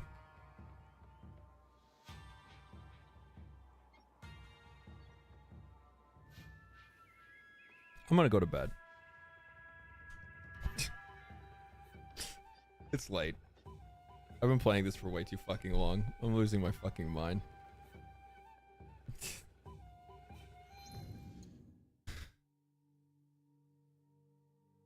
Do you still have Leap of Faith? Yeah, you still have Leap of Faith. Yeah. I think like those are the moments, like, you know that a game isn't like very good when you start having those moments where you're like sitting there and you're playing something and you're like, what the fuck am I even doing? Like you'll get to something that like you're trying to complete and you're like, why do I even care about this? Why do I even want to do this? It's just, yeah. This was a funny stream and I had a lot of fun. Thank you for playing the game so I didn't have to. No problem, man. No problem. Maybe we'll play more of it next weekend. I don't know. We'll find out. The funny thing is that like I had fun. I actually had a lot of fun today. I wasn't even planning on streaming this late, to be honest with you. I was only going to stream for like 4 or 5 hours and then I was going to hop off. I was just going to do news and I was like maybe going to play the game for like an hour and show you guys a couple things that I don't really like or whatever and then just walk away from it. But I ended up just having like too much fucking fun. So, and it's one of those games that it's like so goofy that it's fun to just play with other people, like have other people watching and shit and just like chatting and having a good time. But I'm tired, man. It's late. It's like super fucking late. It's like way later than I normally stay up. I should be in bed. I also went to the gym earlier this morning, so like I'm pretty fucking whipped to begin with.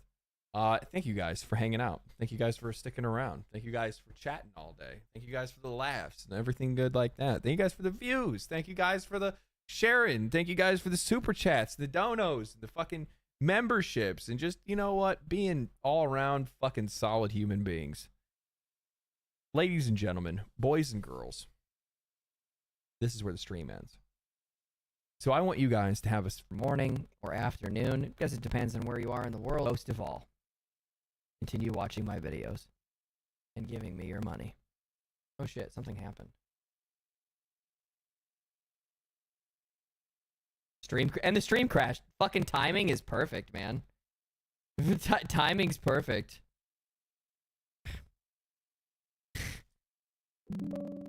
I don't know.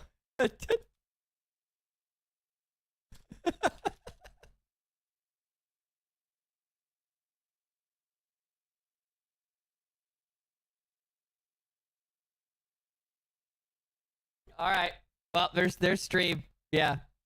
Stream crashed.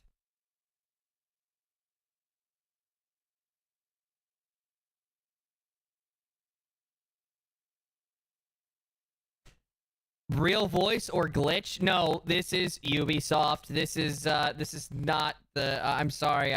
We've stolen his identity and his channel. Please go and buy our game. We swear it's good. What he showed you was lies. Thank you for your sacrifice for this godforsaken cave. No problem. No problem. We can see him on Twitch, but can't see him on YouTube. Oh, that's terrible. I'm sorry. I'm sorry. It completely ruined our entire chipmunk voice. That's funny. Anyway, see you guys later.